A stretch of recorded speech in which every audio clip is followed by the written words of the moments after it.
Unbeknownst to many, amidst the perils of a post-apocalyptic world, a shop named Bayun Yuyu emerged. Chapter 1. The Arrival. City C. Under the cloak of night. The sky was devoid of clouds, the full moon radiant, and the stars gleamed brightly. In a different time, one could imagine throngs of people reveling in the rare beauty of the urban starlit night. Yet now, the entire world was shrouded in a pervasive sense of dread. This realm, a parallel dimension strikingly similar to Earth, had succumbed to an apocalypse 3 years prior, as all that once was dissolved into nothingness. With a crimson moon hanging overhead, blood-red meteorites fell, accompanied by terrifying radiation, a global fever, and bizarre viruses. 40% of humanity perished, 30% transformed into zombies, and from the remaining 30%, a mere 5% awakened extraordinary abilities, granting Teach and the means to combat the undead. In the span of a year, humanity struggled to adapt to these new rules, and subsequently, various bases emerged across the continent, becoming sanctuaries for survivors in this desolation.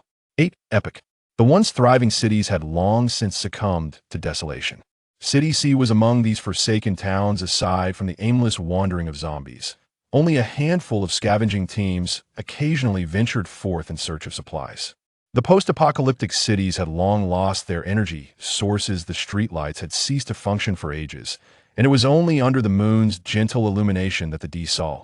8 roads could be faintly discerned. Along the streets, aside from abandoned vehicles, only the swaying shadows of trees and the occasional passing zombie could be seen. On the sidewalk, a palpable disturbance in the air caused a light to warp. Had there been any spatially attuned psychics nearby, they would have discerned the emergence of a porta. Within the space, the woman clad in athletic attire materialized on the road, cradling a large orange cat in her arms. The presence of a living being stirred the nearby zombies, rousing their dormant instincts. Meow, what does that smell? Ugh.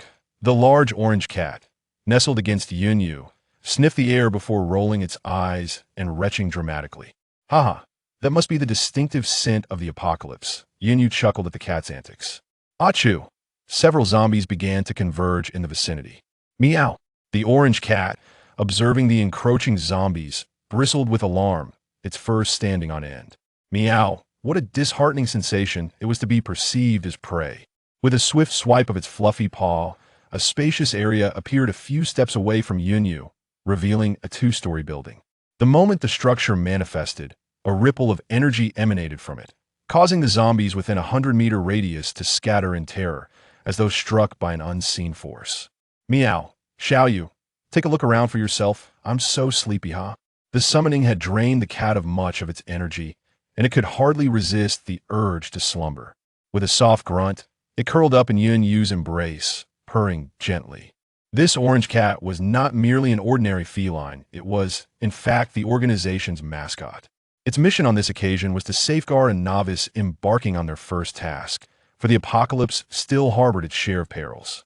On the surface, it appeared that the large orange cat was merely organizing itself after a period of confinement, eager to venture out for a stroll.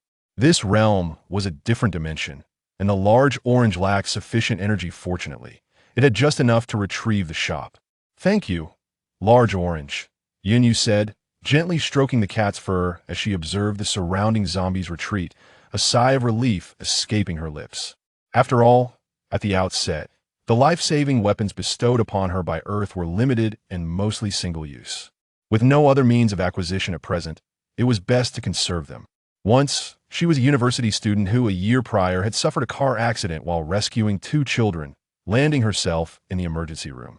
Given the circumstances, Yunyu had no choice but to comply. Fortunately, the mission she later learned of was not one of those outrageous tasks that would shatter her worldview. Or else she would have had no option but to fight back fiercely.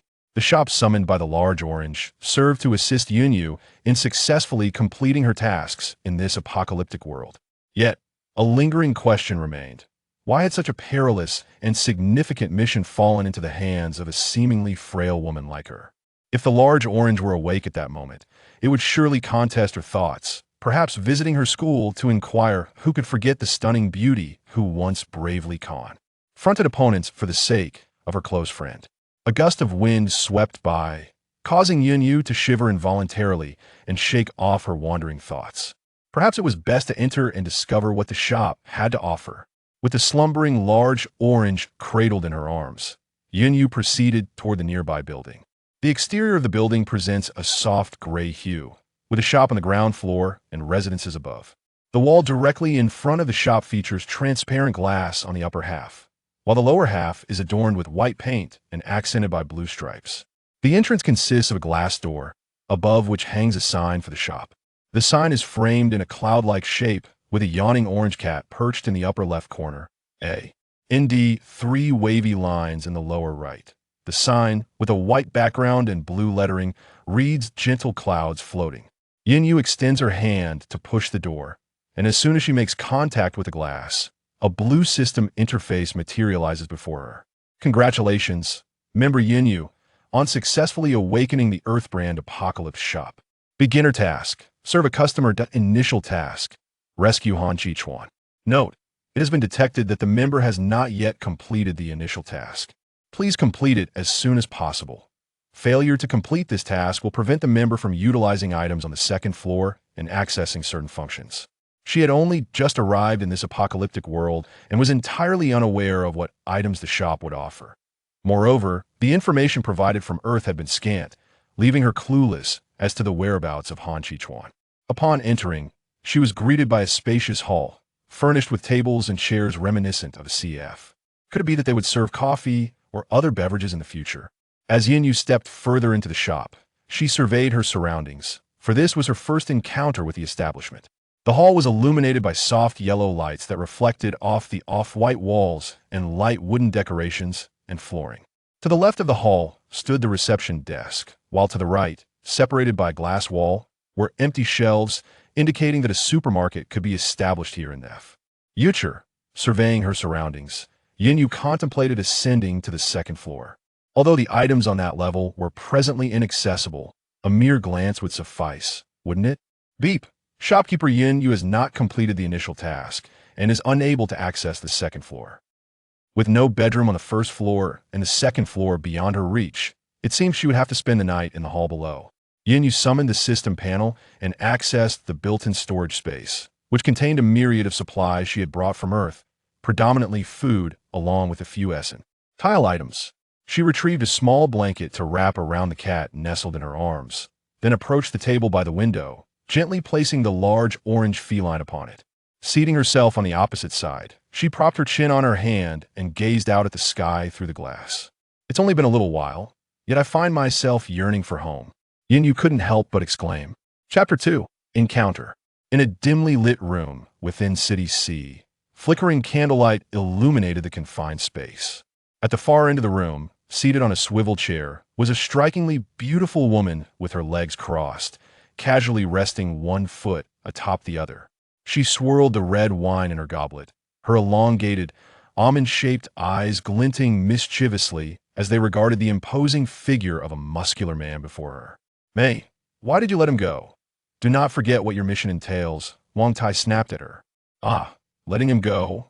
One may indulge in food, but words must be chosen wisely. My task was merely to administer that injection. The rest is beyond my purview," May replied, taking as IP of her wine and tilting her delicate neck as she continued. "I did indeed administer that injection. Yet he departed this world alive. He is indeed subject one." NTie nearly shouted at May. May languidly shifted her posture. "Oh, so it seems you lack confidence in your leader's potion. NTie, be mindful of your status with your current prowess. You are unqualified to raise your voice at me." Mai's patience was wearing thin, a glint of malice flickering in her eyes. NTie trembled with rage, yet he was acutely aware that he was no match for May. He turned on his heel and departed. In the room, only May remained, draining her glass of wine, a trickle of crimson liquid cascading from the corner of her mouth, rendering her irresistibly alluring. I rather hope he survives. The expression on that madman's face will surely be delightful. But is such a thing truly possible? On a solitary road in the city, a figure walked alone, one hand clutching his shoulder, dark lines creeping across his arm. Though each step appeared laborious, an aura of dread emanated from him, commanding respect. Several unwitting lowly zombies swarmed around him, launching a sudden assault. Han Chichuan transformed his hand into a claw. Unknown scales surfaced on his arm and face, the temper. A tour plummeting as he swiftly dispatched the attacking zombies. However, he did not appear at ease. He pressed his lips together, eyes tightly shut, his fists clenched even tighter, as if battling an unseen adversary. Upon closer inspection, one would notice the dark lines on his arm elongating, their coverage seemingly expanding. He advanced a few more steps. With a thud, his body trembled and collapsed to the ground. Simultaneously, at the Bai Yunyu shop. Beep! A target individual has been detected nearby. Shall we proceed to assist? The target individual, could it be Han Chichuan? How splendid, it seems I won't have to spend the night in the lobby today. The large ginger cat on the table was also roused from its slumber, squinting its eyes in a yawn, smacking its lips before stretching out from its small blanket. Tilting its head, it glanced at Yunyu, as if inquiring what was amiss. Yunyu stowed the small blanket into the system space and gently patted the cat's head, saying, "Let's go, time to set off." Upon arriving at the designated location, Yunyu deactivated the system panel and prepared to search, only to be assaulted by a foul stench. She furrowed her brows, managing to suppress her nausea after a considerable effort. This must be the place. Why is there such a putrid odor? I wonder how Han Chichuan is faring. There should still be time, right? Meow, Xiaoyu, over here. The ginger cat leapt from Yunyu's arms and trotted ahead. Yunyu swiftly followed, the scene before her becoming vaguely discernible under the moonlight. 7 or 8 zombie corpses lay sprawled haphazardly on the ground, some marked by claw marks and remnants of dissipating ice from supernatural abilities. All these zombies had perished with their heads exploded, dark green slime coating the ground, explaining the overwhelming stench of decay. Scattered on the ground were crystal cores left uncollected. However, to Yunyu, they were nearly worthless if not obtained through convenience stores. This place appeared to have endured a fierce battle. The thought sent a shiver down Yunyu's spine. Surely her initial mission had not been lost in vain. Such thoughts did not linger long, for she had found the person she sought. A few steps ahead of the vanquished zombies, Han Chichuan lay on the ground, clutching his shoulders, his body occasionally twitching, a clear indication of his precarious condition. His facial contours were harsh and rigid, exuding an air of authority.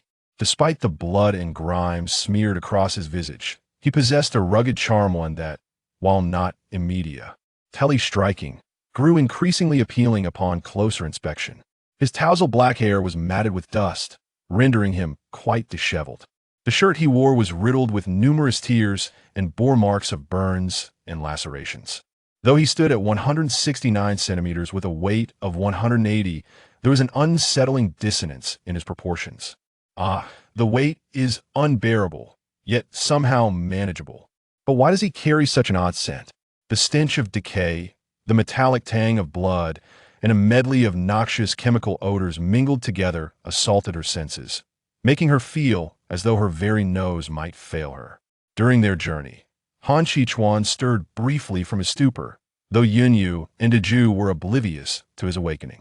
Who is that? A beautiful girl, unfamiliar and captivating.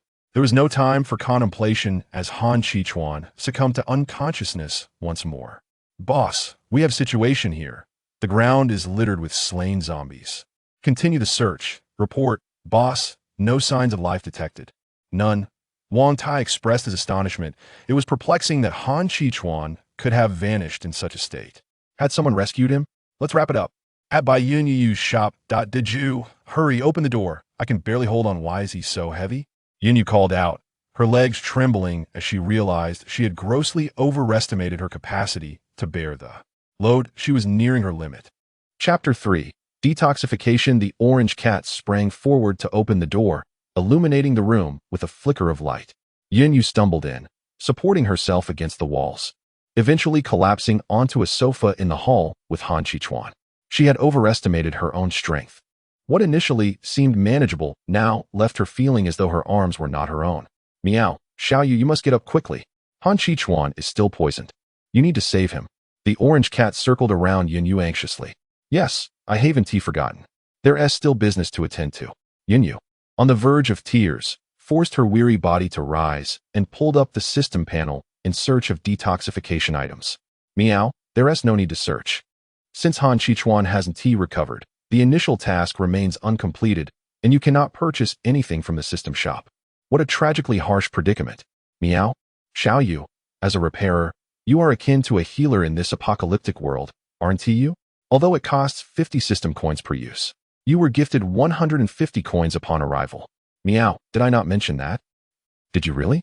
Meow, it seems I truly forgot to mention it. Yin Yu placed one hand on Han Chichuan's forehead, while the other, guided by the orange cat, navigated the system panel, spending 50 coins and closing her eyes to embrace the power described by her feline companion.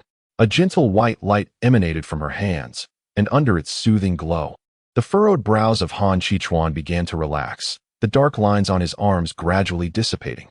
As time passed, Yin Yu felt increasingly fatigued. Why was this healing process so exhausting? Is this the way the healing genre unfolds in a post-apocalyptic world? Half an hour later, Yin Yu wiped the beads of sweat from her forehead, letting out a long sigh, when suddenly a wave of dizziness washed over her. Her legs buckled, causing her to collapse directly onto Han Chichuan.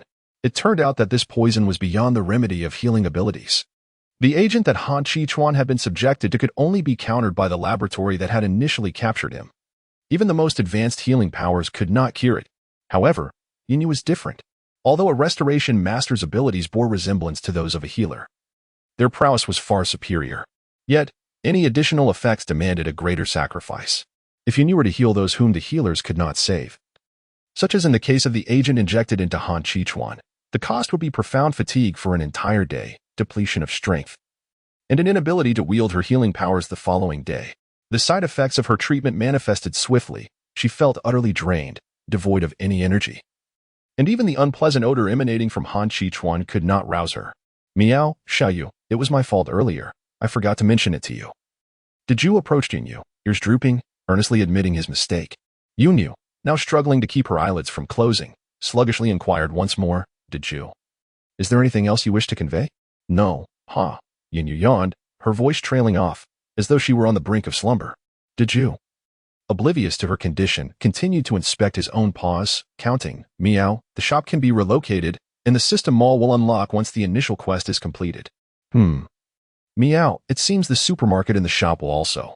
After a brief pause, Deju contemplated thoughtfully and meowed, recalling a special reward that might be a book or something similar, though the details eluded him. Deju, stop it. I'm so tired. Yin Yu's drowsy voice rang out as she waved him away, turning to embrace Han Chichuan's waist, drifting back into slumber. Displaced, Deju sighed, Meow, never mind. Xiao Yu is simply too exhausted today. I shall not stoop to her level. He securely shut the shop's door, retrieved a blanket from the space to cover Yin Yu, and then dragged out his own small blanket, curling up in a cozy ball in a random spot. Finally, he extinguished the lights and surrendered to sleep. As the lights dimmed, the shop vanished quietly, as if it had never existed, leaving behind an empty space. In the darkness within the shop, Han Chichuan lay unconscious, ensnared by nightmares, struggling incessantly.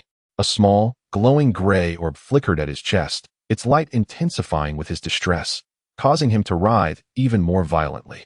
Suddenly, a resounding slap echoed through the air as Yin Yu, still lost in her dreams, inadvertently struck Han Chichuan's chest. The gray orb, as if severely injured, rapidly contracted and ultimately vanished. The night at last settled into tranquility.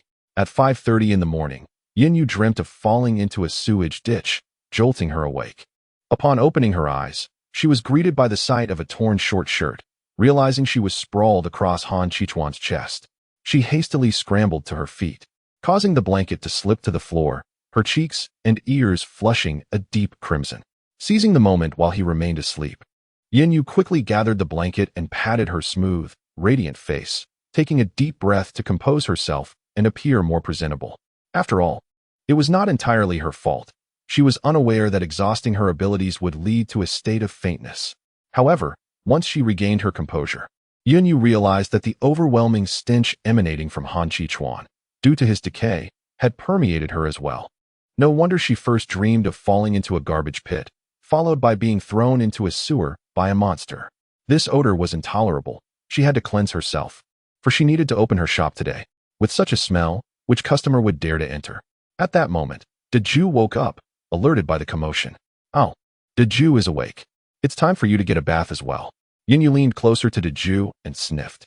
Meow? The protest was futile. After all, the captain had given instructions upon their arrival. The shop was 2 stories. The first level was dedicated to Yunyu's sales, while the second served as her living quarters. With this in mind, Yunyu, as she had done the previous day, carried Han Qichuan upstairs, not forgetting to call out to Deju. Deju, don't even think about escaping. Hurry up and follow me. Deju, who was about to make a dash while Yunyu was distracted, paused. Upon reaching the second floor, Yunyu entered the bathroom, carrying Han Qichuan, and after settling him on one side, she scooped up Deju and brought him into the washroom for a cleansing. Once finished, she located a hairdryer indoors and swiftly attended to Deju. All done. Now, you can go play, whether downstairs watching the shop or upstairs. Meow. Deju shook his body and gracefully walked out, descending the stairs.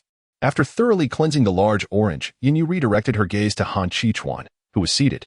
She took the opportunity to examine his wounds and tend to them, having only neutralized the poison yesterday. Without hesitation, her mind made up.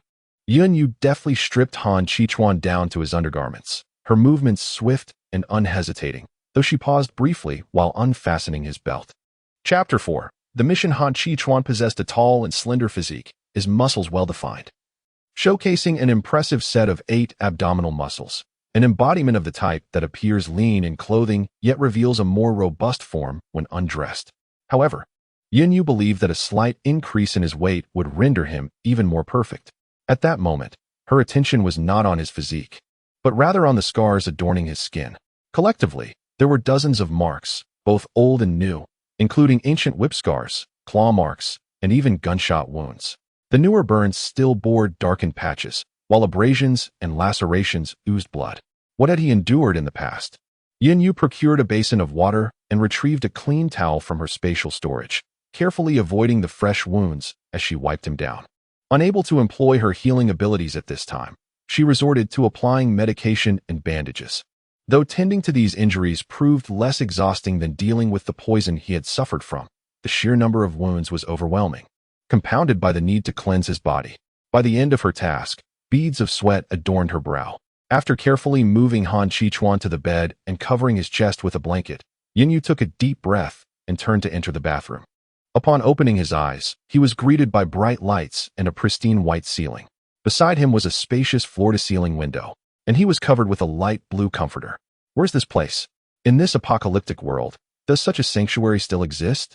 Could it be the main base? Didn't I wait? What happened to me before? Who am I? Han Qichuan abruptly sat up in bed, a chill running through him as he noticed his garments were absent, save for a single article. He glanced around warily. The furnishings in the room appeared brand new, suggesting it had only recently been inhabited.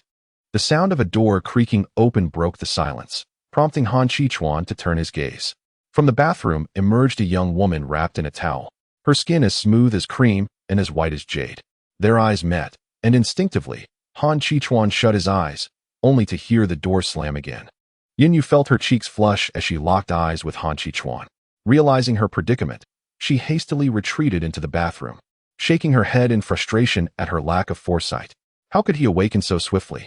After a moment's calm, Yunyu retrieved clothing from her system space and emerged from the bathroom. Hey, stop. Don't you dare remove the bandage on your hand. In mere minutes, Yunyu returned to find Han Qichuan tugging at the severe scar on his hand, causing the already clotted wound to bleed anew. She hurried over, swiftly snatching the bandage from him and reapplying it with care. The room fell into silence, punctuated only by the soft rustle of the bandage being wrapped. Once finished, Yunyu looked up, only to be met by a pair of deep, dark eyes fixed intently upon her. It must be said, Han Qichuan's eyes were strikingly beautiful, yet such a penetrating gaze prompted Yunyu to take a step back. Please, take care of yourself, she said, preparing to leave. Wait, do we know each other?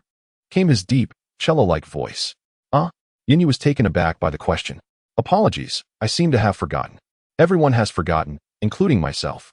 Han Qichuan lowered his head silently, resembling a lost dog. Is this amnesia? Judging by his state, it appears to be genuine, and there is no necessity for deceit. Yunyu shook her head. In a certain sense, I am acquainted with you, though you do not recognize me. I found you on the road yesterday. By the time we met, you had sustained severe injuries. By the way, do you have any recollection of yesterday? No. Han Qichuan's expression bore a hint of disappointment. If there are no memories, it is of little consequence. After a good rest, you will surely recall. Han Qichuan nodded. Pausing for a moment before speaking, you claim to know me. What is my name? I do not remember. This I do know, Han Qichuan. What is your name? Me? I am Yunyu, the owner of this establishment. Now, rest well. Once your injuries heal, you may regain your memories. Yunyu reassured him. Oh, by the way, your clothes were soiled, so I placed them in the washing machine. They are currently drying. As I do not possess any men's clothing, you will have to make do for now. You can wear them once they are dry. Yunyu found the situation both amusing and exasperating. Very well. I shall take my leave. Please rest properly. With that, Yunyu exited the room and descended the stairs. Han Qichuan's gaze turned sharp, his eyes drifting to the window. This state of confusion was profoundly unsettling. He hoped his memories would return swiftly. He slowly closed his eyes and lay down to rest, the image of the figure in a light blue dress surfacing in his mind. Yunyu, yes. Perhaps she can be trusted. Minutes later, Han Qichuan fell into a deep slumber once again. Daji, will there really be people coming to buy things around here? Yunyu sat beside Daji, basking in the sun together. Meow, this location was determined through extensive data analysis by the system. I am also uncertain, Daji replied lazily, barely lifting its eyelids. Why does it feel so uncertain?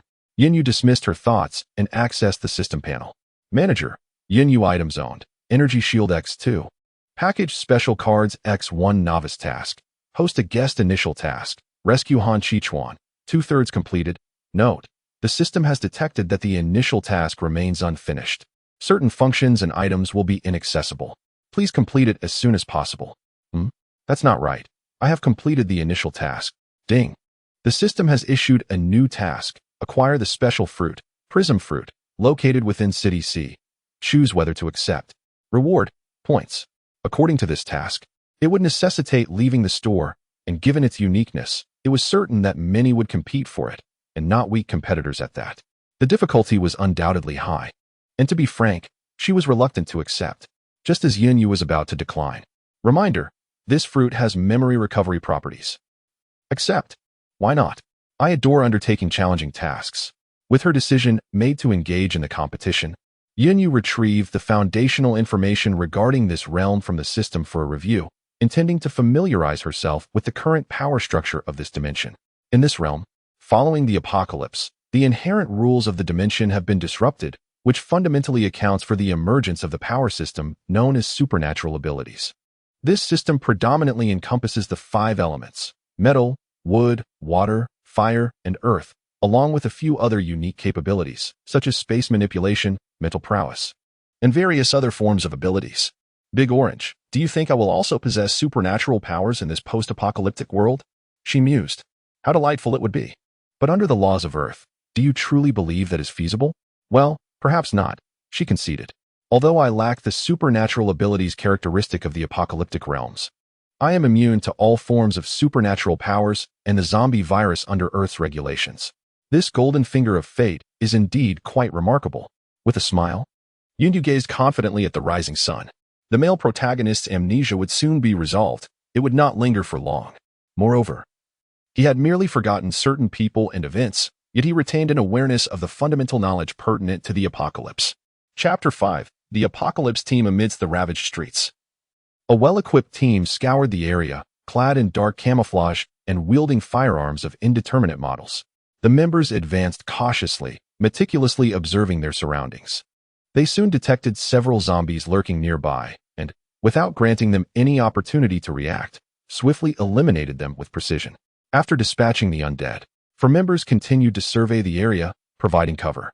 One individual approached the fallen zombie, retrieving a knife from his waist and extracting a bright yellow crystal from the greenish slime of the creature's brain. This crystal, a unique product of the mutated flora and fauna, as well as of zombies since the onset of the apocalypse, serves as the core of their power.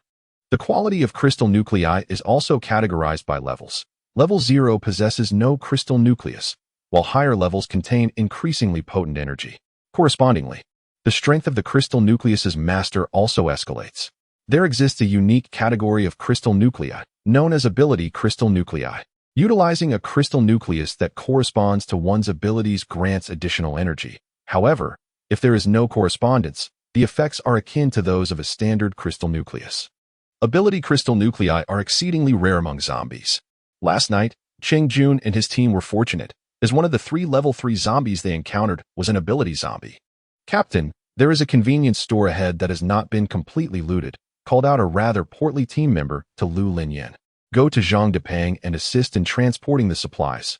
Lu Linyan commanded his surrounding team members. Understood. Yet, he pondered whether the food items were still consumable. He retrieved a bag of biscuits from the shelf and examined the label. Not expired. Captain, I found something, Zhang Depang announced. There's a door here. But it's locked. I wonder if it leads to the store's warehouse. Lu Linyan approached to take a look. It was an iron door. He knocked on it and perceived its substantiality. His fire abilities proved ineffective against this barrier. Ling Xianwei, see if you can open this door. Let me take a look, replied a female team member who had been assisting in organizing the items on the shelf. Pausing her task, she approached the door and observed it for a moment, cradling one arm while resting her chin on her other hand. I'm not sure if I can do it. I've never tried picking a lock before, but I suppose I'll give it a shot. Ling Xianwei is a psychic ability user, and each psychic possesses unique powers. Her ability is akin to telekinesis, allowing her to manipulate the movement of objects. Currently, she is a level 3 psychic, and her telekinetic prowess is insufficient to directly dismantle a security door. Lacking the ability to destroy it, she resorts to manipulation instead. Ling Xianwei commands the iron door, and if one were inside, they would witness the doorknob twisting on its own. Click! The door creaks open. Wow! Sister Wei is truly impressive. This exclamation comes from the last member of the team, Shan Tao, who serves as the group's healer. A level 3 healer, she is also the youngest among them. The effectiveness of healing abilities at levels 1 and 2 is rather limited, resulting in scarce resources for healers. Yet, during that time, when the healing profession faced skepticism from others, Ling Xianwei steadfastly believed in its potential. With her unwavering support, Shan Tao emerged as the first level 3 healer in the apocalypse. The news that a level 3 healer could mend patients who had not yet been fully infected spread rapidly, elevating the status of healers overnight. Consequently, Shan Tao developed a fervent admiration for Ling Xianwei. This emergence of a level 3 healer occurred several months earlier than in the previous timeline. Lu Linyan cautiously pushed the door open, his other hand poised with fire abilities, ready for any unforeseen events. Among the group, Lu Linyan holds the highest rank, being a level 4 fire ability user. As the door swung wide, disbelief swept over everyone present.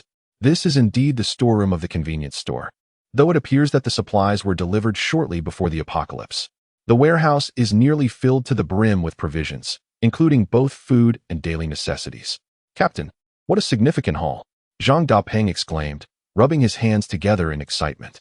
Indeed, it is quite a substantial gain. A visible smile graced Lu Linyan's face. Zhao Xian, how much can your space accommodate?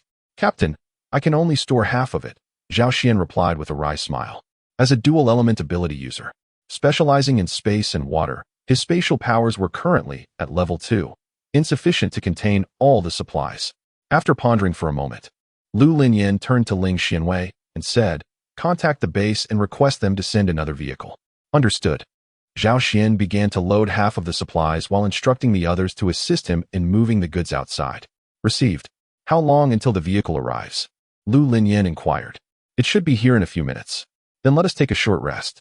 Once the vehicle arrives, we shall load the supplies and complete our mission. The team, feeling fatigued, leaned against the cardboard boxes to rest. Suddenly, a truck rumbled into view. Old Lu, Uncle Lu. Over here. Recognizing him, the group stood up and waved at the approaching vehicle. The truck came to a halt, and a middle-aged man, appearing to be in his 40s with a few strands of white hair amidst his black locks, stepped down from the vehicle. Thank you for your hard work, everyone. Old Lu said with a smile, the wrinkles on his face becoming quite pronounced. Hey, Old Lu, look at how many supplies we've gathered. We must celebrate with a drink tonight, Zhang Dapeng said with a mischievous grin, clearly intoxicated by the thought of Old Lu's treasured bottles of liquor. Enough of that. You're always thinking about my precious drinks, Old Lu retorted with a playful scold. Lu uncle, what brings you here? And why did you drive this truck? ISNT it notoriously loud. Why not choose another vehicle? Ling Xianwei approached Old Lu, her expression tinged with confusion. Old Lu's driving skills were unmatched within the base, but sending him to assist in collecting supplies felt like overkill. Moreover, loud vehicles were more likely to attract the attention of zombies on the road. The other truck from the base broke down. This one has been modified to be slightly quieter. But I wouldn't trust anyone else to handle it on the road and risk losing the supplies to the undead, Old Lou replied, pulling a few bottles of water from the truck and distributing them among the group. After taking a sip himself and wiping his mouth, he continued, "Thus, I was sent." The others nodded in understanding. They all knew why only Old Lou had made the trip. The base had not dispatched many personnel to City C this time, as everyone else was preoccupied with their own tasks. The fact that Old Lou was sent demonstrated the importance placed on this mission. "I heard you found pre-apocalypse food. It's wise for the base to be cautious. After all, every morsel of untainted food is precious in these times." Upon hearing Lao Lu's words, a profound silence enveloped the group. Since the advent of the apocalypse, the land had been tainted by radiation, giving rise to various anomalous flora. Regardless of their cultivation methods, these plants were invariably contaminated. Not to mention, the dishes crafted from these crops would surely compromise flavor. Moreover, this pollution would accumulate incrementally. While ordinary individuals might fare slightly better, those endowed with abilities were affected to a greater extent. Observing the despondent expressions on everyone's faces, Lao Lu realized he had misspoken. Come now, let us not dwell in despair," he said. "I am but an old fool rambling. Every era has its own way of living. Perhaps, in time, this young lady's abilities will offer solutions to these issues." He patted the shoulder of Chantal, offering words of encouragement. "Indeed, I can already heal those recently bitten by zombies at level 3. Surely, I will also be able to address pollution in due course," Chantal declared, lifting her head before turning to Ling Xianwei. "Sister Wei, you agree, don't you?" "Yes, indeed," Ling Xianwei affirmed with a nod, a smile gracing her lips. She had never doubted this. While Chantal might not completely eradicate the contamination, she could certainly suppress and delay its effects. "All right, everyone, let us commence the moving process." "Zhao Xian cannot manage all of this alone," Lu Linyan interjected, bringing the discussion to a close. "Sure thing, little Zhao. Let us see who can move more," Zhang Depeo exclaimed as he rushed to Zhao Xian's side, playfully bumping him. Zhao Xian adjusted his glasses, muttering, "How tedious." Yet, it was evident that he hastened his movements. "Haha, count me in. What business do you have joining our contest, little girl?" he quipped, addressing Chantal. "Humph." El Linyan and Ling Xianwei exchanged smiles and joined the team in their labor. Old Lu stroked his non-existent beard, observing the youthful group with a contemplative expression, before lending a hand in the effort. The vigor of youth. While everyone was engrossed in their task, they remained oblivious to the two pairs of piercing white eyes lurking at the end of the road, stealthily drawing nearer. At the Baiyun Yu shop, Yunyu carefully selected a few items from the provisions she had previously stored in the system space to prepare breakfast. She also sent some upstairs to the amnesiac Han Chichuan. Meanwhile, the orange cat leisurely enjoyed the small fish snacks Yunyu had prepared for it earlier. The shop's first floor housed a back kitchen, situated at the end of the corridor beside the CAF's front desk. Yunyu had visited it when she came down and had arranged various food seasonings brought from her space. However, she opted for a simpler breakfast of milk and bread, not for any particular reason, but rather due to her exhaustion from the previous night's labors extending into the early hours of the morning. Now, she reclined on the sofa, eyes closed in a moment of respite, with headphones on, listening to music she had downloaded earlier. After a while, Yunyu seemed to recall something and rose to inquire of the system. "System, can the items I previously stored in the space be sold as merchandise in the shop?" Beep. "Yes, it can be done. However, it is recommended that the shopkeeper refrain from excessive sales and retain a portion for personal use." "Excellent, that's wonderful. She certainly would not sell everything away. However, at present, the supermarket functionality of the store has not been activated, and the only items available for sale are beverages. The sustenance one could find during the apocalypse would undoubtedly differ. Currently, the food within her space is nearly in a state of oversaturation, serving as an enticing draw to attract the initial wave of customers and complete her novice tasks, a venture that promises immense profit. Why not seize the opportunity?" With a cheerful demeanor, Yunyu gathered an assortment of convenience foods, such as instant meals, bread, milk, and noodles, arranging them on the shelves at the front desk. Once again, a message from the system arrived. "Ding, special beverage item 1. Revival formula and ingredients have been distributed. Please check your inventory." Revival, a term that referred to one of the signature beverages, Baiyun Yu, known for its remarkable effects, as previously indicated in her research. As Yunyu examined the formula, It became increasingly familiar. Was it not simply passion fruit, pineapple, and orange tea? However, according to the System's nomenclature, the prefix Earth special product adorned each ingredient's name. What, then, was this Earth special product? Seemingly noticing Yun Yu's perplexed expression, the Jew approached with curiosity. Yet upon glimpsing the panel, it immediately lost interest and resumed its munching on little fish snacks. Meow, it seemed to think. Was that all there was to it? The Jew, what does this mean? Observing the changes in the Jew's expressions, Yun Yu felt certain it harbored knowledge. Meow, one could easily infer that it simply denotes the abbreviation for Earth's special premium goods. After a moment of speechlessness, Yun Yu resignedly took out the ingredients. To her surprise, the aesthetic appeal of these materials was already deserving of full marks. Besides the inherent fragrance of the fruits, there was an additional unique aroma that was utterly enchanting. As expected, products from the system are bound to be exquisite. Yun Yu carried the ingredients to the back kitchen, preparing to craft the first cup of her signature beverage since the apocalypse. She pondered whether the outcome would mirror the descriptions in the previous materials. Uncertain if any guests would visit today, she remained unconcerned. After all, in this post-apocalyptic world, there was no rush. If no one purchased anything today, she could always indulge herself. Finally finished with the moving, Zhang Daping grinned widely at Zhao Xian, teasing, "Haha, I bet I carried more than you."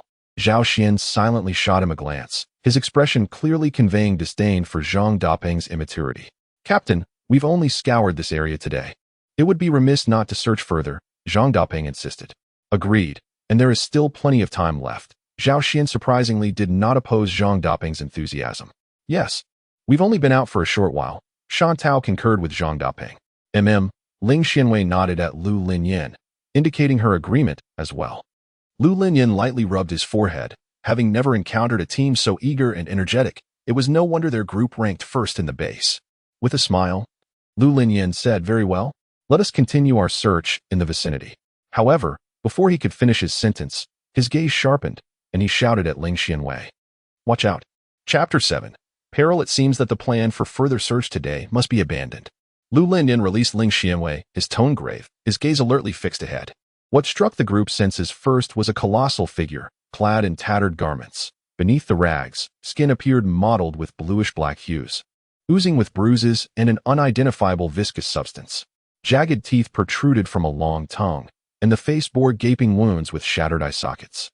The surface of its body was seemingly encrusted with a layer of dirt, and the stark whiteness of its eyes unmistakably revealed its identity. A sense of dread welled within him. The brute strength of these zombies was daunting, accompanied by formidable defenses.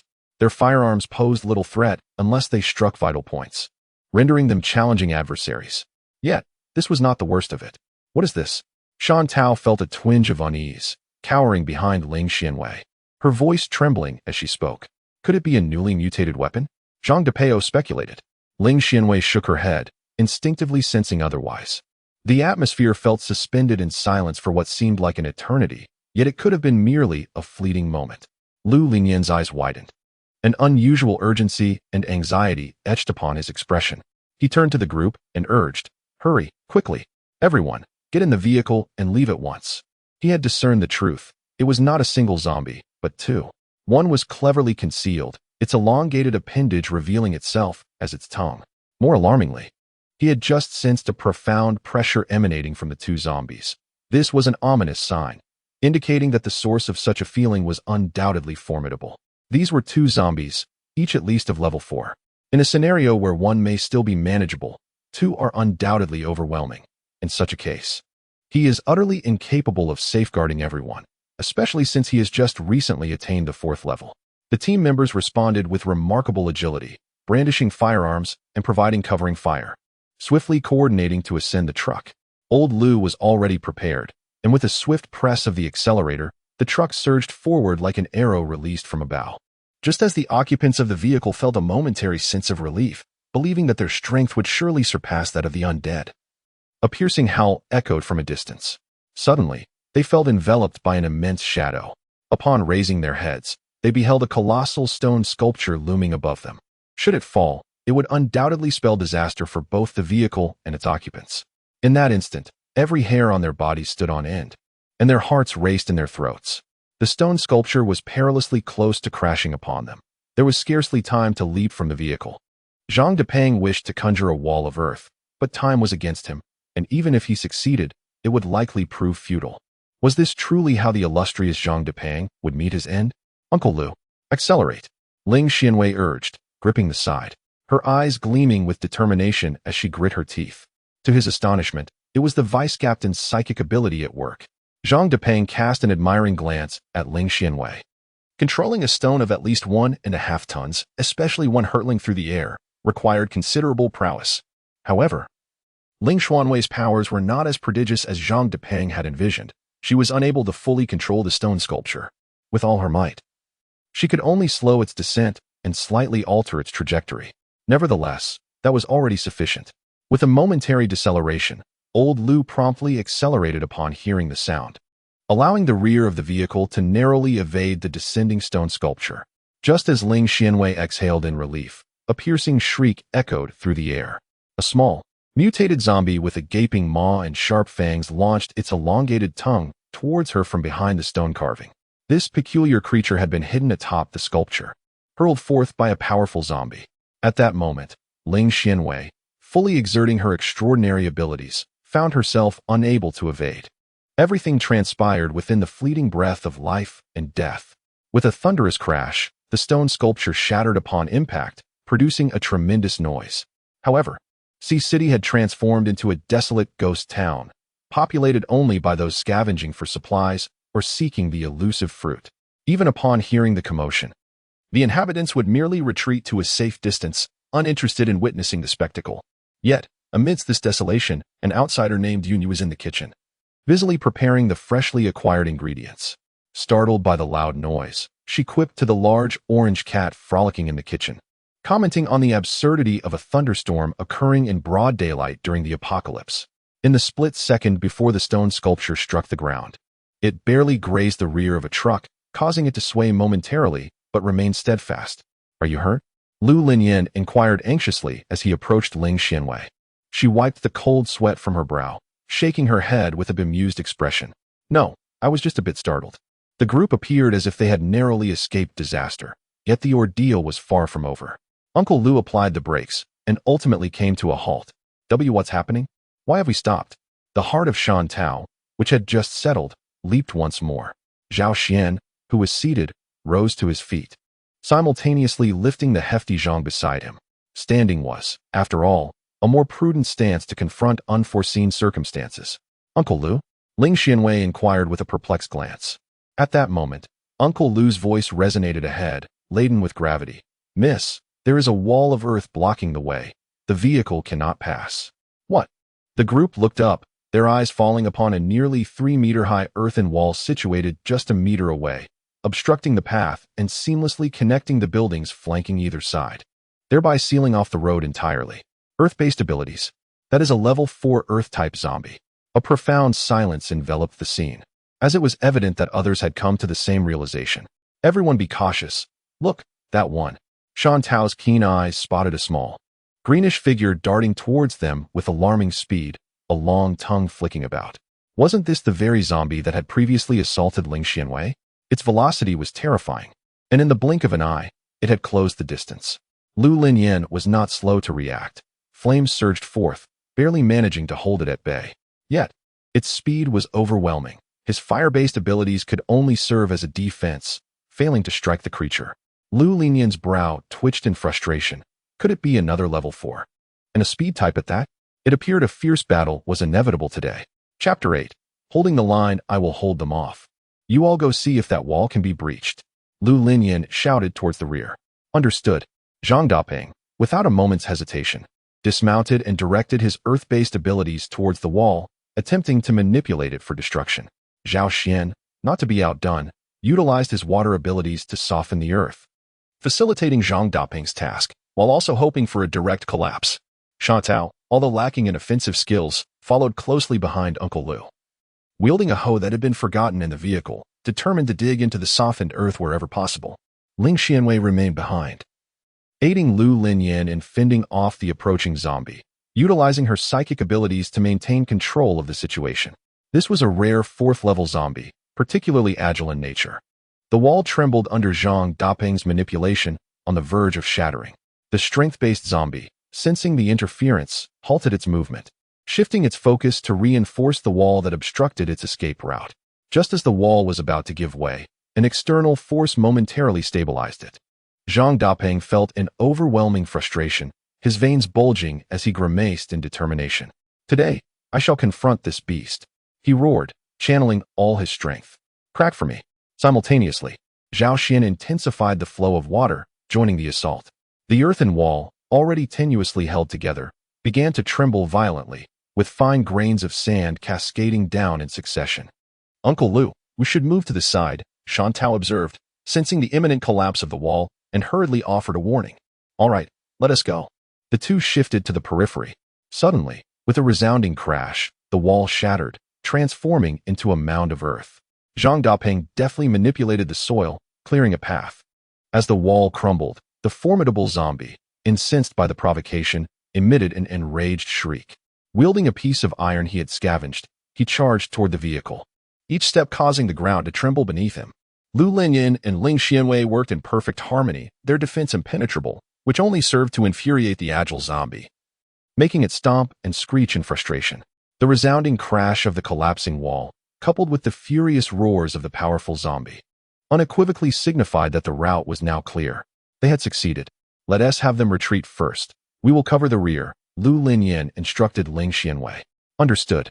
She nodded, agreeing with his assessment. The agile zombie was indeed a formidable adversary. Although it had not breached their line, they found themselves momentarily unable to disengage, necessitating that others advance first. Just as Ling Xianwei was about to speak, the sounds of a truck echoed from behind, accompanied by the shouts of their comrades. Captain. Vice Captain, we can begin our retreat. Go ahead. I will hold the rear with your captain. No, it's too perilous. We must leave together. Listen closely. This is an order.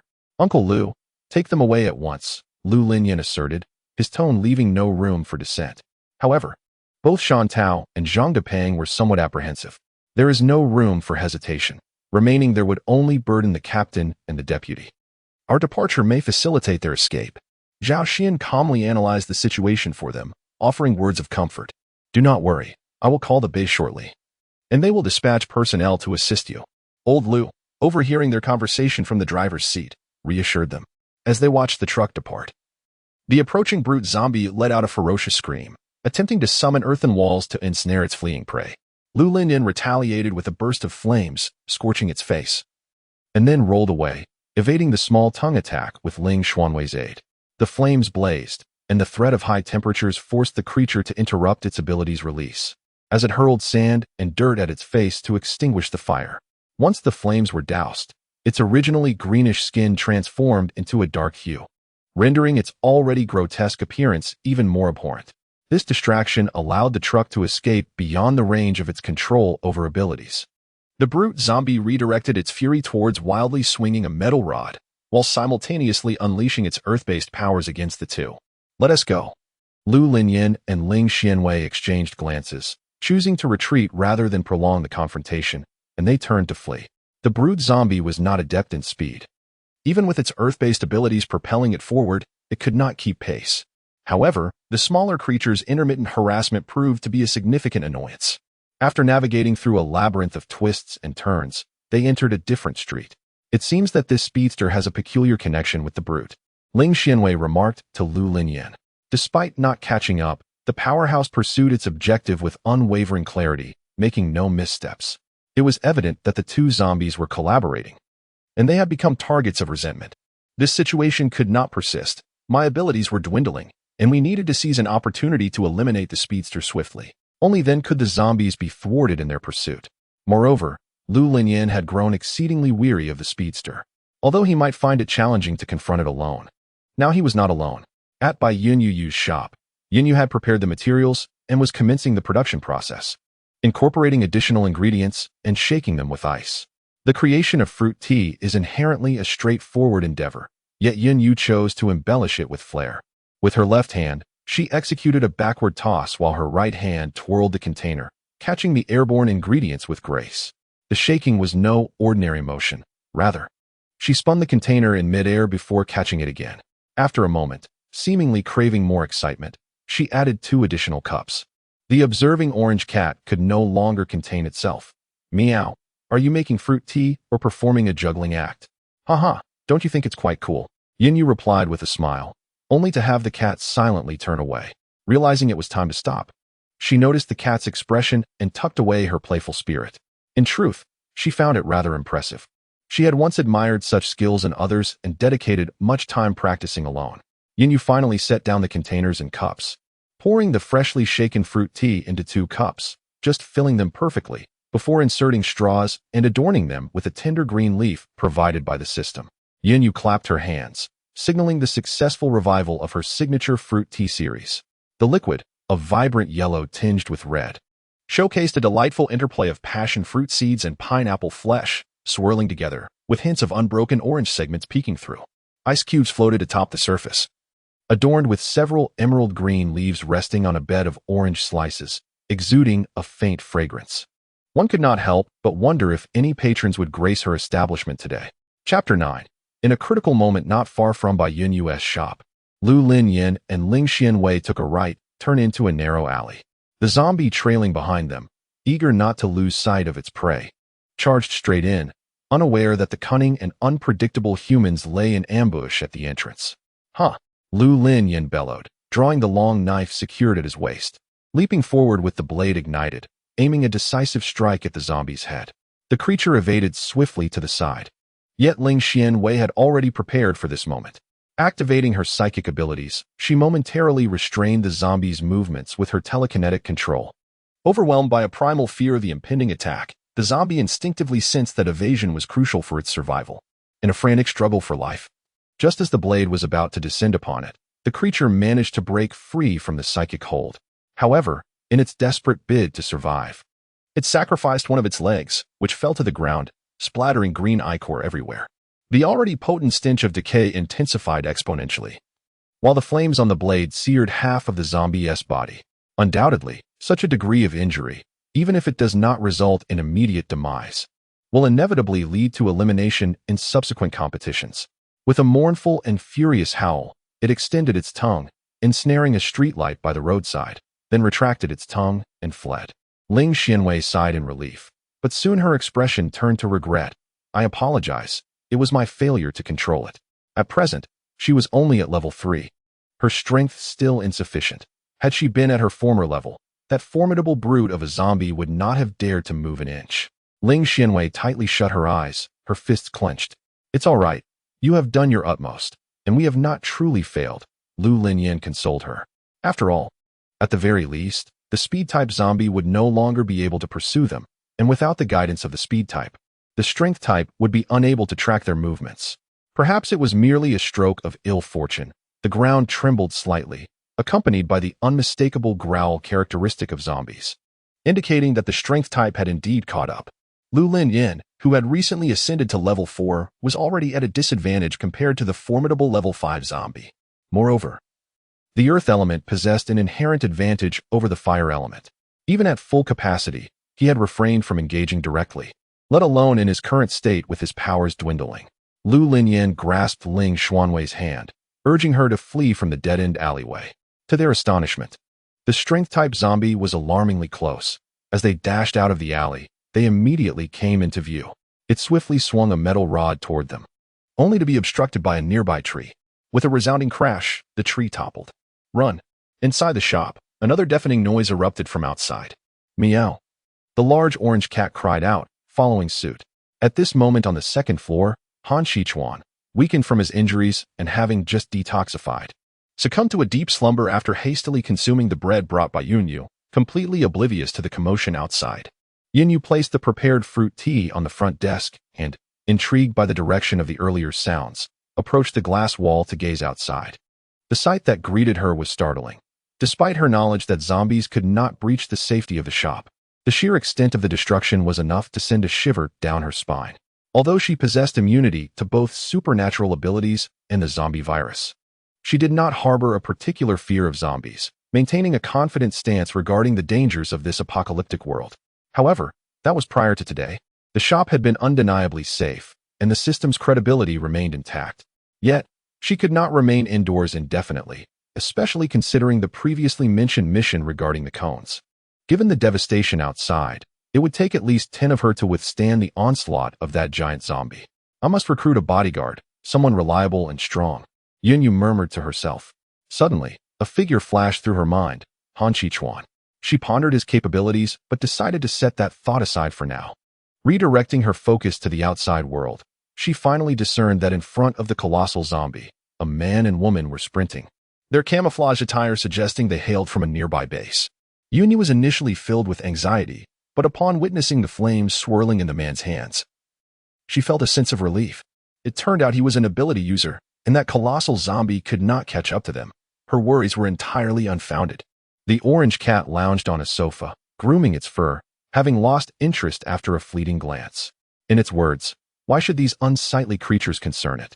Wasn't its delectable fish treat far more enticing? However, moments later, Yunyu's voice rose an octave, her eyes wide with astonishment. Did you? Why didn't you mention that zombies could possess abilities too? Did you, startled, trembled momentarily, casting a resentful glance at Yunyu before resuming its grooming. Finally, with a hint of exasperation, it replied, Meow, I assumed such commonplace knowledge would be found in the reference materials, and besides, it bears no relevance to you as it is ineffective against you. Outside, the giant zombie was thoroughly provoked by the duo. The Earth-based ability user conjured a surge of energy to extinguish the flames igniting its body, subsequently creating a series of obstacles in the path of their escape. Although they were in a dire situation, they managed to navigate through them with great effort. Are you holding up? We are about to leave its range of abilities. I plan to unleash all my powers to obscure its vision, and then we will make our final dash to escape, Lu Linyan said to Ling Xianwei beside him. On my count, 3, 2, 1. As Lu Linyan turned, a terrifying wall of fire erupted before him, hurtling toward the zombie. The intense heat distorted the air, disrupting visibility, while simultaneously impeding the zombie's advance. However, it was not long before the earth was covered and the flames extinguished. Yet, due to the heated air, the parched soil was swept into the sky, forming a veil of dust. Hearing the furious roars of zombies behind him, Lu Linyan's lips curled slightly upward. It seemed he had succeeded. With a resounding crack, Lu Linyan glanced back in confusion as the ground split open. Undoubtedly, this was the manifestation of an Earth-based supernatural ability. It appeared to be newly acquired. Were they truly this unfortunate? They had to escape its range quickly. It must have been only a few meters. However, the chasm widened at an alarming rate. There was no time left. Ling Xianwei felt a sense of despair. Was this how her rebirth would conclude so abruptly? She had barely begun to enact her plans, and a sense of unwillingness surged within her, yet it seemed there was no other option. Exhausting her final reserves of supernatural power, Ling Xianwei used her telekinesis to propel Lu Linyan out of the zombie's range. Ling Xianwei, Lu Linyan shouted urgently.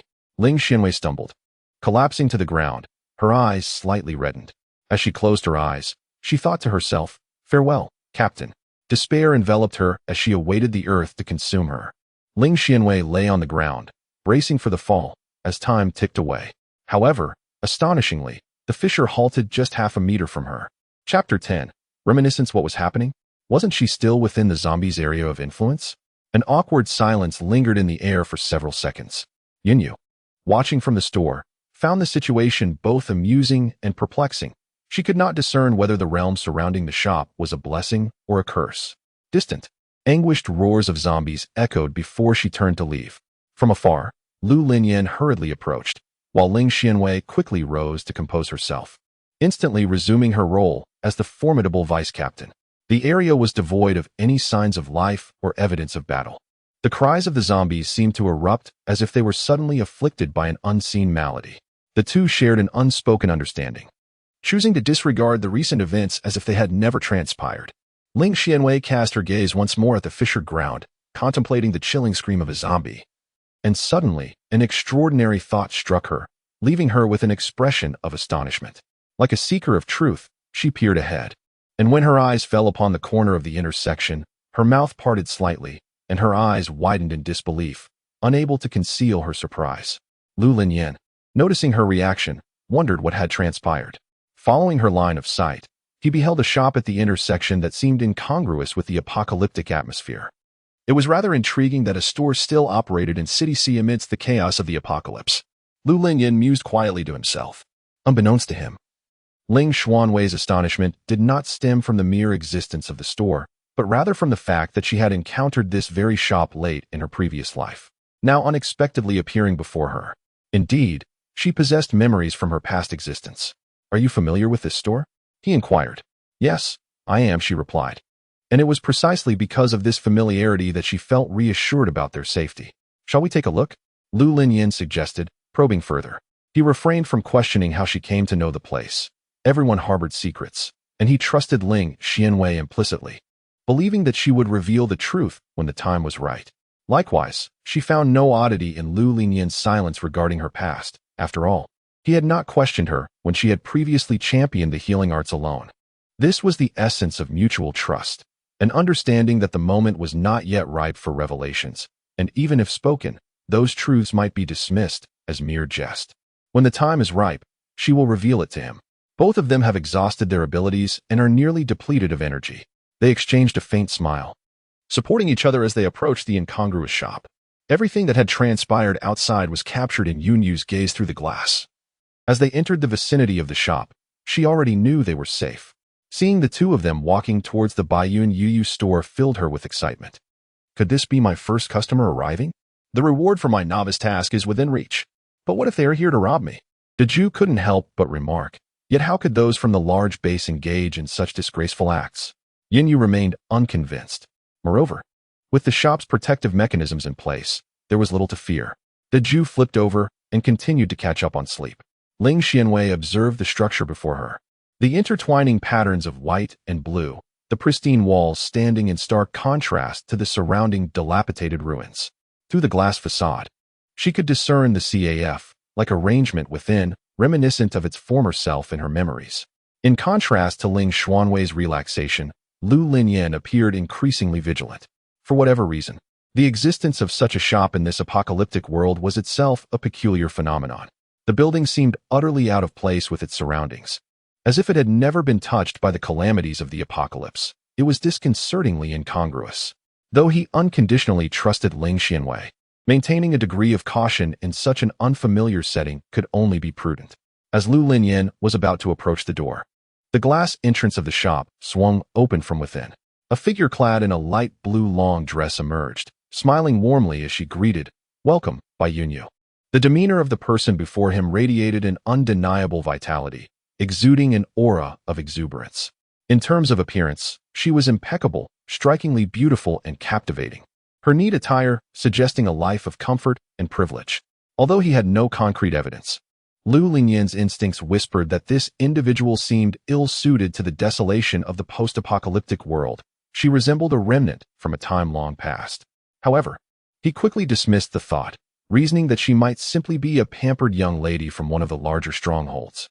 Ling Xuanwei was similarly taken aback, though her surprise stemmed from the fact that the shopkeeper before her differed markedly from the one she had encountered in her previous life. To be precise, she had never met this shopkeeper in her former existence.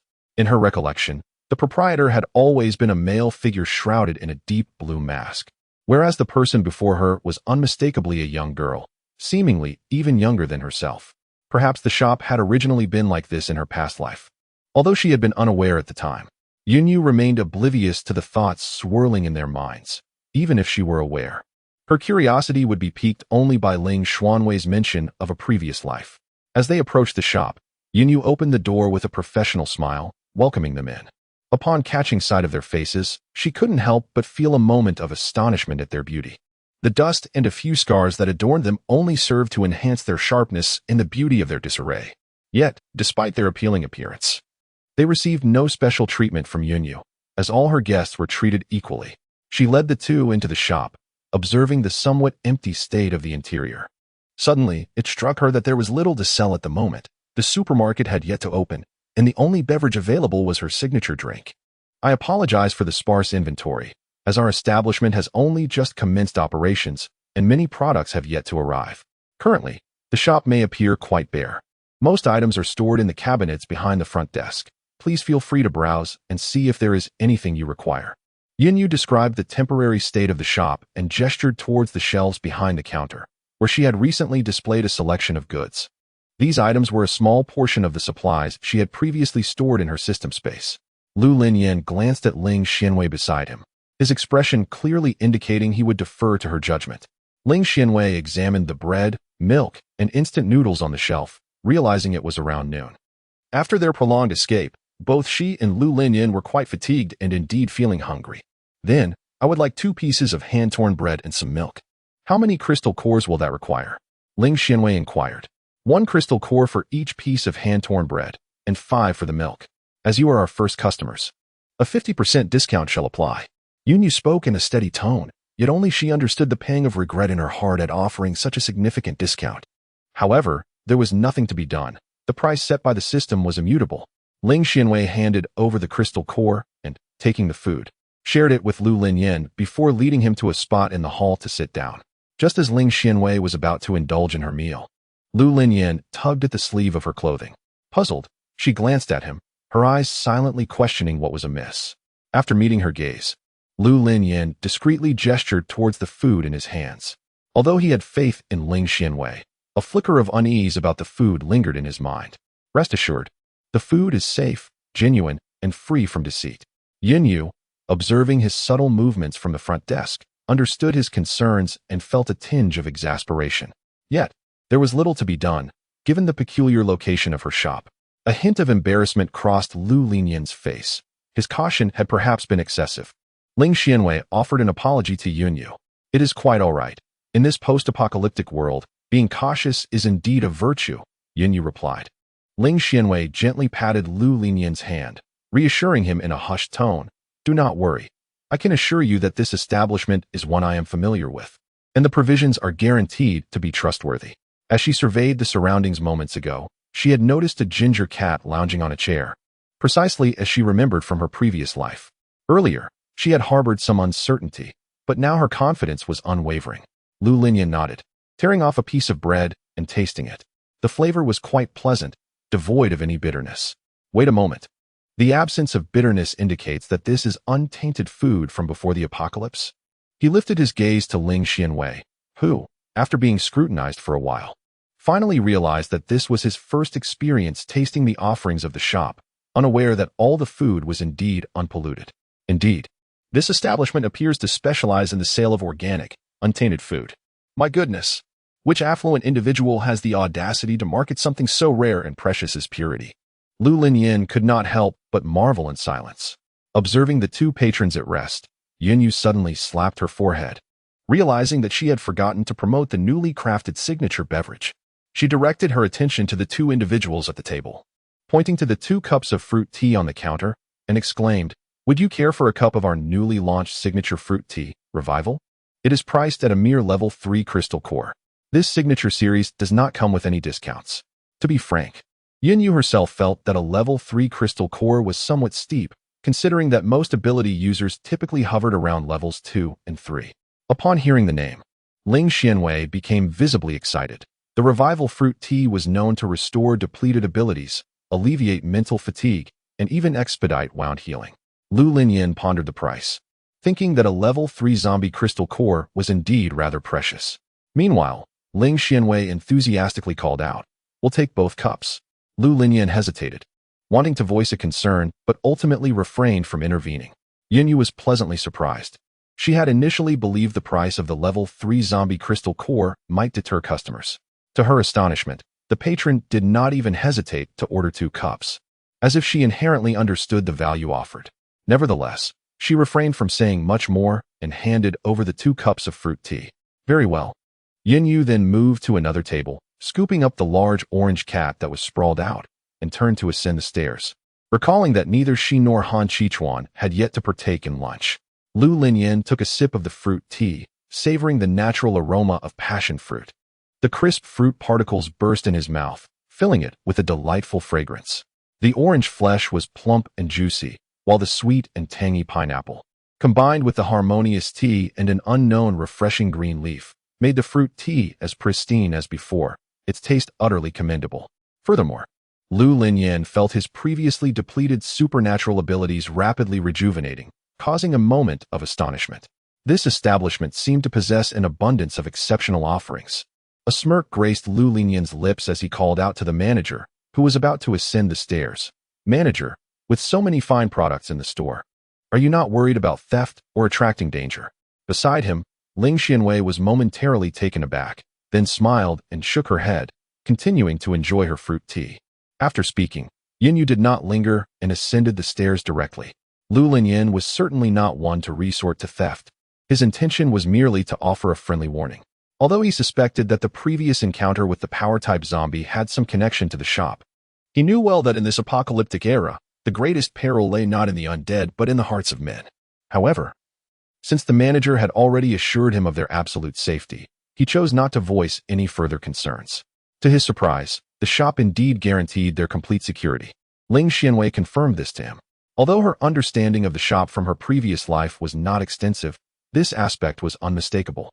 Not yet. I'll contact them immediately. Ling Xianwei produced a device resembling a walkie-talkie, fiddling with it for a while, her lips twitching in frustration. What is the matter? The communication device is malfunctioning. It must have been damaged during our escape. I shall give it a try. Lu Linyin retrieved his device, upon which a crack had appeared, indicating a level of damage significantly greater than that of Ling Xianwei's. Meanwhile, upstairs, Yin placed the orange cat on the living room sofa. The spacious area was devoid of Han Qichuan's presence, who was most likely still resting in his room. She decided to prepare lunch in the kitchen on the second floor, primarily to avoid the unappetizing prospect of dry bread. A simple meal would suffice: a stir-fry of shredded meat, a dish of cabbage, and a final touch of egg soup. For the two of them and the cat, this was more than adequate. Fortunately, the orange cat was no ordinary feline and did not require specialized food. A sprinkle of dried fish would suffice, saving her considerable trouble. After 40 minutes, lunch was successfully completed. The satisfaction of having prepared the meal herself filled Yin with a sense of accomplishment as she clapped her hands together in delight. As she brought the dishes to the table, the aroma of the food drew the orange cat, which had already retrieved its designated napkin from the system space and draped it around its chest, eagerly jumping onto the chair in anticipation of the meal. You are always the quickest to eat, Yin remarked, patting the cat on its head. It's all about the cat's appetite. A gentle smile graced Yun's lips as she went to call Han Qichuan. Han Qichuan, come out for lunch. Came his low reply. As she pushed open the door, the first sight that met her eyes was Han Qichuan's back, partially exposed, although she had seen it before. A faint blush crept across Yun's cheeks, and she had the sudden urge to touch him. Calm down, what are you thinking? She admonished herself, quickly regaining her composure. However, when she discerned what Han Qichuan was doing, she was utterly taken aback. Chapter 12. A smile. Can you believe he is watching cartoons? Or perhaps, Bunny Bears? Strangely enough, she enjoys watching it too, haha. But is that the crux of the matter? It is not. Throughout the few hours of their interaction, Han Qichuan hardly smiled. Even in his unconscious state, his face remained taut, exuding a rather serious demeanor. She initially thought he might prefer a more solemn channel. Suddenly, a genuine smile appeared on Han Qichuan's face, and this was the first time Yin witnessed him smile. She couldn't help but be momentarily captivated by how charming he looked when he smiled. Why doesn't he smile more often? Is there? Han Qichuan's expression had already reverted to that serious countenance, resembling someone undergoing interrogation. Come on, smile for me, Yin urged, offering a dazzling smile of her own, akin to a pearl shimmering in the night. That was Han Qichuan's first impression of her. Hey, don't just stare at me. I'm asking you to smile, Yin said, a hint of exasperation in her voice. All right. Han Qichuan seemed to finally grasp her request, and then forced a smile that was more sorrowful than joyful. Uffed. Yin covered her forehead, laughing so hard she could barely stand upright. All right, let us hurry and eat. She worried that if she continued, she might end up lying down from laughter. My clothes aren't dry, Han Qichuan frowned. Yes, they are just upstairs, there's no one else around. At the table, Han Qichuan took his seat, and as he picked up the first piece of food, Yin, sitting beside him, eagerly asked, how does it taste? This was not Yun's first time cooking, yet it was the first occasion she had someone else to share her meal with. Even her brother had never tasted her cooking. Certainly, the large orange cat is not picky, he relishes the meal. This reflects the unadulterated thoughts of Han Qichuan. Devoid of any pretense. Although it is merely a home-cooked dish, he feels as though he has not savored such ordinary fare in quite some time, even in his current state of amnesia. Then eat more. Come on, Orange, you should eat more too. Originally, Yin intended to serve Han Qichuan, but fearing it might cause him embarrassment, She decisively redirected her chopsticks to the orange cat instead. As she served the cat, Han Chichuan himself did not notice the fleeting glimmer of disappointment in his eyes. The lunch did not last long, and by the end, the dishes on the table were nearly empty. Yinyu, who usually could only manage a single bowl, went back for seconds. Not for any particular reason other than the sight of Han Chichuan's figure enhancing her appetite. As Yinyu prepared to tidy the table, she was a step slower than Han Chichuan. "Allow me," he offered, believing that since he was temporarily residing here, he could lend a hand. After considering it, Yinyu entrusted the task to him, reasoning that this modest chore would not tire him and would afford her a moment of leisure. "Let me try making dinner as well." "You can cook?" Yinyu asked, somewhat taken aback. "I don't remember." "You don't recall? Then how can you cook?" There was an instinctive sense that this matter held significant weight in his subconscious.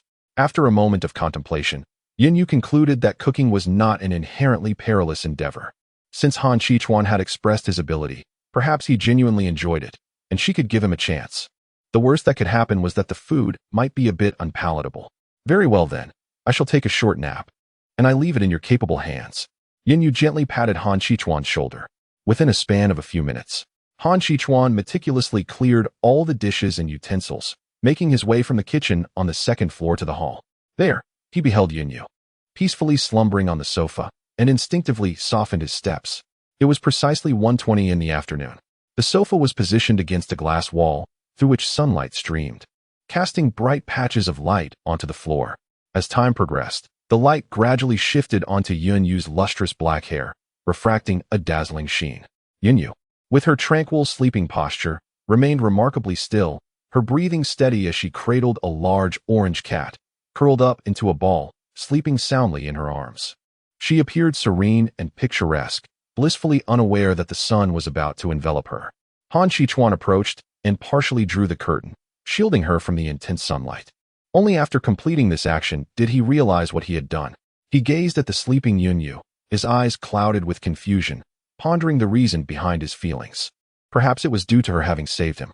Han Chichuan settled onto another sofa, allowing the sunlight to bathe him as he admired the azure sky and fluffy clouds beyond the window, occasionally glancing at the slumbering Yinyu. Amidst the chaos of this apocalyptic world, he found an unexpected sense of tranquility. Reflecting on the events since waking, he suddenly felt that regaining his memories was not as urgent as he once thought. Time flew by, and in the blink of an eye, it was nearly 2 o'clock. Ding, system notification, the store is about to open. The voice resonated directly within his mind, and without any forewarning, Yinyu was abruptly awakened. The large orange cat also stirred, although it could afford to drift back into slumber shortly thereafter. Yinyu stood up, simply arranging her hair and attire, while the orange cat shook its fur, preparing to descend the stairs together. "Aren't you going to rest for a while?" Yinyu noticed Han Chichuan seated nearby. "Yes, shortly. I will head down first. Do not rush concerning the matters of memory. Perhaps a solution will present itself later." Han Chichuan nodded, indicating his understanding. "Oh, by the way, your clothes should be dry. Remember to fetch them later." Yinyu continued, feeling it was inappropriate for him to remain in such a state of undress. All right. Once she had conveyed her instructions, Yinyu turned to descend the stairs, aware that 2 customers might still be waiting downstairs, uncertain if they intended to make further purchases. The orange cat followed suit, intending to continue its slumber. In truth, higher-level zombies were quite rare, predominantly found in the central areas of the city. Encountering 2 in a single day was indeed an unfortunate stroke of misfortune. "Boss, may I purchase revival again?" Lu Linyan inquired, having experienced the remarkable effects of the fruit tea, which had revitalized his abilities and dispelled his fatigue. "I'm afraid that is not permissible. Our signature beverage is limited to 1 purchase per person each day." Ling Xianwei expressed her surprise, as she had not previously encountered a situation requiring a second purchase. "Then I shall take some bread and other instant foods." Lu Linyan did not press further, opting for a compromise, primarily because he and Ling Xianwei had just counted their crystal cores, possessing only 1 third-level core, which they had acquired that very day.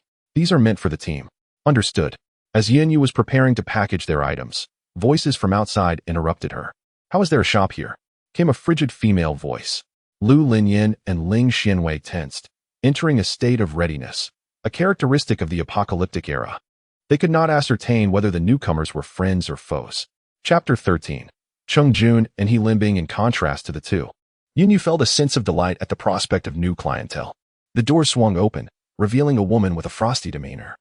Clad in a long white lab coat, as if she had just emerged from a research facility. Her gaze mirrored her demeanor, cold and serene, undisturbed by her unfamiliar surroundings. Lu Linyan, Ling Xianwei, what brings you here? Upon recognizing them, a flicker of emotion crossed her otherwise composed face. Lu Linyan, Ling Xianwei? As Yu heard these names, her curiosity piqued. She had a vague recollection of having encountered them before. Realizing they were acquaintances, Lu Linyan and Ling Xianwei exhaled in relief. He Linbing, what are you doing here? Are you alone? Did I not warn you that this place is perilous? Why did your base send researchers like you here? Ling Xianwei inquired. The newcomer was none other than He Linbing, a researcher from the Songqing base, akin to their own Longwei base. True to her name, she exuded an icy aura. Unlike the others, He Linbing was not an ability user but an ordinary person engaged in weapon research at the Songqing base, aimed at fortifying defenses for the apocalyptic stronghold. This particular area of research is undeniably significant. In a world ravaged by zombies, a breach in defense can result in complete annihilation. It is not a solitary individual. Cheng Jun follows closely behind. The primary purpose of this visit is to assess the practical data of the weaponry. If He Linbing were still alive, would the city have fallen to ruin? He Linbing nodded, remaining silent. The news that a level 3 healer can cure zombification has circulated from Long Wei, and its credibility is notably high, as Long Wei is currently the only entity possessing a level 3 healing ability. Here you are, the items you requested, Yin said, having neatly packaged the goods and handed them over. Thank you, responded Ling Xianwei, as she presented several level 2 crystal cores in exchange. The two prepared to depart, noting that they had lingered for quite some time, and the base might now be growing anxious. Ling Xianwei bid farewell to He Linbing, saying, we must take our leave now, until next time. He Linbing offered a faint smile, having already notified the base of their whereabouts upon spotting them. Thanks. Ling Xianwei replied with a smile as she was about to take her leave. Just then, someone called out, Hey, what are you two doing here? Didn't you say you encountered a high-level zombie? You don't look like you've barely escaped. The speaker was none other than Cheng Jun, the protector by He Linbing's side, his striking red hair making him particularly conspicuous. Never mind that, since you both appear to be in good shape. Let us take this opportunity to spar a little. Both individuals wielded fire-based abilities and held relatively high status within their respective bases, constantly vying for superiority. Hence, every encounter ignited a desire to compete. Before Lu Linyan could refuse, Cheng Jun had already prepared to launch an attack, forcing Lu Linyan to brace himself as well. He Linbing could feel the tension in his veins. After all, they were in someone else's establishment. Just as he contemplated stopping Cheng Jun, he was startled by Cheng Jun's exclamation. This was Cheng Jun's first encounter with such a situation. He could distinctly sense the presence of his supernatural abilities, yet found himself unable to wield them, leaving him somewhat at a loss. Lu Linyan also attempted to utilize his powers, which had fully recovered, but to no avail. Beside him, Ling Xianwei tugged at his sleeve. And suddenly, Lu Linyan had an epiphany. It must be connected to this peculiar shop, which possessed an abundance of wonders. Indeed, the voice of the shopkeeper echoed behind them. I apologize, but our establishment strictly prohibits the use of supernatural abilities, as well as sparring, fighting, or brawling. In an effort to project the authority of the shopkeeper, Yin felt an inexplicable urge to hold something. Her gaze inadvertently fell upon the large orange cat basking in the sunlight by the window, sound asleep. Big Orange, come here. It's time for your task. We need you to maintain order. Meow. Big Orange mewed helplessly, resigned to the whims of such a demanding caretaker. There was nothing to be done but comply. From the perspective of the onlookers, the sunbathing orange cat suddenly vocalized and leaped onto the counter. Yin gently stroked its fur and scooped it into her embrace. To possess the ability to restrict others' powers, she must surely be a high-ranking supernatural being. Cheng Jun eyed Yin warily, instinctively positioning himself in front of He Linbing, readying himself for an attack. If it was indeed a supernatural ability, its level must surpass his own. He has now reached the pinnacle of level 3, which implies that the store manager must be at least at the pinnacle of level 4. Suddenly, a sharp pain struck Cheng Jun's head. Ouch! Who the hell was that?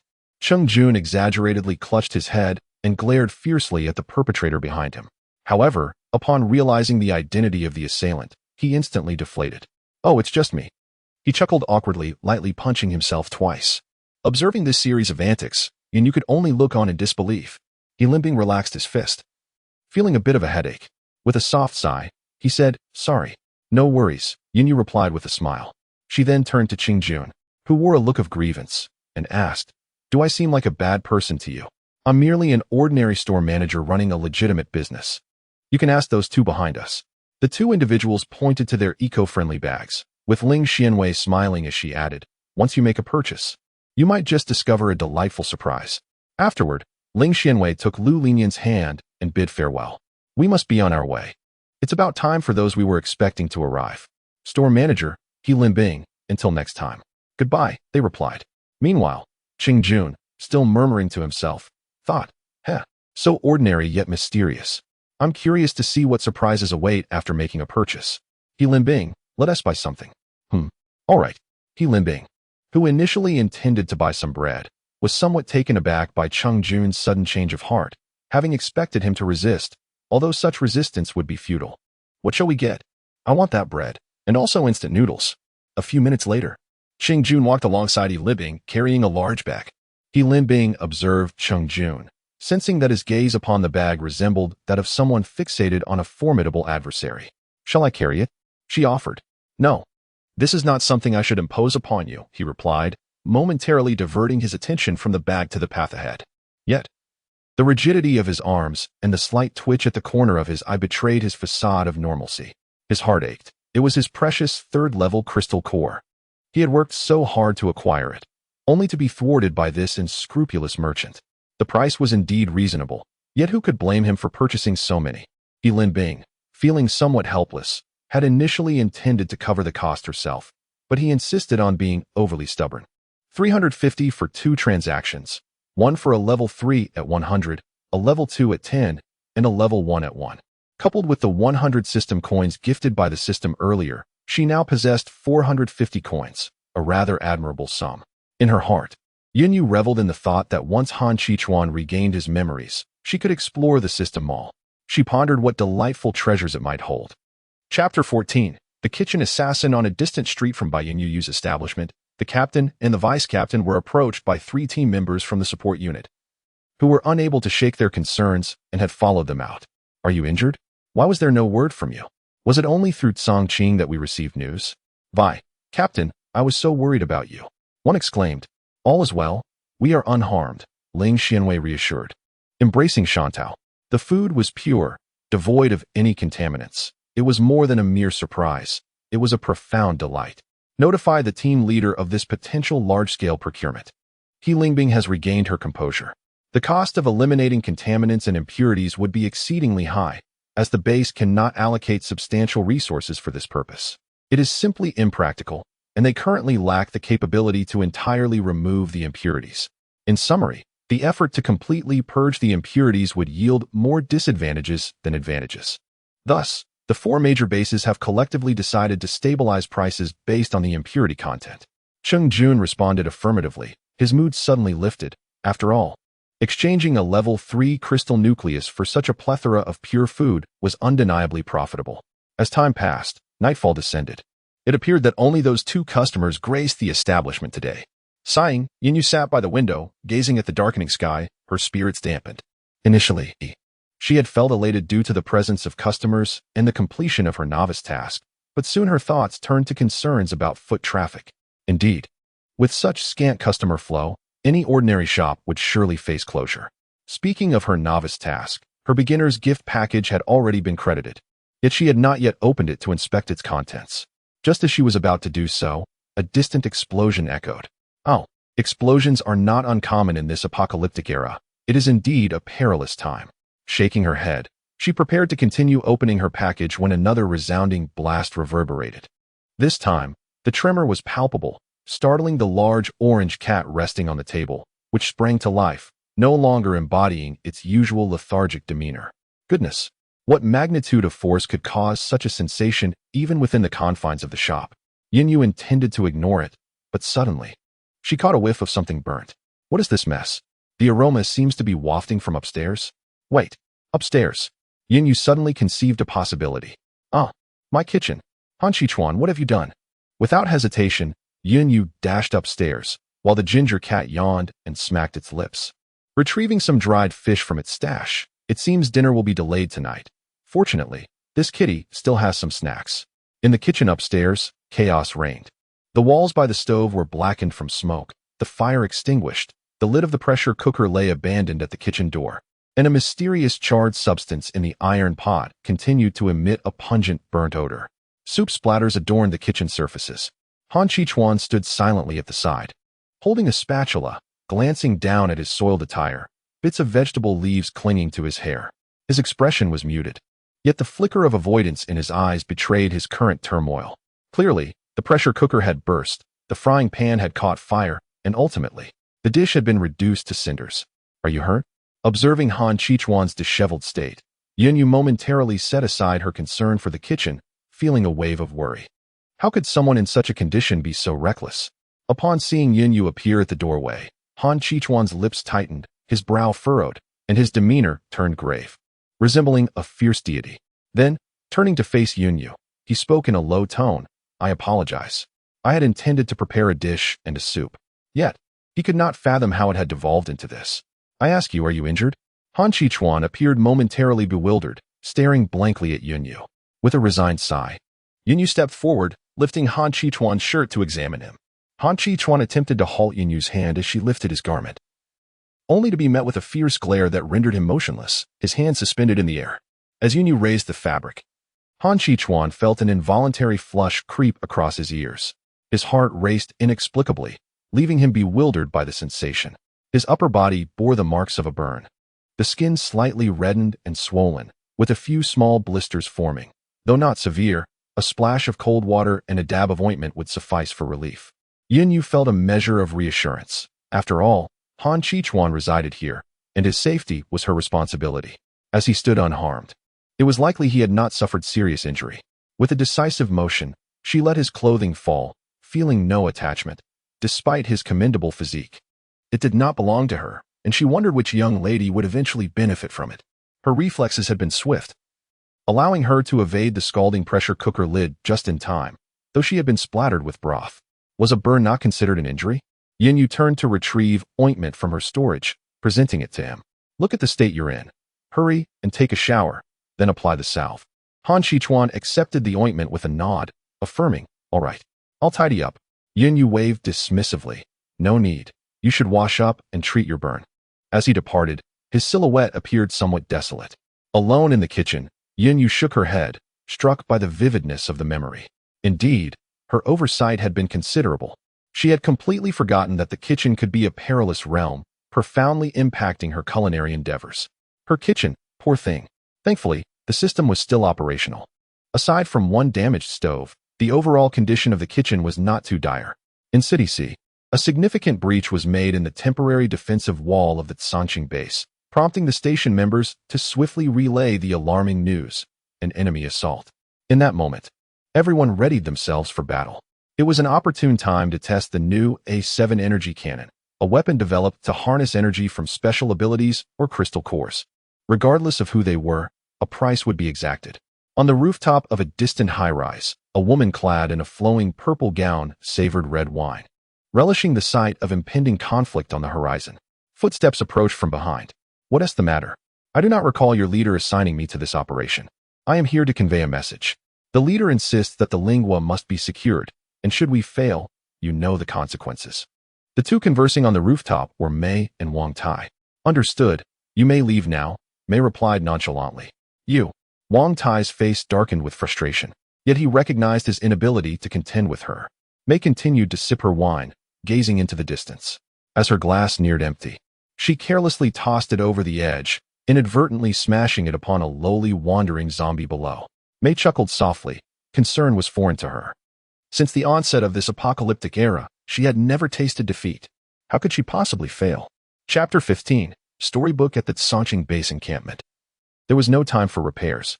A horde of zombies surrounded them, poised to charge.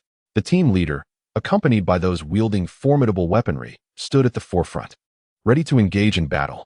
One team member explained, his gaze fixed intently on the battlefield ahead, oblivious to He Linbing standing nearby. He Linbing closed his eyes in contemplation for a few moments and grasped the rationale behind the leader's actions. They had come solely for the mission, and the base had dispatched only 20 personnel. The current outpost was merely a small, temporary shelter with defensive walls barely sufficient to fend off ordinary zombies. The Dragon Base's outpost in City C was no different. After all, they were still on the periphery, and their ultimate objective was the precious resources of the Lingua and City C, necessitating infiltration into the heart of the city. This implied that the current encampment could be abandoned at any moment. However, with the outpost now compromised and surrounded by zombies, immediate repairs were impossible. If the 20 personnel were to retreat, the supplies and other items left behind would surely be ravaged. It would be wiser for a portion of the combat-capable superpowered individuals to hold off the zombies, granting the Earth-based superpowered individuals additional time for repairs. Bullets were consumables. While their lethality remained significant against first- and second-tier zombies, even a direct shot to the forehead of a fourth-tier zombie could inflict severe injury. Given the current state of the world, fourth-tier zombies were exceedingly rare, and fifth-tier specimens were akin to zombie kings. Thus, conserving ammunition for deeper incursions into the city would prove invaluable. He Limbing surveyed the surrounding zombies, noting that most were ordinary zombies, with only a handful being first-tier and even fewer at the second and third tiers. The situation was manageable. However, she pondered why there were gaping holes in the defensive walls. The current zombies should not have been capable of such destruction, unless those few second- and third-tier zombies had collaborated, which was unlikely given their lack of intelligence. She glanced at the weapon in her hand. Although it had not been fully tested, she was confident of its efficacy. "Researcher He, what brings you here?" The team member was about to alert those nearby that the battle was imminent when he turned to discover it was He Limbing. This startled him. She was the only ordinary person among them, yet her presence in such a perilous location was of paramount importance. "I have come to test the weapons," He Limbing stated, her expression unwavering, exuding an air of calm indifference. Her primary task was to observe combat data. She could not remain hidden in the rear indefinitely. This was an opportunity. "Pay no mind to me. I am fully aware of my actions. The fight is about to commence, so remain vigilant." Her tone was unremarkable, yet undeniably convincing. The young man nodded, redirecting his focus to the outside as the battle loomed. At Baiyun Yu's establishment, after tidying up the kitchen and completing dinner preparations, Yun Yu sat at the table, facing the food, yet found herself lacking the desire to move. "You all eat first. I will take a moment." Han Shichuan felt somewhat embarrassed to continue, as he was indeed the architect of the chaos. However, he had not anticipated that his notoriety stemmed from his prowess as a culinary disaster. He apologized once more, his typically stoic face betraying a hint of guilt. "Meow?" exclaimed the large orange cat beside him, continuing its meal. "Perhaps I should eat now. Otherwise, this fellow will surely wait," Yin Yu mused internally. "It's nothing. Your amnesia is not your fault, and the kitchen issues are not insurmountable. Now, let us hasten to dine. The dishes will grow cold, and that would be unfortunate."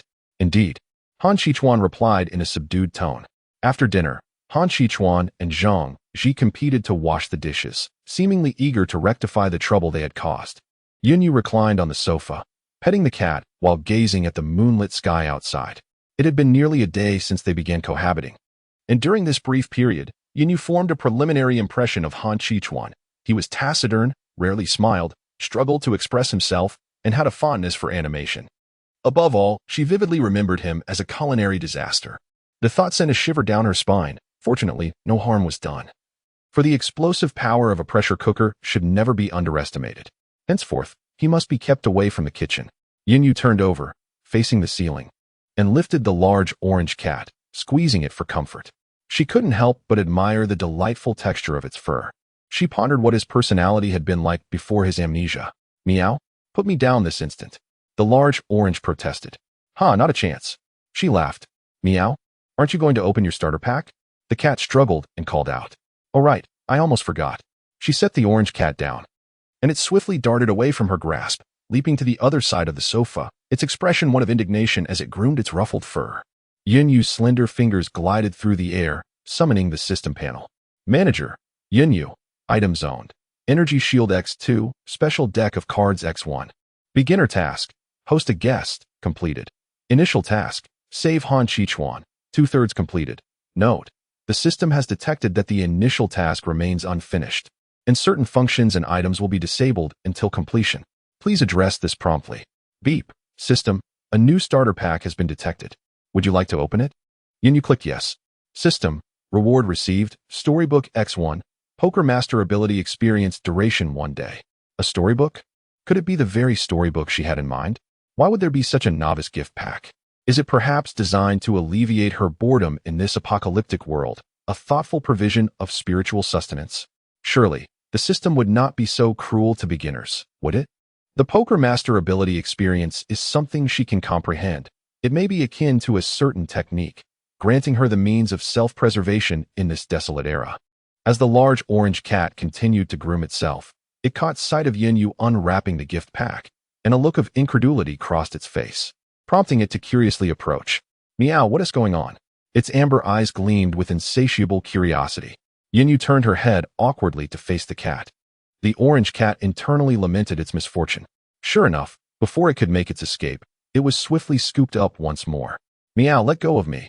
Yin buried her face into the soft fur of the orange cat, allowing her racing thoughts to settle.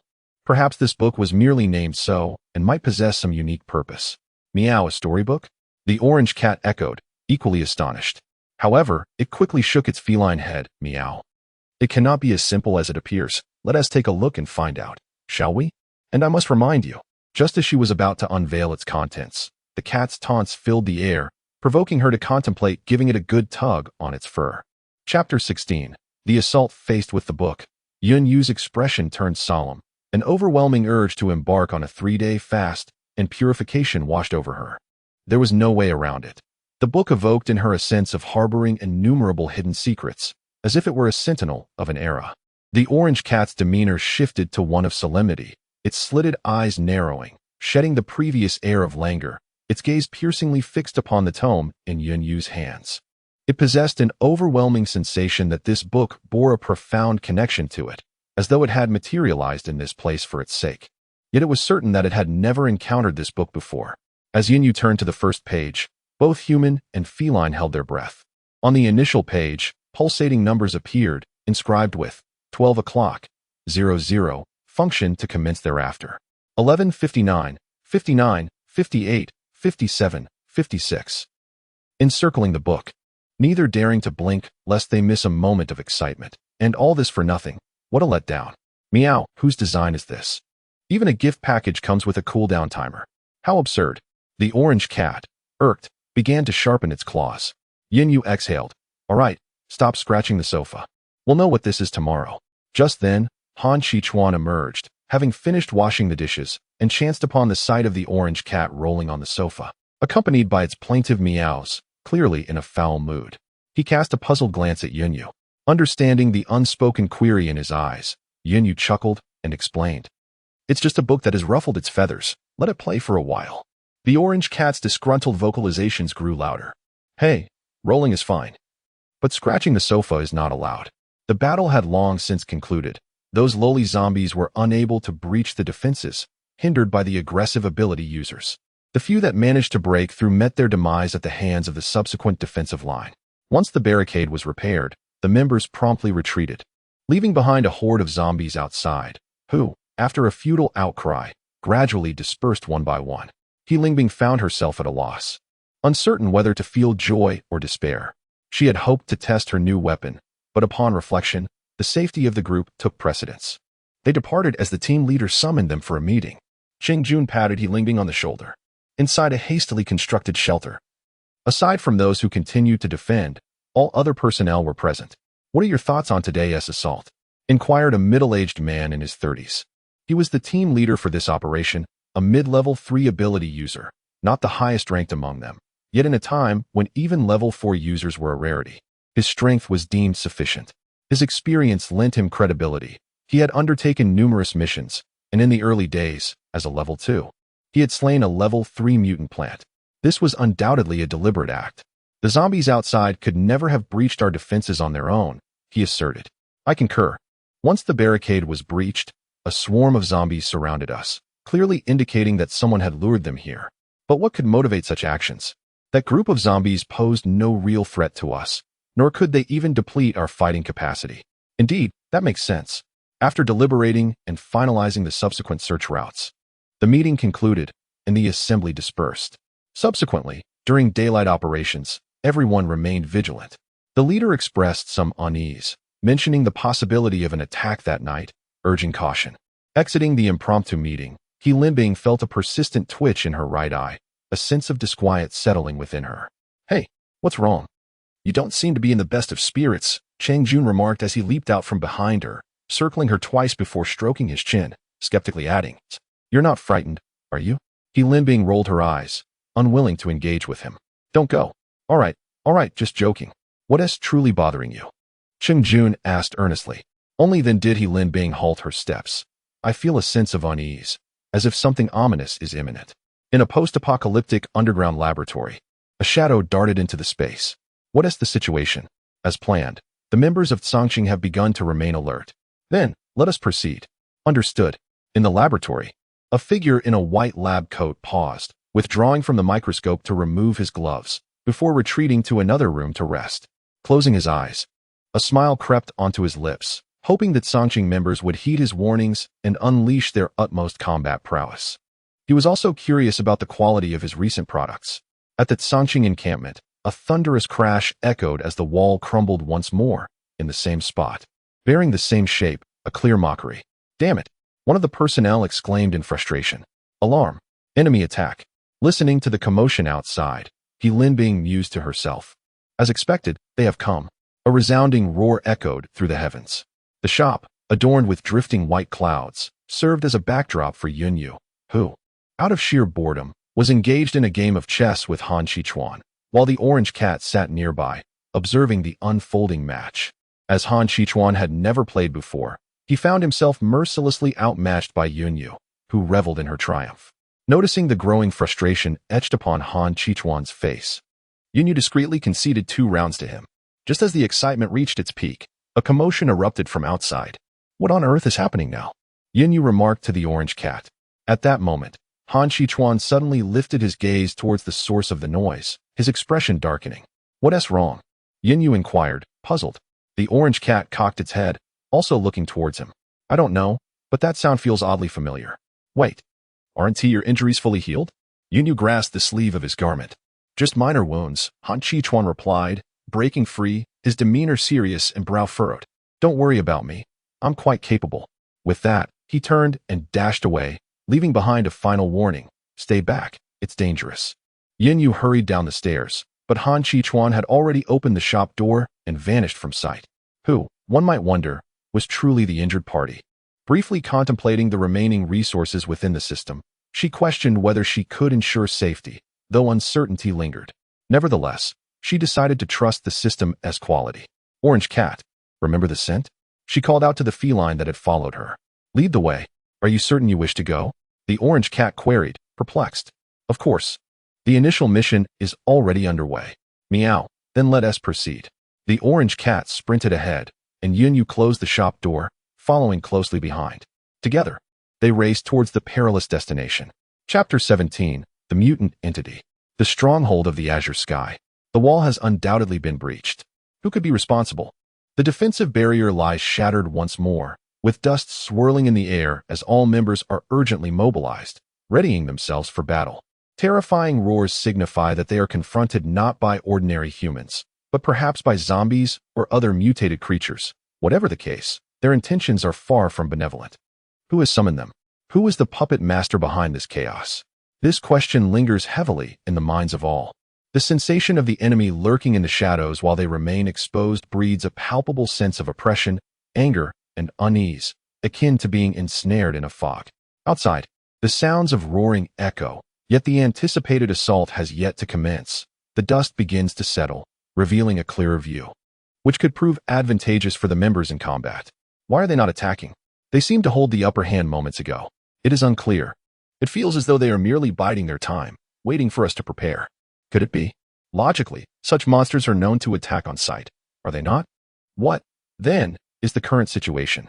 The discussion has scarcely unfolded when, through the haze, they catch sight of a multitude of eerie green eyes. Each gaze as predatory as a hungry wolf fixating on a lamb. These are not the eyes of ordinary humans, nor those of the undead. What manner of beast is this? No one can ascertain. Yet, when the dust finally settles, the scene becomes clear. They are encircled by a cage that gleams ominously under the moonlight, with the creatures possessing those glowing green eyes imprisoned within. They are many-eyed, armed with razor-sharp claws, some draped in thick fur while others are clad in scales, their bodies swollen and exuding a foul, slimy secretion. Their roars betraying an eagerness for food. The members of Tsangqing were enveloped in an unshakable chill, yet they resolutely mobilized their gathered supernatural abilities. Mutants? Could it be that someone still dared to conduct such experiments? He Limbing found it hard to believe, her astonishment evident upon her face. She was aware of this abomination because an esteemed professor from the Tsangqing base had once received an invitation to participate in human mutation experiments. The inviter had even sent preliminary experimental images alongside a list of designated subjects, some of which bore an 80% resemblance to the creature before her. However, at that time, numerous flaws were apparent.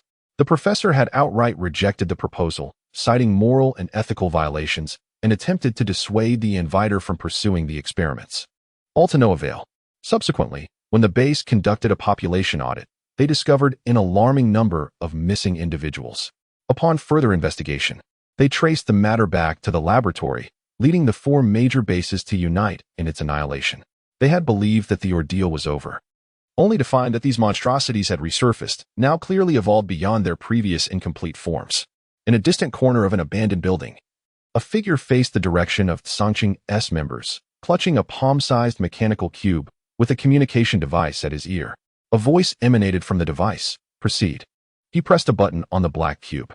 Creaking sounds signaled the opening of an iron cage. Accompanied by excited roars, the creatures surged forward. Everyone, be cautious. Prepare for battle. Defenders took their positions, while attackers readied themselves, maintaining the formation from before. Yet this time, the level of the adversary remained unknown. Stay alert. Witnessing a fellow combatant being overpowered by a monstrous foe and violently flung to the ground, the sight was harrowing.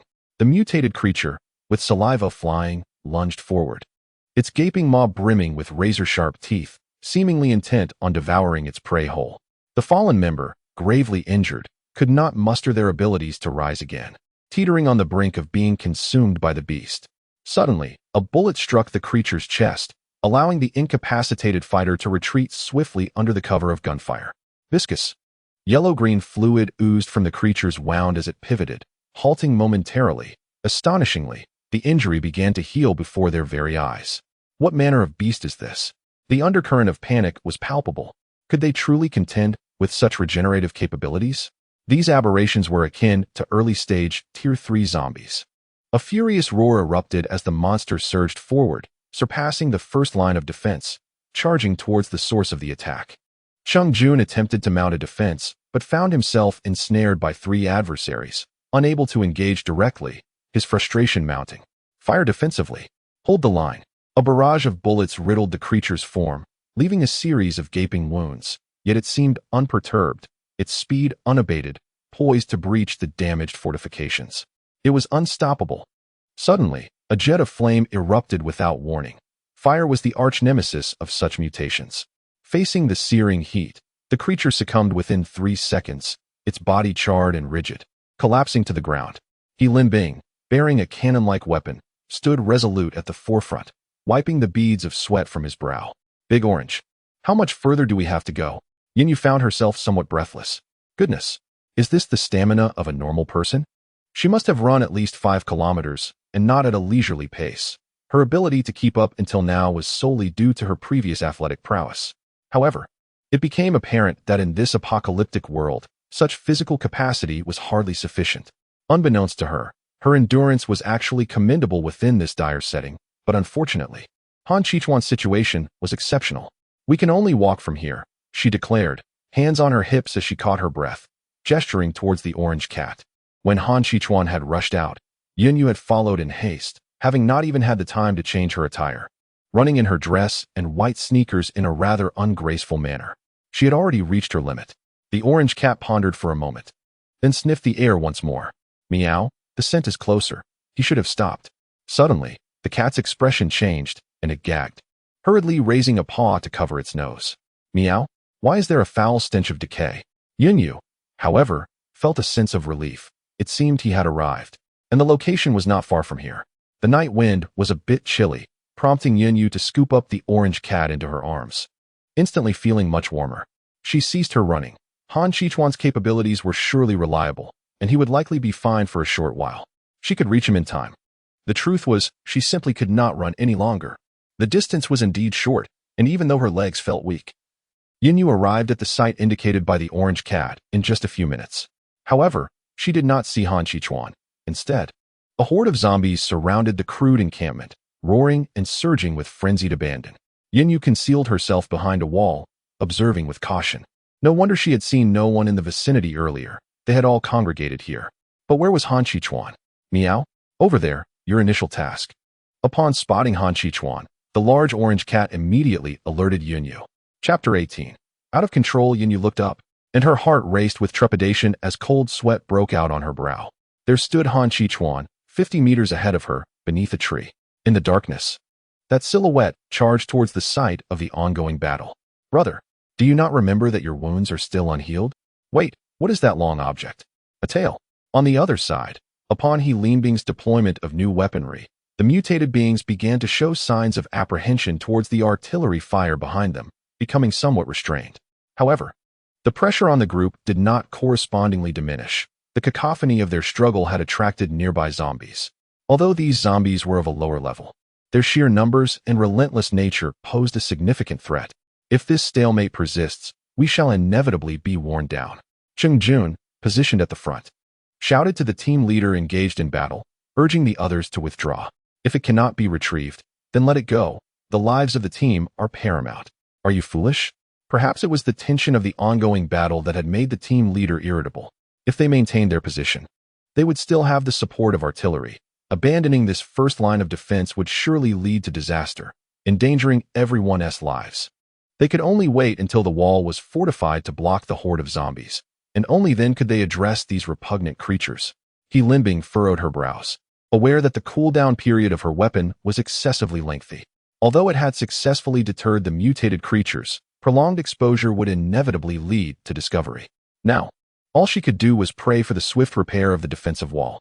Alas, another creature had breached their lines, targeting the 3 Earth-type abilities users who were tirelessly mending the defenses. This was dire. Her weapon still required a brief moment before it could be deployed again. A terrifying roar echoed through the air, and the onlookers beheld a shadow rushing in from the side. With a single claw swipe, 5 streaks of fluid erupted into the air as the mutated creature writhed and screamed in agony. Then, another claw pierced the creature's nape, and in an instant, it fell silent. The shadow surged toward other mutated entities. The weakness lies at the nape. He Linbing cried out to the frontline combatants. Her observations were meticulous, and the one-sided massacre occurring not far away was easily discernible to her. Yet, as she gazed upon that figure, a sense of familiarity washed over her, as if she had encountered it before. The figure was none other than Han Qichuan, though he appeared disturbingly altered, feral, bloodthirsty, resembling a beast. Upon arriving at the scene, he had become highly agitated at the sight of the mutated creatures. When he heard the barely audible whistle, his dark eyes gradually transformed into blood-red slits. A barrage of memories flashed through his mind, identical mutated creatures as he relentlessly slaughtered them. The feeling was all too familiar, a surge of rage, an insatiable desire for bloodshed. His body bore clear signs of not belonging to humanity. Grayish scales emerged, nearly obscuring his face. His hands morphed into razor-sharp claws, and a robust, powerful tail sprouted from behind him. Beneath the moonlit night, the armored figure gleamed with a cold and perilous light. Unbeknownst to anyone, a gray orb of light flickered briefly in front of his chest. He resembled the nemesis of the mutated beings, targeting them with unwavering precision. Every mutant he locked onto met an inevitable demise. The lowly zombies, oblivious to their fate, attempted to lunge at him as he passed, only to collapse lifelessly. This was a one-sided slaughter, akin to a ravenous wolf descending upon a flock of sheep. The mutants ceased their assault and began to scatter in terror. Han Qichuan's entrance significantly alleviated the pressure on Sangqing, yet it also ushered in an even greater sense of dread. What manner of creature is this? How long until the wall is repaired? Soon, perhaps in just a few minutes. What good will it do to repair the wall? Do you truly believe it can withstand that entity? Look at how effortlessly he dispatches the mutants. Could he be here to assist us? One can only hope. The discourse around Han Qichuan filled the air, while He Linbing remained silent, merely listening. She suddenly recalled why this figure seemed familiar. He was one of the few mutants whose data had been obscured by the professor. Although she was uncertain as to why they, being mutants themselves, were in conflict, one thing was clear. Once he dealt with that group of mutants, they would likely be next. She wondered whether the A7 Ultra Energy Cannon, powered by abilities or crystal cores, could possibly eliminate him, as the cooldown was nearly over. Meanwhile, hiding behind the wall, Yunyu gazed in astonishment at the unfolding chaos on the battlefield. Meow? How would I know? Wasn't there any mention of it in the materials you reviewed on Earth? If there were, I would have inquired. Before arriving in this apocalyptic era, in order to better execute the mission of restoring this dimension, Earth provided relevant information. However, that information was merely vague. The documents indicated that Han Qichuan was a villain who appeared suddenly, and no one knew where he had been prior. There was no mention of Han Qichuan's ability to transform. Diju, how effective is the shield? Meow, the system ought to have some confidence in its provisions. Let us approach quietly. Primarily, she felt uneasy about him, as she distinctly sensed something amiss in his combat state. Having spoken, she immediately took action. Yunyu lifted Diju and cautiously maneuvered along the wall, her movements silent and deliberate. On the side of Cangqing, the defensive wall had been restored, and the external battle was nearing its conclusion. Outside the defensive wall, a multitude of crystal cores littered the ground, yet none dared to collect them. When the last mutated creature fell beneath Han Qichuan's claws, everyone held their breath, if he truly intended to breach their defenses. Even all the ability users combined might not suffice to withstand him. Han Qichuan slowly turned to face the encampment, his 5 claws pointed downward, sharp tips dripping with an unknown viscous substance, whether from the mutated creatures or the zombies. His large tail swayed incessantly behind him. Unlike other peculiar beings that challenged the limits of human aesthetics, Han Qichuan's cold, ashen gray scales adorned his head and face, resembling an enigmatic helmet that obscured his features and added an aura of mystery. His sharp claws and proud spine exuded an intimidating presence without the need for anger. As Yunyu observed Han Qichuan from a corner, she could not help but acknowledge that he was quite pleasing to the eye before his transformation, and surprisingly, he remained so afterward. However, certain actions were imperative. Han Qichuan's current state was highly unsettling, and she must intervene. Yunyu prepared to erect a shield for those in danger when he unleashed an attack. He Linbing gripped her cannon tightly, her gaze fixated on Han Qichuan's movements, a sentiment echoed by the others. The defensive wall loomed high, and just as Yunyu began to doubt Han Qichuan's ability to leap over it, he sprang into action, his legs bending as he vaulted upwards. With a resounding boom, the cannon in He Linbing's hands emitted an even brighter flame than before, while the ability users unleashed their powers in a relentless barrage towards him. Han Qichuan roared in anger. He Linbing was slightly taken aback. She had initially thought her attacks would miss, yet it appeared he had indeed sustained injuries. Increase the frequency of our assaults. He must be hurt. Do not grant him a moment's respite, she shouted. The onslaught of supernatural attacks rained down, and Han Qichuan evaded them with increasing difficulty. Having already dealt with a dozen mutated beings, he had yet to recover his stamina, and the combination of old and new wounds rendered his evasions increasingly arduous. He Linbing's weapon was cooling down in her hand, while she keenly observed the opportune moment to strike with lethal precision. Han Qichuan had ultimately been ensnared by a controlling ability, rendering him unable to move, and he was now thrashing about in desperation. This was the moment. However, the weapon had yet to complete its cooldown. He Linbing forcibly activated the weapon, determined to eliminate this unstable threat even at the cost of rendering it inoperable. The power modulation was set to maximum, channeling every last ounce of energy from 2 level 3 crystal cores and 1 level 4 crystal core. The exterior of the weapon began to glow ominously red, and a brilliant beam of light surged towards Han Qichuan. Trapped, he had no time to evade and could only watch in horror as the blinding light approached. His slit pupils constricted in fear as he sensed the imminent peril of the attack. With a deafening roar, the strike connected, erupting in a fiery explosion that enveloped everything in a torrent of flames, which took a considerable time to dissipate. Unbeknownst to anyone, after the attack landed, a shadow atop a distant building glanced back before silently retreating into the darkness. As he turned, a metallic glint caught the moonlight from an object in his hand, seemingly a whistle. The members of the Cangqing team were all on edge, their eyes fixed intently on the spot where Han Qichuan had stood moments before. Such overwhelming force surely could not be withstood.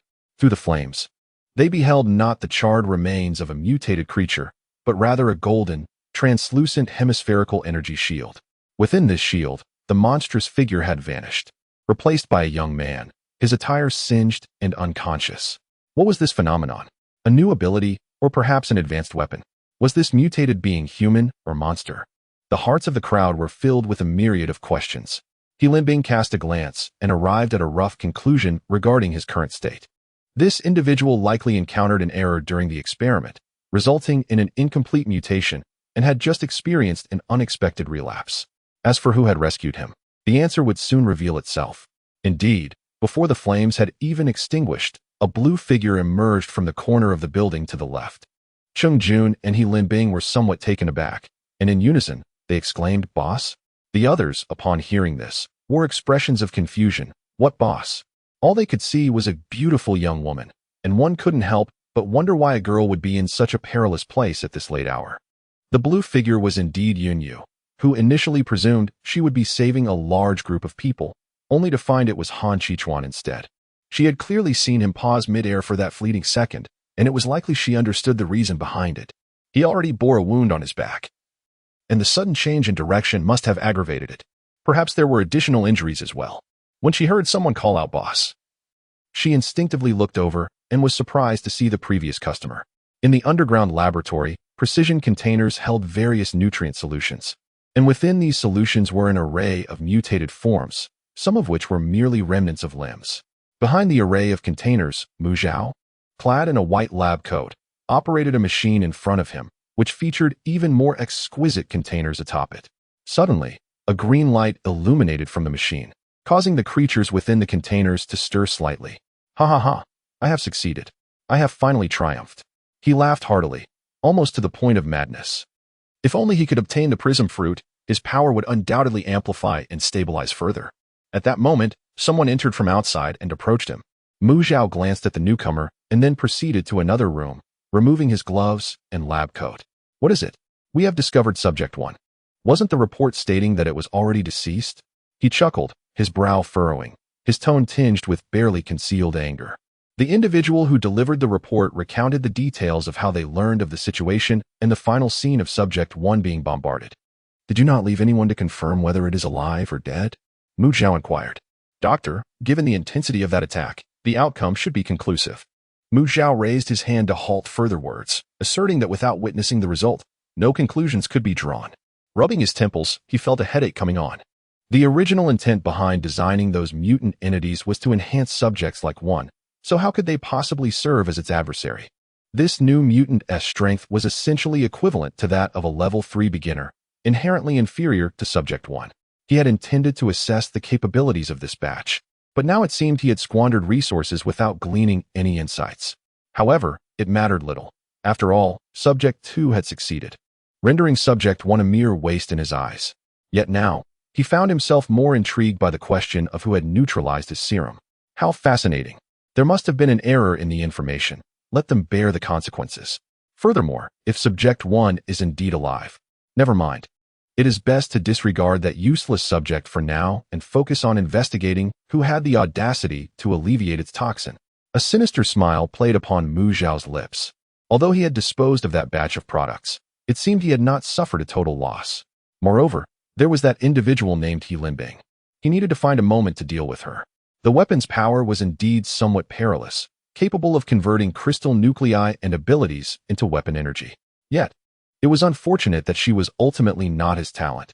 As a hindrance, she ought to vanish. Linbing cast a glance at Cheng Jun, her eyes clearly inquiring. "Didn't NTie instruct you to notify the procurement team?" Cheng Jun blinked innocently, feeling wronged. He had indeed sought them out. But the team leader had been preoccupied with other matters at the time, and subsequently, it slipped his mind. The team leader was the owner of the shop where Linbing and he had encountered each other earlier that afternoon. He would elaborate on that later. Cheng Jun steeled himself to explain.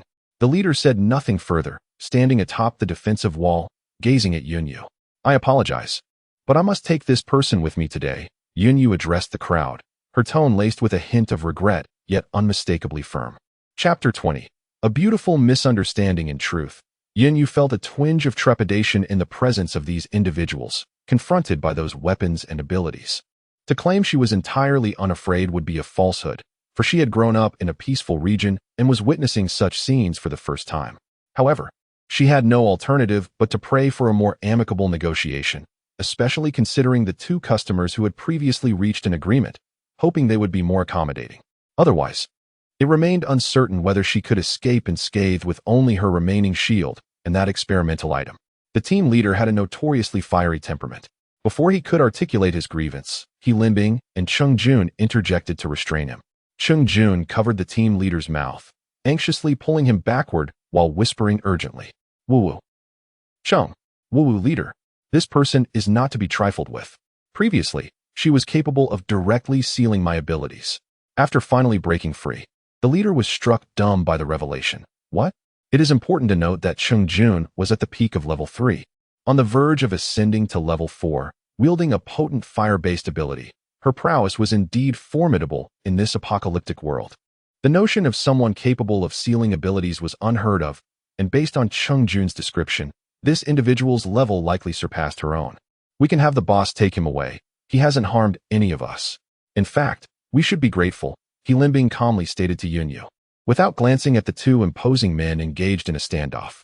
If the members of Zhongqing were aware of Yunyu's thoughts, they might well exclaim that it was a beautiful misunderstanding rather than remaining puzzled by the other's agreeable demeanor. However, could he truly transform into such a monstrous being? Is the boss certain about taking him? Absolutely.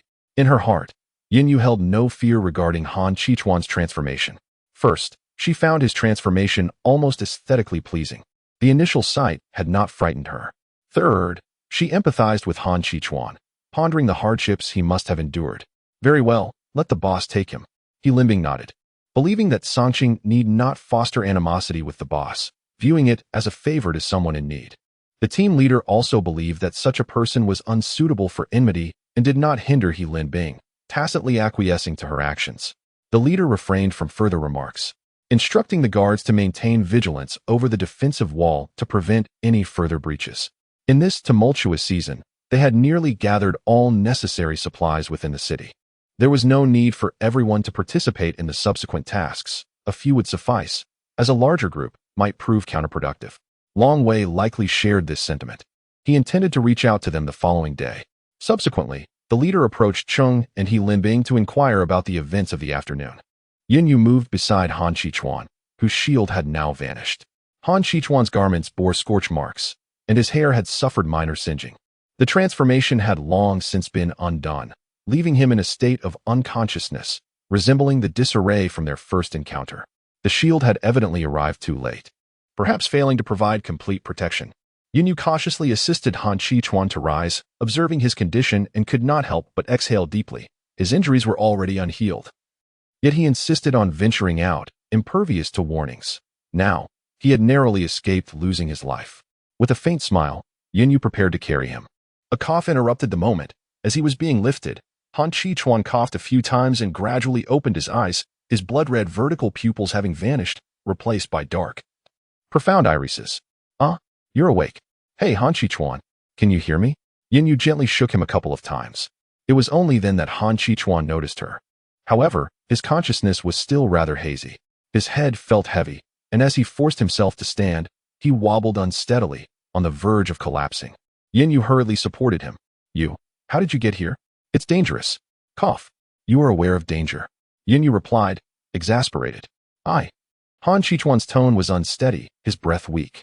He attempted to take a few steps, but faltered, ultimately relying on Yunyu for support.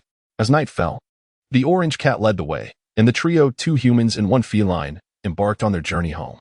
Wait, boss, a voice called from behind, accompanied by the sound of an engine. What is the matter? Yunyu instinctively tensed, ready to activate another shield at a moment's notice. Upon realizing it was nothing alarming, she let out a sigh of relief. After pondering for a moment, she consented, acknowledging that a vehicle would indeed be more expedient. Thank you. Before long, they arrived in front of the shop. Cheng Jun expressed a hint of astonishment upon seeing the store again. It was remarkable that there was a shop in such a location, selling pure food products. Cheng Jun and his companions assisted Yunyu in settling Han Qichuan onto a sofa inside the shop. Han Qichuan appeared dazed, his wounds still oozing blood. "You two go ahead and pick out what you need. I'll tend to his wounds first," Yunyu instructed, gesturing towards the display shelves at the front. She then retrieved a medical kit from the corner. Thankfully, she had previously placed some medical supplies outside. She was not yet ready to reveal her spatial abilities, even if it meant being mistaken for someone with spatial powers.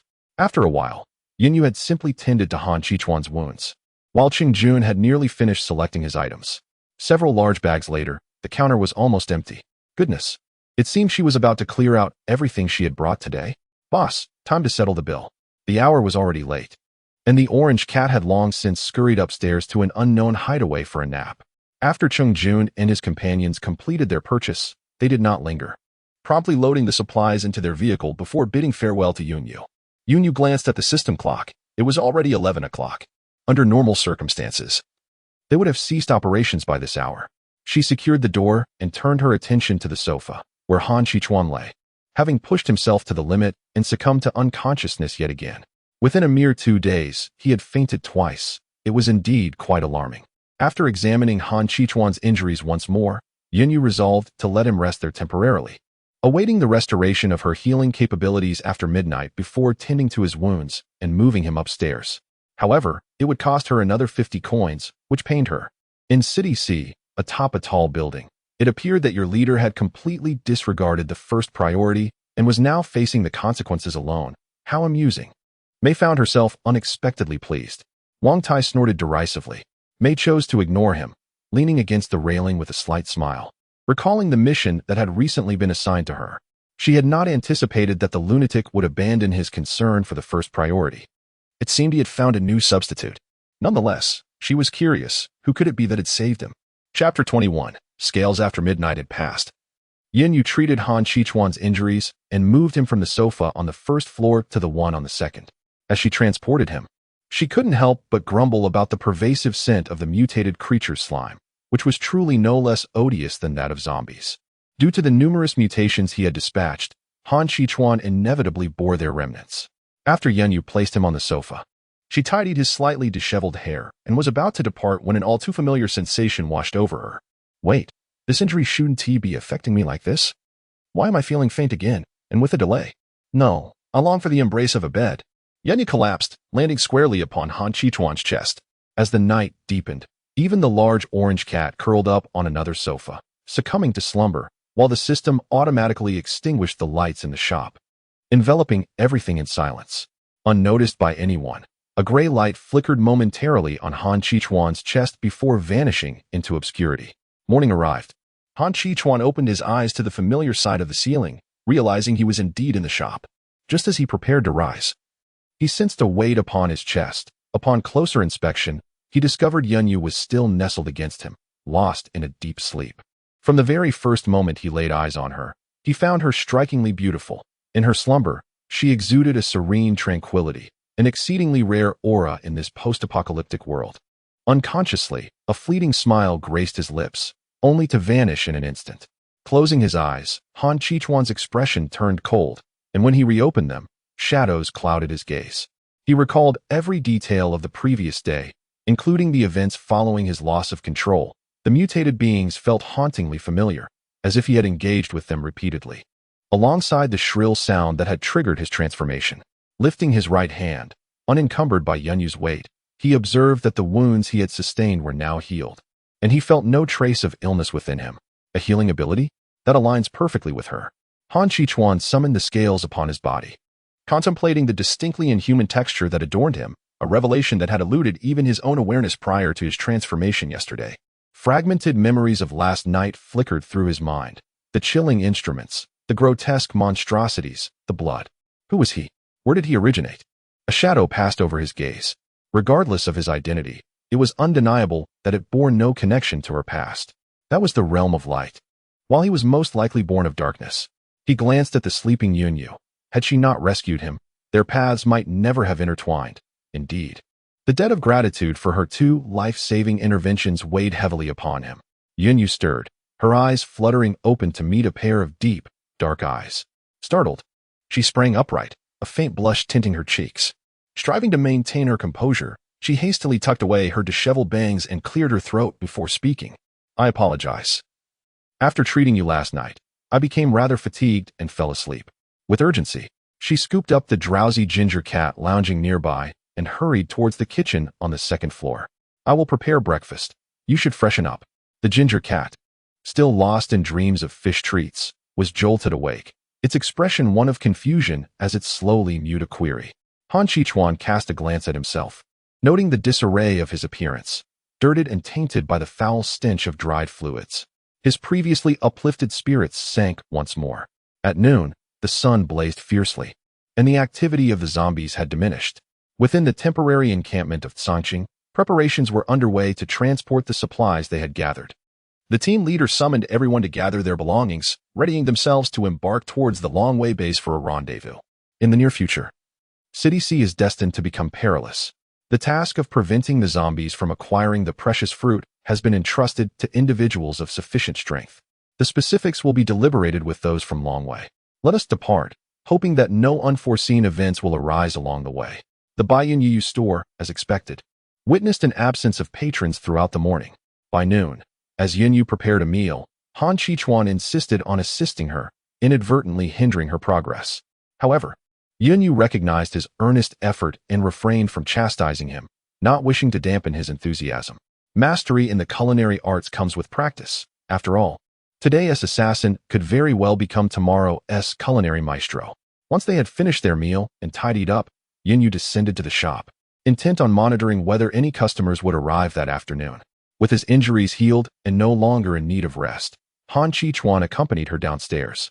This marked his first meticulous examination of Yunyu's store, leaving him both astonished and puzzled as to why she would choose to establish a shop in such a perilous environment. In his limited recollections, there were scarcely any shops outside of the bases during the apocalypse. His concerns were not about customer traffic. Based on the meals he had consumed over the past few days, it was evident that the store was well stocked with uncontaminated food. Pure provisions could only be in high demand. Upon noticing the empty shelves, Yunyu remembered that she had yet to place the items she retrieved from her space this morning. She called upon Han Chichuan for assistance, and he nodded in agreement, ready to help. With Han Chichuan's assistance, the items were swiftly arranged, and now, with no other tasks at hand and no customers in sight, Yunyu found herself in a state of leisure. Han Chichuan sat in a chair, perusing a book that Yunyu had left at the front desk. While Yunyu rested her chin on the counter, one hand petting a cat, and the other studying a system panel visible only to her and the ginger cat. The myriad functions of Baiyun Yuyu's shop remained largely unexplored, and she intended to familiarize herself with them through the panel. Yunyu glanced up at Han Chichuan. Suddenly reminded of the events from the previous day, Han Chichuan merely regarded her in silence. I didn't even know I could change before yesterday. So why? The mention of a whistle piqued her curiosity. A whistle? What does that have to do with anything? I didn't hear it yesterday. Meow, I heard it. It sounded awful. The ginger cat lazily replied. Dodgy, you heard it? Meow. It might have been something special. It's quite normal for an ordinary person not to perceive it, Dodgy elucidated. Then, you heard the whistle and lost control? Yes, those mutated beings are quite familiar. When I saw them yesterday, some images flashed through my mind. And those mutated beings? Where has Han Chichuan been all this time? Could it be as I suspected? Most likely. Can you control the transformation now? Yes. May I see those scales? After a brief moment of hesitation, Han Chichuan ultimately acquiesced. He did not fully transform. Instead, only one hand morphed into the clawed form from before. Though he retracted the sharp talons to avoid harming Yunyu, the scales covering his hands shimmered coldly, resembling a layer of formidable armor. Yunyu gazed at the scales and was suddenly reminded of the injuries he had sustained the previous day. An inexplicable fury surged within him. Unable to voice his anger, he could only cast a fierce glare in his direction. Han Chichuan, upon receiving the glare, appeared utterly bewildered, wondering what had transpired. A sudden rumble drew both their attentions. Moments later, a figure dashed in with great speed, as though being pursued by something ominous. Losing balance, the individual stumbled and fell forward, yet instinctively shielded the person they were holding tightly. Han Chichuan reacted swiftly, positioning himself protectively in front of Yunyu, his clawed hand extended, vigilant against the approaching shadow. Why does this seem so familiar? Yunyu murmured, observing the silhouette on the ground. When the person lifted their head, even Han Chichuan exhibited a hint of surprise. While Yunyu gasped in astonishment, covering his mouth. It was undoubtedly Qing Jun, cradling He Linbing in his arms. To their shock, Cheng Jun's forehead was smeared with blood, and his long sleeves were torn open, revealing grotesque, mangled wounds beneath. His attire bore traces of frost and scorch marks, and he was enveloped in a cloud of dust. "What has happened to you?" Yin Yu inquired, concern etching his features. "Manager, please save He Linbing." Cheng Jun's eyes were bloodshot, his tone urgent. It was at this moment that Yin Yu realized something was amiss with He Linbing's condition. He Linbing's face was devoid of any color, pale and sickly, tainted by an eerie bluish-gray hue.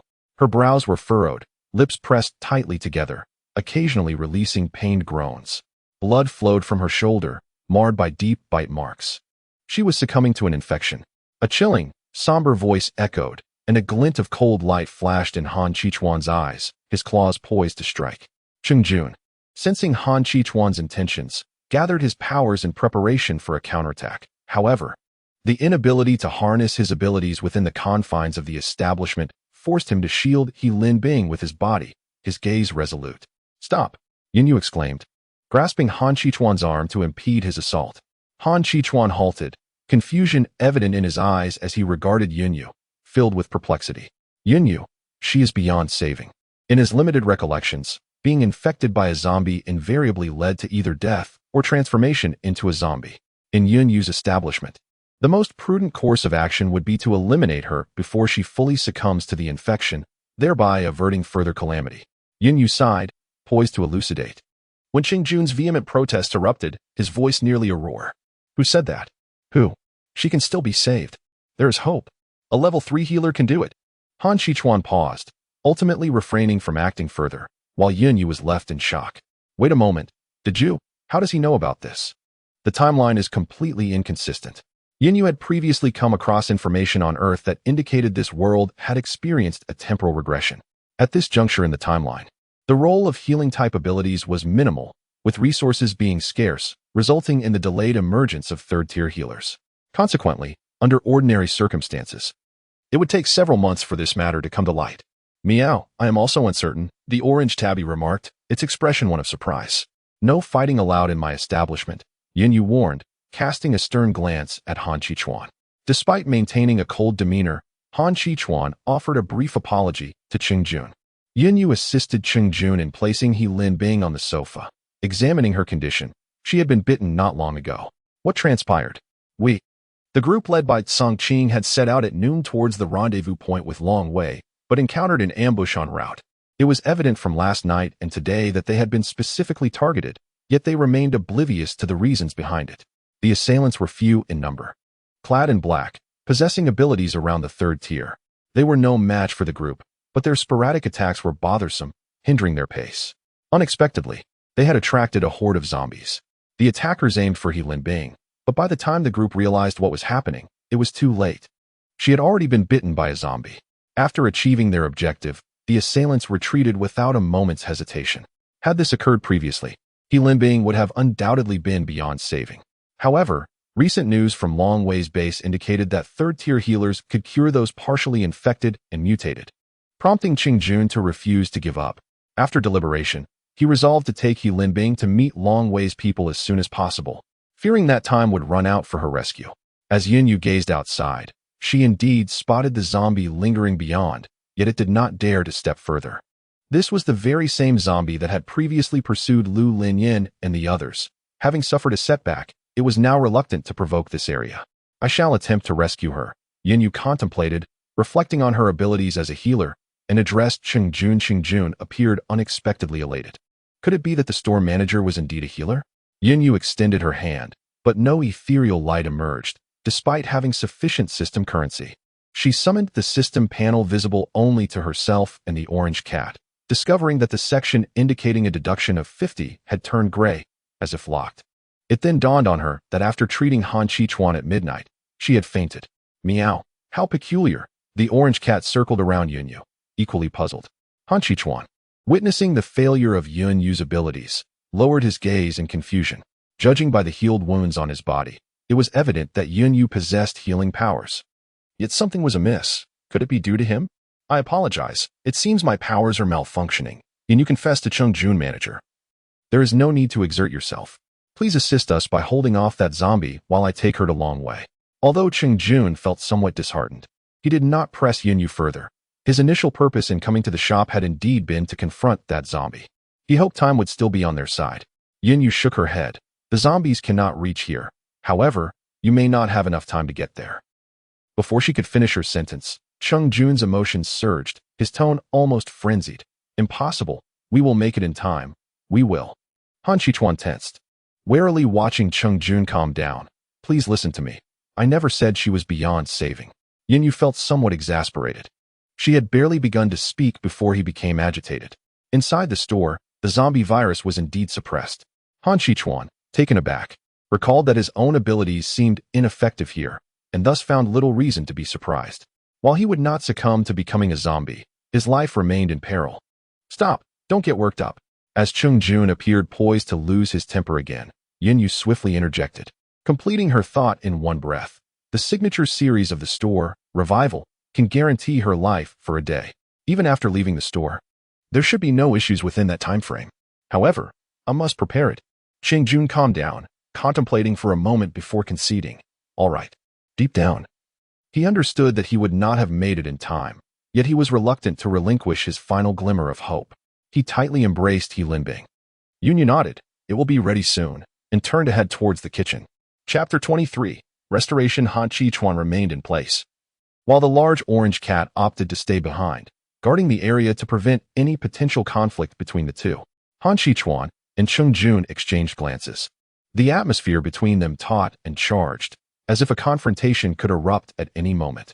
However, considering the words spoken by Yu, Han Qichuan restrained his imposing presence. If she were to transform into a zombie here, no one could intervene. Ultimately, Han Qichuan uttered a harsh remark. He wished to eliminate any potential threat posed by Yu. After all, she was the one who had saved him twice. How can you have such little faith in the store manager, especially since she saved you just yesterday? Han Qichuan fell silent, contemplating that life is singular and frail. It is not the fear of the improbable that troubles him, but rather the possibility of the inevitable. He merely wished to express his stance, never having once declared disbelief. This was, after all, her perhaps final request to him. That pale face, marred by injury, had smiled at him before she lost consciousness, saying, Jun, for the sake of our long partnership, if I were to change in the end, grant me a swift end, would you? Consider it my plea. Han Qichuan observed Jun's frantic grasping at the last glimmer of hope, his expression clouded with confusion, yet unbeknownst to him. He would soon find himself ensnared in a similar plight. The preparation of the fruit tea took only a few moments. Within minutes, Yu presented 2 cups. The last time Jun and his companions visited, the previous 2 cups had already been consumed by Lu Linyin and the others. Thus, this marked his first encounter with the signature series. From its appearance alone, Jun sensed the uniqueness of these 2 cups of fruit tea. One of these is for you to restore your abilities. Otherwise, how will you manage to find them with her? He stated. These 2 cups are a token of my gratitude for your assistance yesterday. Jun accepted the fruit tea, drinking it before personally feeding He Linbing. The effects of the fruit tea manifested swiftly. He Linbing's complexion improved, and the ashen hue of her skin significantly diminished. Jun's pallor also brightened considerably, as the once dwindled remnants of his abilities had been fully restored. Pondering the miraculous results, Jun realized that he had retained a 3rd-level crystal core, the last of his collection. Despite Yu's insistence to refuse it, Jun took the crystal core and, cradling He Linbing, exited the establishment with haste. Thank you, manager, he expressed, his steps quickening towards the vehicle awaiting outside. Yu watched as they vanished from her sight, hoping fervently that they would successfully locate the 3rd-level physician at Long Ways. The only alteration in this world appeared to stem from her arrival. However, the news of the 3rd-level physician was evidently unrelated to her. With time having advanced so significantly, the premature emergence of the 3rd-level physician diverged from the previous timeline documented. Even if her presence had instigated a butterfly effect, it should not have impacted events prior to her arrival. So, where had the deviation occurred? Perhaps this early revelation afforded humanity additional time to adapt, ultimately a fortuitous development. Such upheaval should not be deemed detrimental. In the underground laboratory, Mu Zhao inquired of those beside him, have we received any updates from that side regarding the execution of the mission? The response conveyed that He Linbing had sustained injuries from a zombie bite, and although Jun had attempted a rescue, they were intercepted. However, they later encountered a peak-level 4th-tier zombie, whose formidable strength deterred further pursuit. It was likely that Qing Jun and his companions could not evade the powerful creature. Mu Zhao remained silent, merely chuckling softly at the individual reporting, for without definitive conclusions, all discussions were merely conjectural. Mu Zhao rose to his feet and declared, "All right, you may leave now. Once the results are revealed, I shall hold those inept individuals accountable." The weather turned overcast, with dark clouds gathering ominously, hinting at impending rain. In the afternoon, within a tent at Long Wei's temporary encampment, Ling Xianwei addressed Cheng Jun, who had been vigilantly stationed beside He Linbing. "She is stable now. Perhaps you should take a moment to rest." Cheng Jun shook his head in refusal. "No need. I shall remain here on watch." Ling Xianwei refrained from further comment and exited the tent. As she reached the entrance, she suddenly turned and inquired, "Did you pass by the Baiyun Yuyu shop on your way here?" "Indeed," came the affirmative response. Satisfied with the answer, Ling Xianwei departed the tent. While Shantao was attending to He Linbing's injuries, she had mentioned, "Sister Wei, her condition is quite peculiar. This is my first encounter with such a case." "What seems to be the issue?" Ling Xianwei prompted. "Based on the treatment, given the timing of her bite, she ought to have succumbed to death or transformed into a zombie by now. Yet, her current state is one of stability. She remains unresponsive but alive. It's as if the virus within her has been suppressed, and her vitality is remarkably robust." Ling Xianwei then entered another tent where a meeting had just concluded. The members of Cancing were already present, and upon seeing Ling Xianwei, the team leader inquired, "What is the situation?" Ling Xianwei nodded affirmatively. "There is nothing to worry about now. He Linbing is a significant figure for Cancing, yet as a third-level healer. Cancing initially did not prioritize the cultivation of healing ability users, much like other bases. This has led to the unfortunate reality that currently, there exists only one third-level healer in the world, Shantao. With He Linbing's restoration to normalcy, it undoubtedly serves as a testament to the reliability of Long Wei's prior information, heralding swift advancements for healing ability users in the future. This is precisely the objective behind Ling Xianwei disseminating this news. In her previous life, the potential of healing abilities was recognized too late, resulting in a rapid decline in their numbers. This time, she intends to alter that trajectory, ensuring that healing abilities receive the attention they rightfully deserve. Do not hesitate. In the apocalypse, mutual assistance among bases is essential for survival, Ling Xianwei remarked with a smile, harboring hopes of changing the outcome of the apocalypse. By the way, how are the discussions regarding the lingua progressing? Ling Xianwei inquired, casting a glance at Lu Linyan. The lingua must not fall into the hands of the Corpse King in City C. In my previous life, its acquisition led to the emergence of the first 6th-level Corpse King, causing tremendous havoc for humanity. Our thoughts align with Cancing S. After all, it is a Corpse King, and involving everyone could lead to a burden, Lu Linyan stated. Indeed, we will select individuals for the task while ensuring the evacuation of the remaining personnel from City C. The leader from Cancing added. Ling Xianwei nodded in agreement. Although only 2 of the 4 major bases could attend due to geographical constraints, the personnel in City C were not limited to just them. Many individuals are drawn to the allure of the crystalline fruit, known as the 5th-level medicinal, particularly given its acquisition poses no inherent danger. Whoever seizes it claims it as their own, making it an irresistible temptation. The base has dispatched their forces with a singular purpose: to thwart the Zombie King from obtaining the fruit, although securing it for themselves would be even more advantageous. As for the knowledge of the fruit's impending appearance in City C, it is entirely attributed to the foremost intelligence organization of the apocalypse, Tianmo, which disseminates critical information to the outside world. Tianmo emerged following the onset of the apocalypse, and their intelligence has proven nearly infallible, showcasing exceptional investigative capabilities. Chapter 24, The Chronicles of Old, the past within a room in City C. A figure conjures a sphere of water with their hydrokinesis. And before this sphere lies an immense water mirror.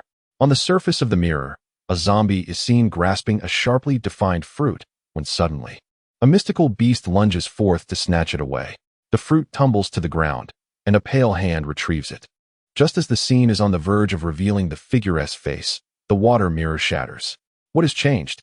Has the outcome shifted?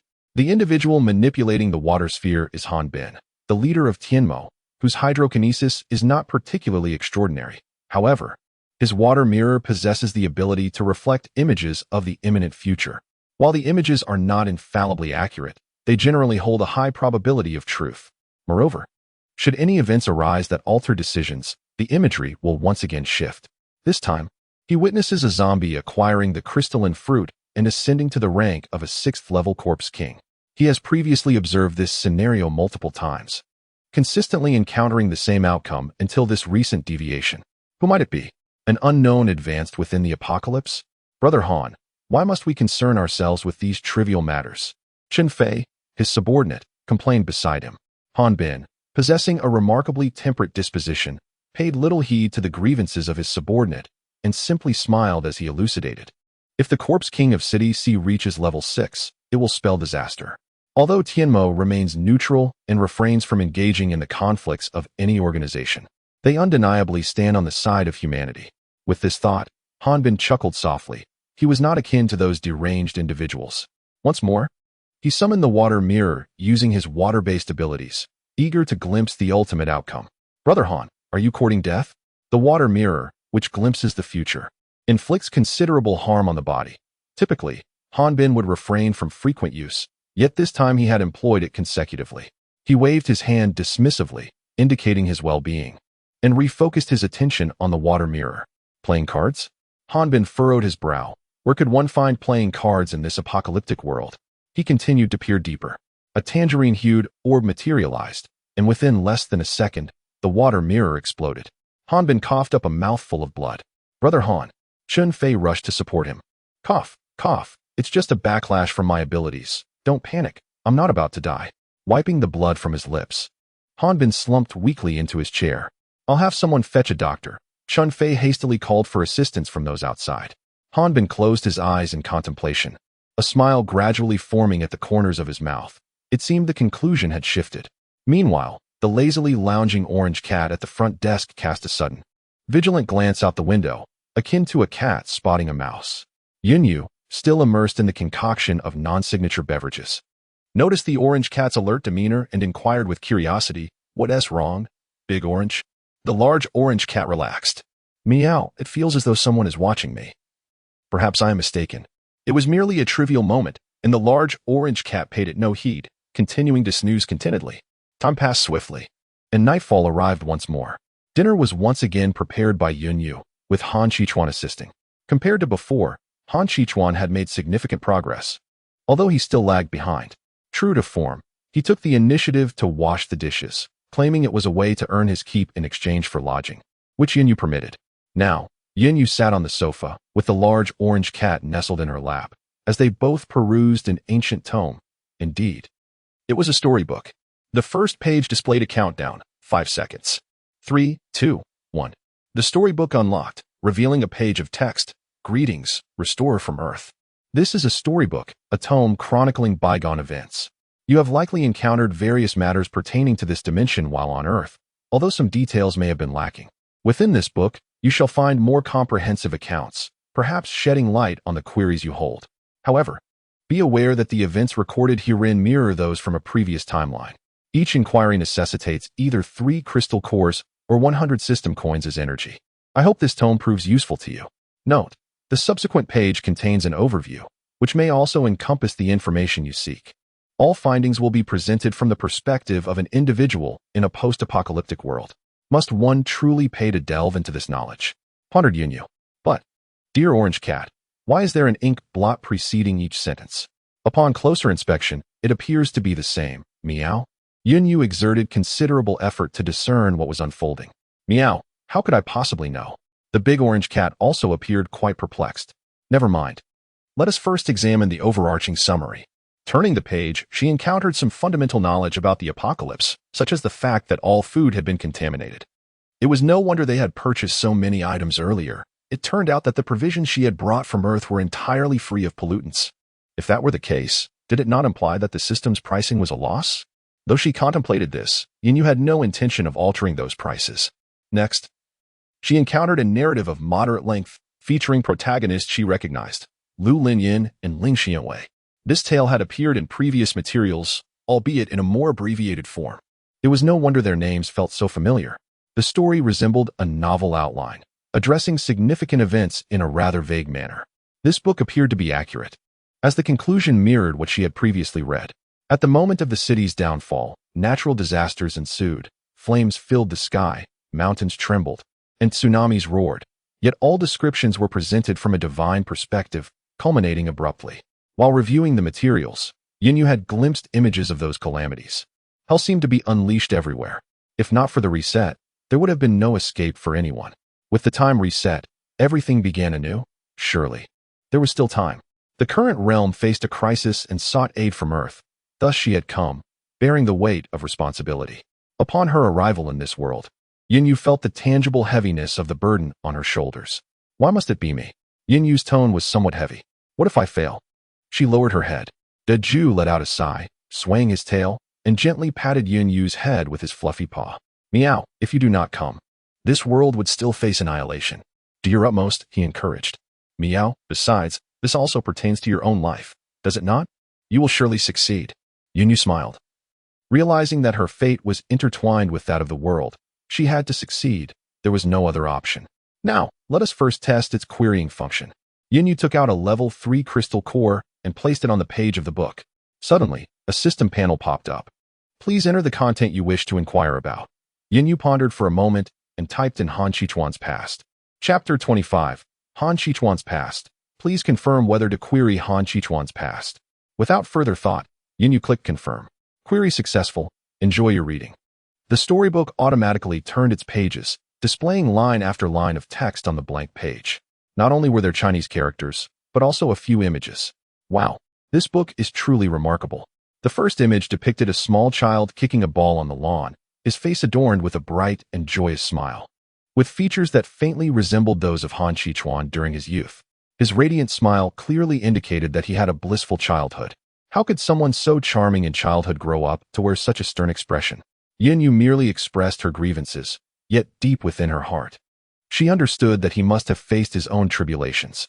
A child who once basked in the sunlight would not arbitrarily choose to stand in the shadows. This blissful little being had surely endured trials that transformed him into a formidable Dark Lord in a previous timeline. Yinyu felt a wave of sentiment wash over her. She yearned to document the joyful aspects of his past. Thus, she retrieved her system panel to capture the laughter-filled moments of his childhood, intending to upload them to her phone later. As she continued to read, the atmosphere shifted. It was the year he turned 6, when a tragic accident claimed a once happy family. Dark clouds loomed, and from that day forth, his smile vanished. It took him an eternity to emerge from the shadows. Forced to mature at such a tender age, he bore the storms of life alone. After enduring 12 long years of dependence, he had experienced all that he could. Upon turning 18, he finally departed from the place he had longed to escape. The accounts from before the apocalypse were not extensively detailed in the storybook. However, despite the brevity of the text, Yinyu, who had always known happiness, found herself unable to resonate with such sorrow. Yet she could still perceive the helplessness and confusion contained within. As she turned the page, the first new words emerged, signaling a change in the hue of the pages. The once warm-toned yellow had faded to gray, now stained with a gruesome red. This marked the onset of the apocalypse. With the arrival of the end times, rules disintegrated.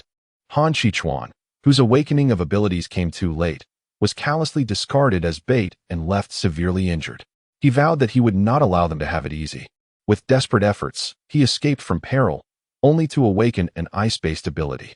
Subsequently, it seemed that the challenges of the apocalypse would not be insurmountable. Upon realizing that Han Qichuan possessed ice powers, Yinyu felt a wave of relief wash over him. The narrative unfolded further, revealing a twist of fate. Why, indeed?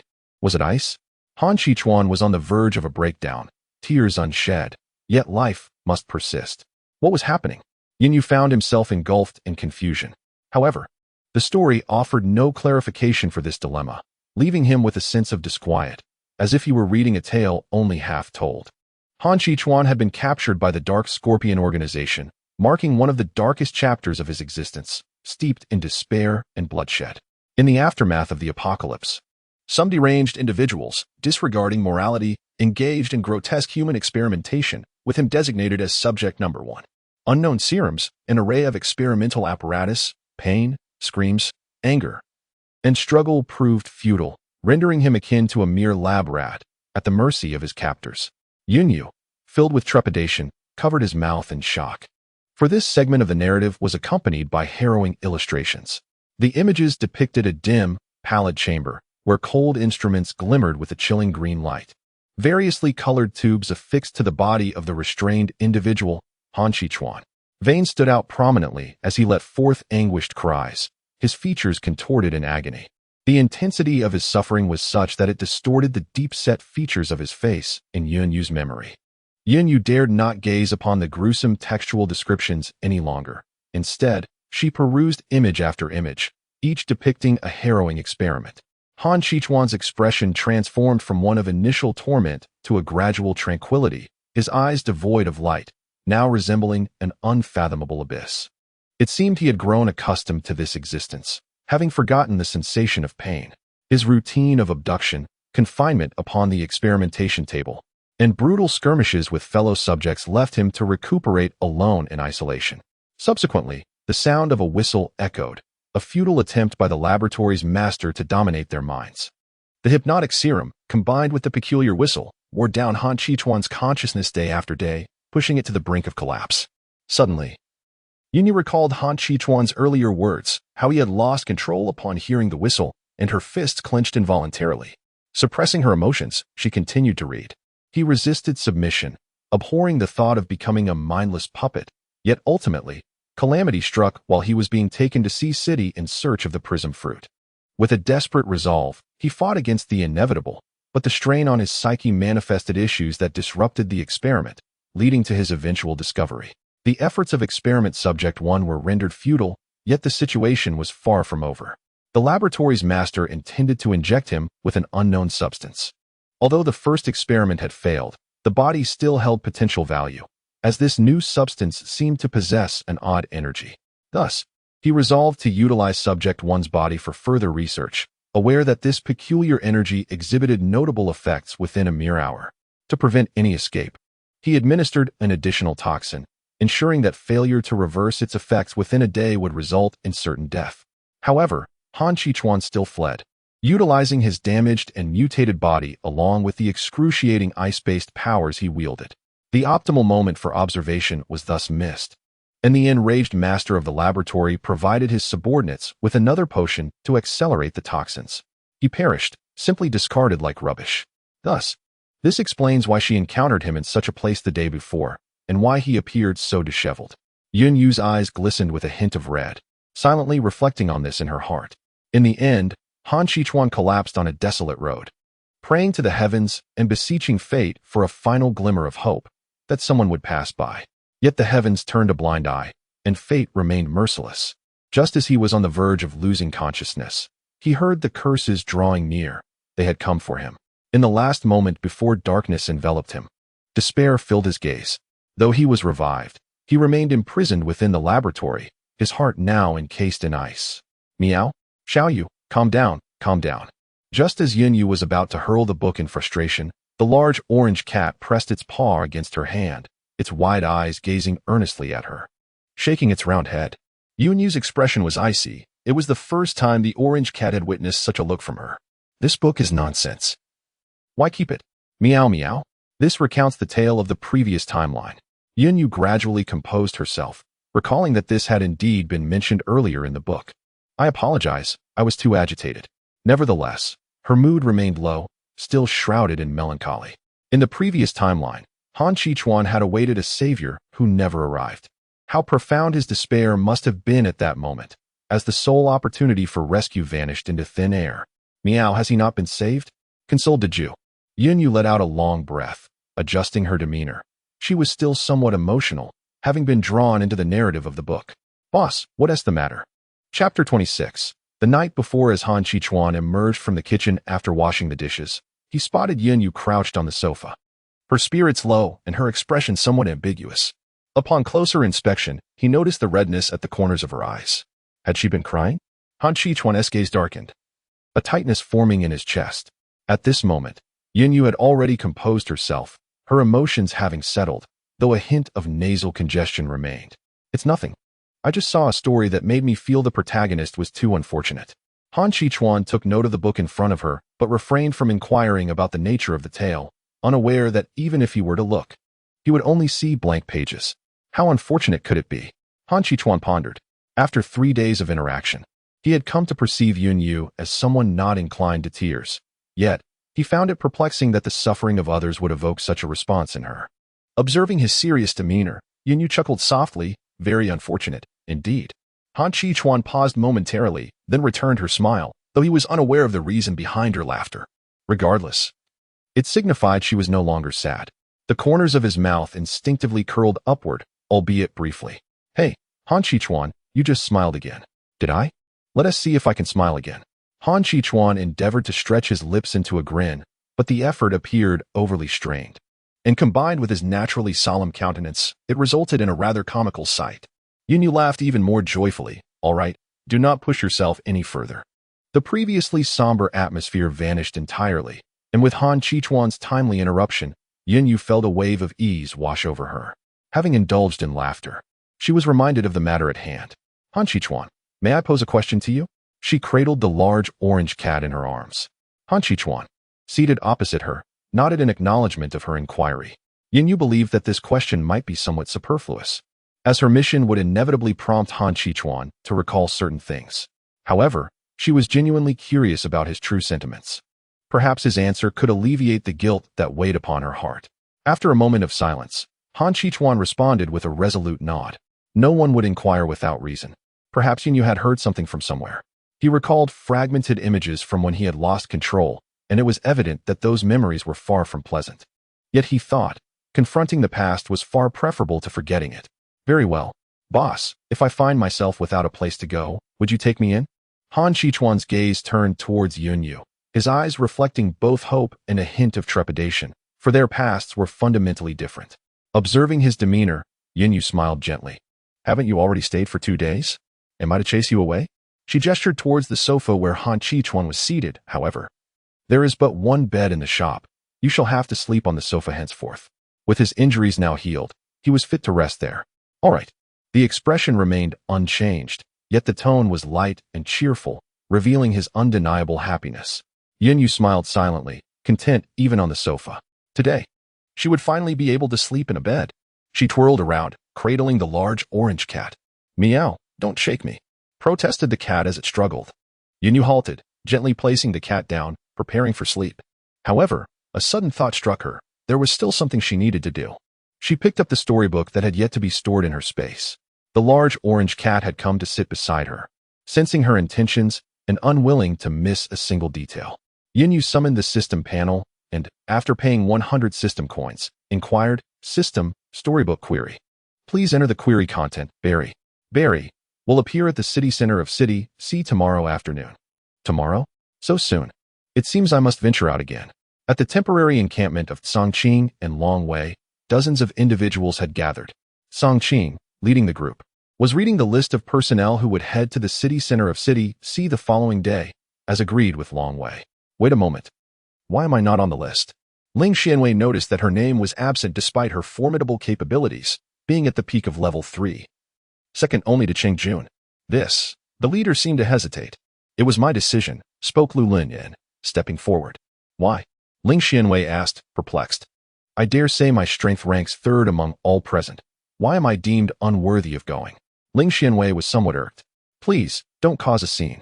If something were to happen to you, how would I explain it to Commander Ling? Lu Linyan attempted to persuade Ling Xianwei to relent. No, Lu Linyan. Do you not comprehend the grave consequences should the zombies acquire the crystal fruit? Our chances are already slim, and yet you choose to diminish our combat strength. Is this how a captain ought to behave?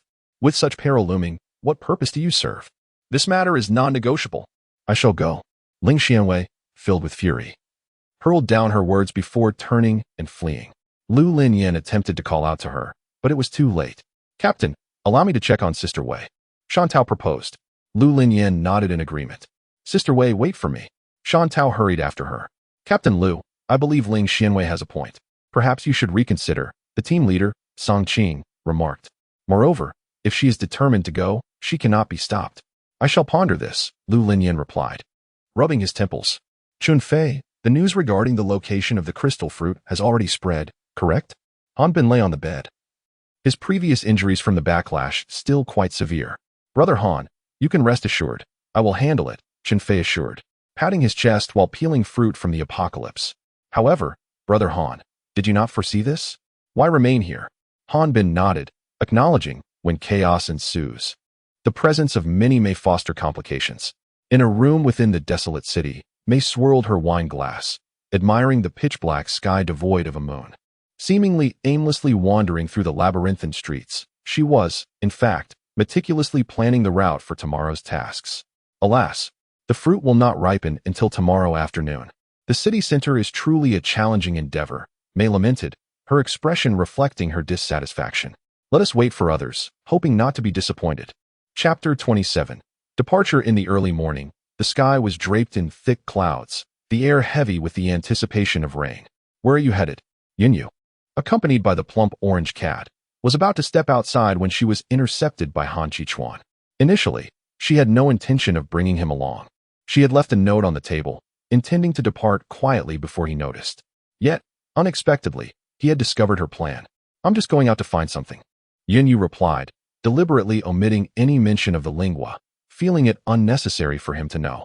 Han Qichuan nodded in acknowledgement and silently trailed behind her, seemingly intent on accompanying her after all. Why don't you just stay in the shop? Yinyu ventured, testing the waters. Why? Han Qichuan raised an eyebrow in confusion and glanced at the orange cat in her arms, his meaning clear. If she could take that plump feline, why could he not join? The orange cat, Big Orange, immediately fluffed up in indignation. Meow. Who are you calling a brat? Yinyu hurriedly attempted to soothe Big Orange. Hey, Big Orange, be magnanimous and don't hold it against someone who has lost their memory. In a moment of panic, she blurted out, a pack of dried fish. Only after speaking did she realize that Han Qichuan could not hear Big Orange's words, so from his perspective, her statement seemed directed solely at him. As expected, Han Qichuan paused for a moment, then suddenly declared, 2 packs, I want tea quibble with that silly cat. At that instant, Big Orange also meowed. Meow? 2 packs. I want tea argue with this fool.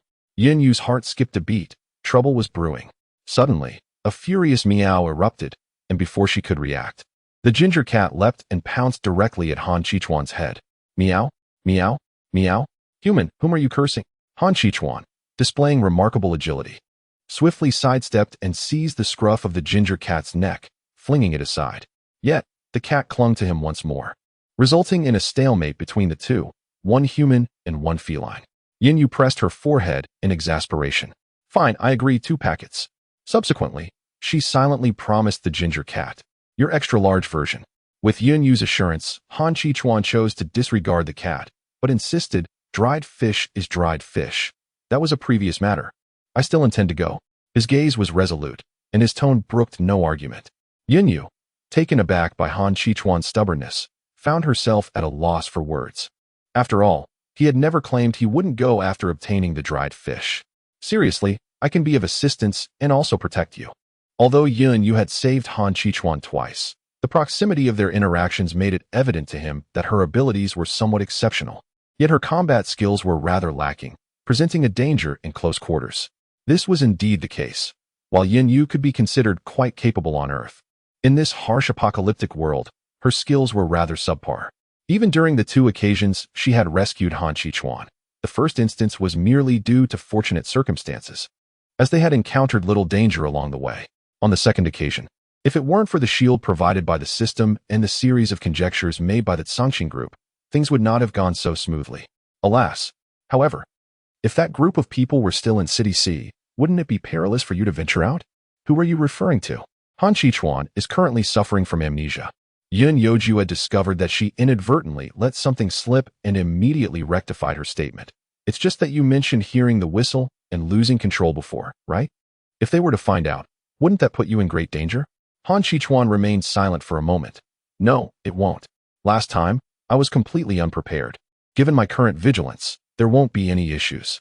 My fragmented memories suggest as much. Meow? Xiaoyu, let's take him along. Although I find him exceedingly irksome, I must concede that he is not entirely incorrect. After contemplating, Yin Yoju agreed. Although there was the presence of the large orange cat, its energy was limited. While she herself was not afraid of the virus, in this apocalyptic world, it proved somewhat impractical. If besieged by zombies, she would still succumb to their bites. Her abilities, akin to healing powers, lacked any offensive capability. A single shield would not withstand for long, and she had no understanding of the usefulness of the Card Master's abilities. Very well, let's proceed. It's still early. We can also search for a few pieces of men's clothing for you. The outfit Han Chichuan wore had endured numerous tribulations and was now difficult to describe, yet he felt indifferent about it. After Yun Yoju had secured the shop door, the trio, 2 individuals and a cat, officially set off towards the city center. Meanwhile, Lu Linyan pondered throughout the night and ultimately concluded that he could not allow Ling Xianwei to go. However, as he set forth at noon, he beheld Ling Xianwei stubbornly standing among the quartet of departing companions, her expression resolute, ultimately succumbing to the situation. Very well, I concede, but do not overexert yourself. Lu Linyan, with a sense of resignation, patted Ling Xianwei on the shoulder. His exasperation stemmed from the fact that having such a formidable girlfriend could also be a source of vexation. With the addition of Ling Xianwei, the group now comprised 5 members. Initially, it was Qing Jun from the Songqing faction and the adept Wan Quan with his metal abilities, alongside Lu Linyan and the robust Zhang Depang from Long Wei's side. Now, they had an additional Ling Xianwei. Among the 5, Lu Linyan, with his burgeoning fire abilities at the early to mid-stage of level 4, stood as the strongest, followed closely by Qing Jun, who was also on the verge of level 4 in fire abilities. Next in line was Ling Xianwei, a mental ability user slightly trailing Qing Jun, along with Wan Quan, who was on par with her. Lastly, there was Zhang Depang, just reaching the pinnacle of level 3 in earth abilities. The strength of this quintet was commendable, especially considering it was merely the 3rd year of the apocalypse. Team leader Du felt reassured. He would handle the remaining personnel's evacuation. Lu Linyan stated, Team leader, we entrust the protection of He Lin Bing to you for the time being. Haha. You rascal, no problem at all. Subsequently, Lu Linyan approached Zhao Xian. Zhao Xian, remain calm in the face of challenges. I entrust the matters of Long Wei's team to you. Should any issues arise, seek out team leader Du. No problem, Captain. Good. Lu Linyan turned back to the previous quintet, ready to resume their positions. It was time. They were set to embark on their journey. Agreed. Ling Xianwei made a solemn promise. They would ensure everyone's safety. All would return unscathed. Without fail, assuredly. Chapter 28, A Tire Boss. Do you think that Mei really has a chance? Wang Tai's subordinate inquired. That is her affair. It has nothing to do with us. If she fails, it is her own fault. I NTie even settled the score with her for this incident, Wang Tai replied coolly. Outside City C, in the base of the Dark Scorpion organization, Wang Tai lay weakly on his bed. The punishment he endured due to Mei's actions had left him in excruciating pain. He had faced a horde of mutated beings, and although they were inferior specimens, they were still formidable. Ouch! Be gentle, you idiot! Wang Tai chastised, striking his subordinate's head lightly. The young man behind him was administering some medication, distracted by Wang Tai's words, and his grip had become overly forceful, nearly causing Wang Tai to falter once more. I'm sorry, boss, the subordinate replied, cradling his head, his tone imbued with a hint of grievance. Seeing this, Wang Tai felt a surge of frustration. He was the one in pain, yet the subordinate dared to feel wronged. Lacking the strength to argue, he sighed. All right, be more careful next time. Understood. Meanwhile, the very Mei they were discussing was nearing the heart of City C, traversing the path with the aid of her psychic abilities, which rendered her journey seamless. She planned to scout the area first, familiarizing herself with the terrain to facilitate her actions. Being alone suited her, devoid of any burdensome companions. Her efficiency soared. Upon halting her vehicle, she realized that the remaining distance would necessitate a walk. The closer one got to the center, the more zombies there were, and the conspicuous presence of her vehicle would only serve to attract unwanted attention. Ah, what a bother. I must walk in myself, she lamented. She found a place to conceal her vehicle and then cautiously made her way towards the city center. After a while, she climbed up a building and peered through the window at the peculiar plant that stood 5 stories tall in the center, adorned with a distinctly angular, turquoise polyhedron. This was indeed the coveted crystal fruit. Below, she also observed the zombies. It seemed troublesome. She would have to wait for them to weaken each other. After watching for a while, she grew bored and withdrew from the window's edge. Little did she know that had she lingered just a moment longer, she would have locked eyes with the formidable zombie king. In City C, around 12:30 p.m., an eerie silence enveloped the area. The ordinary scavengers had long since vacated this perilous city, leaving behind only zombies and those with powers nearing level 4. The highest known level in this apocalyptic world was level 5, and thus the crystal fruit attracted the interest of various factions. Opportunity and danger were intertwined. The presence of the zombie king in City C had undoubtedly deterred a significant number of individuals. Yet, this did not stop the level 4 practitioners from daring to venture in. However, now a unique individual had emerged within City C. In a clothing store situated quite a distance from the city center, Yinyu called out, "Han Shichuan, come here." The initial purpose of their outing was solely for the crystal fruit, but since they had encountered this situation, it seemed prudent to also address Han Shichuan's clothing needs. Just as Han Shichuan finished dispatching the last nearby zombie, he heard Yinyu summoning him. "There's a men's clothing store here. Let us find you something to wear."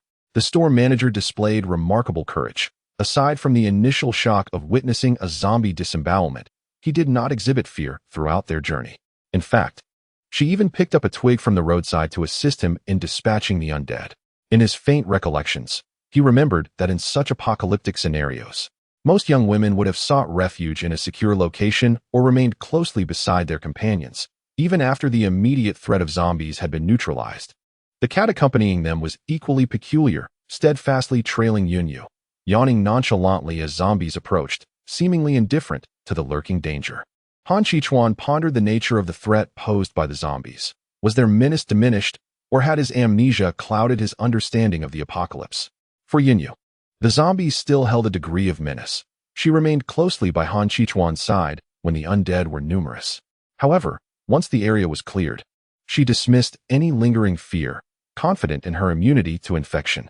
As for the large orange cat, engaging these low-level foes seemed a waste of its energy, as it needed to conserve its strength for potential encounters with more formidable adversaries. It decided to leave the zombies to the humans, merely ensuring Yunyu's safety. Han Shichuan approached Yunyu, scrutinizing the men's clothing store, perhaps noting that the establishment had remained closed during the apocalypse, preserving its contents relatively intact. "Or you needn't worry. I have several extra dresses that I could lend you," Yunyu gestured to Han Shichuan. Han Shichuan's expression stiffened, a hint of embarrassment flickering across his face as he hurriedly stepped into the shop. "Let us go," he commanded, feigning a calm demeanor. "Be cautious and stay close to me." "All right, haha," Yinyu replied, deciding not to tease him any further. She picked up the large orange from the ground and followed him inside. The interior was somewhat dusty from neglect, yet fortunately, beneath the garments hanging on the rack, there were numerous unopened new clothes. Han Shichuan surveyed the surroundings for any potential danger, while Yunyu refrained from complicating matters, leaving the professional tasks to the expert. She began selecting clothes in the areas he had already checked, with the large orange assisting her in the process. "This one is nice, this one will do, and this one too," she mused, sorting through summer t-shirts, autumn hoodies, and a few sweaters. "Ah, there are no winter clothes. I suppose I will have to search later. Or perhaps lend him one of mine. If all else fails, he could layer a sweater over a t-shirt. Now, as for these trousers, let him choose for himself." "Wow, this piece is adorable," she exclaimed, spotting panda pajamas, a white tiger, and a gray wolf. The large orange beside her observed her selection of animal-themed clothing, covering its face with a paw, wishing to shield its eyes from the sight, feeling a twinge of sympathy for the human. The sizes of the clothes were all tailored for Yunyu, and based on her previous experience of tending to Han Shichuan's wounds, she couldn't guarantee complete accuracy. Once she felt she had selected enough, Yunyu called out to Han Shichuan. "Han Shichuan, come over and try these on to see if they fit." She shook the gray t-shirt in her hand. Han Shichuan approached and inspected the size of the t-shirt she held, nodding in approval. "What about this one?" He lifted a pair of black trousers. "They fit perfectly. Hurry and try them on. How can you ascertain their suitability without trying?" Yunyu urged Han Shichuan to change. Now, he hesitated for a moment, accepting the garment from Yunyu's hands, and promptly began to remove his clothes to don the new ones. Upon witnessing his flawless abdominal muscles, well-defined physique, and alluring V-line, Yunyu found herself momentarily entranced. "Who am I? Where am I? What am I supposed to do?" It wasn't until she regained her senses that Han Shichuan had already changed, standing tall before her. Yunyu began, hesitantly. Han Shichuan turned to face her. Initially, she had intended for him to change in the open fitting room, but unexpectedly, well, it wasn't as though she had never seen a man before. And it certainly wasn't to her disadvantage. It looks really good, she finally managed, her words meandering through her mind countless times. Han Qichuan nodded in silence. Yunyu stored the remaining clothes within her spatial inventory. She felt there was no need to conceal the existence of her spatial abilities, as the truth would inevitably come to light. As she watched the pile of clothing vanish before her eyes, Han Qichuan raised an eyebrow. Spatial abilities? If it were indeed a system space, explaining her identity would be complicated, allowing the misunderstanding to linger as spatial abilities seemed rather convenient. His gaze darkened. No, it wasn't merely spatial abilities. At such a close distance, he should have sensed the fluctuations of her power. Nonetheless, Han Qichuan refrained from asking further questions. He simply advised Yunyu, in the future, do not use your space abilities in front of others. Yunyu believed that he was concerned that her healing abilities and spatial powers would attract envy, potentially placing her in jeopardy. There's no need for worry. I've only utilized them in your presence thus far, Yunyu reassured Han Qichuan. Oh, by the way, you may select your own underwear from over there. She gestured towards a corner. Han Qichuan's ears flushed slightly, and he approached to examine the various sizes, discovering neatly stacked boxes with pristine packaging beneath. Meow, don't you think you two resemble a couple shopping together, picking out clothes and trying them on, even changing in front of each other? Daju teased as he positioned himself before Yunyu. Hey, don't say that. Isn't it normal for friends to help each other choose clothes? Yunyu retorted, playfully ruffling Daju's fur. Meow, he is still changing in front of you. Daju shot a sidelong glance at Yunyu, adding meow. Don't mess up my fur. This might have been a moment of confusion for him. Yunyu meticulously smoothed Daju's fur back into place. It was only later that Yunyu realized Han Qichuan might indeed have been taken aback. His brief hesitation served as evidence. However, at that moment, she did not consider that despite everything, Han Qichuan had indeed acquiesced to her request. Shortly thereafter, Han Qichuan returned with several boxes, which Yunyu promptly stored in her spatial realm. Let us go. Let us check out that shoe store over there, Yunyu declared, cradling Daju as she walked ahead. With clothes and pants sorted, we mustn't neglect shoes. Indeed, Han Qichuan replied, quickening his pace to catch up. Observing the newly attired Han Qichuan, Yunyu clapped her hands and requested him to turn around, appraising him from head to toe. Not bad, she remarked. The casual sporty style exuded youthful vitality. If only Han Qichuan weren't wearing such a stern expression, it would have been even better. However, recalling the previous attempts to coax a smile from him, Yunyu chose to abandon that notion. This will do. He can still be regarded as a cool guy who loves sports. If he wore that stiff grin from before, he would merely be seen as a clumsy giant. Meow? He is not bad looking at all, the orange cat commented to Yunyu.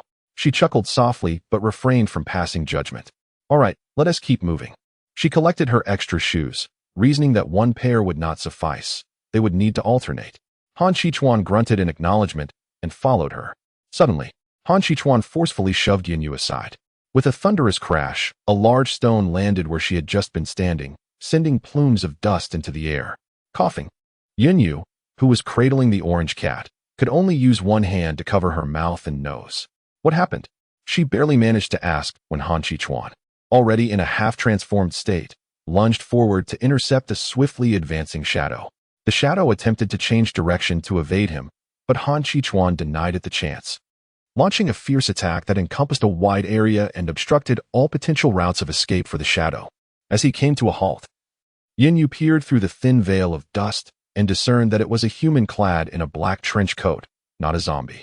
However, now that he had been restrained, his expression was unmistakably displeased, brimming with hostility. Han Qichuan remained on high alert, eyeing him warily.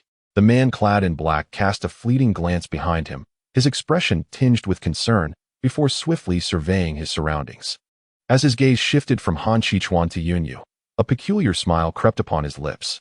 Suddenly accelerating, a whirlwind of air swirled around him as he lunged towards Yunyu, seemingly intent on seizing her as a hostage. Sensing his intent, Han Qichuan hastily interposed himself between them, striving to thwart the imminent assault. Meanwhile, Yunyu was already poised with her shield.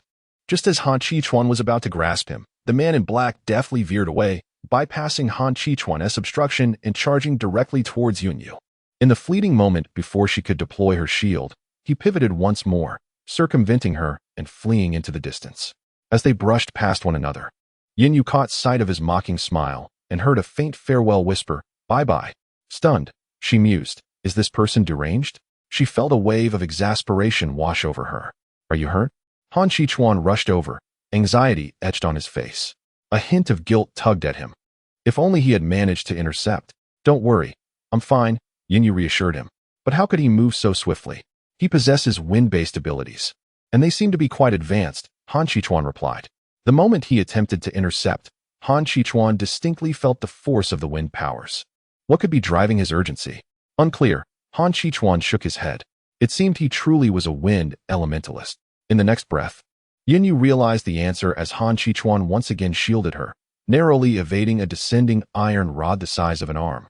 At that moment, a nearly 2-meter-tall zombie emerged from one side of the alley, wielding an iron rod, exuding a menacing aura, its eyes gleaming with hunger. The scent of its prey was likely far more enticing than that of the one that had fled. Its greedy gaze and drool dripped onto the ground. Yet, at that instant, Yinyu pondered. Hey, NTie, I seen this zombie before? Indeed, she had encountered this particular undead several times. First, as it pursued Lu Linyan and Ling Xianwei in a store. Second, while it chased Cheng Jun. And now, in its relentless hunt for the man in black. It seemed poised to target her and Han Qichuan next. A pinnacle level 4 zombie, in this apocalyptic world, was regarded as one of the foremost powers, with no human daring to confront it head-on thus far. Clearly, they were unfortunate victims of circumstance. The man in black had long since vanished, leaving only the two of them as living targets. Chapter 30. The poker master Yinyu felt a surge of frustration. This was undoubtedly a case of calamity striking. She hoped that the creature wouldn't fall into her hands, for the consequences would be dire. Han Qichuan set Yinyu down and fixed her with a determined gaze before stating, "You should leave. I will hold it off." His demeanor was resolute, leaving no room for dissent. He turned to face the zombie, his scales shimmering into view, a menacing shade of gray-blue radiating from him, while a powerful, formidable tail swayed behind him, exuding an overwhelming presence. The scales nearly enveloped his entire form, clinging tightly like a suit of resilient armor. And the emergence of his tail signified that Han Qichuan was prepared to unleash his full strength. Yinyu wished to grasp him, for even in his full transformation, Han Qichuan would likely not stand a chance against a level 4 zombie. Was that not akin to courting death? Moreover, he was an integral part of her unfinished initial quest. How could Yinyu possibly depart alone, leaving him to confront peril? To speak pragmatically, if Han Qichuan perished, the initial quest would undoubtedly fail, and in the event of failure, Yinyu would likely meet a dire fate. The prospect of her demise hinted that this restarted world would likely reset into desolation. However, Han Qichuan granted her no time to ponder. After uttering his intentions, he charged towards the zombie. Hey, who permitted you to engage? Flight is the wise course. Yinyu, unfamiliar with the intricacies of combat, found it entirely natural to be oblivious. Han Qichuan chose to confront the threat, for they were perilously close to their assailant. With him shielding Yinyu, retreat was impossible, leaving only the option of offense for her potential escape. Yet, this was Han Qichuan's first encounter with this particular zombie, and he was unaware of its earth-based abilities. His strategy against a ranged ability proved futile, and escape became unattainable. Nevertheless, Yinyu had never contemplated abandoning the situation. From both the perspective of friendship and mission, she could not forsake him. Furthermore, Big Orange still remained, and her poker master experience time was still intact. Yinyu resolved to have Big Orange tackle the more formidable challenges that might arise later. Thus, she had but one choice left, to utilize her day's worth of poker master experience. Swiftly, she summoned the system panel in midair, accessed her acquired items, and located the poker master. With a click, she activated it. System notification, congratulations, the poker master ability has been successfully activated, with a duration of 1 day. Wishing you an enjoyable experience. The powerful zombie launched an assault, ferociously bringing down a metal rod with a resounding whoosh. The air currents swirling around it causing pain to those nearby. Even the zombie king of City C dared not confront such a strike head-on. Recently, food had repeatedly provoked it only to escape unscathed, and now it was filled with rage, immense rage. If it were to pursue Yinyu directly, it would spell trouble. The sound of metal clashing reverberated. Han Qichuan endured the blow, marking the first time anyone had withstood a direct hit from a top-tier powerful zombie. The creature roared at him, followed by a torrential downpour of relentless attacks. Yinyu must have fled far. This time, she needed to evade. The previous defense against the zombie's strike had not come without cost, as his arms were left numb from the impact. Han Qichuan sidestepped. Yet his ankle was ensnared by the earth. Earth-based abilities. This was dire. Yin Yu was in peril. Han Qichuan raised his arms to shield himself. Each successive attack from the zombie growing heavier. His eyes darkened with determination. He had to hold on a little longer to buy Yin Yu some time. After all, this was an ability-wielding zombie. Unbeknownst to anyone, a gray luminescence flickered across Han Qichuan's chest. And even he was oblivious to the fact that his body was being subtly fortified. With a fierce resolve, Han Qichuan felt his claws tremble as a faint layer of ice began to form above him as a shield. The zombie roared again, cursing its elusive prey. The earth abilities reinforced the bindings on Han Qichuan's legs, preparing a powerful strike aimed at him. Suddenly, a playing card whirled swiftly through the air, forcing the powerful zombie to halt its advance, narrowly avoiding the card's trajectory. If zombies were capable of expressing emotions, the one before us would undoubtedly be in a state of disarray, its eyes wide with terror. For the first time, it was experiencing the sensation of fear. Unlike the lower-level zombies, the fourth-tier variety differs significantly. They exhibit a rudimentary sense of self-preservation, and as one ascends the ranks, the abilities of these creatures become increasingly sophisticated. By the time one reaches the fifth tier, a basic level of intelligence is attained. Fortunately, those at tier 3 and above are relatively rare. Otherwise, humanity would find itself in peril. Separated by a mere street, Yun and his companions gathered in an abandoned shop. Some leaned against the walls, while others crouched on the floor, their expressions marked by impatience as they awaited an uncertain event. A closer inspection revealed the presence of a black wolf emblem adorning their clothing. Huh, you underestimate Master Feng too much. In City C, aside from that unknown powerhouse zombie king, who else could possibly contend with Master Feng? Jiang Xiao, do you not feel at ease unless you are arguing with me for an entire day? I am merely concerned about Master Feng. What need is there for your concern about Master Feng's prowess? You are merely fretting for no reason, with your own abilities being rather lacking. Are you looking for a fight? Come on then, who is afraid? The suited man could no longer bear the bickering. Enough. If you attract the nearby zombies, you will all regret it. Jiang Xiao chuckled derisively. At that moment, a man clad in black, having sprinted to the door, halted to brush off the dust clinging to him. Just as he was about to push the door open, he overheard the exchange within. Ahem. The man in black pushed open the door, clearing his throat twice to announce his presence. The two individuals who had nearly come to blows moments ago now appeared as docile as fledglings. Indeed, a situation had arisen, yet fortune favored them. As they encountered two unfortunate souls, the man in black was named Yin Fenglang, the leader of the most formidable dark force following the apocalypse in the Beihan Mountains. His purpose for being here was also the coveted Lingua. However, upon his arrival, he stumbled upon an unexpected delight, a level 4 speed zombie, alongside another whose body was partially scorched and missing a leg. This was akin to a pie falling from the sky, an opportunity for a level 4 crystal core. With such low difficulty in hunting, Yin Fenglang could hardly resist the allure. Nevertheless, the predicament lay in the fact that the zombie remained tethered to a massive zombie, complicating his ability to strike. He instructed his companions to vacate the area and wait, while he sought an opportune moment to acquire the level 4 crystal core. What he did not anticipate was that the giant zombie, sensing the crystal core, relentlessly pursued him down several streets using its earth-based abilities. Fortunately, luck was on his side that day, as two individuals were drawing the ire of their pursuer. Otherwise, evading the giant would have proven quite laborious. Chapter 31, Master of Outlines? Boss, absorb the crystal core now while we keep watch, Jiang Ji suggested. Jiang Xiao, unusually silent, nodded in agreement. Qin Ren shared the same sentiment, recognizing that their chances of seizing the lingua would increase with Boss's enhanced strength. He even procured a chair, gesturing for Boss to take a seat. Beside him, Jiang Ji looked on in admiration. Indeed, he was worthy of being the foremost disciple of Master Feng, and he felt compelled to learn from him. Jiang Xiao, noticing the expression on his brother's face, could easily surmise his thoughts. Was it merely because of such matters that Brother Qin held the title of the best? No, it was his talent. Talent. Jiang Xiao rolled his eyes in exasperation. If it weren't for Master Feng's presence, he would have been tempted to land a couple of punches on him. As for Jiang Ji's suggestion, Yin Feng pondered for a moment before deciding to absorb the crystal core. This would not only prevent the gargantuan zombie from returning, but also elevate his level. especially considering the multitude of level 4 abilities in the city center this afternoon. On this side of the road, Poker forced the giant zombie to redirect its attack, allowing Han Chichuan a moment to catch his breath. Several cards flew out again, this time not aimed at the zombie, but rather at the earthen block sealing Han Chichuan's leg. With a resounding crash, the block shattered, granting Han Chichuan the freedom to swiftly roll aside, evading the zombie's assault.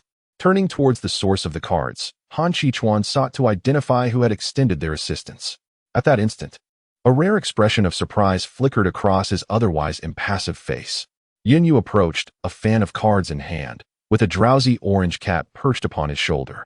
As he walked closer, Yunyu brought his fingers together, and the fan of cards vanished in an instant. With a graceful twist of his delicate wrist, a card materialized between his fingers anew. Another flick, and the card soared towards the zombie. Thud! The zombie, inadvertently swinging another wooden stick, intercepted the card, which embedded itself in the wood before dissipating into nothingness. Yunyu grasped another card but chose to approach slowly rather than hurl it immediately. From the moment the cards were revealed, the formidable zombie had already begun to retreat, with the surrounding earth exhibiting signs of agitation, clearly indicating that the earth-based abilities were poised to unleash their power. With a step forward and a step back, Yunyu approached Han Chichuan's side and came to a halt, having driven the zombie away to a distance. Han Chichuan, are you all right? How are you feeling? Yunyu inquired with a hint of concern. The few blows he had just received were clearly no trifling matter. One could only imagine the force behind the attacks of a level 4 zombie, which could easily reduce an ordinary person to pulp. Had it not been for the necessity of using the special boxed cards rewarded by the system in conjunction with the Master of Cards abilities, she would not have wasted a moment's time. Fortunately, it was not yet too late. I'm fine, Han Chichuan replied, shaking his head towards Yunyu. He rose from the ground, the protective scales vanishing as his transformation concluded. Unable to suppress a couple of coughs, he shook his somewhat numb arms.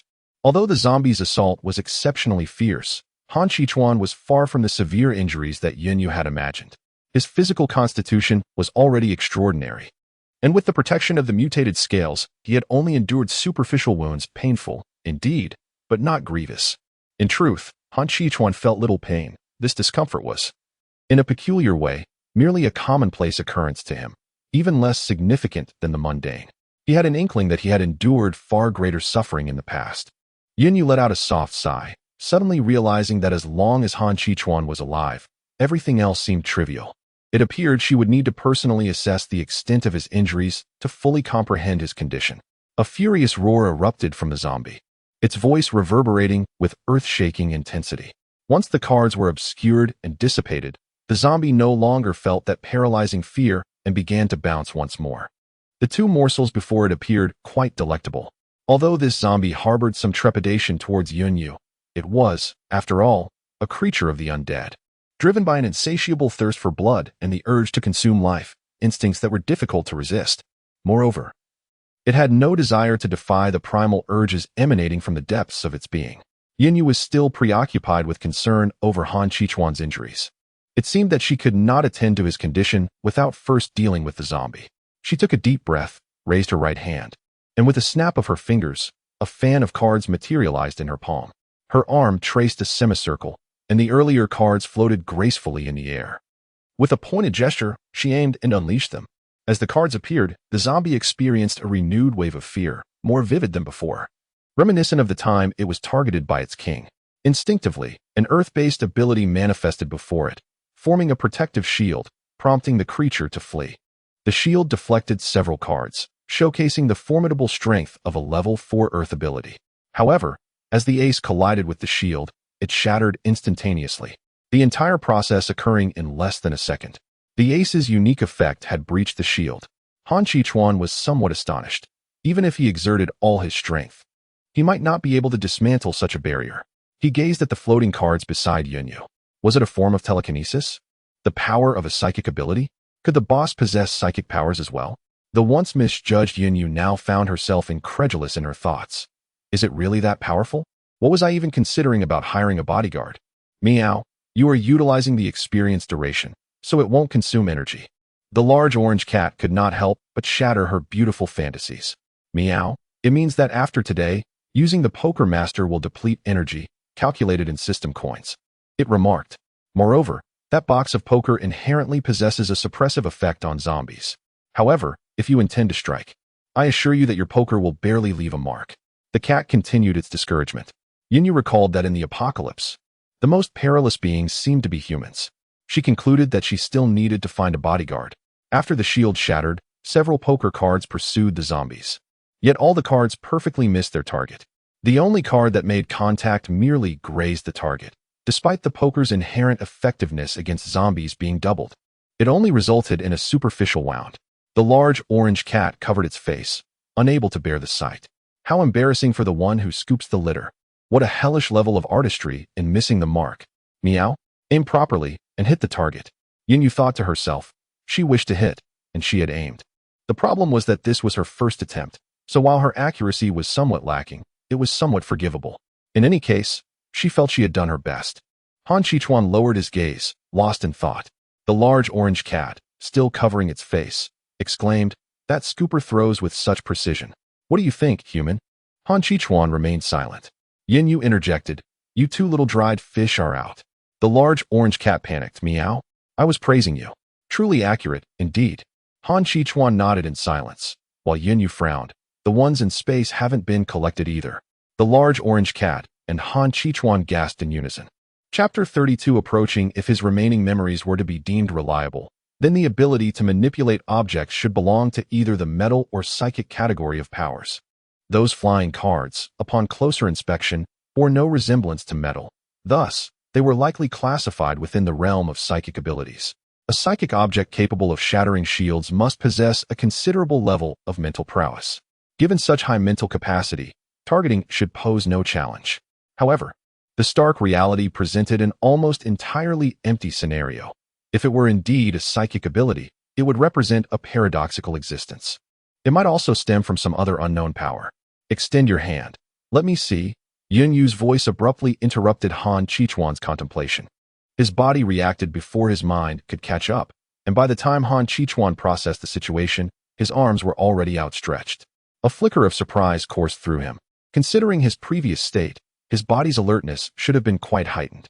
After some contemplation, he deduced the cause. It was likely due to the proximity he had maintained with her over the past few days, allowing him to feel secure in her presence. "Is this what you call nothing?" Yinyu furrowed her brow tightly. Upon observing Han Qichuan's arm, which was marked by a significant bruise, she felt a pang of pain merely by looking at it. "It doesn't hurt. It merely looks alarming," Han Qichuan replied in a low voice. To an ordinary person, his tone might suggest that there was no significant issue. Yet, Yinyu was acutely aware that since their interactions began a few days prior, Han Qichuan had consistently spoken in this manner, leaving her utterly perplexed about how to gauge his condition. It was entirely impossible to make an assessment. "Do not overexert yourself. What lies ahead may prove perilous." Yinyu continued to persuade, assuring that her safety was not a concern. Hadn't he just witnessed her capabilities? Moreover, her skills remained quite commendable. The prowess of a poker master extended beyond mere card manipulation and the activation of special effects.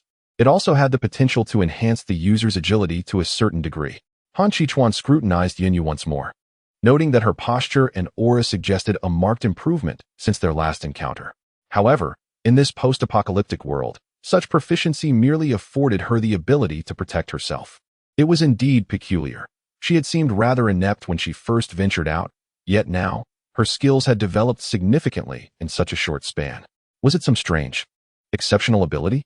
Nevertheless, Han Qichuan had no intention of delving deeper into this matter, at least not for the time being.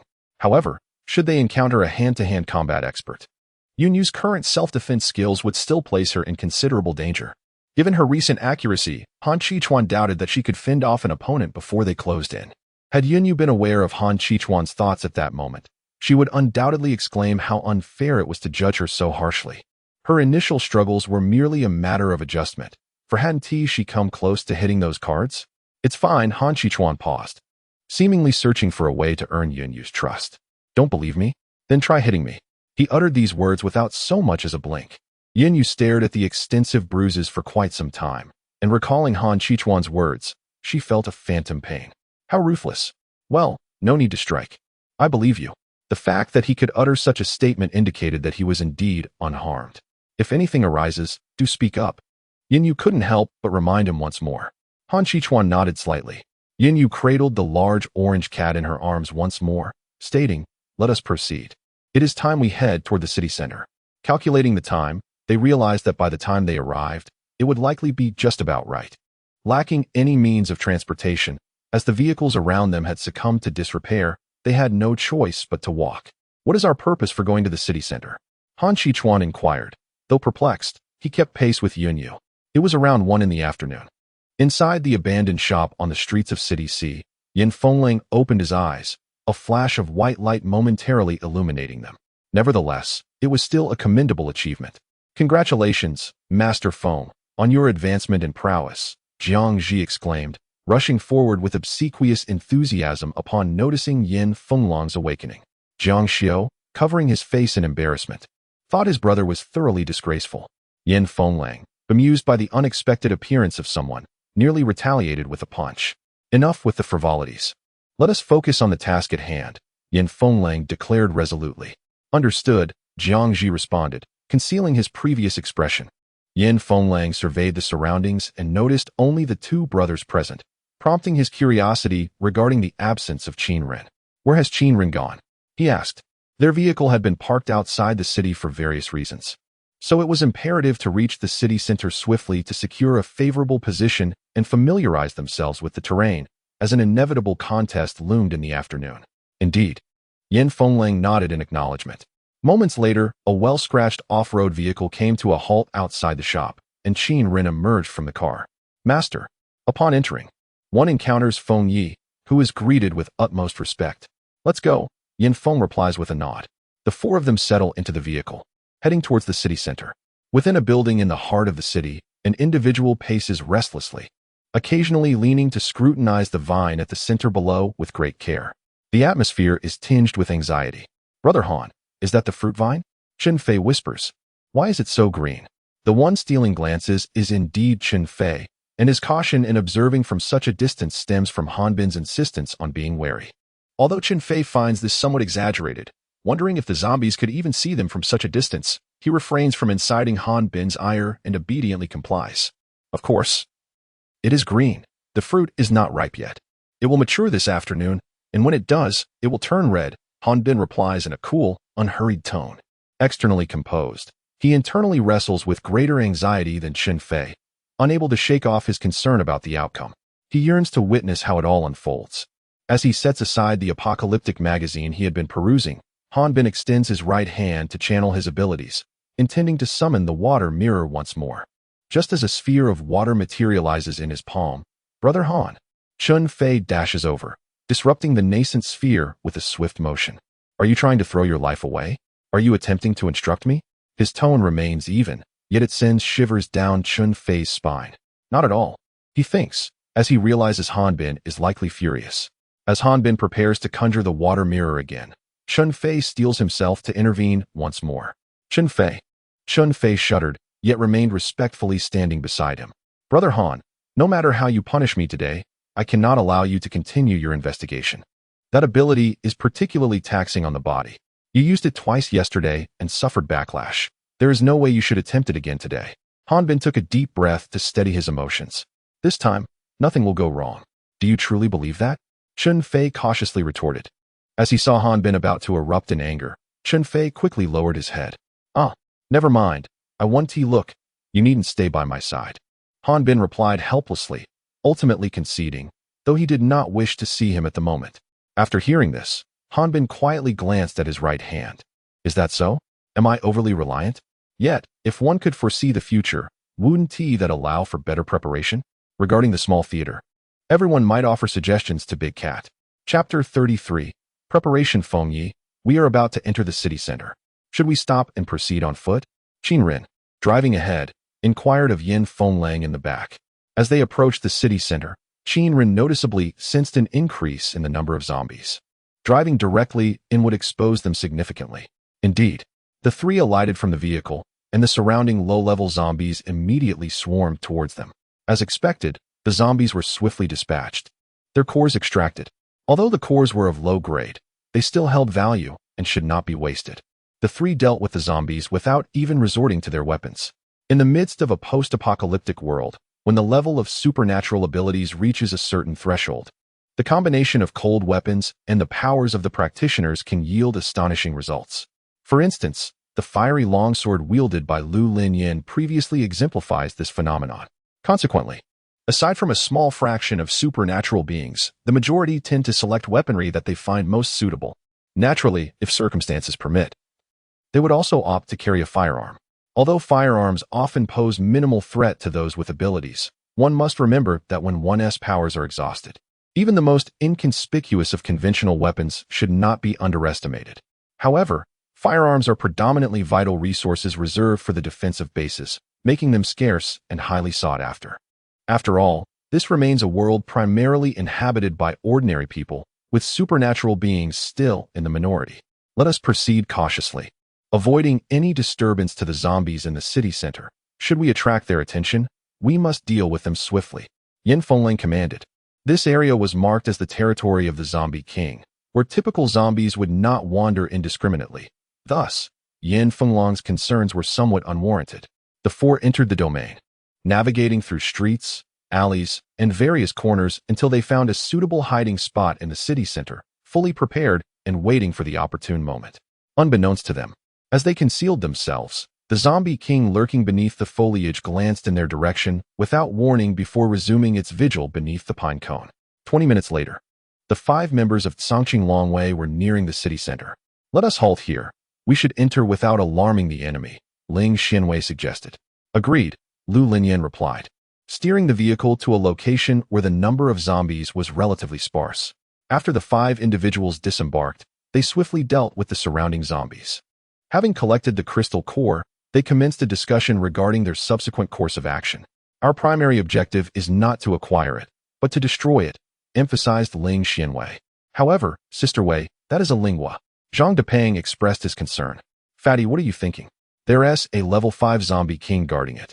How could you possibly obtain it? Wan Quan retorted. I. Zhang Depeng found himself at a loss for words, unable to counter the argument. Although everyone spoke the truth, he still felt a pang of reluctance at the thought of such a precious treasure. Indeed, I concur with Ling Xuanwei's approach. Lu Linyin explained to Depeng. This afternoon, aside from the Zombie King, there will undoubtedly be others who covet the lingua, and their strength is likely on par with ours. To destroy it is the most straightforward and uncomplicated solution. Yes, whether it falls into the hands of zombies or other malevolent forces, it would spell disaster. We cannot permit the base to take such a risk, Ling Xianwei added. Furthermore, due to various issues related to location, neither the Dawn base nor the Minglei base had dispatched personnel. The small bases were still hesitant to engage in such matters. Those who dared remain in City C were certainly individuals from other factions. Their attitudes toward the base were inconsistent. Thus, directly destroying the lingua seemed the most prudent course of action. No one should be allowed to lay claim to it. Suddenly, Ling Xianwei recalled Bai Yunyo's shop. Would the shop owner also come this time? Drawing from her memories of the past, she realized that the shop had never been in opposition to the bases. If, in the end, the lingua were to be acquired by the owner, it might not be such an unfavorable outcome after all. However, Ling Xianwei merely contemplated the matter.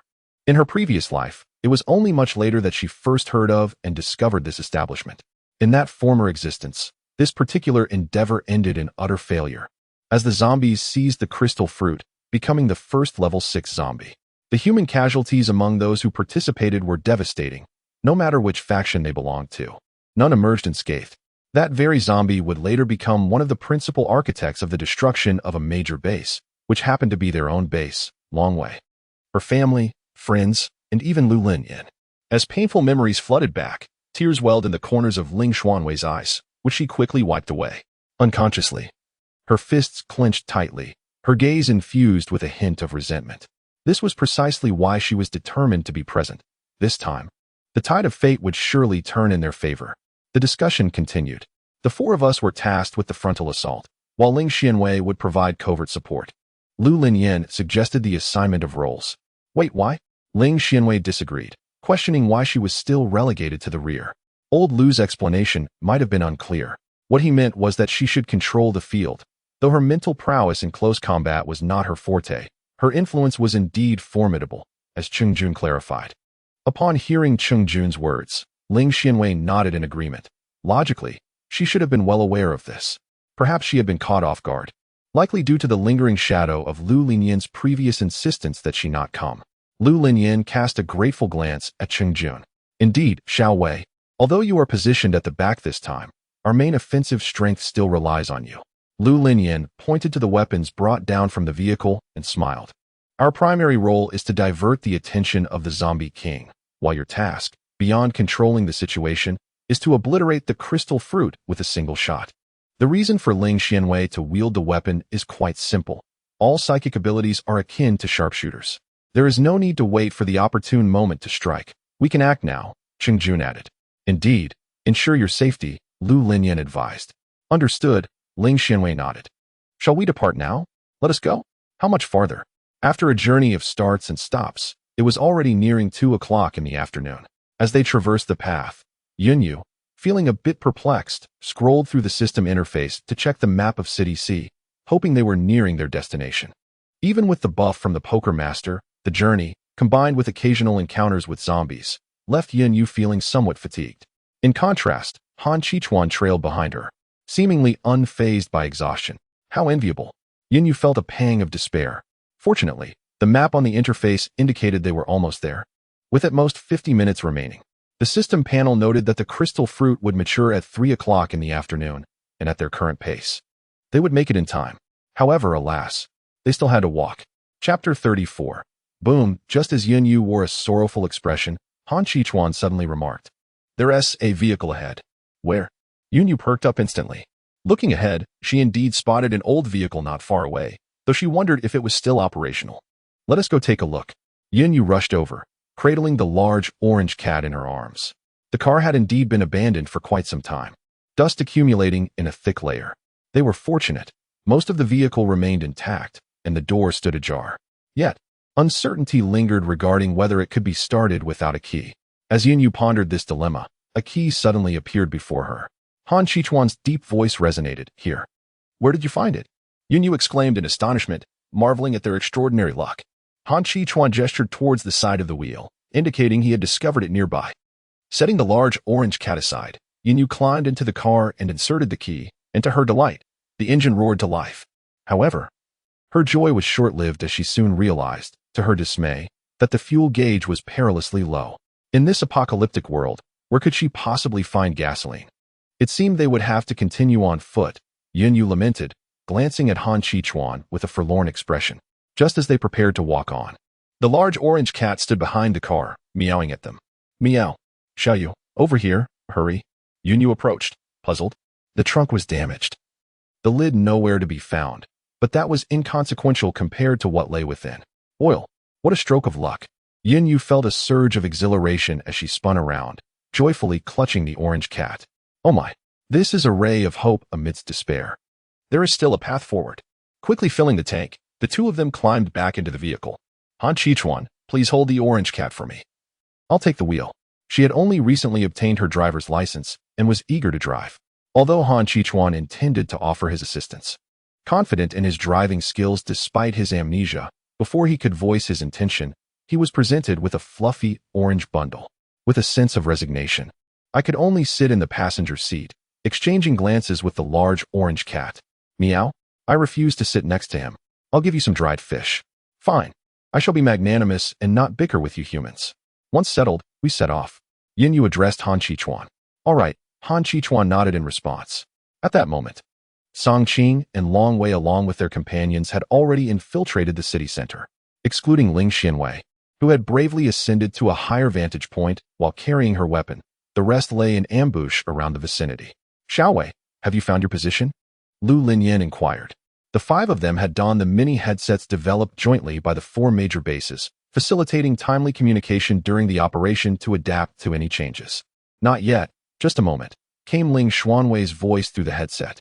A few minutes later, within a 5th-floor room of a building in the city center, Ling Xianwei could clearly see the location of the angular fruit, which glistened like emeralds. All right, I've locked onto the target, she announced, her weapon now aimed. If the corpse king intervenes, others prepare to intercept, Lu Linyan cautioned. No problem. Yes, Ling Xianwei. As your captain, I command you to fire regardless of success. Then immediately take cover. Do not concern yourself with the outcome. If one attempt fails, we shall try again. Safety is paramount. Do you understand? Lu Linyan emphasized. Understood. Good. Then let us commence our operation. Ling Xianwei sought the optimal angle, her psychic abilities honing in on the target. The remaining personnel remained tense, straining to hear Ling Xuanwei's cannon fire, eagerly awaiting the moment to charge forward and intercept the Corpse King. Ling Xianwei closed one eye and took a deep breath. 3, 2, 1. She pulled the trigger. Boom. Ling Xianwei rolled to the side, deftly evading her previous point of exposure. Hearing the sound, several individuals dashed out, intent on stopping the Corpse King. However, the reality of the situation was vastly different from their expectations. The Corpse King remained utterly still, not even casting a glance at the explosive fire. Captain, look! Zhang Depeng exclaimed. Lu Linyan looked up to see a broad expanse of leaves firmly shielding the fruit. The cannon fire struck, merely shattering the leaves. It's a foreign plant. The foreign plant is protecting the fruit. It seems that until the fruit ripens, this plant retains its vitality, Cheng Jun noted. There existed a rumor among humans regarding the spiny fruit. Although it belonged to foreign flora, it did not possess the mobility typical of such plants. It now appeared that the information had been erroneous. Only the mature plant would lose its ability to move. Their current firepower was insufficient to destroy the spiny fruit while it remained shielded by the foreign plant. Should we consider a retreat? Wang Quan inquired. The situation has changed. Retreat. Ling Xianwei withdraw swiftly. Understood. They remained unaware that the Corpse King had cast a fleeting glance in their direction. Foolish humans, another group has arrived. Once it consumes the spiny fruit and transcends to level 5, it will deal with all of them. A complete annihilation, leaving none behind. The sound of cannon fire simultaneously captured the attention of others. Who is so formidable as to fire a single shot? Chen Fei exclaimed, peering out from the window with a mix of excitement and sarcasm. Do you think it might actually destroy the fruit? Han Bin, calmly engrossed in his book, replied, No. So certain? Chen Fei questioned, puzzled. In the next moment, he sighed. Well, okay, his tone tinged with disappointment. Han Bin merely smiled in silence, for his water mirror had scarcely missed a detail. In stark contrast to Han Bin's composure, the reactions from the others were markedly different. These people are truly insane. Do they destroy what they cannot possess? They are even more ruthless than our black wolves. Yin Feng laughed heartily. Aren't you worried, sir? Jiang Ji inquired. Meanwhile, on the other side, Mei leisurely sipped from her glass. How utterly ruthless. The shattered glass and spilled red wine on the ground revealed that her earlier calm demeanor was but a facade. Upon seeing that the crystal fruit was unharmed, those lurking in the shadows also breathed a sigh of relief. Yun Yu and her companions, who were approaching, overheard the cannon fire. What is going on? Isn't it too early for this? She grumbled from the vehicle. Suddenly, a thought struck her. Oh no, I hope the crystal fruit isn't damaged. We need to hurry. Yin Yu accelerated the car. Beside her, Han Shichuan pondered, what exactly is the crystal fruit? Why is the boss so anxious about it? Is it truly that significant? Moments later, Yin Yu glanced at the system panel and said to Han Shichuan, let us go. We'll get out and walk forward. We'll arrive shortly. The surrounding area was not teeming with zombies. In fact, the number lying down far exceeded those standing. It seemed many had arrived. Come, let us swiftly ascertain the situation within, Yin Yu said, once again cradling the large orange cat in one arm, while pulling Han Shichuan along as they dashed inside. The few zombies that lunged towards them were disregarded. After all, these low-level zombies could easily be dispatched by Han Shichuan with a mere swipe. Chapter 35. The ripening of the berry. After a successful retreat, the members of Cangqing Long Wei gathered in a small room. Is there no other course of action? Zhang Dapeng lamented, scratching his head in frustration. However, the status of He Linbing remained uncertain, even if she had awakened. It was clear she would not allow her to accompany them. It was perilous for even lower-tier ability users to join, let alone an ordinary person like her. In this post-apocalyptic world, aggressive yet less potent mutant plants typically boasted high defensive capabilities, making it quite normal for them to withstand the onslaught of zombies or other ability users. The primary oversight lay in the misinformation.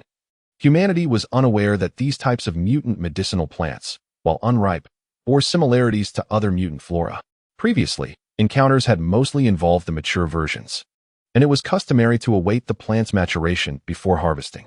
It was the first time someone had sought to destroy them before they ripened. A heavy silence enveloped the room, a palpable tension in the air. It is all right. We shall have another chance to harvest them once they mature. Moreover, This cannot be deemed a complete loss, can it? At the very least, we have gained new insights regarding mutant plants, Ling Xianwei remarked, noticing the somber expressions of her companions and feeling compelled to offer some words of solace. Indeed, the prism fruit has yet to reach maturity, rendering our weapons of limited efficacy. However, once it ripens, their impact will undoubtedly be significant. Lu Linyan added, let us reassess our positions, and once it matures, we shall commence our actions. Agreed, Cheng Jun concurred.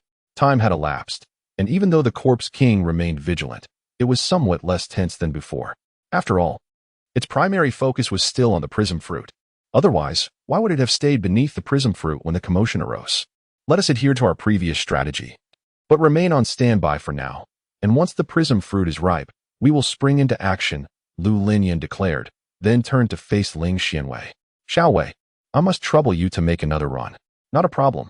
It's merely another trip, and if it means we can thwart the zombies, I would gladly make 20 more. The group swiftly resumed their movements, for the exact moment of the prism fruit's maturity was uncertain, and thus it was prudent to prepare as early as possible. Zhang Qianjun, ready, came the voice of Zhang Dapeng, who had already found a suitable position. All set. Wang Quan, ready. Cheng Jun, ready. Lu Linyan, ready. One by one, voices echoed through the channel as Ling Xianwei dashed through the corridor, having discovered a more advantageous position. A side window on the 5th floor offered an easy point of attack and retreat. Ling Xianwei, ready.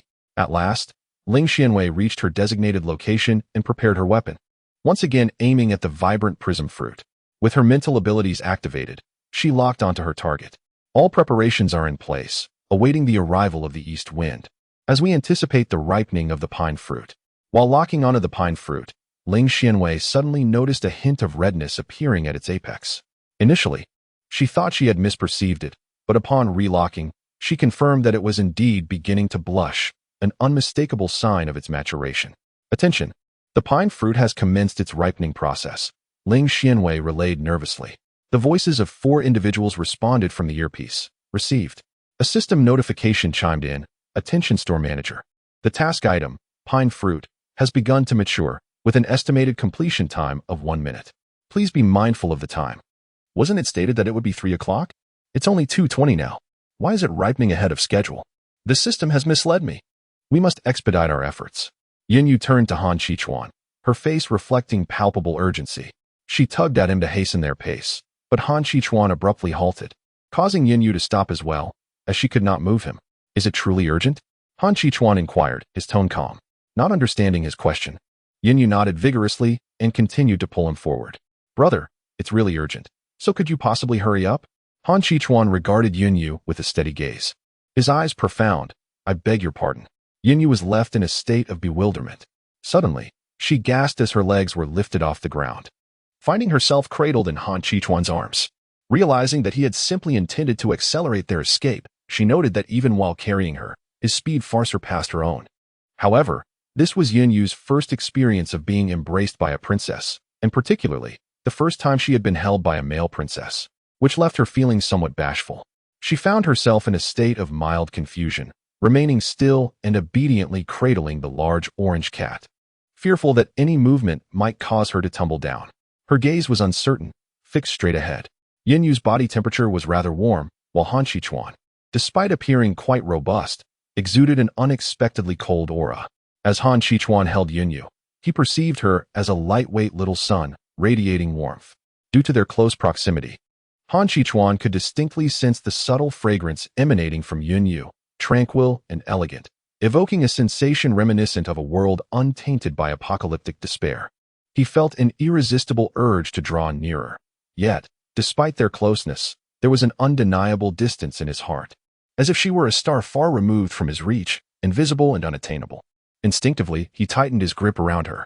Upon realizing his actions, his ears flushed a shade of red, yet he did not relent.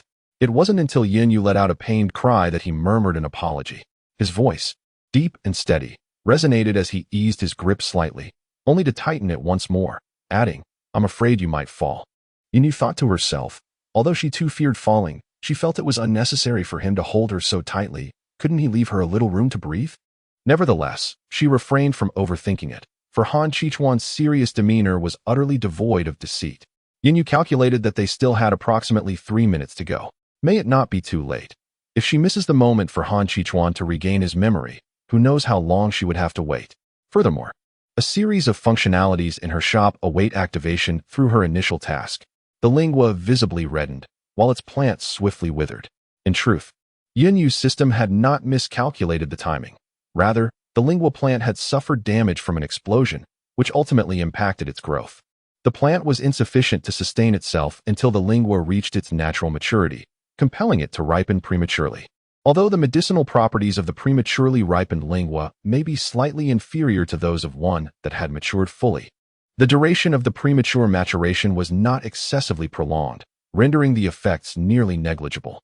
As the lingua turned red, all eyes in the vicinity were drawn to it.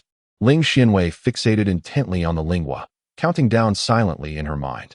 A 10-second countdown ensued. 10, 9, 3, 2, 1. Big cat, is it comfortable holding Yinyu? Han Qichuan, yes, it's soft and warm. Big cat, what does Yinyu feel like? Yinyu, hard and cold. Chapter 36. Struggle. The plant had completely withered, leaving only the crimson crystal fruit swaying gently in the breeze. Boom. The instant the lingua ripened, a resounding blast echoed, prompting Ling Xianwei to instinctively sense danger and swiftly roll aside. Almost simultaneously, the Corpse King acted, casting a fierce glance toward Ling Xianwei's position. The floor beneath her feet fractured, and had she hesitated even a moment longer, she would have plummeted. Indeed, this Corpse King is merely an ordinary type of zombie. However, through the power of mental abilities, it has ascended to the rank of a level 5 Corpse King. Ling Xianwei felt a powerful mental wave emanating from behind her, leaving her somewhat unsettled. As a former adept of mental abilities, she was all too familiar with their nature. Mental powers are inherently control-oriented, capable of attacking the psyche while simultaneously allowing for telekinetic manipulation. It became apparent that this zombie possessed mental abilities in her past life. She had never witnessed such a creature in action, as it typically commanded its horde of undead minions. This explained why. In comparison to other Corpse Kings of equal rank in her previous existence, its army was nearly double in size. Attention everyone, the Corpse King is a level 5 mental ability zombie. Ling Xianwei's voice resonated through the earpiece. The other four were taken aback. What? The Corpse King fixed its gaze on Lingua, who suddenly accelerated downward without warning, narrowly evading the barrage of artillery. Nevertheless, the plant was not so fortunate. It collapsed entirely, withered and lifeless. The Corpse King prepared to leap and catch Lingua, but earthen walls rose around it, forming a cage that ensnared it. It regarded the obstruction with disdain, taking a step forward, causing the dirt prison to crumble. A fireball surged toward it. The Corpse King turned, and the fireball slowed in midair, gradually diminishing until it vanished entirely. Let me give it a try, Wan Quan's voice echoed. He charged forward, his body becoming metallic, as surrounding metal objects were drawn toward the Corpse King. However, the outcome remained unchanged. Everything suspended in the air, including Wan Quan himself, was rendered immobile. Boom. Another artillery shell was fired. The explosive power and rapidity of this weapon result in significant energy depletion when utilized with psychic abilities, compelling the Zombie King to evade, leading to a temporary cessation of psychic energy usage. The previously unyielding restraints were suddenly loosened, causing the spiky fruit to fall. Yet it swiftly soared back towards the Zombie King. Captain, we have but one round of ammunition left, echoed Ling Xianwei's voice. Due to the cumbersome nature of this weapon's ammunition, Ling Xianwei had only brought 3 rounds. We cannot get close enough to utilize this psychic ability. Our powers are simply inferior. How are we to fight? Zhang Depeo's voice was laced with frustration. I will engage in close combat, declared Lu Linyan. The rest of you provide cover for me and disrupt its psychic abilities. Close combat was their only chance, as ranged attacks were ineffective against the psychic prowess of the Zombie King. Understood. The 4 members focused on ranged assaults, diverting the Zombie King's attention, while Lu Linyan stealthily approached it, undetected. The Zombie King, unwilling to prolong the encounter, was eager to seize the spiky fruit. Another shot rang out, further widening the distance. The Zombie King roared in fury, emitting an unusual sound. It was summoning reinforcements. We needed to hasten our actions. The spiky fruit was perilously close to falling into its grasp, its claws nearly brushing against it. Lu Linyan would not afford it the opportunity. He redirected his long knife and swung again at the zombie king. In a fit of rage, the zombie king attempted to unleash its psychic powers in a direct assault, but a sharp pain suddenly struck its head, interrupting its concentration. Forced to retreat awkwardly, it bore a charred wound on its body, glowering menacingly at Lu Linyan. The zombie king prepared to charge once more. Ling Xianwei directed her psychic abilities once more at the zombie king. Yet this time it was she who cried out in pain, a stark reminder of the disparity in their levels. A trickle of blood escaped her lips, and before she could wipe it away, she shouted urgently into her headset, "Captain, be careful." This time, the zombie king targeted Ling Xianwei, incapacitating her and leaving Lu Linyan vulnerable to be ensnared without her interference. Subsequently, the prism fruit soared towards the zombie king but was swiftly deflected by its long blade. With Ling Xuanwei's assistance, Lu Linyan summoned his formidable willpower to deliver a final strike. The zombie king roared in fury, its claw lunging towards Lu Linyan with the intent to rend him asunder. In a critical moment, Zhang Daping's earthen shield absorbed the impact, preventing any injury but sending him flying nonetheless. The zombie king, undeterred, was singularly focused on devouring the prism fruit. "Captain," Lu Linyan coughed, slowly rising to his feet, the internal injuries weighing heavily on him despite his lack of external wounds. The five of them, positioned at various points, turned their gazes towards the zombie king, which was on the verge of seizing the prism fruit. Ling Xianwei clenched her fists. Was it still futile? Why had the other factions not yet intervened? A sharp throwing star sliced through the air, prompting the zombie king to evade hastily. Moments later, a figure darted through the air, stirring up a whirlwind of dust, and the prism fruit was swiftly snatched away. The zombie king was on the brink of a furious roar, but as it unleashed its psychic abilities once more, a sharp pain shot through its head. "Cursed humans! If I had known, I would have dealt with you sooner." Ling Xianwei, gritting her teeth against the pain, prepared to strike again, determined that even if the prism fruit fell into the hands of another faction, it must not be claimed by the zombie king. The figure was none other than Yen Fenglang, who, utilizing his wind-based abilities, swiftly seized the spiky fruit still suspended in the air.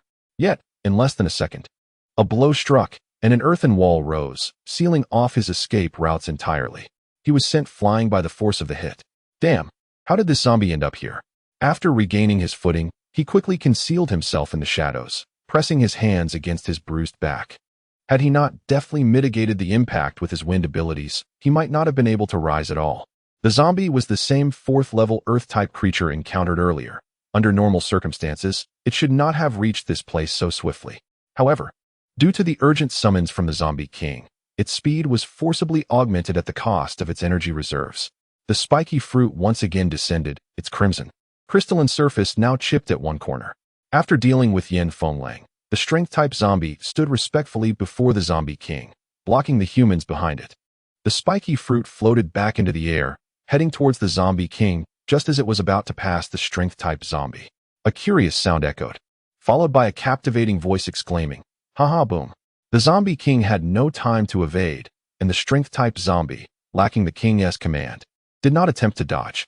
A four-story building behind the zombie king collapsed, burying both zombies beneath the rubble. The spiky fruit landed amidst the debris. The big cat initiated its advancement, commencing a round of PK today. Chapter 37, An Unexpected Turn of Events. Sea City. As one approaches the city center, the number of zombies increases exponentially.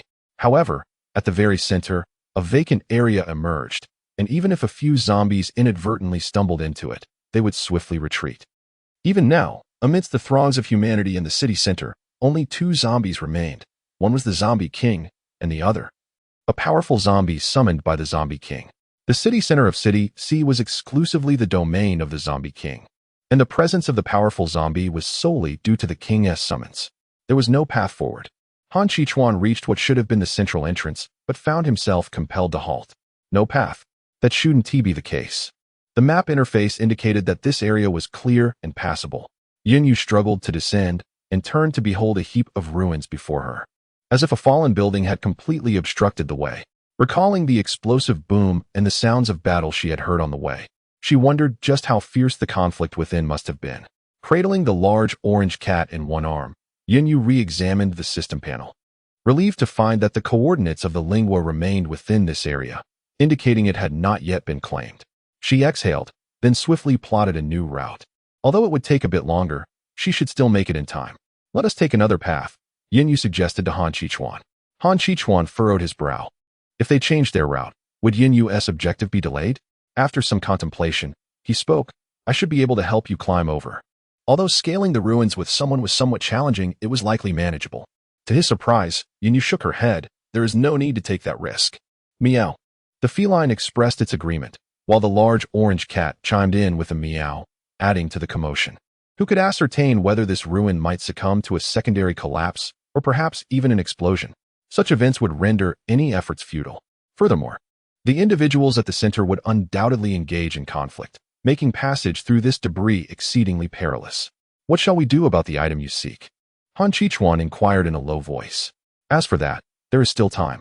If a fight breaks out within, it will likely not cease swiftly. During this brief interval, Lingua should remain relatively safe. Moreover, even if Lingua were to be taken, they would be able to pursue, as her previous system task afforded her tracking capabilities for Lingua, alleviating any concerns about her future whereabouts. The only real worry is that Lingua might be devoured in the city center. However, judging by the state of the ruins, that seems improbable. Additionally, Yinyu believes that aside from Lingua, there must be other means for Han Qichuan to regain his memory. Weighing the options, she still deemed safety to be of utmost importance. Indeed, Han Qichuan nodded. Since Yinyu was resolute, he had little else to say.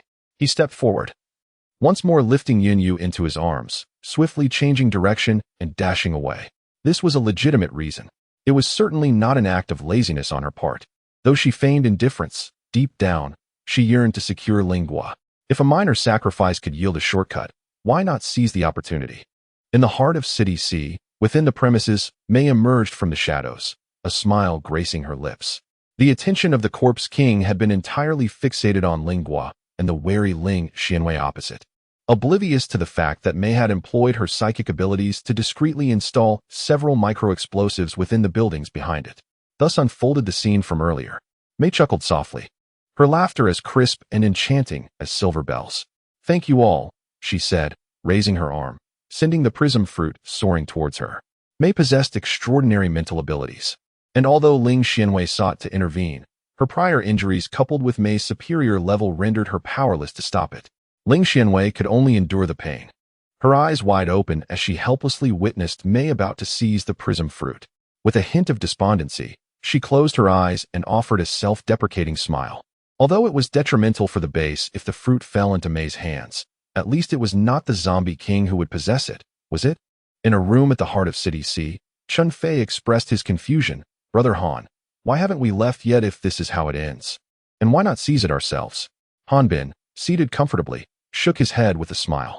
The prism fruit will not end up in Mei's grasp. This is far from over. Why not seize it? Han Bin echoed Chun Fei's question before rising to the window to assess the situation below. Because it is unattainable for us. That mysterious orange figure had merely cast a glance before shattering the water mirror, resulting in a self-inflicted wound. Truly formidable power. At that moment, the orange fluff that Han Bin had been pondering was nestled comfortably in Yunyu's embrace, yawning contentedly. Meanwhile, Han Qichuan, cradling Yunyu, was racing towards their destination. Approximately 1 minute away, just as the prism fruit lifted from the ground, a thunderous roar erupted, and fragments from the debris began to ascend into the air. What is happening? Expressions of disbelief adorned every face. How is this possible? Mei, disregarding her composure, was eager to seize the crystal fruit and flee. Yet, in the next moment, she found herself ensnared, unable to escape even with her formidable level 4 psychic abilities. Her eyes widened in disbelief. How could the Corpse King possess such formidable powers, even stronger than before? Others shared her bewilderment. A section of the ruins finally dispersed completely, revealing the Corpse King standing amidst the rubble, with the body of the previously encountered powerful zombie lying beneath him, its head gruesomely shattered. It was evident that the Corpse King had absorbed the crystal core of the peak level 4 super zombie. Damn, I truly underestimated the situation, Mei cursed inwardly. She was now immobilized, unable to make her escape. The crystal fruit once again soared toward the Corpse King. No, it cannot obtain the crystal fruit, Ling Xianwei shouted, her emotions surging as she resorted to using her powers to attempt to destroy the crystal fruit. The fruit contained energy, and while her abilities might not guarantee its destruction, they would surely rebound against her. Even if it meant risking everything, I cannot allow you to take it. This fierce determination instilled a sense of caution in the Corpse King, halting its advance toward the crystal fruit as it turned to counter Ling Xuanwei's assault. In order to suppress the level 4 Mei and control the shifting debris of the ruins, it found itself momentarily locked in a stalemate with Ling Xuanwei. Attack! The remaining 4 sprang into action simultaneously.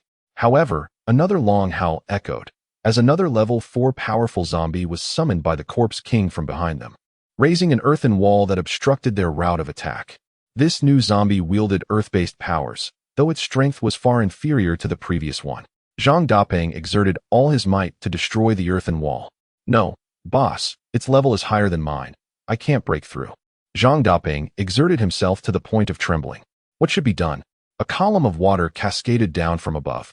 And under the force of the water and Zhang Dapeng's control over the earth element, the earthen wall crumbled. Captain, it's done. Lu Linyan glanced up towards the source of the water column, locking eyes with Han Bin, who stood by the window. The leader of the all-seeing Tianmiao? Chapter 38. Yunyu arrives on the battlefield after a brief pause. Lu Linyan nodded at him and then charged forward with the other 4. Beside them, Chen Fei, perplexed, asked, Brother Han, didn't we agree not to intervene? Han Bin replied, did I intervene? I merely offered a helping hand, a serendipitous act, without intention to meddle. Chen Fei? On the way, Han Qichuan suddenly veered sharply to evade a colossal figure rushing from behind. However, the figure did not attack them. Instead, it sprinted straight ahead with full force. What is this? Yunyu mused, stroking her chin in contemplation, before exclaiming in surprise, Eh? Meow? Such a creature should not appear in the city. Why is it in City C? Deju remarked. The lingua. Yunyu suddenly contemplated a possibility. It was highly likely that the creature was also after the lingua. Certain animals possess a unique sensitivity to the world, and the appearance of this beast in City C may indicate that it had prior knowledge of the lingua's location and had come specifically to seize it. Han Qichuan paused for a moment, glanced back at the figure ahead, then looked down at Yunyu and calmly instructed, hold on to me. He then accelerated once more. The Corpse King simultaneously suppressed 2 psychics, and now, as new forces surged forward, the zombies, too distant to hinder, were of no concern. It released its hold on Mei, redirecting its focus towards Ling Xuanwei. How could a peak level 3 possibly contend with a level 5? In but a fleeting second, Ling Xuanwei was vanquished. Was defeat imminent? If only the shopkeeper were present, the outcome might have been altered. Within the concealed structure, she coughed up a mouthful of blood, clearly suffering severe internal injuries. Yet she stood resolutely, gazing towards that direction. Meanwhile, liberated, Mei swiftly rummaged through her bag with her right hand, employing telekinesis to retreat rapidly, vanishing from the crowd's sight.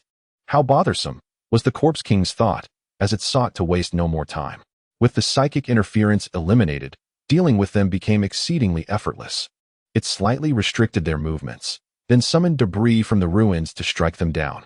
Coughing, Lu Linyan struggled to prop himself up, staring at the Corpse King. Was this the chasm of their levels? It appeared they were destined for failure in their mission. Above, Han Bin appeared nonchalant, yet his gaze fixated on Ling Gua. And upon closer inspection, one could discern the hand clutching the book quivering slightly. Why had they not yet arrived? Could there have been an error in the predictions? Brother Han, should I go as well? Chen Fei inquired, his anxiety evident on his face. No, they will come, Han replied dismissively. The notion of sending Chen Fei down was absurd. He could barely hold out a second alone, let alone in the company of Chen Fei. Observing Han Bin's composed demeanor, exuding an air of mastery over the situation, Chen Fei couldn't help but marvel at him. Truly, Brother Han is deserving of his title as the leader. This serenity and self-assurance in his abilities set him leagues apart from Chun and his companions. As Ling Gua approached the zombie king, mere half a meter away, a thunderous roar reverberated through the air. An enormous beast, resembling a lion but twice its size, charged forth, leaping with agility towards the zombie king. Its mane, akin to flames, shimmered brilliantly against the gloomy backdrop, while its razor-sharp claws could slice through the very air. With peculiar dual horns atop its head and tough scales covering its ankles and back, its eyes, as large as brass bells, fixed intently on Ling Gua. The 4th-tier Earth-type strength zombie attempted to intervene, only to be sent flying by a single kick. Such terrifying power. Enraged, the zombie king was poised to retaliate when yet another adversary emerged. With mental fortitude unleashed, it aimed to thwart the intruder. The extraordinary beast, undeterred, met the challenge head-on. Their formidable auras clashing violently. The surrounding atmosphere surged with energy, overwhelming all present. Meanwhile, Lu Linyin and his group had evacuated the scene, regrouping with Ling Xianwei. Just as she held on until their arrival, she finally succumbed to unconsciousness. Xiaowei, are you all right? Lu Linyin rushed to catch her, checking for her breath, and sighed in relief. His gaze returned to the battlefield, eager to assess the unfolding situation. The two terrifying creatures were momentarily locked in a stalemate, unable to budge under the immense pressure they exerted upon one another. As the struggle between the two unfolded, the lingua fell to the side, yet none dared to retrieve it, nor could anyone approach it. The overwhelming force was terrifying. Was this the pressure from a higher realm? Everyone present was astonished by the scene before them. In the eyes of Lu Linyin and Cheng Jun, a flicker of determination ignited. They realized their own weakness and the necessity to grow stronger. The Beast King? How could the Beast King of the great wilderness come so far to seize the lingua? Even those upstairs felt the lesser pressure, yet Han Bin remained steadfast by the window, braving the oppressive aura. Han, should we retreat a little farther? Chen Fei gritted his teeth, on the verge of collapse. Han Bin hesitated for a moment. You go first. I'll wait a bit longer. With both the Beast King and the Zombie King present, his previous assumptions might very well be incorrect. It was possible that the mysterious figure had failed to obtain the lingua, and he yearned to uncover the final outcome.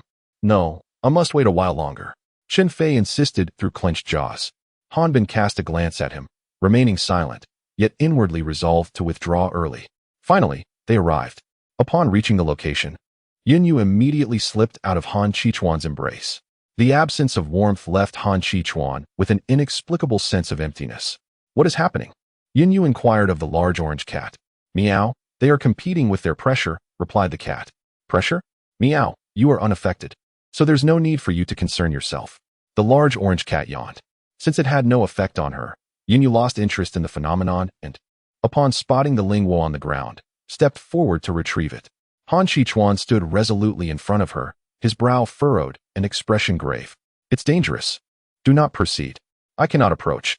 The oppressive force emanating from that direction was insurmountable for him, and even if Yin Yu could venture forth, he feared the two formidable beings would engage in close combat. Yin Yu, unfazed, smiled lightly. It will be fine. I will retrieve that, and then we shall depart. She gestured towards the crystalline fruit. It will be fine. Han Qichuan glanced again in that direction, where two figures were locked in confrontation. Surely, the boss merely going to collect a fruit would not attract undue attention. Yet, despite his thoughts, a twinge of concern lingered within him. Is it truly important? Implicitly, does that mean I must go? Reluctantly, Han Qichuan acquiesced. Be swift. It is perilous over there. With that, Yin Yu dashed towards the fruit, only to be obstructed by a powerful zombie.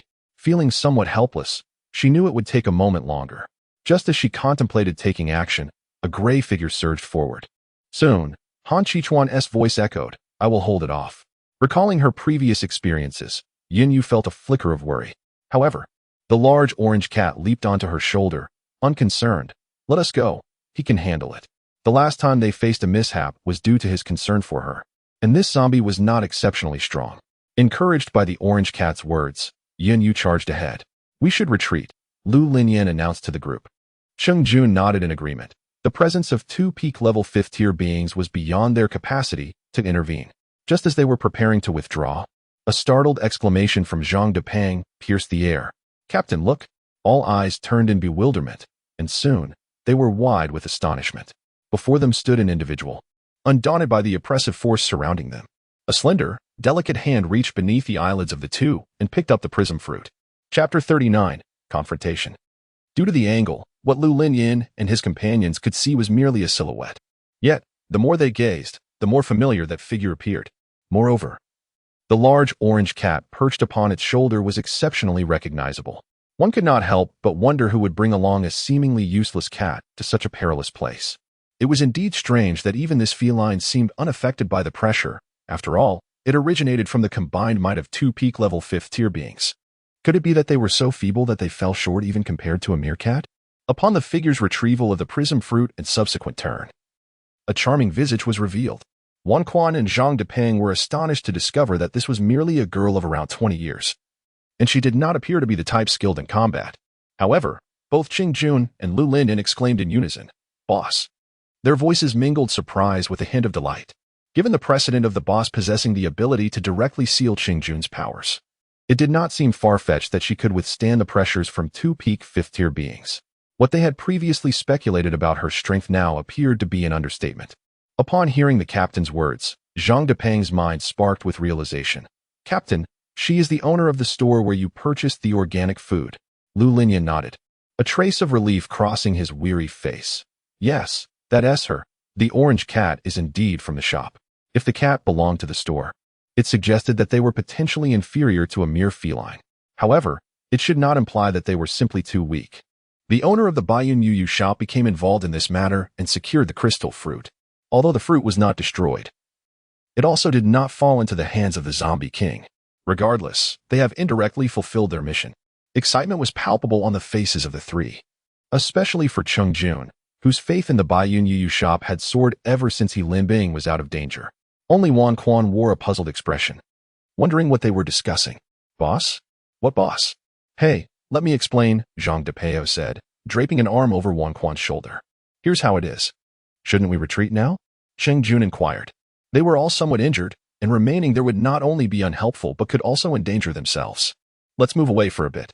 After observing for a while longer, Han Bin, considering that his subordinates were nearing their limits, ultimately decided to distance themselves from the battlefield. "Understood." Chun Fei wiped the beads of sweat from his forehead, sighing in relief. If he stayed any longer, he might collapse from exhaustion. Yet, even in a state of fatigue, he could not abandon Han Ge, who had not yet recovered from his internal injuries. After using the water mirror twice, Chun Fei feared that Han Ge could barely withstand 2 of his punches. So how could he dare to leave Han Ge alone here? Fortunately, they were preparing to withdraw. Han Bin turned to take one last glance below, and in that fleeting moment, he beheld the scene he had long awaited. "It's finally here. You go ahead." Why the sudden change of heart? Chun Fei was bewildered as he followed Han Bin's gaze downward. "All right. He can still hold on." "No, Brother Han, I must follow you. Do not worry about me. I can endure." Han Bin cast a silent glance at him, reassured that he was indeed unharmed, and chose to disregard him. Yin Yu observed the two creatures engaged in a competition that eluded her perception and, not wishing to interrupt, decided to simply collect the crystal fruit and leave. She picked up the fruit and tucked it into her clothing, cleverly utilizing the fabric to conceal it within her system space. How foolish it would be to let such a treasure slip away. Having accomplished this, she resolved to turn and depart without a trace of nostalgia. Not even casting a glance at the two creatures, the crystal fruit was snatched from beneath her nose, sending the zombie king into a fury. At that moment, the beast king also noticed the fruit being taken by a human, brazenly disregarding its status as a formidable beast. The zombie king and the beast king exchanged a glance and, almost in unison, retracted their oppressive auras. As the pressures dissipated, those around them felt an immediate sense of relief. Those who had withstood the aura would undoubtedly find their mental resilience bolstered, as if they had undergone a trial. Meanwhile, on the upper floor, Chun Fei gasped for breath. The overwhelming pressure finally lifted. He glanced down, wondering if the mysterious individual had played a role in this. On the battlefield below, the two powerful creatures decided to first deal with the audacious human who had dared to seize the crystal fruit. The Beast King let out a furious roar and lunged toward Yunyu, while the Zombie King, filled with rage, prepared to unleash its most potent abilities to ensnare her. Intent on tearing the fragile woman apart with its own claws, Yunyu nimbly dodged to the side, her movements graceful and agile. The prowess of the poker master proved remarkably advantageous. She felt significantly lighter, her body more agile, effortlessly scaling walls and trees. What Yunyu remained unaware of was that, upon observing the poker master's agility, it mirrored Han Chichuan's earlier conjecture. Within this apocalyptic realm, it merely facilitated self-preservation. Yunyu adeptly evaded the initial wave of assault, even under the dual pressure of beastly might and mental force. The Beast King, now vigilant, began to regard its adversary with newfound seriousness. It was the first time it encountered a human capable of withstanding its ferocious presence. Truly remarkable. The Beast King fixated on Yunyu, seeking an opportune moment to strike. To its astonishment, it realized that when its mental force approached Yunyu, it dissipated entirely. With a piercing cry of disbelief, it could not fathom the existence of a being that could counteract its power, instinctively driven to ensure she would not escape alive. Debris from the ruins began to levitate, sharp edges poised menacingly towards Yunyu. Flames ignited upon the Beast King's form, embodying a ferocious visage as it roared threateningly at her. Jagged stones, honed to lethal points, hurtled through the air towards Yunyu, with the Beast King following closely behind, its maw ablaze, charging forward. Had it been earlier in her arrival, such a display might have instilled fear within her.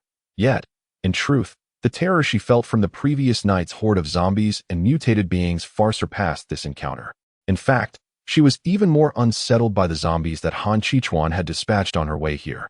Moreover, having just learned from Deju that her poker was a formidable weapon against zombies, she found herself brimming with anticipation, eager to test her skills against more advanced foes.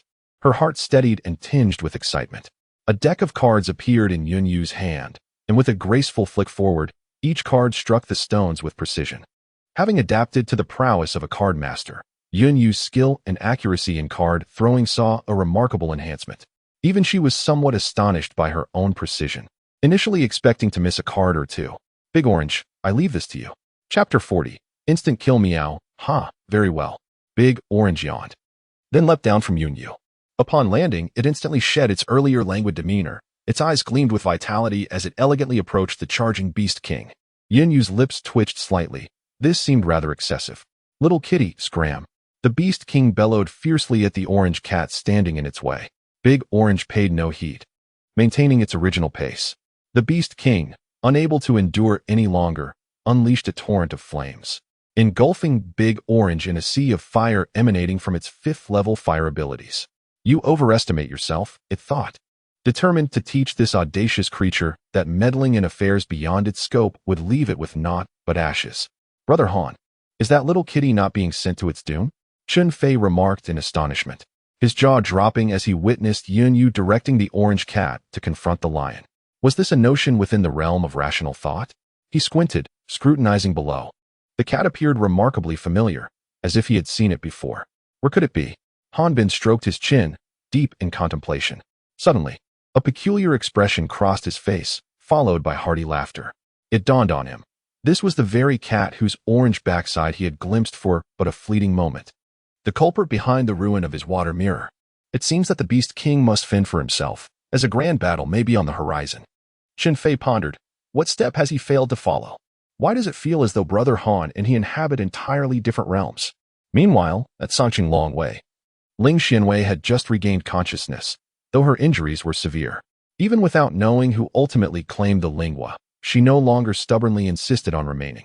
She had done her utmost. If fate were to repeat itself as in her past life, then perhaps it was simply destined to be. Nevertheless, she retained faith in the manager. As the 5 prepared to depart, Wang Quan turned to Qing Jun and said, Captain, over there. Upon investigating, they chanced upon the moment when the great orange was consumed by flames, causing a wave of concern to wash over them. They all silently hoped that the boss would triumph. In that instant, the 5 of them were transfixed by the unfolding battle. In a corner, Mei observed the situation in the city center, having witnessed the entire arrival of Yunyu and Han Chichuan from her vantage point. It appeared that she was the one who had saved Han Chichuan. A smirk played upon her lips as she propped herself lazily against a platform, completely unfazed by the chaos of her recent escape. Merely withstanding the pressure of 2 king-level entities was sufficient to illustrate her formidable nature. Are you all right, Master Feng? Someone inquired. What do you think? Jiang Xiu swatted away his unfortunate companion, noticing the pallor on his face. Look, Jiang Ji is about to clash with Jiang Xiu again. Cough, cough. Qin Rin interrupted with a cough, prompting both to realize that their master was still present. Let us retreat, Yin Feng declared. The emergence of 2 royal figures was truly beyond his expectations. Moreover, his misfortune knew no bounds, as the blow to his ribs could have fractured several of them. Fortunately, he was quick to dissipate the force. Indeed, he evaded the first strike but could not escape the second. What was destined to come had arrived. Just as he was about to depart, he glanced once more towards Yin Fenglang, whose silhouette appeared strikingly familiar. Alas, were those not the unfortunate souls he had previously deceived? The orange cat was engulfed in flames, yet Yunyu remained unfazed. If the fire could harm even a single strand of the orange cat's fur, she would concede defeat.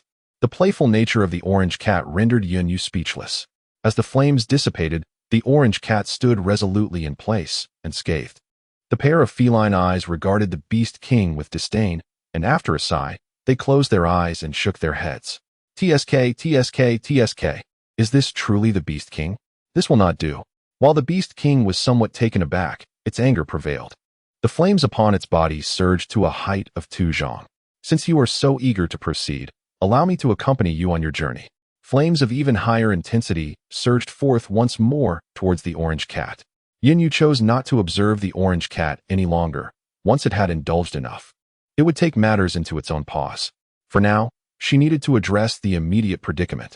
With a sense of resignation, Yinyu raised her. Initially, she had no intention of engaging in combat. Her desire was merely to leave swiftly, having promised Han Qichuan to arrive promptly. It appeared that if she did not eliminate this zombie, it would not easily permit her departure.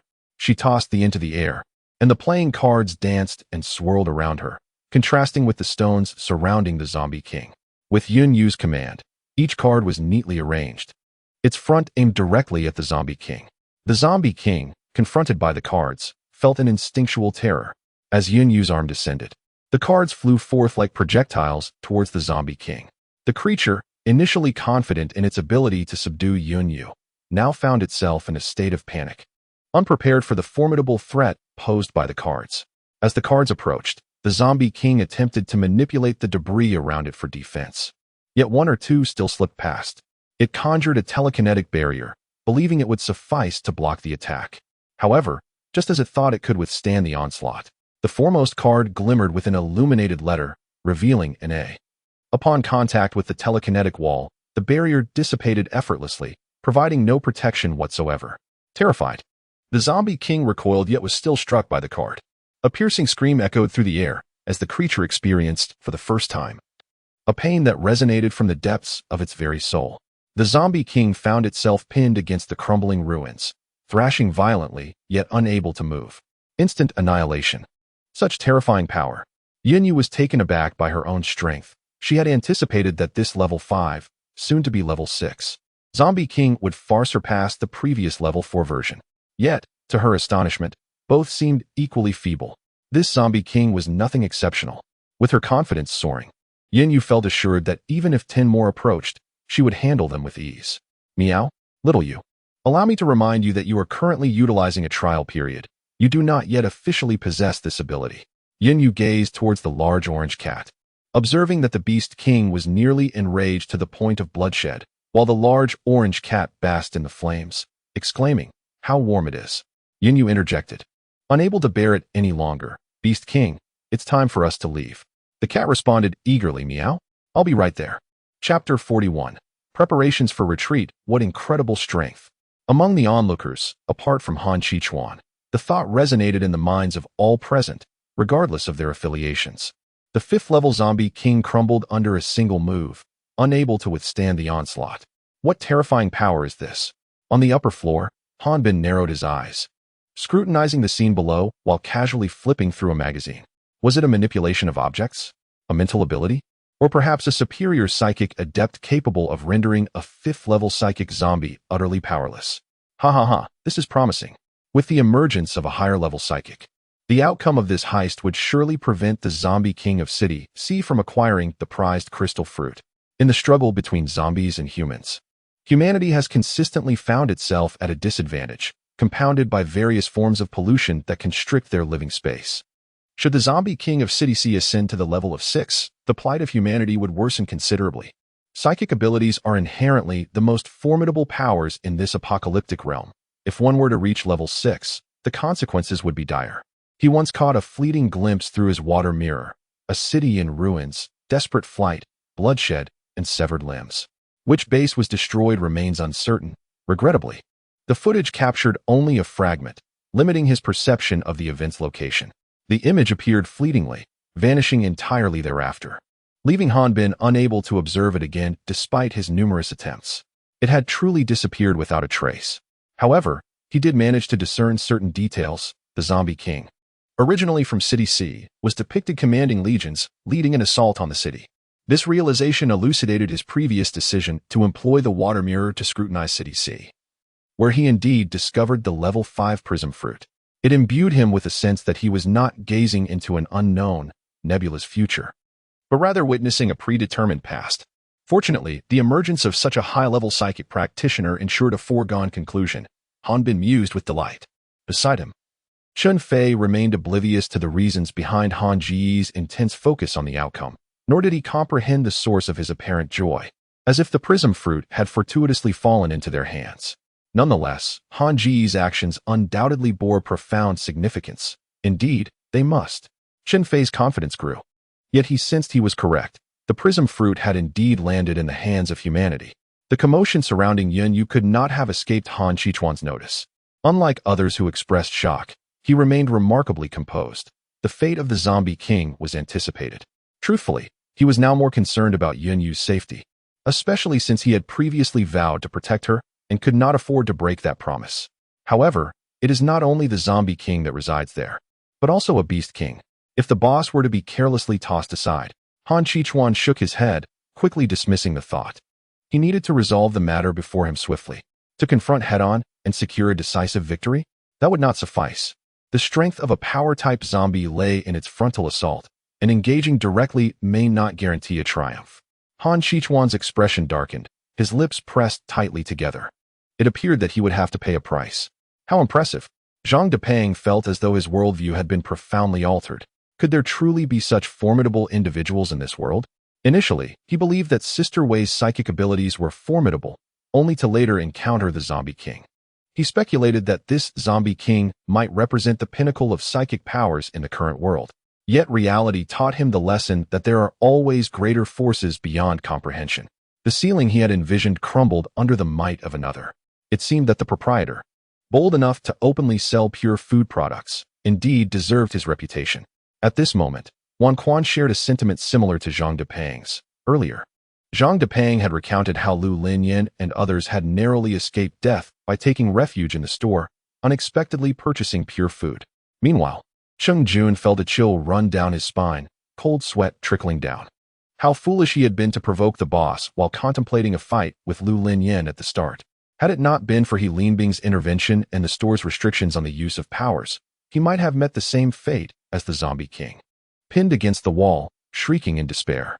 Reflecting on it now brought a wave of apprehension. Lu Linyan was also taken aback by Yun Yu's unexpectedly formidable strength.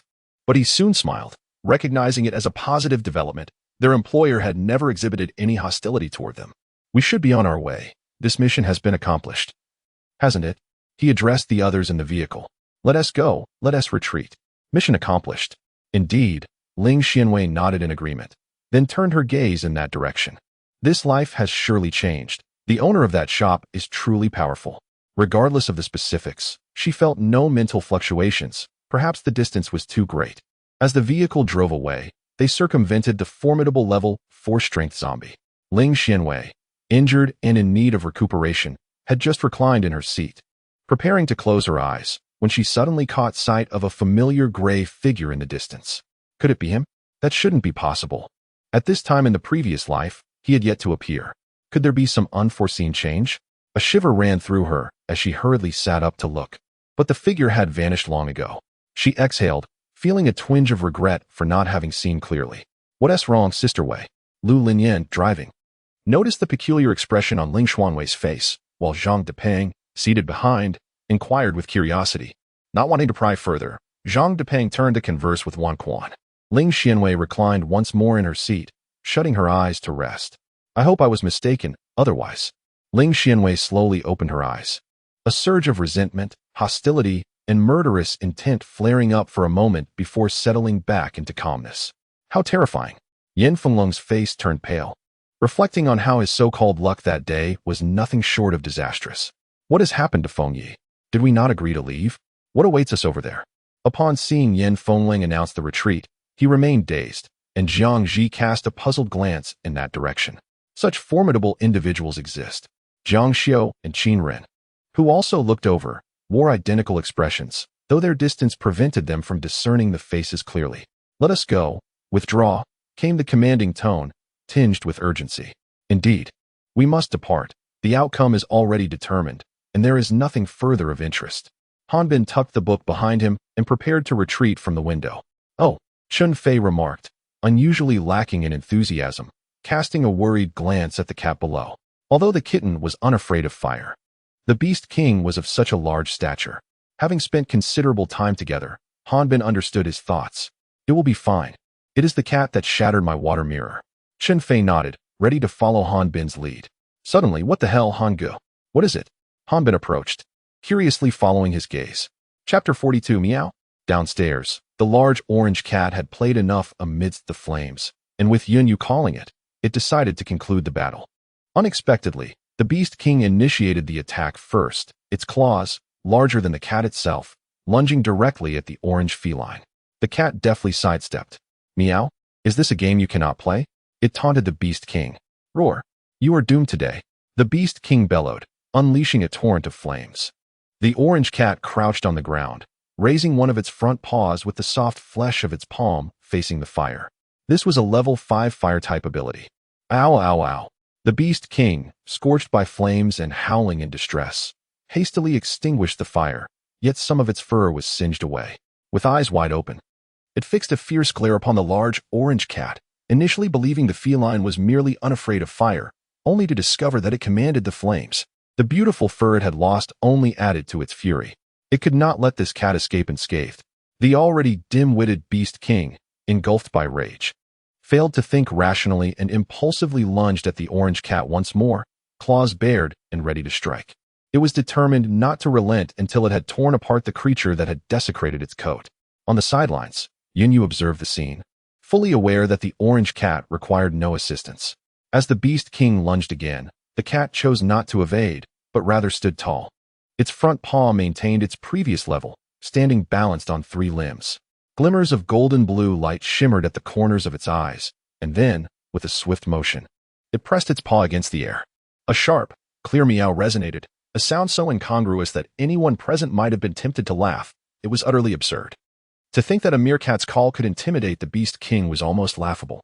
Indeed, there was one who thought as much. May, who had been watching intently, struggled to maintain her regal composure as her body trembled, on the verge of laughter. She had expected this cat to possess some extraordinary abilities. Meanwhile, Hanbin and his companion upstairs were equally bewildered, as the unfolding events diverged sharply from their expectations. In a fleeting moment of hesitation, the Beast King, which had once charged toward the orange cat, now halted before it, its limbs bending as if under immense pressure, struggling to rise. The 3 onlookers were momentarily stunned, utterly perplexed. What was happening? That creature was of the Beast King caliber. The orange cat licked its paw, observing the struggling Beast King, stubborn and unyielding. The orange cat crouched down once more, casting a glance at the Beast King, and raised its paw to strike the air. Meow? A crisp meow resonated. Yet, with that singular sound, the Beast King collapsed to the ground, prostrating itself before the orange cat, its body trembling violently, as if overwhelmed by sheer terror. Desperately trying to conceal itself between its forepaws, the expressions of the onlookers in the shadows grew serious. The Beast King dared not lift its head. Unlike those who were bewildered, it did not hear merely a melodic meow. The first sound was bearable, merely a sensation of immense pressure. However, the second sound was a primal roar from ancient, savage beasts, a beastly language that compelled it to kneel, reminiscent of an ancient king's command. It could neither resist nor fight back. This soul-shattering dread stemmed from a profound ancestral fear, an experience it would never forget. Meow? It was truly terrifying. The orange cat tidied its ruffled fur. All done. Let us go. There is nothing more to see here, remarked Hanbin with a smile. Initially, he had surmised that the Beast King would be defeated, but he had not anticipated such a humiliating defeat. This cat was indeed astonishing. What an impressive feline! Chun-Fei exclaimed, following Hanbin as they departed. In the distance, Mei took a while to recover from the shock brought on by this overwhelming battle. What a splendid spectacle it had been. Then it vanished into the darkness. Meow? Feeling somewhat drowsy, the orange cat yawned and ambled over to Yunyu. How beautiful you are, dear orange cat, Yunyu remarked as she approached. Suddenly, Meow? Be careful, the orange cat warned Yunyu. A massive rock fragment hurtled towards her with tremendous speed. Yunyu's reflexes were swift. She flung several playing cards, causing the stone to shatter midair and rain down. The chilling roar of a zombie echoed, and it was only then that Yunyu noticed the zombie king had severed its own arm, escaping from the crumbling wall, which had led to the barrage of debris aimed at her. After that singular assault, the zombie king fled without a hint of intent to attack again. Initially expecting a prolonged confrontation, Yunyu was caught off guard. Meow? Watch out. The orange cat's voice rang out once more. Watch out for what? Yunyu inquired, only to be met with a hefty club sweeping towards her. In a frantic attempt to evade, she realized it was too late. She could only hastily tap the system panel twice. A surge of immense force propelled her into the air, leaving her momentarily dazed. As she descended, her mind quickly resumed its clarity, and she regained her composure. Meow? The orange cat glared furiously at the fleeing beast king, wishing to exact some retribution, but found itself lacking in energy. The stick Yunyu had witnessed was, in fact, the beast king's tail, and when the orange cat had cautioned her, its attention had shifted away from the beast king. Without the watchful gaze of the large orange cat, the beast king, psychologically traumatized, felt an overwhelming urge to flee, and thus turned to escape. Its tail, in fact, served as a weapon, due to the rapid movement, combined with Yunyu's precise approach towards the large orange cat. The tail struck her fiercely, sending her soaring into the air. Meow? Xiaoyu. The large orange cat pursued Yunyu. As she descended, she clutched herself tightly, attempting to adjust her position to minimize the impact upon landing. Weak, pitiable, and helpless, even though she possessed the physical prowess of a poker master. Having just utilized it earlier that day, she was far from capable of executing a flawless 720-degree aerial twist followed by a perfect 360-degree backflip to land safely. This predicament was dire. She feared she might remain bedridden for 3 to 4 days. She had no shield remaining, as she had already expended her sole protective barrier when struck moments ago. There was no alternative. Had she not used it, she might have perished the instant she was propelled into the air. All she could do now was pray for a soft landing, or to fall into a bush. Anything but a direct impact with the ground. With a dull thud, her descent finally came to an end.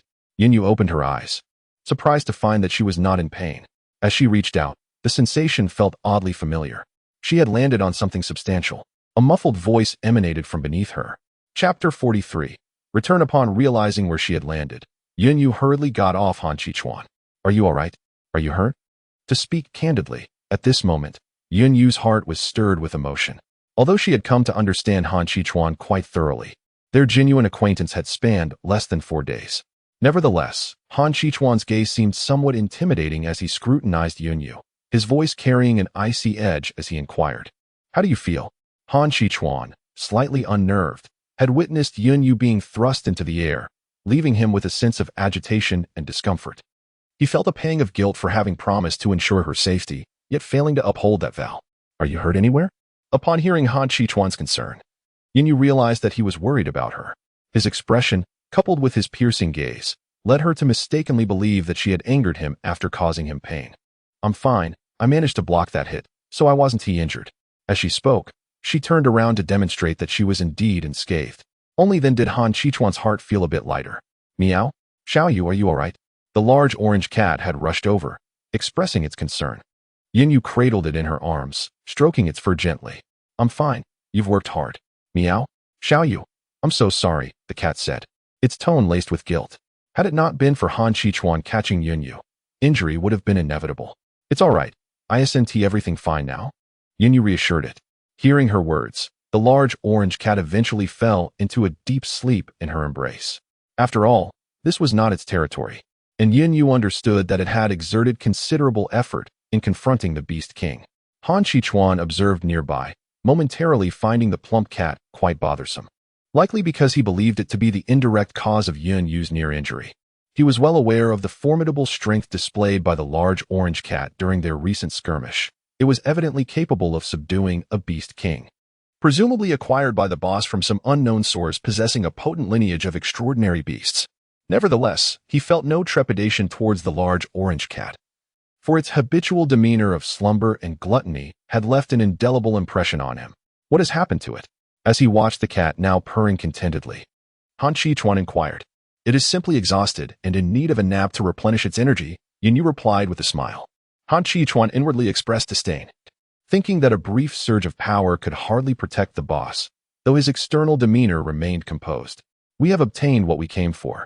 "It is time for us to depart," Yinyu stated. "We must hasten our exit, for that zombie king is quite elusive. Who knows if it will rally its undead army for vengeance?" Fortunately, in most cases, a corpse king does not favor an abundance of zombies entering its territory. Or acquiring the prism fruit could prove exceedingly difficult, Yinyu pondered internally. Indeed, Han Qichuan nodded in agreement and began to follow.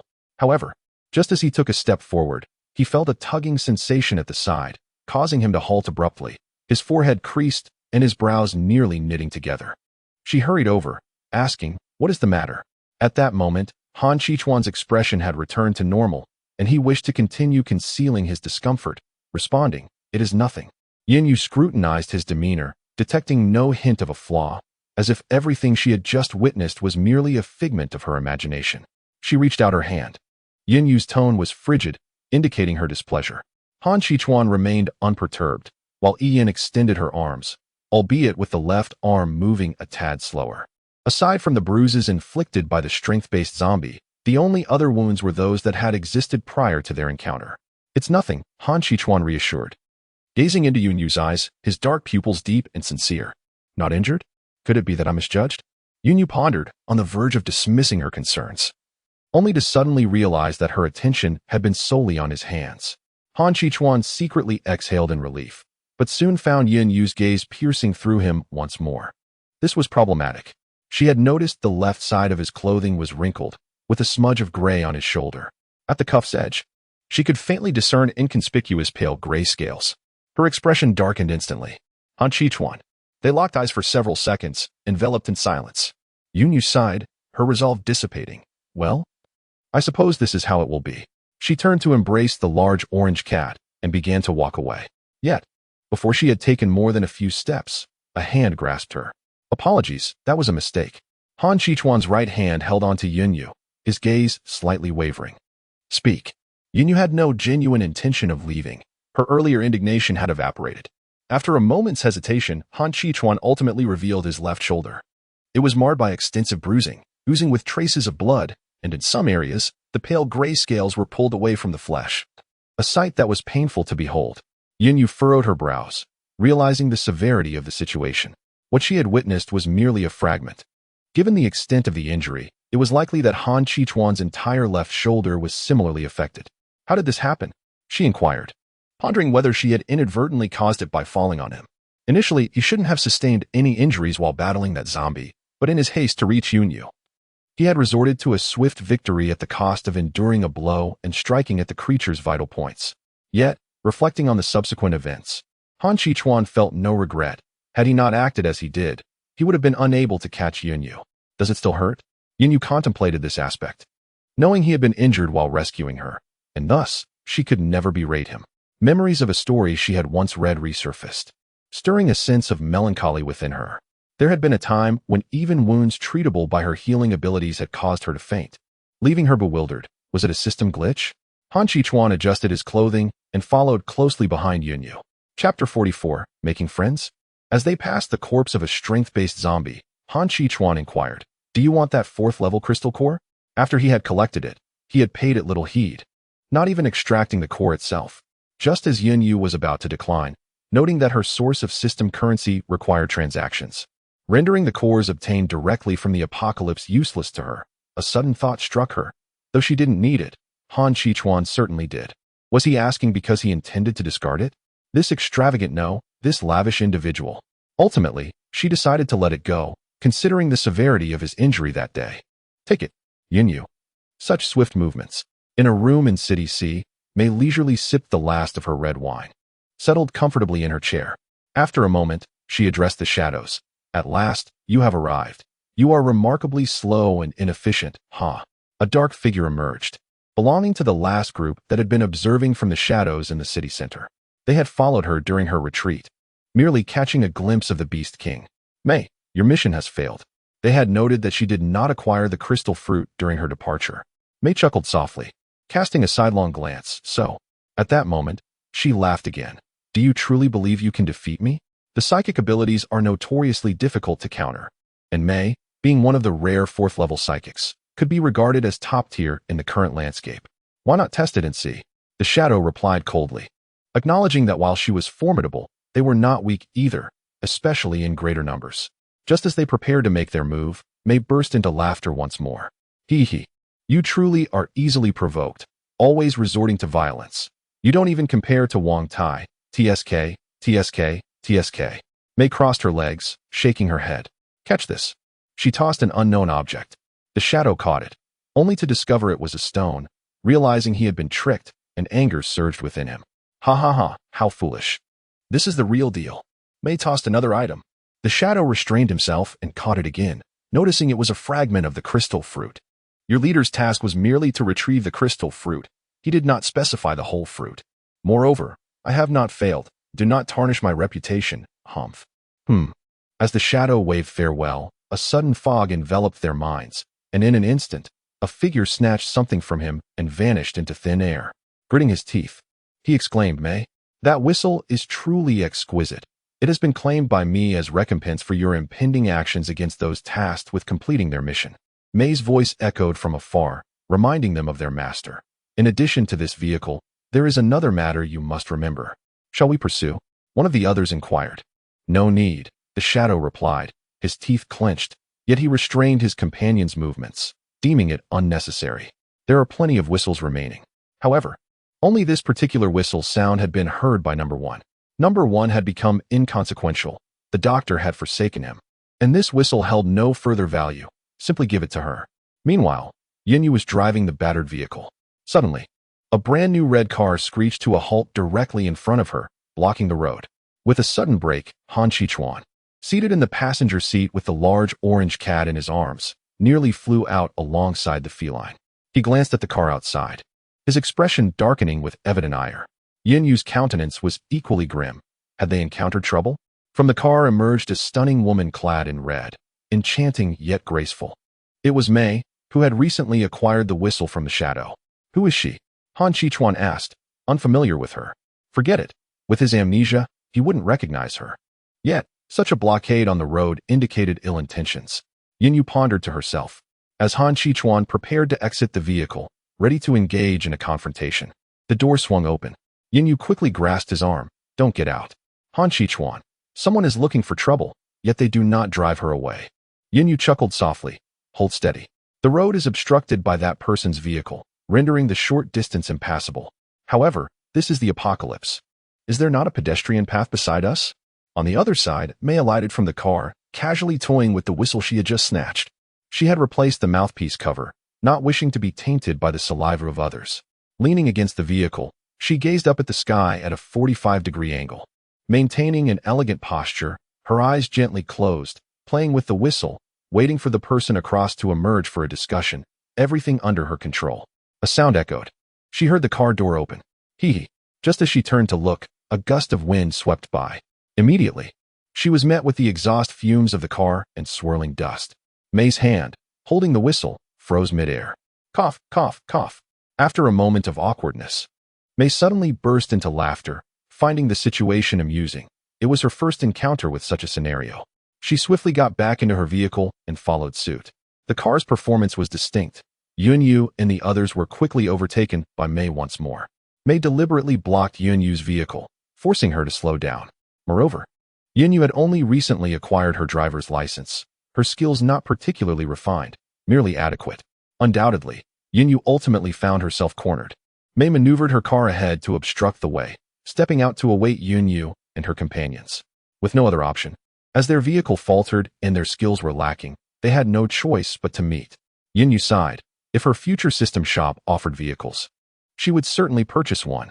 On the road, after Yunyu disembarked, she promptly grasped a fan of playing cards in her hand, with a series of cards floating around her. Han Qichuan's right hand was also covered in scales, striking a pose that suggested he was prepared for battle.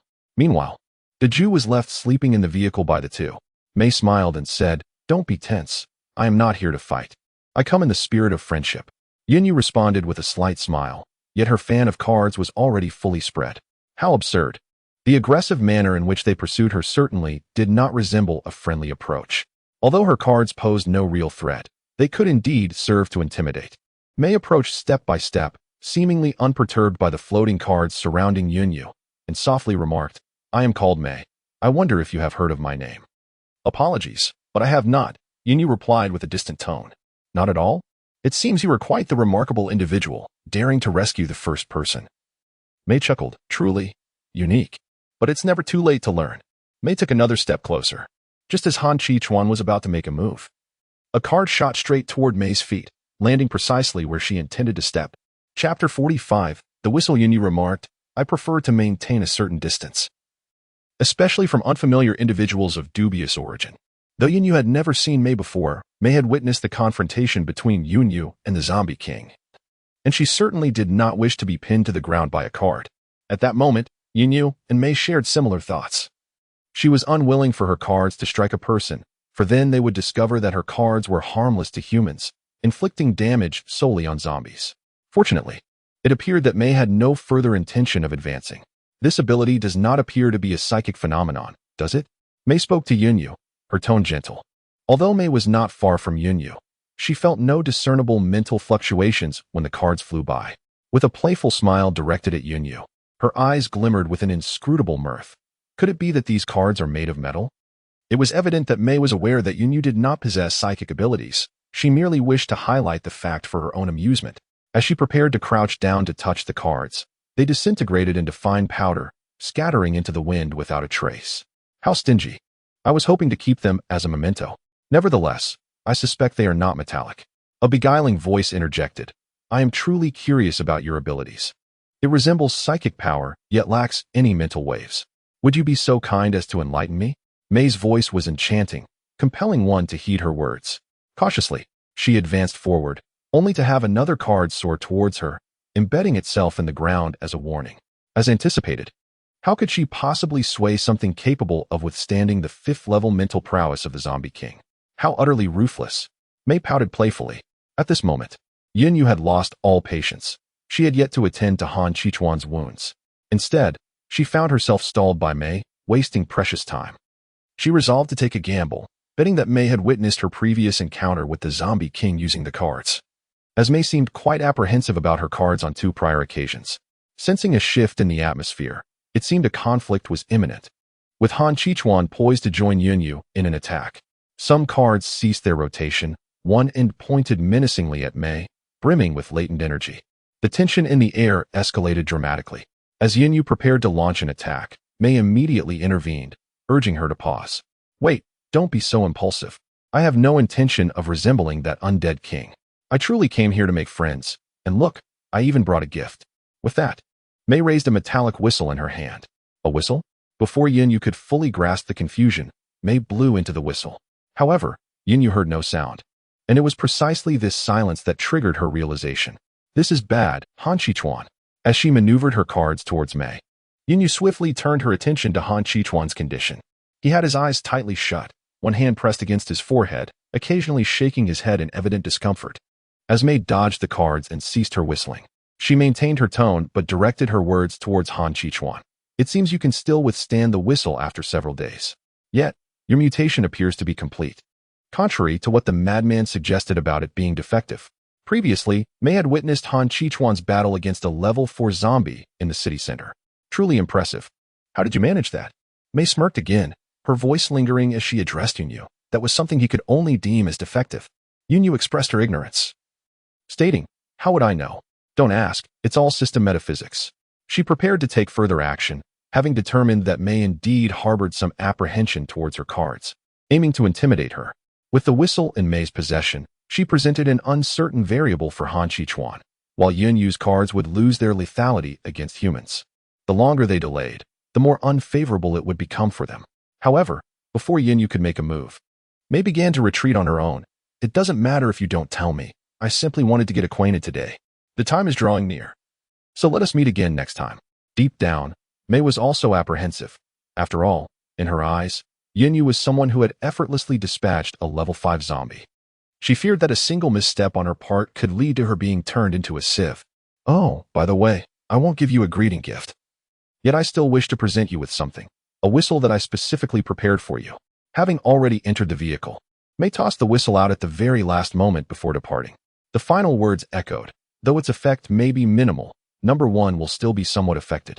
He can be controlled when his spirit is weak.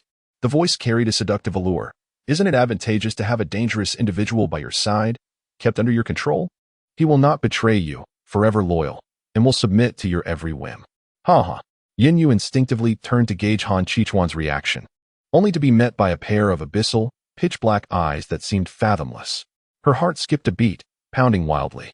Han Qichuan fixed his gaze upon Yin Yu, his expression unwavering, saying nothing and doing nothing, merely observing her in silence, awaiting her decision. Yin Yu glanced at the whistle in her hand and ultimately threw it into the air, several cards swiftly slicing through the space. Crack. Why? Han Qichuan remained motionless, steadfast in his position. What? Yin Yu failed to grasp his meaning. Not keeping it. Han Qichuan queried, puzzled. Yin Yu suddenly understood, finding humor in the situation as she asked, what would I keep it for? Do you wish to retain it?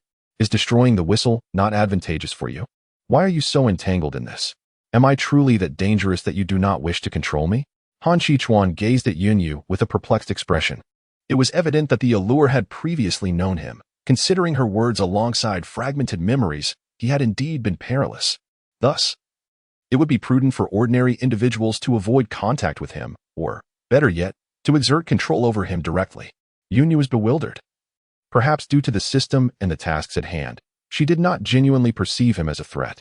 If there were any danger at all, it was only when he was cooking that she felt a hint of peril. Once more, she found herself in a state of confusion. The space, the healing abilities, the bizarre and flamboyant flying cards, and his actual clumsy skills made her question everything. Hey. The first two were somewhat normal, but what is that behind? Aren't you afraid I'll spill the beans? It was, after all, her first time witnessing Han Qichuan speak so extensively in one go.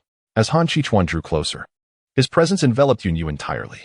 His expression was grave, devoid of any fluctuation, and his deep voice resonated like a cello. Have you never considered the existence of something that could control me? Ensuring my eternal betrayal is impossible. Allowing you to act as you wish. Mei interjected, do you wish to have him at your beck and call? Yin Yu replied, there is no need for a whistle to have my way.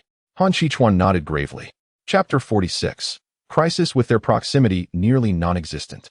Yin Yu felt as though she could hear Han Qichuan's heartbeat and sense his breath. Initially, she had been somewhat at a loss when he drew near, but upon hearing his final words, she could no longer contain her laughter. Ha ha ha. Yin Yu was nearly doubled over with laughter. The tense and serious atmosphere was abruptly shattered. Han Qichuan was somewhat perplexed, questioning the reason behind such a shift. Yin Yu, with tears of laughter glistening at the corners of her eyes, eventually redirected her gaze back to Han Qichuan, who wore a look of utter bewilderment. How could he possibly utter such enticing words with that solemn expression and frigid tone? You wish for me to indulge in your whims? Yin Yu retreated a step, leaning against the car door, her arms crossed, casting a bemused glance at Han Qichuan. Han Qichuan visibly faltered for a moment. His expression remained unchanged. Yet Yin Yu noticed the telltale flush creeping up his ears, a vivid crimson. Ahem, that is not what I meant, he replied with a serious tone. Had it not been for his betraying ears, Yin Yu might not have discerned his current embarrassment. What a master of expression management. How adeptly he concealed his feelings. Yin Yu mused inwardly. She understood his initial intent, yet she felt a playful urge to tease him. Now, sensing his discomfort, she couldn't bear to prolong it. Without hesitation, Yin Yu slid into the driver's seat. Not the slightest bit worried? That I might harm you? That I might divulge what I know? Han Qichuan shook his head, his tone resolute. I will not. Indeed, this was sufficient. There was nothing to fear. I trust that you won't. Yin Yu beamed at Han Qichuan. He was momentarily taken aback, as if struck by an unseen force, a peculiar warmth coursing through him. Is this what it feels like to be trusted? Without further delay, the car sped towards the direction of Baiyun Yuyu's shop. On the road, Mei drove her car at full throttle, exhilarated and in high spirits. How intriguing, how thrilling. Her primary intention in seeking out Yin Yu was simply to present herself before him, to behold him in person. After all, he was the one who had saved the first experimental subject, a person who would undoubtedly become a considerable nuisance to the madmen in the future. How could she resist the urge to seize such a rare existence? Even after vanquishing the Corpse King, he still posed a significant threat to her. Yet who is Mei? She thrives on exhilarating experiences. Furthermore, knowing that this individual had rescued Han Qichuan, she could reasonably deduce that he would not resort to violence upon their initial encounter. As anticipated, the situation unfolded just as she had predicted, though she nearly miscalculated her approach. Fortunately, She had brought along a gift, a whistle. She wondered if he would find it useful. Her curiosity was piqued, indeed. In high spirits, May hummed a little tune, planning to depart from City C. She was not affiliated with NTie and his companions, so there was no reason for her to leave with them. Their connection was merely a series of brief transactions. How unfortunate. It dampened her previously uplifting mood. With a sigh, she thought, well, it's just as well to stretch her limbs a bit. The zombies appeared to be of a rather low level. She was more than capable of dispatching them all. May exited the vehicle and strode forward. The nearby zombies, detecting the scent of humanity, lunged toward her. When they were merely a few meters away, May's eyes gleamed with light, and the incoming zombies were sent flying through the air, some even shattering upon impact. How weak! TSK. May shook her head and continued onward, intent on eliminating them all. My apologies for the disturbance. With a subtle tilt of her hat and the rhythmic click of high heels, May propelled herself towards her vehicle with fervent determination. Behind her, the ruckus she had created drew the attention of every zombie in the vicinity, their pallid eyes fixated upon this intruding human. Time seemed to freeze for a moment. Then came a deafening roar, a collective response that surged like a tidal wave. At the end of the road lay an uncountable horde of zombies, a veritable nightmare for those afflicted with a fear of the densely packed. They lunged forward in a frenzied rush towards May. Upon seeing the overwhelming number of zombies, May emitted a near-despairing roar. Why on earth am I wearing high heels? Just as the zombies were about to pounce, a sudden realization struck her. She possessed extraordinary powers. With a glimmer in her eyes, May soared towards the nearby car, fortuitously. Her ability was one of mental prowess. Her telekinetic force enabled her to levitate momentarily, yet escaping City C entirely would require more than mere dreams. She entered the vehicle, ignited the engine, steered with precision, and pressed the accelerator to the floor, executing each action seamlessly as the car swiftly left the horde in its wake. Meanwhile, in another part of City C, a similarly dire scene unfolded. Within a single vehicle, 5 individuals found themselves ensnared in a perilous situation, for wore expressions of intense anxiety, while one teetered on the brink of collapse. Luck was not on Lu Linyan and his companion's side, as they encountered a tide of zombies that had nearly surrounded them before they could react. For every zombie they dispatched, another would immediately take its place. An unrelenting assault that seemed impossible to quell, just as the encirclement appeared inevitable. It was only through Ling Xuanwei's tenacious mental fortitude that they managed to disperse a portion of the surrounding zombies, allowing them a fleeting chance to escape. The current situation has rendered Ling Xuanwei nearly devoid of combat capability. Should they be cornered once more, the consequences would be dire. Have we established contact with the base? Lu Linyan inquired, driving with an anxious tone. We are equally in the dark, Chung Jun replied helplessly, raising his hand. Damn it! Zhang Depeo suddenly erupted with a curse. Then, with a sorrowful expression, turned to Lu Linyan and said, Boss, the communicator is out of battery. Lu Linyan's brows furrowed deeply. His grip on the steering wheel tightening as veins bulged with evident fury. At this moment, Zhang Depeo resembled a frightened chick, hunching his neck and trembling. Their captain was terrifying, and he knew he was at fault for not ensuring the device was fully charged before their departure. While he was driving, Zhang Depeo thought he could handle things better, yet this predicament had arisen. Lu Linyan cast a sidelong glance at him, on the verge of hurling his equipment at Zhang's face. Just then, Chung Jun interjected. We made contact. Just as relief washed over them, a horde of zombies suddenly surged forth from both sides of the street, filling the road ahead and behind. Damn it. Chapter 47, Zombie Tide. We need them to dispatch a helicopter immediately, preferably equipped with heavy artillery, Lu Linyan said, maneuvering the vehicle to evade the oncoming zombies. Given the sheer number of the undead, it was likely they would eventually be encircled. Chung Jun nodded in acknowledgement. Bang, bang, bang. Lu Linyan drove through a throng of zombies, but while they were sent flying, their own speed remained compromised. An ever-growing horde of zombies amassed on the road, threatening to seal it off imminently. Fatty, is your ability nearly depleted? Lu Linyan bellowed. Just a moment, Captain, give me 5 more seconds. Zhang Depeo was on the verge of tears. His powers required a bit more time to regenerate. The captain was truly fearsome, and he lamented. It's not like I intended to neglect recharging.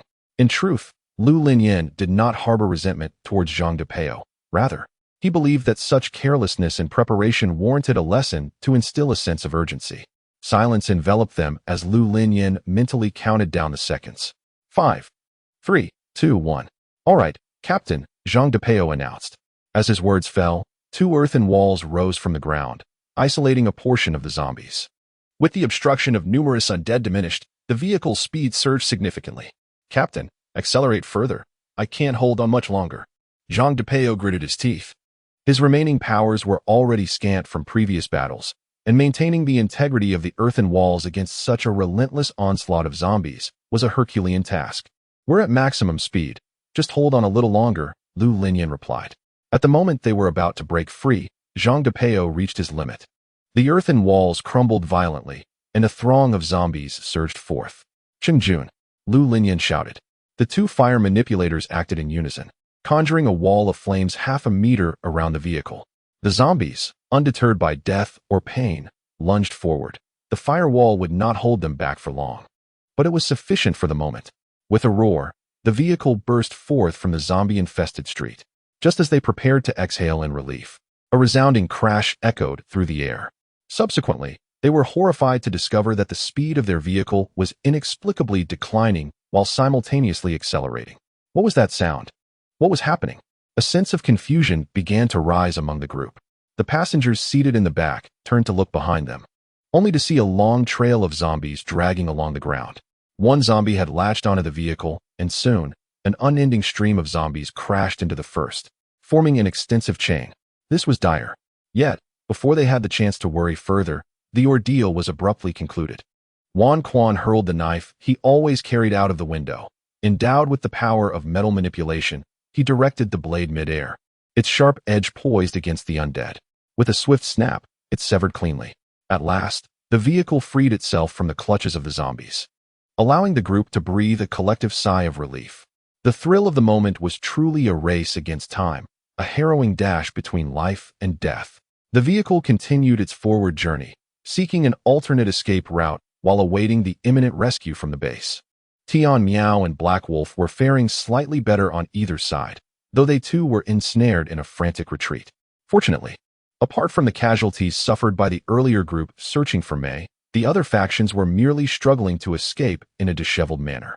The sudden onslaught of the zombie tide was undeniably premeditated. It was not difficult for them to surmise that it had been summoned by the Zombie King. They had indeed considered the possibility of the Zombie King invoking a horde, yet they had not anticipated its arrival would be so swift. Was the Zombie King not entitled to a moment's respite?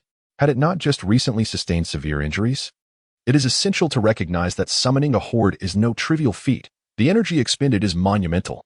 Unlike the forces engaged in a life-and-death struggle in City C, Yinyu and Han Qichuan have safely arrived at the shop. Their fortune has favored them. They encountered relatively few zombies on the way, and the vehicle they found, despite being jostled by a seductively aggressive encounter, ultimately fulfilled its purpose before breaking down near the store. Yinyu took the large orange cat from Han Qichuan's hands, opened the door, and gently placed the cat in a comfortable position on a chair. At that moment, the large orange was blissfully asleep, oblivious to the fact that they had arrived at the shop. Considering that the cat might have expended considerable energy, Yunyu decided against waking it, allowing it to continue its slumber undisturbed. After ensuring the comfort of the large orange, Yunyu turned her attention to the processing of the crystal fruit. Han Qichuan followed her into the store, observing as she settled the cat. He then retrieved the crystal fruit from his spatial storage and bent over the countertop, engrossed in some intricate calculations. Meanwhile, he sat alone on a sofa in the lobby, casting a somewhat displeased glance at the deeply slumbering orange cat. Unbeknownst to him, his gaze held more envy than disdain. After a few glances at the cat, he finally slumped his injured left side, leaning the weight of his body onto the right side against the sofa. With his head bowed, his eyes dull, and his expression somewhat forlorn, he remained lost in thought. Yunyu, preoccupied with her tasks, failed to notice Han Qichuan's demeanor. However, she had not forgotten her intention to tend to his wounds, planning to do so later that evening. The primary reason for her delay was her concern that healing Han Qichuan might lead to her own fainting spell. Moreover, Han Qichuan's constitution could withstand it completely. Even if she refrained from attending to him, it would not be long before he was once again lively and spirited. Curiously, based on prior circumstances, taking the last incident as an example, Han Qichuan's condition was one that could have been remedied by healing abilities, yet she still fainted. Consequently, Yin speculated that regardless of the nature of Han Qichuan's injuries, her use of healing powers invariably resulted in her succumbing to unconsciousness. Were it not for the prior assurance from Deju that the system was functioning correctly, she might have suspected a glitch in the system. Her focus was now entirely on the system panel. The lingua had been acquired, and Han Qichuan's memories were largely intact. System message: Congratulations, store manager, on completing the lingua acquisition task. Rewards are being distributed. Please stand by. Distribution successful. Please check your rewards. System message: Congratulations, by Yunyu, store manager, on earning 500 points, as well as the processing formula for restoring Han Qichuan's memories. Splendid. Han Qichuan would soon regain his memories, and it seemed the initial task was on the verge of completion. Yunyu promptly clicked to view the preparation method. Method: take a portion of lingua, dry it, and add it to the signature fruit tea for revival. Was it truly that simple? Yunyu felt a wave of astonishment, yet she hastened to the kitchen, eager to act. Soon, Han Qichuan would recover his memories, and she could officially launch the Bai Yunyu shop. Han Qichuan had anticipated that Yunyu would finish her tasks at the front and then join him, yet she had instead entered the kitchen on the first floor. Suddenly, an inexplicable bitterness welled up within him, leaving his heart feeling hollow and desolate. Chapter 48. Cones and fruit tea. Not far from City C, a group of individuals was encamped in a desolate area. Alarmed, a member of the team rushed towards a hastily erected tent, shouting anxiously before even reaching the entrance. Responding to the commotion, a middle-aged man emerged from within, the team leader, Du, from the Tsanqing base. What is it? Why the panic? What has happened? With the presence of a zombie king in City C and the potential for drastic developments, Lu Linyin and his team had opted to remain there, ensuring that they could provide assistance should any unforeseen circumstances arise. To monitor the movements of the zombies, they had dispatched personnel to higher ground. What? No contact with the base. Hurry, establish communication for support. Upon issuing these orders, team leader Du promptly organized a team to head towards City C to assist Lu Linyin and alleviate their burdens. At that moment, Shan Tao approached, her expression one of shock as she overheard the news. How could this happen? How did we encounter a zombie tide so unexpectedly? She then asserted, Team leader Du, I wish to volunteer to go. No, what would a girl like you do there? Team leader, I want T charge to the front. I am a level 3 healer. If I can reach them in time, I can provide crucial treatment. After a brief moment of contemplation, Du gazed into Shan Tao's tear-filled eyes and ultimately relented. Very well, but you must not rush to the front lines. Ensure your own safety. You are, after all, our only level 3 healer to date. All right. Shan Tao nodded and immediately began to gather her equipment. During her preparations, she fortuitously encountered Zhao Xian. Upon learning the situation, Zhao Xian swiftly sought out team leader Du. I want to go too. Why does everyone wish to join? The leader exclaimed sternly. This is not a game. One misstep could be fatal. I understand. Zhao Xian replied calmly, but they are my teammates, and I cannot be absent. Even if you disagree, you cannot prevent me. After all, I am not a member of Tsanqing. You, team leader Du, somewhat irritated, ultimately sighed. Very well, go. Just be cautious and keep an eye on them. Thank you. Zhao Xian saluted team leader Du before turning to leave. Inside the tent, the tea on the table had gone cold as team leader Du gazed out the window, watching them depart. You are the future of this world. In the Bai Yunyu shop, Yunyu emerged from the kitchen on the first floor, carrying a revitalizing fruit tea, and approached Han Qichuan, only to find him dejected, his spirit entirely absent, oblivious to her presence. Han Qichuan, Han Qichuan. It was only after she called him twice that he realized she was beside him. What is wrong? Is your wound hurting? Yunyu asked, uncertain. Han Qichuan had initially intended to say that it did not hurt much, but upon seeing the concern in Yunyu's eyes, his response changed to, yes. It hurts a little. Yunyu promptly set the fruit tea aside and retrieved a medical kit to tend to Han Qichuan's injury. I'm sorry. Originally, I intended to attend to your wounds this evening, but I failed to consider the situation thoroughly. There are still shards embedded within the injury, and it is impossible to find comfort without addressing them. Suddenly, Han Qichuan felt a pang of guilt. Please, go about your business. It is not particularly painful. I can manage it myself shortly. Busy. I have nothing pressing to attend to. I just prepared a fruit tea for you. Had I known, I would have taken care of your wound first before making it. Realizing she had gone to prepare fruit tea for him, Han Qichuan felt an unexpected lift in his spirits. Due to numerous small shards being damaged, they needed to be removed, prompting Yunyu to lean in closer. Han Qichuan noticed her steady breathing. His body, typically cold, felt as though it was igniting where her presence brushed against him. As they were now in close proximity, he caught the delicate fragrance emanating from Yunyu. The closer she leaned, the more pronounced the scent became, causing his heartbeat to quicken. He was uncertain of his own feelings. He yearned to draw nearer, yet reason admonished him against it. Han Qichuan struggled to restrain himself, but could not resist inhaling her fragrance a couple more times, greedily savoring it. Before long, the scent dissipated. Yunyu had temporarily tended to his wounds, promising to treat them properly later that evening. "Let's leave it at this for now," she said, straightening her back and exhaling deeply before gathering her medical supplies. When she looked back at Han Qichuan, she inexplicably sensed a hint of grievance in his gaze, tinged with a touch of dissatisfaction. Was this merely her illusion? However, when she attempted to scrutinize him closely, all she could perceive was Han Qichuan's cold, unyielding expression, still serious and meticulous, devoid of any sign of grievance. Yunyu shook her head. It seemed she had indeed been mistaken. "Here, drink this," she said, handing him a cup of fruit tea. Han Qichuan nodded and accepted it. Just as he was about to take a sip, he noticed something familiar within the drink. A crystalline fruit. Wasn't that a lingua? The proprietor had gone to great lengths to procure it, and given the circumstances of their previous encounter, it was evidently quite precious. Was he truly being offered the lingua? A mix of surprise and curiosity washed over him as he cast a questioning glance at Yunyu, his eyes flickering. "Drink up. It's for you. Weren't you eager to recover your memories? Once you finish, you'll be able to do so," Yunyu urged, her tone tinged with amusement at his hesitation. Memories? The proprietor had gone to such lengths to obtain the lingua for him. An inexplicable warmth filled his heart. Han Qichuan recalled having previously asked Yunyu, "Is this item truly significant? Indeed, after you drink it, you might feel a bit drowsy. Once you finish, just head upstairs," Yunyu added. Han Qichuan nodded again and took a gulp.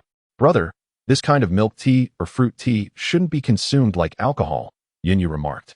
The flavor of the lingua was peculiar, akin to consuming a slightly sour and sweet ice cube, yet the fruit tea itself was delightful. The effect was swift. Within mere minutes, Han Qichuan began to feel a wave of drowsiness wash over him. "Go upstairs quickly. I won't carry you up later," Yunyu chuckled. "All right." Han Qichuan nodded. As she watched Han Qichuan's figure vanish, Yunyu contemplated whether any more guests would arrive. Once the business hours concluded, she would ascend to tend to his injuries. Will there be anyone else? Just then, the system's voice echoed. When the male protagonist awakens, his memories will begin to resurface. The entire process from amnesia to recovery would take no more than 5 days. Chapter 49. The Calm Before the Storm, System Message. Congratulations to Manager Yunyu for completing the initiation task. The Baiyun Yuyu store will officially commence. With a countdown of 12 hours. Yunyu. Why does this system always require a time card operation? It truly is a series of human perplexities. System message. Rewards for the initiation task are being distributed. Please check. So there are rewards for the initiation task? System message. Earth rule has been successfully attributed. What is this? A card the size of a playing card materialized before Yunyu, radiating a gentle golden light. She reached out to grasp it. And as the golden hue dissipated, an image appeared on the card. A cerulean planet drifting in the vast expanse of the universe. Is this Earth? The image depicted on the card was indeed that of Earth. My homeland. Yunyu sighed, feeling a wave of nostalgia wash over her. The image of Earth evoked a deep sense of familiarity. Who said that a brief absence would diminish one's longing for home? Even though her departure had been recent, she found herself perpetually yearning for her beloved planet. After a moment of melancholy, Yunyu concealed her emotions. This card must possess other functionalities. It cannot merely serve as a whimsical memento. With an intricate organization and system in place, it is unlikely that they would engage in frivolous and meaningless affairs. Moreover, the inclusion of the word Earth undoubtedly implies complexity. Turning the card over, she indeed discovered a line of text. Upon use, the rules of summoning Earth will manifest, with the scope dependent on circumstances. Caution, please use with care. Such a vague explanation seems to hint at something significant while remaining elusive. What does dependent on circumstances truly mean? And what of the cautionary note? Does this item harbor some peril? Yunyu held the card delicately, scrutinizing it for several minutes. Yet nothing further revealed itself. The large orange cat happened to be asleep, rendering it impossible to inquire. Perhaps it is best to wait until the moment of use to unveil its mysteries. Resolved not to dwell further, Yunyu stored the card in the system space and found a spot to sit quietly, practicing her flying card technique alone. Reflecting on the scenes from her previous encounters with the card master, she finally grasped the organization's intent in urging her to familiarize herself with cards. Before her arrival, Yunyu had already mastered most paper magic tricks, yet her lack of practice with flying cards had resulted in her earlier missteps. Fortunately, her familiarity with cards allowed her to adapt swiftly to the card master's abilities. She had only faltered once in their previous battle, and techniques she had once struggled with were now executed effortlessly under the card master's enhancement. It could be said that under the influence of the poker master's buff, the cards in her hands almost became an extension of her will.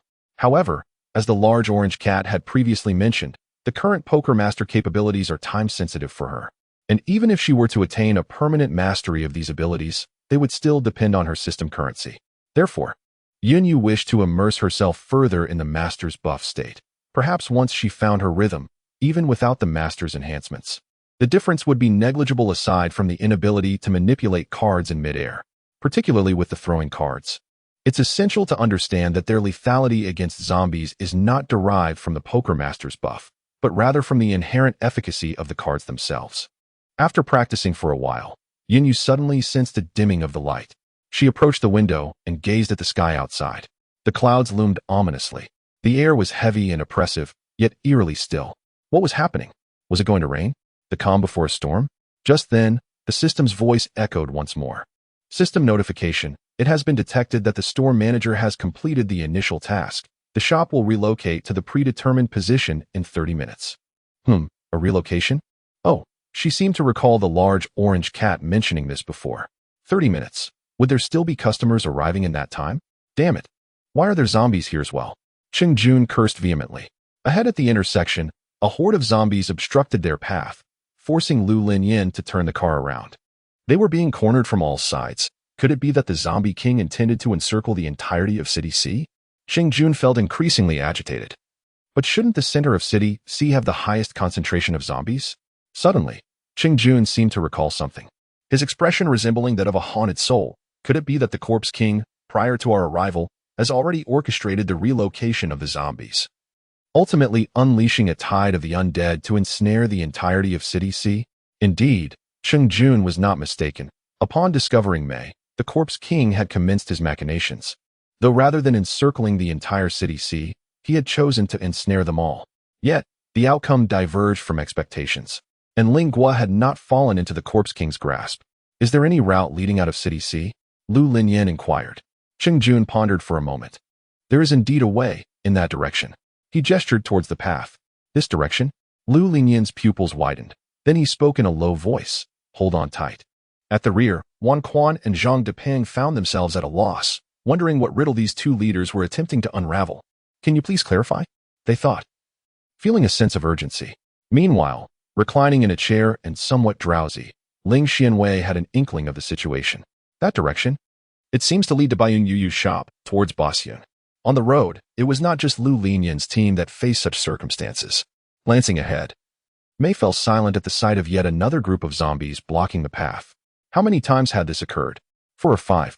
Surely the entirety of City C was not besieged? Mei internally lamented. Must it be so ruthless? Even if they unleashed the tide of the undead due to injury, must they also barricade so thoroughly? She refused to believe that she would be trapped here today. Mei turned the vehicle around, intending to pursue an alternate route, when suddenly, a car sped past her. A dark green vehicle? Was that the Longway base? Where are they headed? Is there a safe haven? Mei paused momentarily, a smirk gracing her lips. Perhaps it would be safer to follow them. If that is the case, she pressed the accelerator to the floor, and with a swift motion, the red vehicle surged forward, tailing the car ahead. It seemed prudent to follow them. At a street corner, a black vehicle emerged, occupied by the very group that had previously sought Mei. However, they appeared quite disheveled now, having lost 3 members. Boss, Mei just passed us, one of them gasped. Let us follow her. We have no idea where is safe in City C, as it is surrounded everywhere.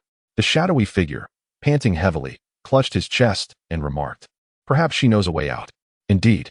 Moments later, Qin Ren inquired, Boss, should we pursue her? Jiang Ji and Jiang Xiu simultaneously turned their gaze to Yin Fenglang, seeking his counsel. Follow her, Yin Fenglang instructed after a brief contemplation. Chapter 50. Life and Death at Breakneck Speed given the previous circumstances. It seemed that the corpse king of City C would not let them escape easily. The earlier battle must have inflicted considerable wounds upon it. Yet it still sought to summon a horde of corpses. Clearly, its resentment was profound. Perhaps following her would offer some semblance of safety. All right. The vehicle sped after the black car ahead. Behind them, a silver-gray SUV trailed closely. Hangu? Chen Fei glanced at Hanbin. Hanbin nodded in affirmation. Keep up. Strangely, the number of zombies in that direction appeared to be the least. What on earth? Why are there so many zombies? Has City C been completely sealed off? Nonsense. This is indeed a horde of the undead, and C City was once a bustling metropolis. The station personnel dispatched for support are currently positioned at a higher vantage point, allowing them to survey certain conditions in C City.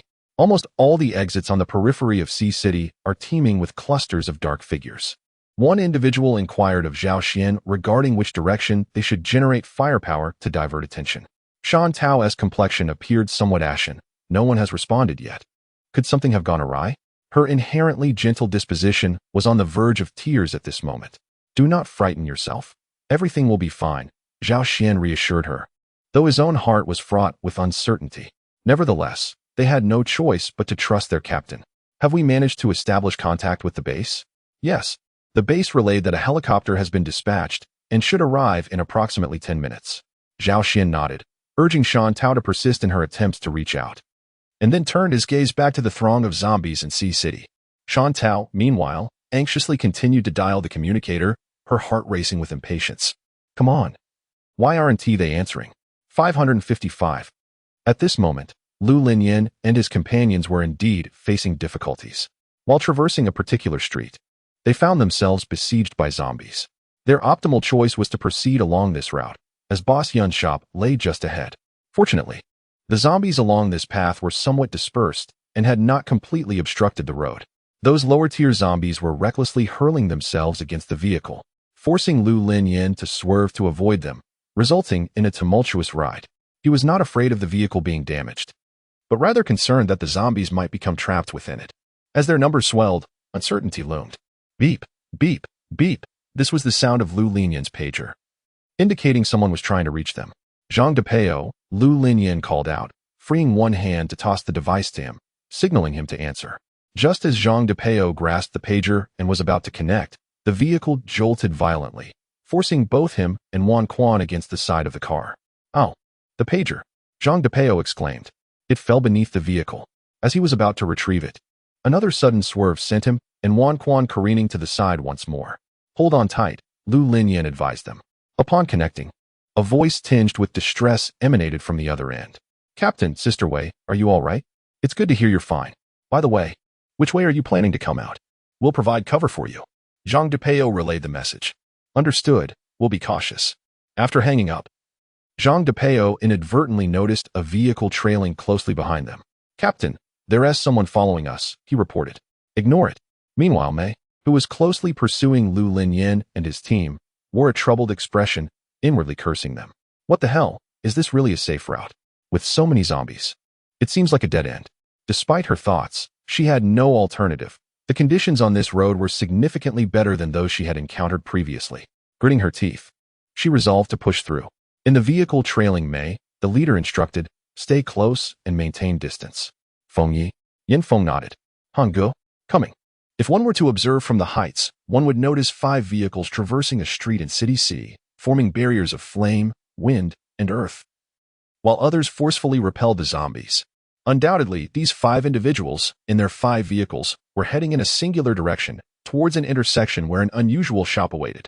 It's cleared. It's cleared, Shantao exclaimed, wiping away her tears as she called out to Zhao Xian. The captain said they would head to Baiyun Yuyu. Baiyun Yuyu? Is that the refuge where the captain and vice-captain sought shelter? Zhao Xian pondered the location in his mind. Take note of that spot. We must divert as many zombies from there as possible, he instructed those around him.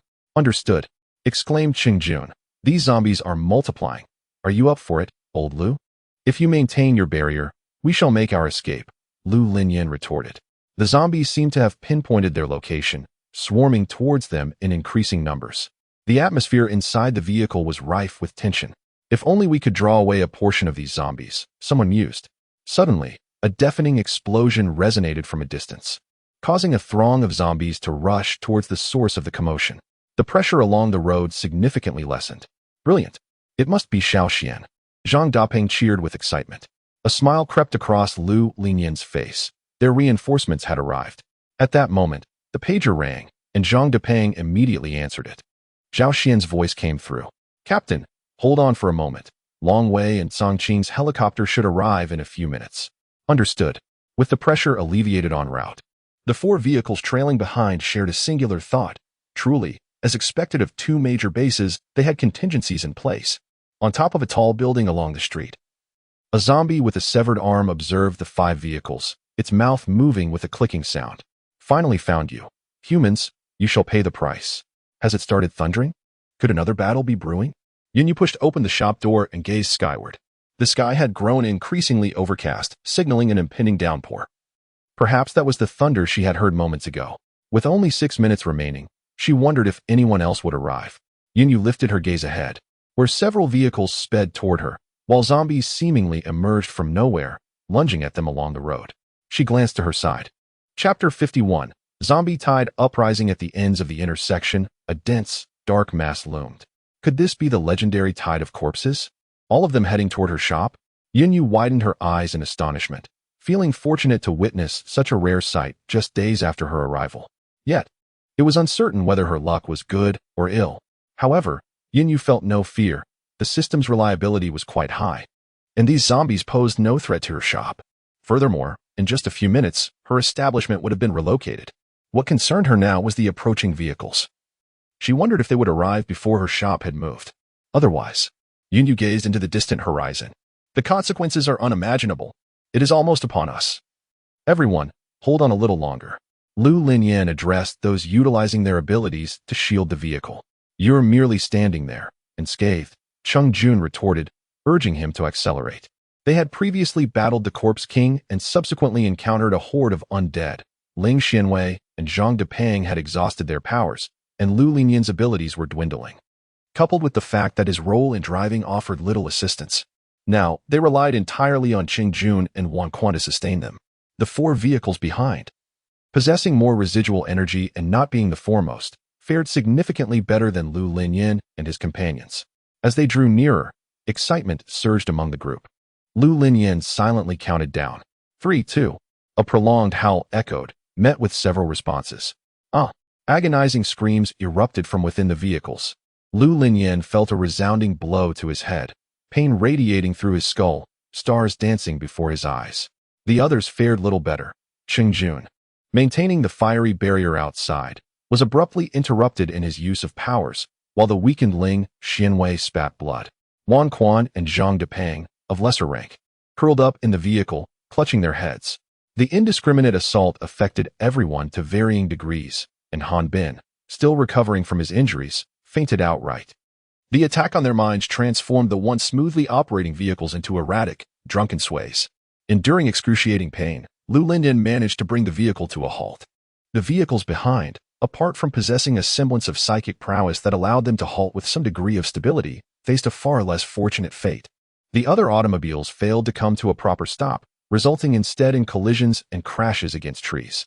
The entire street devolved into chaos as zombies surged forward one after another, battering against the windows, clawing and striking with ferocity, swiftly encircling the vehicles, even attempting to bury them beneath their relentless onslaught.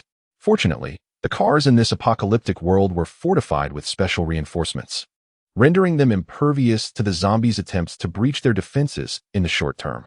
Lu Linyan struck the steering wheel in frustration. How infuriating, they were so close. The recent assault had been orchestrated by the Zombie King in conjunction with other psychic zombies from City C.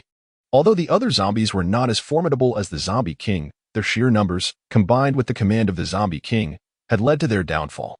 Despite the significant losses incurred, the Zombie King gazed with satisfaction at the havoc wrought. These morsels of flesh must pay a price. They dare to struggle. The Zombie King observed as some wheels attempted to turn again, only to be thwarted by the mass of zombies surrounding them, prompting another collective roar of rage. A scream of agony echoed through the air. This time, all were rendered unconscious by the overwhelming force of the psychic assault. Even the level 4 psychic abilities of Mei could not withstand it. After all, they were in the heart of the zombies' domain. This truly felt like a dead end. What a pity. This was the last thought that crossed Mei's mind before succumbing to darkness. The zombie king's strange lips curled into a semblance of a smile. Not long after, it appeared to be struggling, its legs trembling violently. Its body swaying precariously on the brink of collapse. The remaining hand of the corpse king pierced through a nearby zombie, extracting its core and consuming it. Within mere seconds, its trembling form regained much vitality, while the other nearby zombies remained utterly unresponsive, for this was the corpse king, a being of unparalleled rank, commanding absolute authority. Nonetheless, the consumption of zombie cores by other zombies was a rare sight. The allure of flesh and blood was far greater to them. The lower-ranked zombies, despite their diminished strength, found the enticing prospect of food below irresistible. Just as they prepared to leap down, the king's gaze was abruptly drawn to Yunyu, who stood before a house. The one who had previously wounded it. Suddenly, memories of its claw and the impending acquisition of the crystalline fruit surged forth. Alongside the humiliation of its incapacitated psychic powers during battle, igniting a fierce rage within. It unleashed a frenzied roar, commanding the horde of zombies to shred her to pieces. In an instant, the tide of zombies surged once more, their advance doubling in speed and ferocity compared to before. All the zombies, including those surrounding the vehicle, disregarded it entirely, rushing forth with reckless abandon, the corpse king leading the charge with unrelenting savagery. Zhao Xian, the situation in City C has shifted. Look, a member of the support team outside City C handed Zhao Xian a pair of binoculars and pointed in a direction. Gazing through the lenses, Zhao Xian was taken aback by the sight before him. Without binoculars, he could clearly discern clusters of dark figures moving rapidly. Good heavens, have all these zombies gone berserk? Their speed and leaping ability had evidently increased.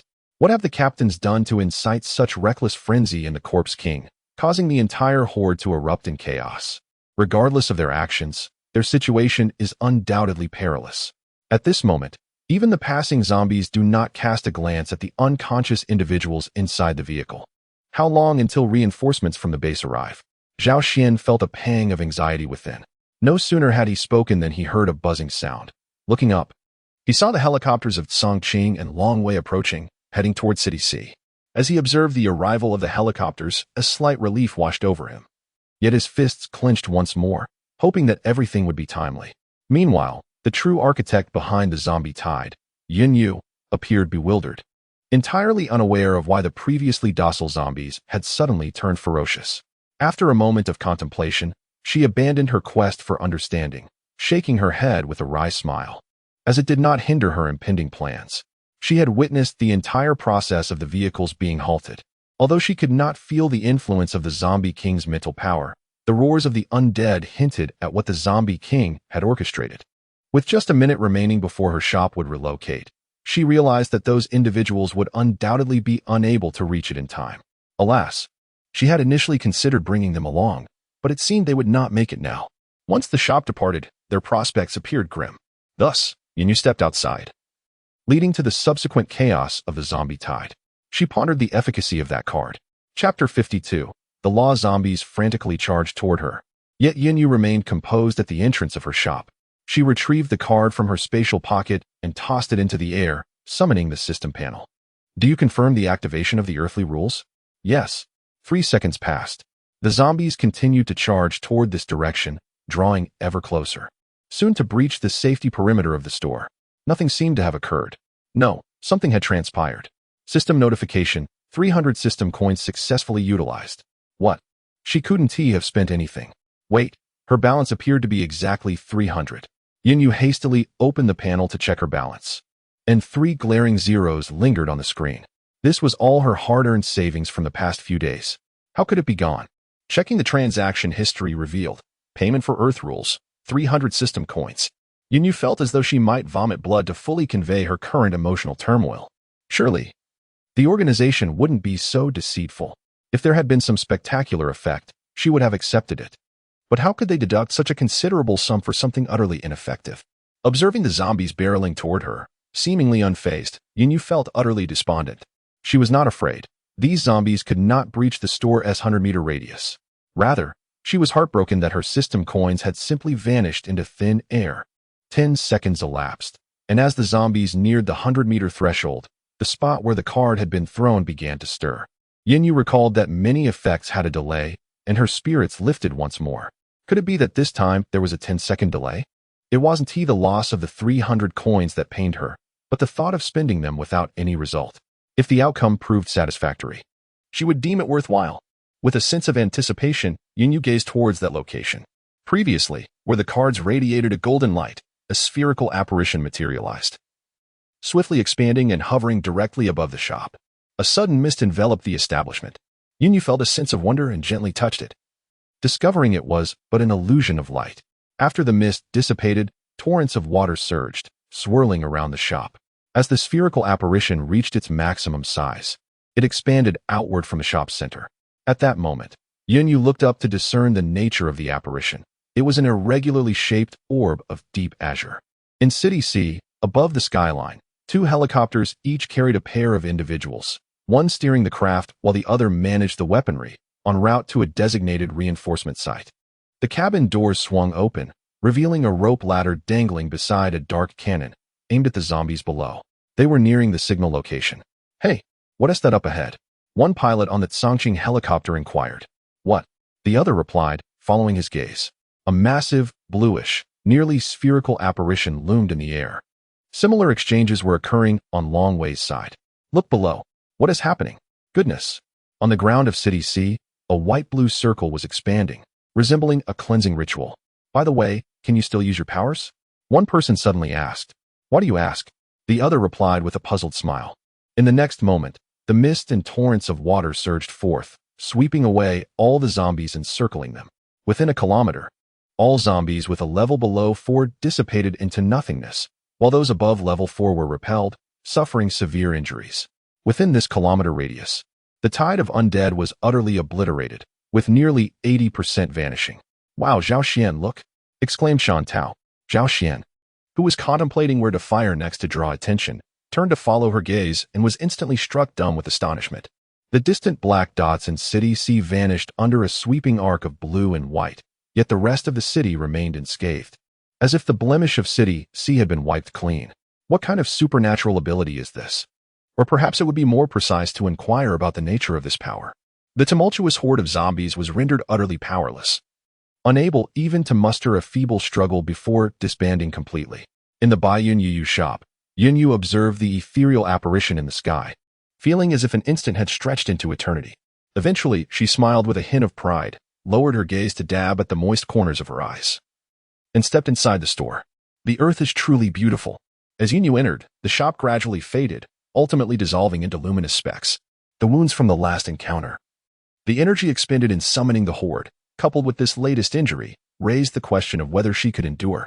Perhaps she would no longer be the sovereign of the undead in City C. A rumble echoed through the sky, followed by the descent of the first bolt of lightning. Rain began to patter softly. Lu Linyan opened his eyes. He was still alive. He hurriedly glanced around. He was still in the car, but the surrounding horde of zombies had completely vanished. Everything that transpired felt as though it were a mere dream. However, the presence of his companion and the injuries he bore served as a stark reminder that this was no illusion. Cheng Jun abruptly awakened from his seat, patting his chest in astonishment, exclaiming, "We are safe. I truly believed we were doomed this time." Lu Linyan cast him a bemused glance before turning to Ling Xianwei, saying, "Xianwei, wake up." What is it? Are we all right?" She replied, slightly dazed. "I have a bit of a headache." After a brief pause, Ling Xianwei asked in surprise, "Is it over?" Lu Linyan nodded. Although the details of what had transpired remained unclear, it was evident that the ordeal had concluded. Zhang Daping and Wan Quan awakened in turn, with Zhang Daping expressing his gratitude to the heavens for sparing him. The other passengers in the vehicle soon roused as well. Who would have imagined that they would truly emerge from this perilous situation? Mei stretched languidly and mused. My abilities seem to be inactive? No matter. Let us depart from here. While the group remained in a state of partial slumber, the red vehicle sped away from Sea City. "We must hurry to deliver the lingua to the doctor," someone urged. The black vehicle did not linger either. Once Su Xing regained his senses, he swiftly drove away in the car that had collided with the tree. Han Ge, wake up," Chen Fei called out. noticing that Han Bin was still unconscious. He gently shook him. What happened? Han Bin pinched the bridge of his nose, appearing as if he had just awakened, before recalling his surroundings. He then glanced out the window, exclaiming, Odd. Is it possible that someone could have eradicated the horde of corpses directly? Yet it seems far too clean for that.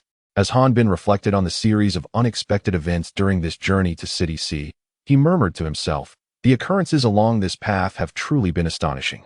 I wonder if we shall meet again in the future. Brother Han, shall we take our leave as well? Chen Fei inquired. Let us depart. Yin Feng replied. Despite the challenges they faced, this journey had not been entirely fruitless. Acquiring a level 4 crystal core was indeed a commendable achievement. It was time to change maps. After a brief moment, only one vehicle remained, driven by Lu Linyan and his companions. Although their factions were disparate, they found themselves devoid of the energy to engage in further conflict, merely observing one another's departure with a shared desire to avoid trouble. Captain, who are they? Zhang Depeo asked. Uncertain.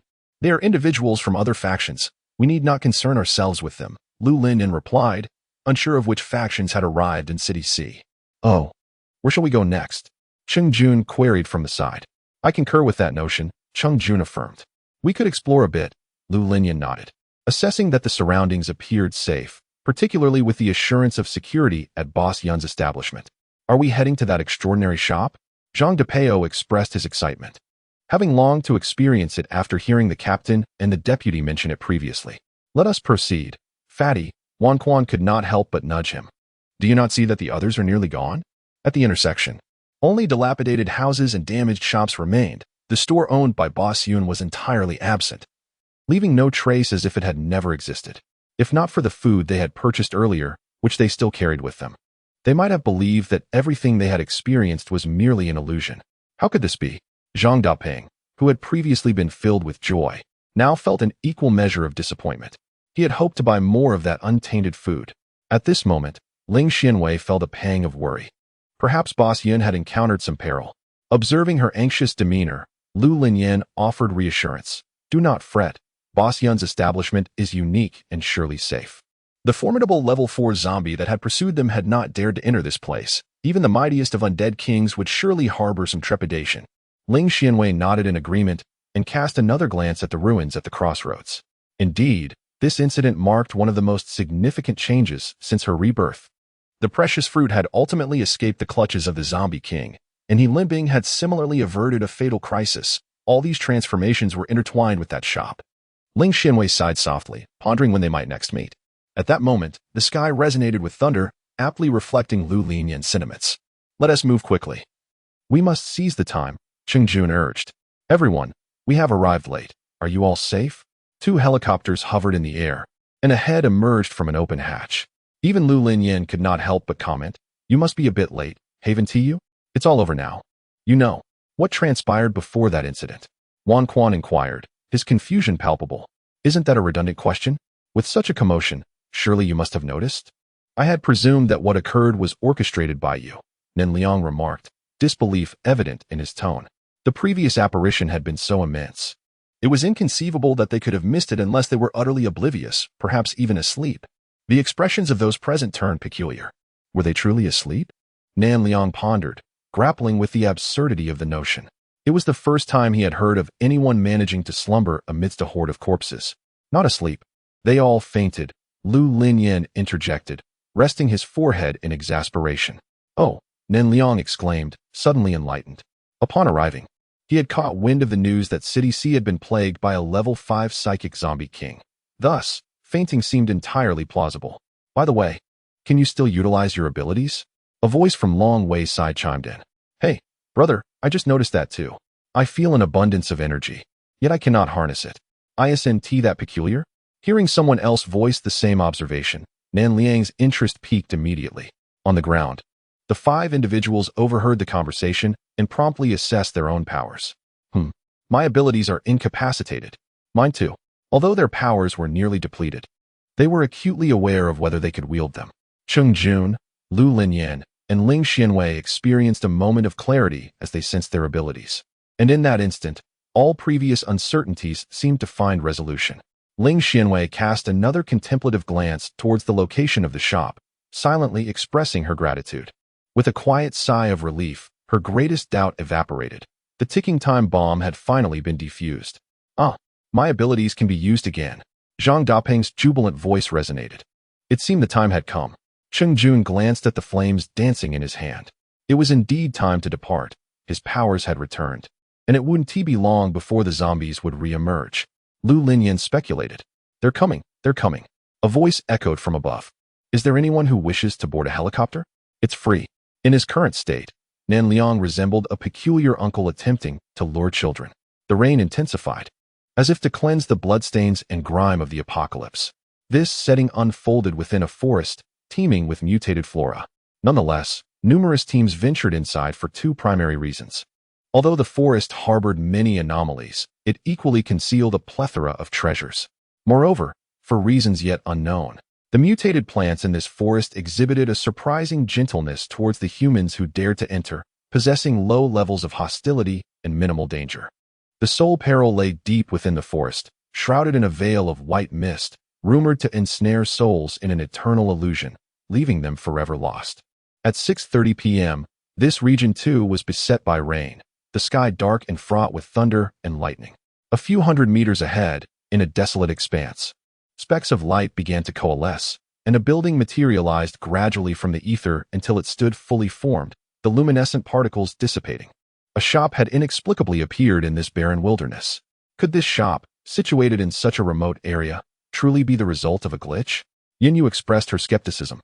Yinyu lay on the front desk, idly gazing at the torrential rain outside. The sky was shrouded in darkness, and even the distant scenery appeared blurred. Given such weather, it seemed unlikely that any customers would arrive today. She moved to the entrance, peering out for an additional 5 minutes, yet not a single figure appeared. It was evident that today would be a quiet day. She decided to close the shop and ascend the stairs. Han Qichuan's injury remained unhealed, and it would be wise to tend to it sooner rather than later, for discomfort was inevitable with an injury. The orange cat was still in deep slumber, and Yunyu could not bear to leave it behind.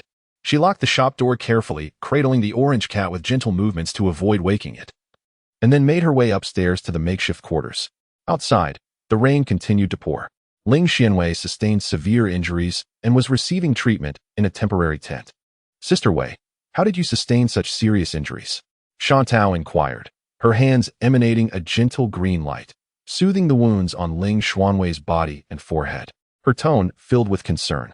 Actually, it's not as bad as it seems. I'm fine now, Ling Xianwei replied, eyes closed, lying flat on the bed. Fine. Sister Wei, do you realize that I can only treat your external injuries? Your mental energy is severely depleted, and I can only offer temporary relief. You will need several days of quiet recovery. Isn't that serious? Shantao retorted, exasperated. All right, I understand. I will be more cautious next time. Ling Xianwei responded with a carefree smile. Just a few days of rest. She reflected on her journey to City C and her past experiences. She thought to herself that even if she had to lie in bed for a year, as long as it meant securing this pivotal turning point, she would do so without hesitation. In comparison to the life of those she cherishes, this minor injury is undoubtedly a small price to pay. Xiaowei, how are you faring? The tent flap was pushed aside as Lu Linyan entered, a look of concern etched across his face. Due to their leader's intervention, the others in this operation suffered only superficial wounds and exhaustion of their abilities. However, Ling Xianwei faced backlash for her interference. Oh, Captain. The Vice Captain requires rest and recuperation for the next few days. Since I cannot oversee the Vice Captain myself, I entrust you with the task of ensuring her recovery. Shantao playfully teased the two before discreetly departing, granting them the privacy they needed. Before completely exiting, she couldn't resist peeking back in, noticing Lu Linyan sitting beside Ling Xianwei, peeling fruit for her. Satisfied, she quietly closed the flap. Wow, Captain and the Vice Captain are truly a perfect match, almost like a model couple in this apocalyptic world. Both possess remarkable strength and striking appearances, and their bond is exceptionally strong. It is said they were a couple even before the world fell into chaos.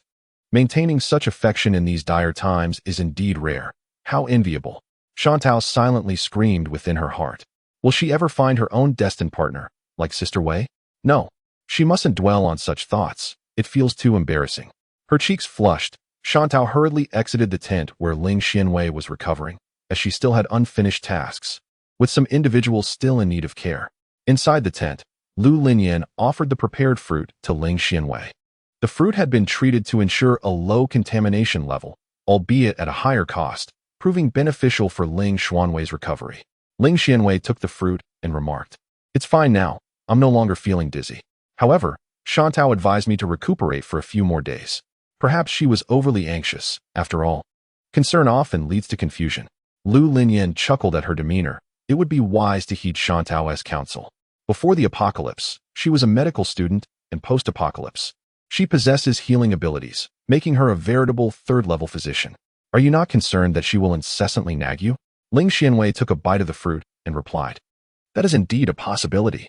As the conversation waned, a brief silence enveloped them, punctuated only by the sound of Ling Xianwei munching on the fruit. "I apologize." Lu Linyan suddenly spoke. "It is my fault for not protecting you adequately and for my initial disbelief. Had Ling Xianwei not participated this time, their losses would have been devastating. It was conceivable that they could have all perished. Ironically, he had intended to safeguard her, yet ultimately it was she who shielded everyone. "I forgive you," Ling Xianwei reassured him gently. "In the end, I chose to go. As the vice captain, I share the responsibility of protecting our team. So there is no need for you to feel guilty." She freed one hand to pinch Lu Linyan's cheek and gently rubbed it. "Enough of the self-blame. We had no way of knowing that the zombie king in City C was a level 5 psychic zombie. Besides, is everything not well? While we may not have completed the mission flawlessly, we did manage quite well, didn't we?" "Indeed." Lu Linyan smiled, leaning his face against her hand. "By the way, how did your discussions go?" Ling Xianwei inquired. She should have participated as well, but her injuries had necessitated immediate treatment, primarily concerning matters related to their employer. "We have temporarily decided to report the boss's shop directly to our superiors, and for now, we intend to keep this information under wraps." Lu Linyan paused briefly before continuing to peel another fruit, then added, "Since the boss's shop has vanished, we are uncertain of his whereabouts. Recklessly disseminating information about such an establishment could lead to unnecessary complications. After all, the goods within the boss's shop are pure and untainted, highly coveted in this apocalyptic world." Ling Xianwei nodded in understanding. Indeed, there was no cause for concern regarding the boss's attitude towards the base, as previous actions and this recent rescue had sufficiently demonstrated. However, why had she not encountered this boss in her past life? Where had Boss Yun been during her previous existence? Ling Xianwei felt as though she had encountered the most significant puzzle since her rebirth. After pondering for a moment, she decided it was best to let time reveal all. Lu Linyan, having sliced the fruit into smaller pieces, offered one to Ling Xianwei. She glanced at the piece of fruit in her hand, which she had yet to finish, and declined the offer. Nevertheless, Lu Linyan persisted, bringing the fruit to her lips. With a resigned glance in his direction, she ultimately opened her mouth to take a bite. "Tomorrow morning," he said, once again placing another piece near her mouth. "But I haven't finished this one yet. What if I can't eat all of it?" "No worries. If you can't finish it, I will," Lu Linyan insisted stubbornly. Ling Xianwei sighed. At Bai Yunyu's shop, Yunyu ascended to the second floor and immediately spotted Han Qichuan, who had fallen asleep on the sofa, fully clothed and uncovered by the blanket she had previously brought him. "Are you truly unafraid of catching a cold?" Yunyu murmured to herself while cradling the large orange cat. Chapter 55. The Hunter Alliance. Yunyu approached and gently placed the cat on the sofa across the room, retrieving a small blanket from her space to cover it. She had initially intended to fetch the blanket she had given to Han Qichuan from the bedroom, believing it prudent to have some cover while sleeping on the sofa, lest she catch a chill. As she passed by Han Qichuan, she cast a glance at the wounds adorning his body. The sofa, though adequate under normal circumstances, seemed rather cramped for him, especially in his current state as a patient. Would it truly be comfortable for him to squeeze onto such a small space?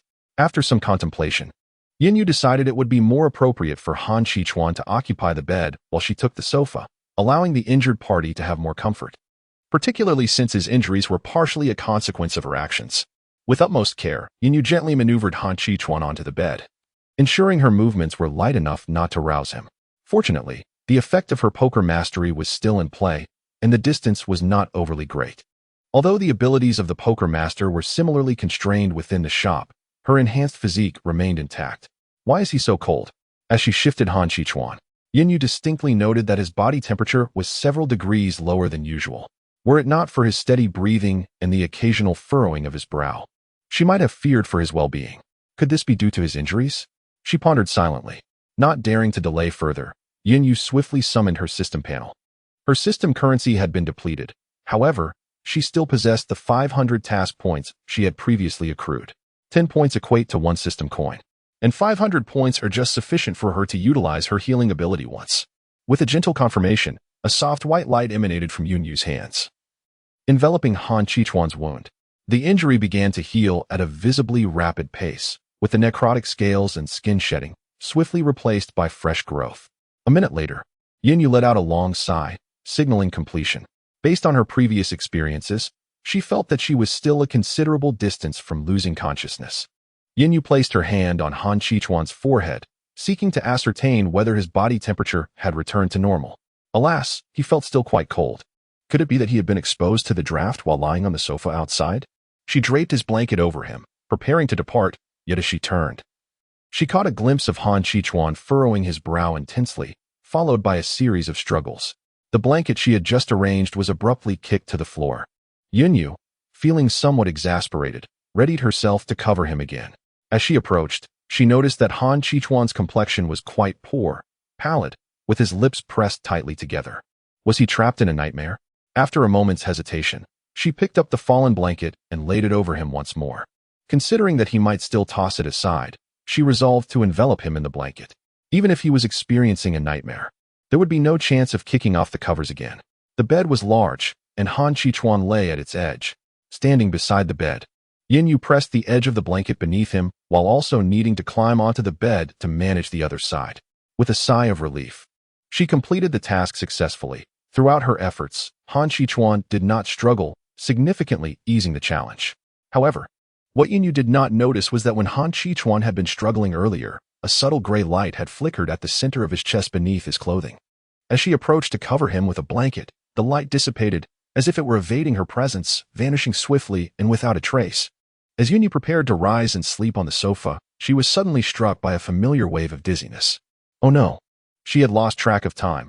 How could this happen? She was still in bed.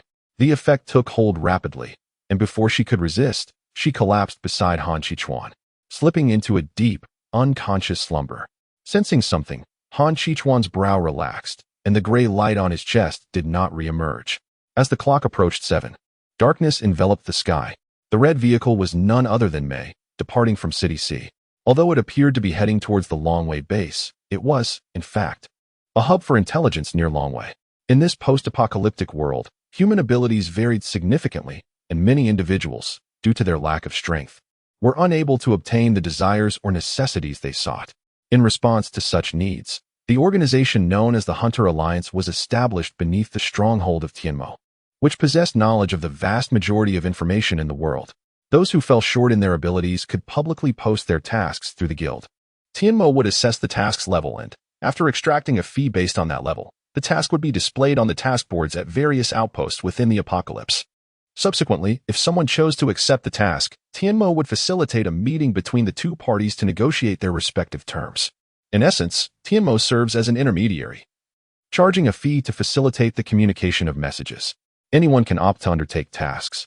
Yet those who have registered as hunters with Tianmo are rewarded with achievement points upon successful completion of their assignments, commensurate with the task's level. Once these achievement points accumulate to a certain threshold, they may present a reasonable request to Tianmo. Furthermore, individuals typically prefer to entrust tasks to registered hunters, as Tianmo enforces a regulation ensuring the fairness and integrity of all transactions involving registered hunters. A sudden screech of brakes pierced the air as a crimson vehicle halted near the entrance of a nearby residential complex on the eastern side of Longway. After a brief inspection, it was granted passage into the community. Thanks to the concerted efforts of numerous supernatural beings, the area had been cleared of zombies, rendering it a temporary sanctuary.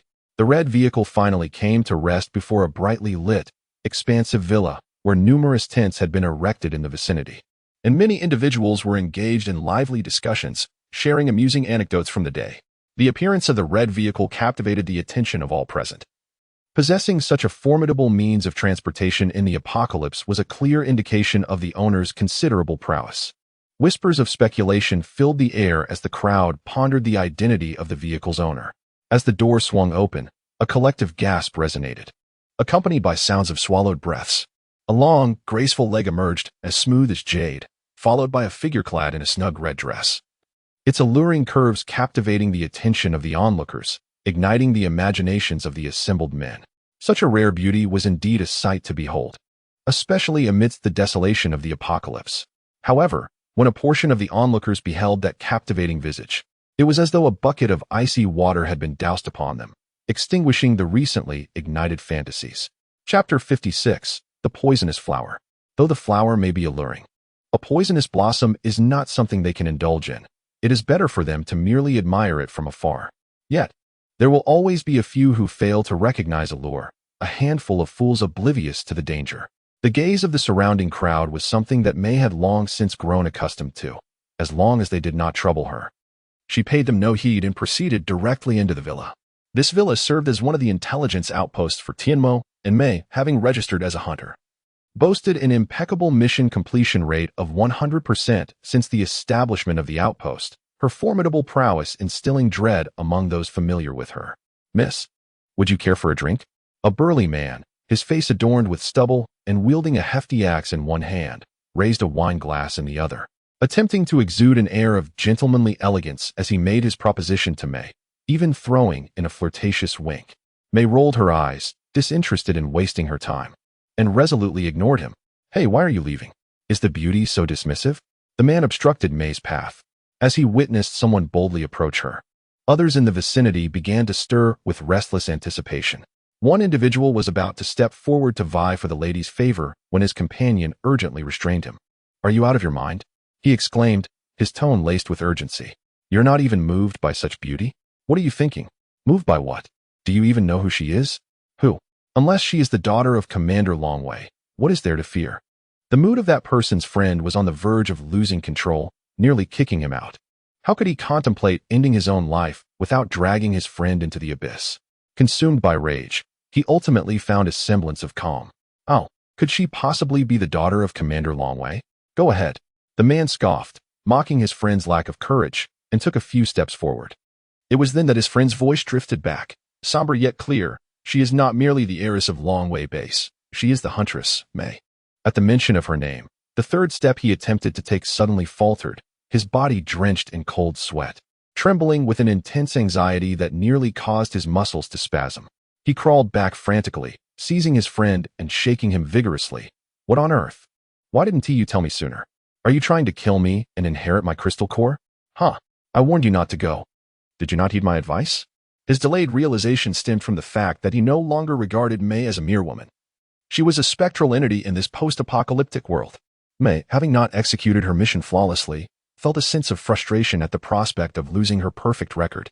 She had no intention of engaging, yet someone insisted on throwing themselves into the line of fire. "Oh, so formidable, a level 3 ability user?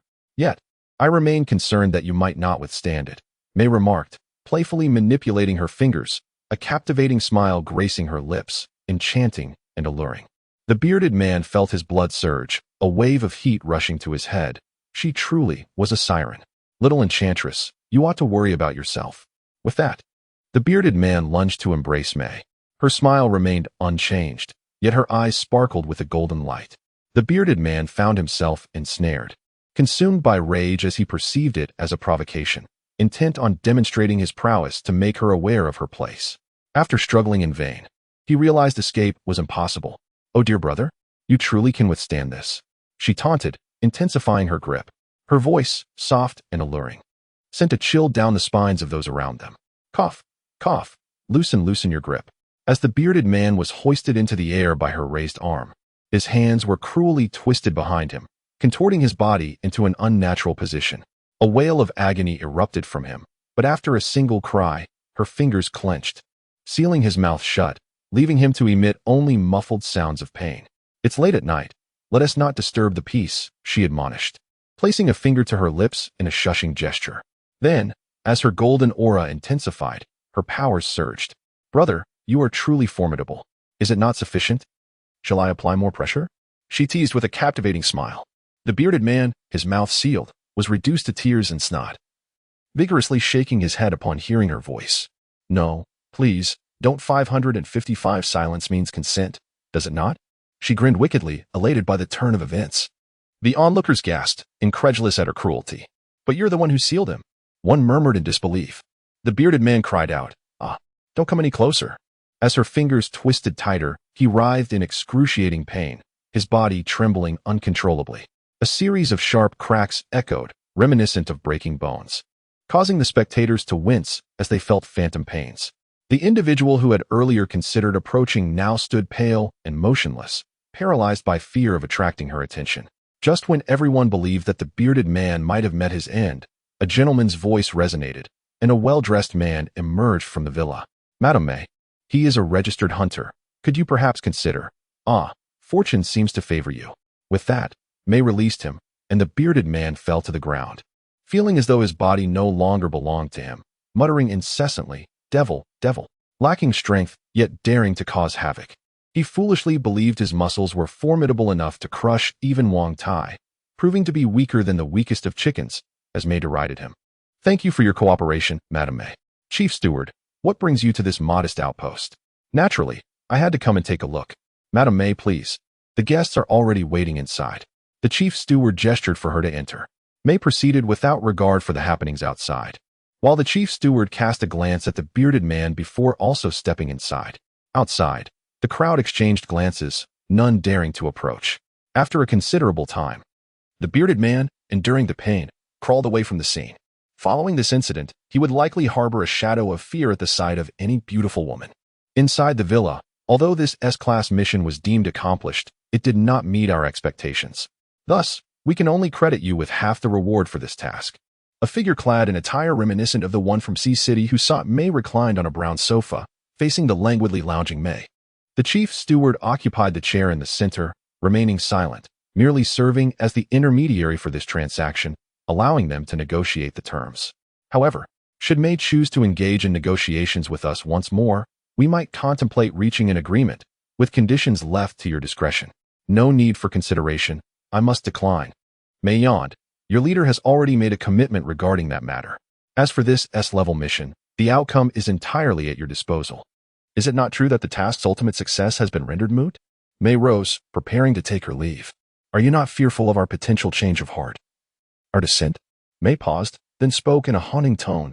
Oh, do you dare to renege? Would you like to experience the sensation of being relentlessly pursued by a level 4 psychic adept? Chapter 57, Won by You. Dao exhibited a palpable sense of trepidation. Psychic abilities are regarded as the most formidable powers in this apocalyptic era, nearly impossible to guard against. Once targeted by such an adept, a peaceful night's rest would become a distant memory. I can discern clearly between inaction and absence, so it would be prudent not to attempt to deceive me. Should I uncover any deceit, the consequences would be dire, May warned ominously. Are you truly unwilling to collaborate once again? If so, the previous task shall not be deemed complete. Dao Yi sought to make one last effort, fully aware that such threats held little weight. Yet, given May's formidable prowess, they possessed no means to detain her, not even if their esteemed doctor intervened personally. Chief Steward, as before, I entrust the vehicle to your care. Until we meet again. Just before exiting the villa, May's voice echoed once more. Accepted. Half complete. Dao Yi gritted his teeth, contemplating the impossibility of completing the mission with only a single shard of the crystal, especially since May had declined to continue their collaboration. As you wish. The chief steward remarked, rising to depart and prepare to conclude this task. Dao Yi, feeling somewhat fatigued, slumped down and dialed the communicator. Hello. May has no intention of continuing the partnership. The voice on the other end was remarkably calm, as if already anticipating this outcome. Understood. Return. The call was promptly disconnected. In an underground laboratory somewhere in the post-apocalyptic world, the doctor acknowledged, as you predicted, May has refused. Mu Zhao replied. His gaze fixed on the second experimental subject, suspended in nutrient solution. Doctor, shall we investigate the matter we promised May? Yes. With that, the laboratory was left with Mu Zhao alone, who intently monitored the fluctuations in the data on the instruments until a certain indicator light turned green. Success. The shard was sufficient, sparing him the need to make a personal trip. During their previous collaboration, when May was blindfolded and brought to his laboratory for a tour, Mu Zhao had noted the trace of fear in her eyes, realizing she could not grasp the magnitude of his work. May's accomplishments within the Hunter Guild and her successful administration of an injection to the first subject indicated that her involvement would be a significant asset. At that moment, Mu Zhao had also discovered what May was searching for, leading to a shift in the terms of their collaboration. In the event of failure, May would assist him in conducting an experiment. In the event of success, he would aid her in her inquiries. Regardless of the outcome, Mu Zhao's objectives would be fulfilled. The loss of the lingua marked the failure of experiment number 2, yet May would emerge as the new subject for experimentation. With the acquisition of the lingua, the prospects for experiment number 2 appeared nearly successful. Despite the seemingly slim chances, Mu Zhao still contemplated May's potential and dispatched individuals to explore the possibility of continued collaboration. The outcome was as anticipated. Ultimately, their paths diverged, and their aspirations could not align. May, unable to comprehend the grandeur of his endeavors, deemed it a loss on her part. With the lingua enhancing the capabilities of experiment number 2, there was no need to provoke a level 4 psychic, especially when Mu Zhao still harbored some trepidation towards such powers. Oh, by the way, subsequent information revealed that Lin Bing was now unharmed. Which new concoction would they attempt next? With a smile, Mu Zhao exited the laboratory, momentarily pausing in the corridor. He pondered the identity of the individual who had rescued subject number 1, realizing he needed to investigate further. A mischievous thought crossed his mind. Could it be that the one who saved Lin Bing was the same person? If so, it would certainly be intriguing, and he eagerly anticipated their eventual meeting. At Longwei Base, the intelligence hub of Tianmo, the mission had finally come to a close. May exhaled deeply, reflecting on her initial regret after being blindfolded and taken to observe the laboratory. The organization known as Dark Scorpion, formidable even in the apocalyptic landscape, had posed significant risks in collaboration. However, if they could assist in the investigation, the likelihood of success might increase slightly. Fortunately, the eventual outcome seemed to align with her expectations. However, if she were to cooperate once more, even at the cost of relinquishing the title of Huntress, she would refuse to ally with the Dark Scorpions again. They are truly a band of lunatics. Stepping out of the villa, her alluring figure still captivated many gazes. Yet no one dared to harbor any intentions towards her. In plain sight, she elegantly exited the community. Why does she always entrust her vehicle to Tianmo after completing a task? How should I know? She has always done so. Where is she from? Rumor has it that no one knows. She only appears before others during the task assignment. Doesn't anyone dare to follow her? Who would? Did you not witness the fate of that previous individual? I heard someone once trailed her, but soon after, they vanished, and when they were found again, only their remains remained. Good heavens, how terrifying. Outside the community, she swiftly entered a modest wooden cabin, her keen senses confirming that no one was in pursuit. Inside, she moved the bed aside and, upon exploring the floor, uncovered a hidden passage, descending into its depths. Activating her mental powers, she restored the bed and floor to their original state. 10 minutes later, in a nearby grove close to Longwei, a young woman clad in a simple gray shirt and light blue athletic pants emerged, looking somewhat disheveled. Silently, she ambled along the path, her military green canvas backpack slung over her shoulder, approaching the queue that was steadily entering the Longwei base. The line progressed slowly, and after almost 40 minutes, it was finally her turn. Hey, guard brother, how's my mother doing? Wanbai inquired. Chapter 58, Inquiry. Here, brother, this is a small token of my appreciation. Wanbai retrieved 10 second-tier crystal cores from her bag and offered them to the guard. Second-tier crystal cores? No, I cannot accept this. These are hard-won spoils from your endeavors. The guard declined with a wave of his hand. There's no need for concern, brother. I have advanced to the 3rd tier. Wanbai reassured him, dismissing his objections, and swiftly entered the inspection area, leaving no room for the guard to refuse. The guard, named Ling Tsong, had just reached the 4th tier as an electrical ability user. When they first met, he had helped her fend off a group of bullies, which gradually led to their acquaintance. This young woman lived with her mother, relying on one another, yet fortunately, her abilities allowed them to manage through the challenges of the post-apocalyptic world. Nevertheless, the weight of life's burdens rested heavily upon her shoulders. Due to her rare psychic ability, akin to his sister S, Ling Tsong had taken a particular interest in her. He had learned of her extended absence during this outing, and that her mother awaited her return each day. Ling Tsong watched her retreating figure, contemplating her progress. She has indeed reached the 3rd tier. She is now among the proficient, advancing at an impressive pace. Perhaps in due time, She will nearly catch up to me. His thoughts turned to his sister, and he felt a pang of frustration. Originally, the task assignments had not included her for the trip to City C, yet she had audaciously swapped her position in secret, concealing it from everyone until after their departure. Meanwhile, after completing the inspection, Wanbai hastily donned her backpack and sprinted toward home. She had not anticipated that her assignment with the Hunters Guild would consume so much of her time, and she was certain her mother was deeply worried. Wanbai, who may also be referred to by her other persona, Mei, embodies two vastly contrasting identities that, astonishingly, are portrayed by the same individual. Wanbai, demure and composed, epitomizes the quintessential obedient girl, while the seductive, alluring, and perilous Mei seems entirely incompatible with her. This dichotomy is precisely the effect Wanbai seeks. For now, she must remain Wanbai, and Mei can only exist as Mei. The true circumstances of her encounter with Ling Tsong unfolded as follows. A group of ruffians cornered her. Initially, she intended to confront them directly, but just as she prepared to strike, Ling Tsong intervened. Ultimately, it was he who dealt with the troublemakers, while she discreetly observed from the sidelines, subtly incapacitating them. When she assumed the identity of Wanbai, she occasionally brought him crystal cores, ensuring they were of a low enough grade to avoid detection. Conversely, as Mei, she would covertly assist him whenever their paths crossed. In the western section of the base, Wanbai's abilities allowed her family to navigate the apocalypse with relative ease. Currently, she is a level 3 psychic ability user, and with Ling Tsong's assistance, the resources allocated to her are quite substantial. Moreover, she consistently contributes a significant amount of supplies. Ahead, a recently constructed house stood, its eaves adorned with a solitary lamp. Beneath this light sat a woman, diligently stitching fabric. Wanbai hastened toward her. The residents of this area often remarked, "Humans are social creatures. In the face of such apocalyptic calamities, we must support one another to survive." Wanbai and her mother were profoundly grateful for the assistance they received from their neighbors, which fostered a tender place in Wanbai's heart.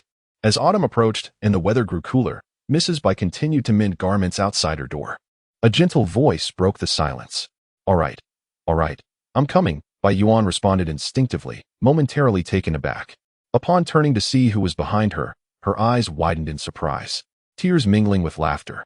Forgetting the items in her hands, she stood up, momentarily at a loss, until Wanbai enveloped her in an embrace. In the desolate wilderness, a colossal beast resembling a lion sprinted furiously, circumventing the human settlement known as the Dawn Base, and heading towards the perilous expanse of the wasteland. A fearsome roar reverberated through the air, heralding the appearance of another giant creature. Instead of engaging in a fierce battle, the two beasts exchanged a cacophony of roars. "This is utterly disgraceful. As one of the kings of the wild, how could I be so ineffectual?" The lion beast king lamented. "They say there's a singular monster over there that poses a challenge, yet it is I who am inept." The lion beast king chose not to argue further. It lacked evidence and saw little merit in discussing the matter of the cat with them, knowing they would dismiss it as mere excuses. Should they encounter it later, they would come to understand its true nature. The mere recollection of that moment sent shivers down its spine. The pressure it had felt was overwhelmingly terrifying. What on earth was that cat? At the headquarters of Tianmiao, Hangu, Hanbin nodded and proceeded directly to the room, with Chun Fei closely following behind. Within the confines of the room, Hanbin could no longer endure and reclined upon the bed. The toll taken during his journey to City C was considerable. He had suffered substantial damage, having been rebuffed by the Mirror of Water on 2 occasions, followed by an assault on his psyche from a 5th-level zombie king. "Brother Han," Chun Fei expressed his concern, "shall I summon the physician?" Hanbin nodded in response. As Chun Fei turned to leave, Hanbin added, "Have someone investigate that individual and the cat. Even if no information is uncovered, we must ascertain their whereabouts." He was intrigued by them. It baffled him that such figures had previously evaded his notice. Hanbin then allowed himself to relax, ultimately succumbing to unconsciousness. For the readers who remain awake, it is time to retire, as it is said that amidst light and shadow, even in a world beset by desolation, glimmers of humanity will inevitably emerge.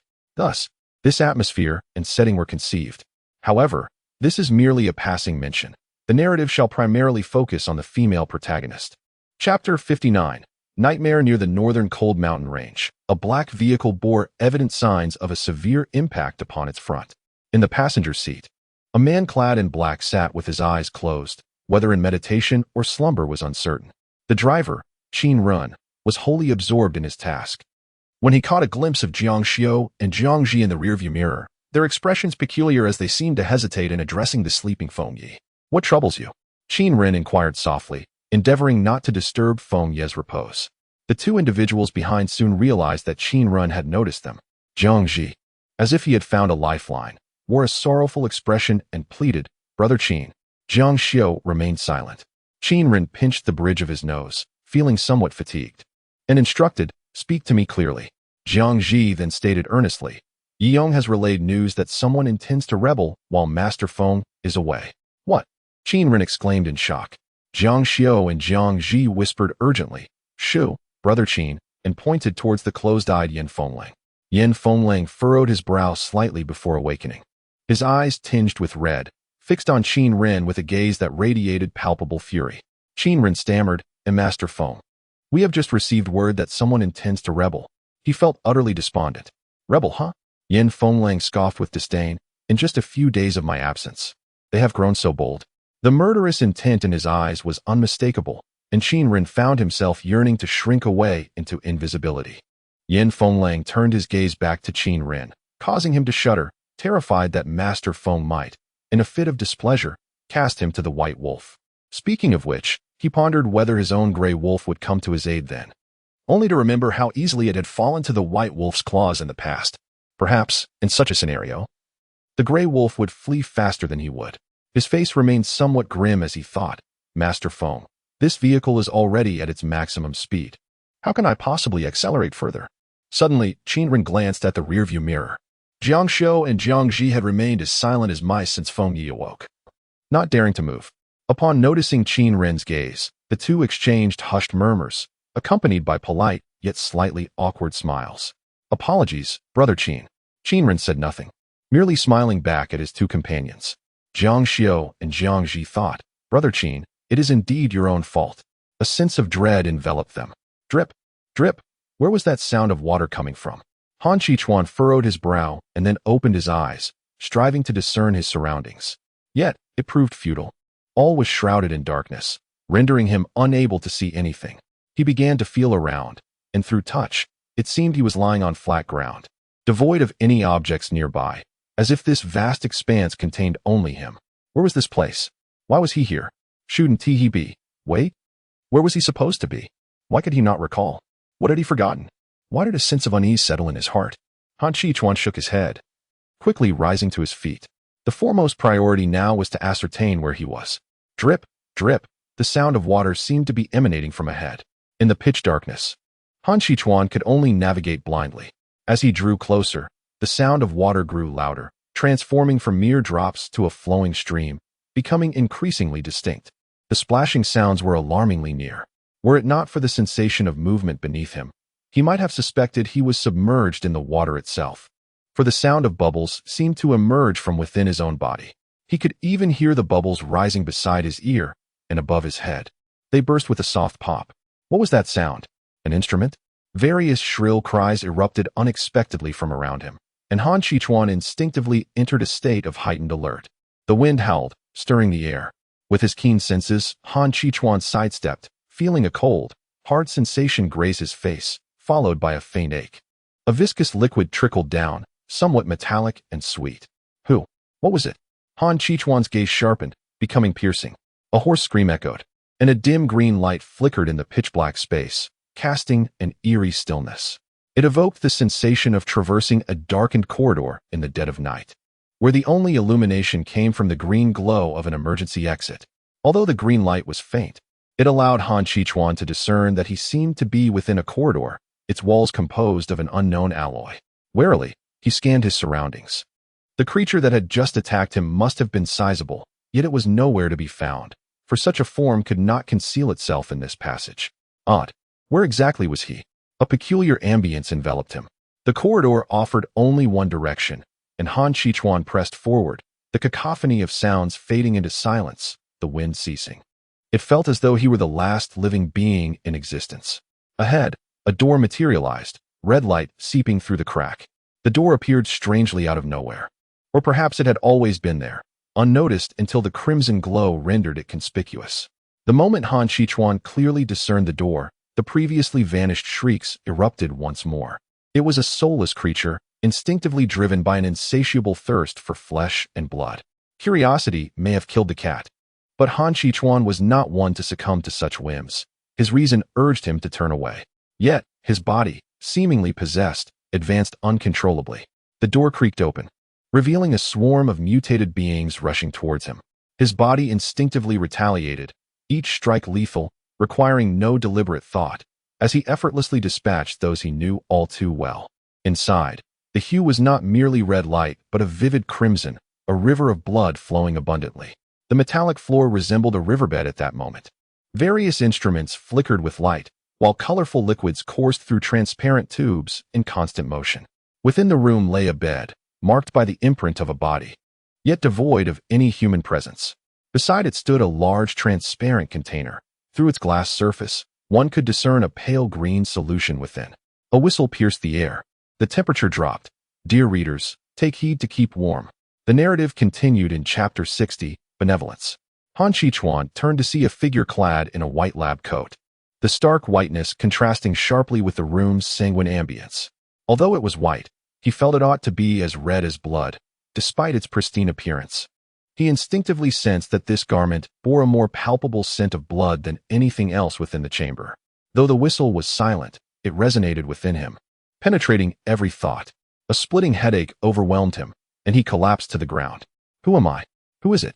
Suddenly, he looked up, eyes wide open, and instead of the abyssal blackness that once characterized his gaze, he now possessed blood-red slit pupils. He remembered who he was. He is Han Shichuan, also known as Subject 001.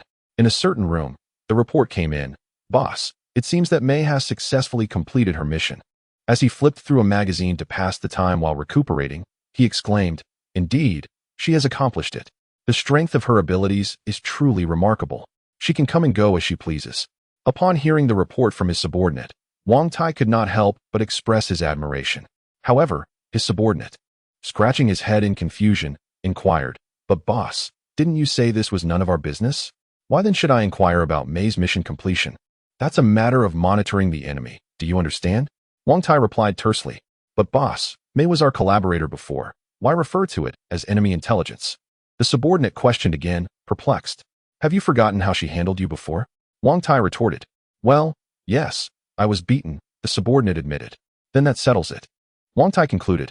But boss, there were others who have also assaulted us. Why don't we concern ourselves with them? The subordinate persisted. NTie, in a fit of anger, slammed the book down.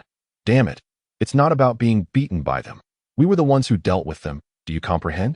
The subordinate fell silent, nodding absent-mindedly. Half a minute passed, and NTie remained in his pose after slamming the book. The subordinate, sensing something was amiss, asked, Boss, what's wrong? NTie, with an impassive expression, replied, Practicing. Internally, NTie lamented, Damn, my back aches. I have an injury there, and it hurts terribly. The subordinate, bewildered, thought perhaps this was the reason why the boss held his position. Boss, you still haven't told me why? Damn it, are you a reincarnation of a question master? Just get lost. As the tension in the room escalated, the subordinate, sensing the imminent wrath of his superior, deftly made his exit, reasoning that he could always inquire later. At last, only NTie remained, heaving a sigh of relief. Had he been discovered by his henchmen, his dignity as a leader would have been irreparably tarnished. NTie attempted to return to his original position with gentle movements, bracing himself against the bed as he gradually exerted his strength. He had anticipated a seamless process, but unfortunately, the sheet slipped beneath his hand. Cursed misfortune. A resounding crack followed, immediately accompanied by a robust scream of agony. After a 10-minute respite, NTie's face had returned to a semblance of normalcy, and he adjusted his posture to resume reading the magazine. He couldn't help but ponder whether he had developed a penchant for masochism, as it was invariably he who ended up in disarray. Ah, success is indeed sweet. This place was far from hospitable. The farther he distanced himself, the better. The scene before him morphed dramatically. Blood pooled on the metallic floor, saturating the environment in a crimson hue. A figure clad in a white lab coat relentlessly blew a whistle, and Han Shichuan had undergone a complete transformation. Ashen scales surfaced upon his skin, and if one disregarded the tail and beastly claws, his imposing stature resembled that of a general adorned in armor. Strangely, this metamorphosis imbued Han Chichuan with a feral intensity. The whistle grated on his nerves, and his consciousness was gradually eroded. He resisted the urge to succumb to control. With a fierce roar, he charged towards the source of the white sound, striking out with his paw, yet inflicting no harm. The white figure vanished like a wisp, but the sound of the whistle lingered incessantly. In this space, mutated beings incessantly emerged, engaging in relentless slaughter. Yet, humans ultimately possess limits. His movements grew increasingly sluggish, transitioning from an initial charge to a gradual retreat. At last, a mutated creature struck him, sending him hurtling backward into an endless abyss. He felt himself sinking. The world before him transformed into a sanguine hue, interspersed with dark green. The sound of metal clashing resonated around him. His limbs were ensnared, and he struggled with all his might. Though the chains shattered, an even more robust prison confined him. He, ultimately, could not escape. He relinquished his struggles, swallowed by darkness. Han Chichuan was completely engulfed in the void, and once more, the world fell silent. It was cold, unbearably cold. In the depths of darkness, Han Chichuan felt utterly alone and helpless. Suddenly, a gray light appeared before him. What is this? A surge of formidable power. He chuckled bitterly. His instincts warned him of the perilous nature of this force. Perhaps it would lead to the loss of his sanity. Yet, he craved strength. Choosing not to succumb to the madness, he reached out. Just as his hand was about to make contact, the gray orb vanished abruptly. In the darkness, a glimmer of light emerged ahead, slowly coalescing into a luminous sphere. It exuded a sensation of comfort, warmth. A beam of light descended upon him, as if guiding him onward. Summoning the last vestiges of his strength, Han Chichuan moved towards the light, step by deliberate step. The orb was within arm's reach. He gently enveloped it in his embrace, holding it tightly, reluctant to let go, until at last, he succumbed to slumber, a satisfied smile unconsciously gracing his lips. Light had finally bestowed its favor upon him, if only for a fleeting moment. In the White Cloud Leisure Shop, on the second floor, on the spacious bed within the bedroom, the quilt that had once enveloped Han Chichuan lay discarded. Unbeknownst to her, Yinyu found herself tightly embraced by Han Chichuan in his slumber. Instinctively, she struggled, but her efforts proved futile. Ultimately, she furrowed her brow and succumbed to stillness. Meanwhile, Han Chichuan, also lost in dreams, sensed her movements and frowned slightly. A tail emerged, wrapping around their waists, tightening the bond between them, drawing them closer still. In his sleep, Han Chichuan felt the warmth of the being nestled against him and inhaled the calming scent that surrounded her. His furrowed brow finally relaxed. The night enveloped them in silence, with all drifting into profound slumber, including the orange cat, who reveled in delightful dreams. That night, all three experienced dreams. The orange cat envisioned an extravagant feast of unlimited dried fish. Han Chichuan wore a blissful smile in his sleep, evidently reveling in sweet dreams. Yet, unexpectedly, Yinyu, who should have enjoyed the deepest slumber, spent the night with her brow knitted in distress, plagued by nightmares. The unknowing cause, Han Chichuan, quietly retreated to the kitchen, hoping to wait until Yinyu's temper had cooled before approaching her, perhaps to receive a lighter reprimand. Meanwhile, the uninvolved orange cat remained on the scene, observing. The mastermind, the big cat, had already vacated the perilous area, seeking refuge in a safer space for writing, leaving a note behind. The orange cat discovered the note and called out to Yunyu. Together, they examined the paper, which read, Chapter 61, First Kiss, a Morning After the Rain. As dawn broke, dew clung to the blades of grass and the trees of the forest, refracting the first rays of sunlight of the new day. The maize forest, rejuvenated by a torrential downpour, appeared even more verdant and teeming with life. However, within its depths, there seemed to emerge several unknown black flora. Unnoticed by humanity amidst the forest's embrace, the surroundings remained unchanged, almost untouched by time. Save for one peculiar alteration, a shop had mysteriously appeared a few hundred meters from the eastern entrance of the forest, bearing the sign by Yun Yu, second floor. Sunlight filtered through the window, casting a warm glow upon two individuals. Han Chichuan's eyelashes fluttered, and he gradually opened his eyes. The night before, he had experienced an unusually restful slumber, even indulging in a delightful dream for the first time in years, relishing a depth of sleep he had long forgotten. As he awakened, ensconced in comfort, his vigilance waned, leaving him unaware of any peculiarities. He felt something soft and warm cradled in his embrace. Instinctively closing his eyes and nuzzling down, a gentle, refreshing floral fragrance wafted around him, invigorating his senses. Unable to resist, he inhaled deeply, feeling a renewed clarity wash over him. It was then he recognized an incongruity in the sensation. The cool, silky texture he felt was hair. A jolt of realization coursed through him.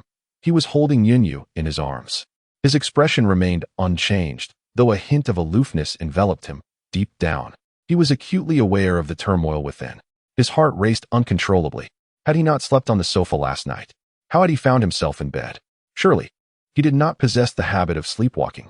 However, all of this is of secondary importance. The pressing concern is to slip away while Yunyu remains in her slumber. Just as Han Qichuan was poised to make his move, Yunyu unexpectedly turned and embraced him, pinning him down. This left Han Qichuan so startled that he dared not move. Even his breathing slowed considerably, fearful that any sudden motion would awaken her. Yet, his concern proved unfounded. Yunyu, clutching Han Qichuan, sensed that the plush panda toy she typically embraced during sleep felt rather different today. It lacked its usual softness. As her hands roamed, she was taken aback to discover that her toy had developed muscles. This unexpected sensation felt oddly familiar, and then she recalled that she was no longer on Earth, but in a post-apocalyptic world. Having been single for over 20 years, Yunyu had never experienced such close proximity to a male before, leaving her somewhat flustered. With her eyes still closed, she silently prayed that Han Qichuan had not yet awakened due to her actions. After a brief moment of feeling, she discerned that the person beneath her remained still, only the steady rhythm of his breathing confirming that he was likely still asleep. Summoning her courage, she gradually opened her eyes, only to be met with the sight of a familiar gray shirt covering a sturdy chest. Indeed, she had mistaken Han Qichuan for the large panda she usually hugged. Slowly, she lifted her gaze, her eyes ascending. Internally, she chanted to herself that he must not have awakened. He must not have awakened. 3 seconds elapsed. Finally, her sparkling, luminous eyes met his profound, abyssal black gaze. Time seemed to come to a standstill at that moment, as Yunyu's mind momentarily froze. In an instant, her body acted quicker than her thoughts, and she rolled over, attempting to tumble off Han Qichuan. However, she had forgotten that she was on the bed, while Han Qichuan was precariously positioned at the edge. Her rolling motion was directed precisely towards the precipice. With that single action, she felt a sudden sensation of weightlessness. Oh no, she was about to tumble off the bed. At that moment, Han Qichuan's tail, still coiled around Yunyu's waist, inadvertently followed her, causing him to topple over as well. In that fleeting moment of descent, Han Qichuan swiftly reacted, tightening his tail to secure Yunyu firmly in place, and quickly repositioned himself beneath her. With a thud, the slumbering ginger cat outside was awakened by the commotion. Shaking off the blanket that had covered him, he stretched lazily on the sofa, squinting as he licked his paws before leaping into a sunbeam, shaking his fur and yawning before turning back towards the bedroom. What a delightful awakening it was. In the room, as they landed, Han Qichuan lay on his back, with Yunyu safely atop him. Initially, he breathed a sigh of relief, thankful that neither had sustained any injuries. Yet, when his attention returned to the present, he was met with the sight of Yunyu's face, wide-eyed with panic, rapidly magnifying before him, leaving him no time to evade. Their lips met in an unexpected kiss. This time, it was Han Qichuan who found himself momentarily stunned, as a burst of fireworks exploded in his mind, disrupting all coherent thought, rendering his body immobile as if he had been switched into a mechanical mode. The tip of his tongue accidentally brushed against Yunyu's lips, warm and sweet, akin to a cup of hot cocoa, yet reminiscent of soft, fluffy cotton candy. Unable to resist, I furtively licked again, only to suddenly realize the nature of my actions. My gaze darted about, uncertain where to focus, while my ears flushed a deep crimson. As our lips met, a jolt of realization struck Yunyu. Her first kiss, preserved for over 20 years, was now lost. Stunned for a fleeting moment, she quickly turned away, desperate to avert any further awkwardness. Struggling to rise, she found herself unsuccessful. Her hair cascaded down, brushing against Han Qichuan's cheek, tickling him and stirring something within his heart. He succumbed to the intoxicating ambience, a whimsical thought taking root in his mind, wishing time could freeze at this very moment. With a bemused chuckle, he finally asked, "Could you please let me go?" However, Han Chichuan's tail was wrapped tightly around Yunyu, rendering her completely unable to rise. Yet, in that moment, her concern had dissipated. All she longed for was to find a secluded space to gather her thoughts. It was utterly mortifying. After more than 20 years, she had encountered such an embarrassing incident. First, she had fainted the previous night, and then that morning, she had inadvertently pulled Han Chichuan from his bed and unexpectedly kissed him. In truth, she felt a sense of loss, but regardless of the circumstances, she was at a loss on how to face Han Chichuan and desired to retreat and collect herself. Amid her anxious turmoil, Yunyu completely overlooked the fact that it was Han Chichuan's tail that had ensnared her that morning. Thank you for the support from all the readers. Good night. Chapter 62. The store officially opens. Meow. What are you all up to? As Yunyu was about to rise, the large orange cat suddenly entered, witnessing the scene before it. The feline, in a surprisingly human-like manner, rubbed its eyes with its paws, glancing back once more to confirm whether it had indeed seen correctly. Upon realizing that its vision was not deceiving it, the entire cat became agitated, arching its back and displaying its claws, fiercely pouncing towards Han Chichuan. Meow? Who dares to bully my temporary litter cleaner? Mid-leap, the entire cat was swiftly embraced by Yunyu and rushed into the bathroom. The large orange cat was left in a state of bewilderment. Calm down for a moment. Let me explain, Yunyu pleaded, engulfed in regret for not having acted more swiftly the previous day. Even if she had fainted at the door, it would have been preferable to collapsing directly onto the bed. Ironically, she herself needed to regain composure, yet now found herself urging the orange cat to do the same. With a thud, the bathroom door slammed shut, leaving the spacious bedroom enveloped in silence, with Han Chichuan alone on the floor. After a while, he rose from the ground, his countenance dark and melancholic, his gaze clouded with despair, a mere shadow of desolation. It was indeed he who had been abrupt. He emerged from the abyss, from darkness. Or perhaps it would be more accurate to say he was darkness itself, ultimately unworthy of remaining in this realm of light. Rather than awaiting expulsion, he would prefer to depart on his own accord. Inside the bathroom, this is how things transpired, Yunyu explained to the orange cat, letting out a sigh. The large orange cat sat perched on the washstand, tilting its head, gazing at Yunyu with wide-eyed astonishment. Meow, so it was you, little you, who moved him to the bed and then fainted, only to be all affectionate with him in the morning. It had mistakenly accused her. It had been stated clearly that it was an accident. A dark line appeared on Yunyu's forehead. What did it mean by affectionate? As if she were some sort of rogue? Moreover, she was a victim in this scenario too. After all, her first kiss, lost without a trace after more than 20 years. The orange cat, seemingly comprehending, nodded in a vague understanding. Now it found itself somewhat sympathetic towards Han Chichuan, who had been forced to don peculiar garments and now found his innocence questioned. Nevertheless, it would always stand by little you. Meow, when do you plan to go out? The cat inquired. After a moment of contemplation, the orange cat decided to step out first, granting her a measure of solitude. Once the cat exited, Yunyu turned on the faucet, splashing cold water onto her flushed cheeks, the icy sensation alleviating the burning heat. She retrieved the towel she had previously placed there, washing her face with cold water once more. Her frantic emotions gradually settled. After all, it was just a kiss, nothing of great consequence. Han Chichuan likely wouldn't dwell on it either, given that he understood the circumstances.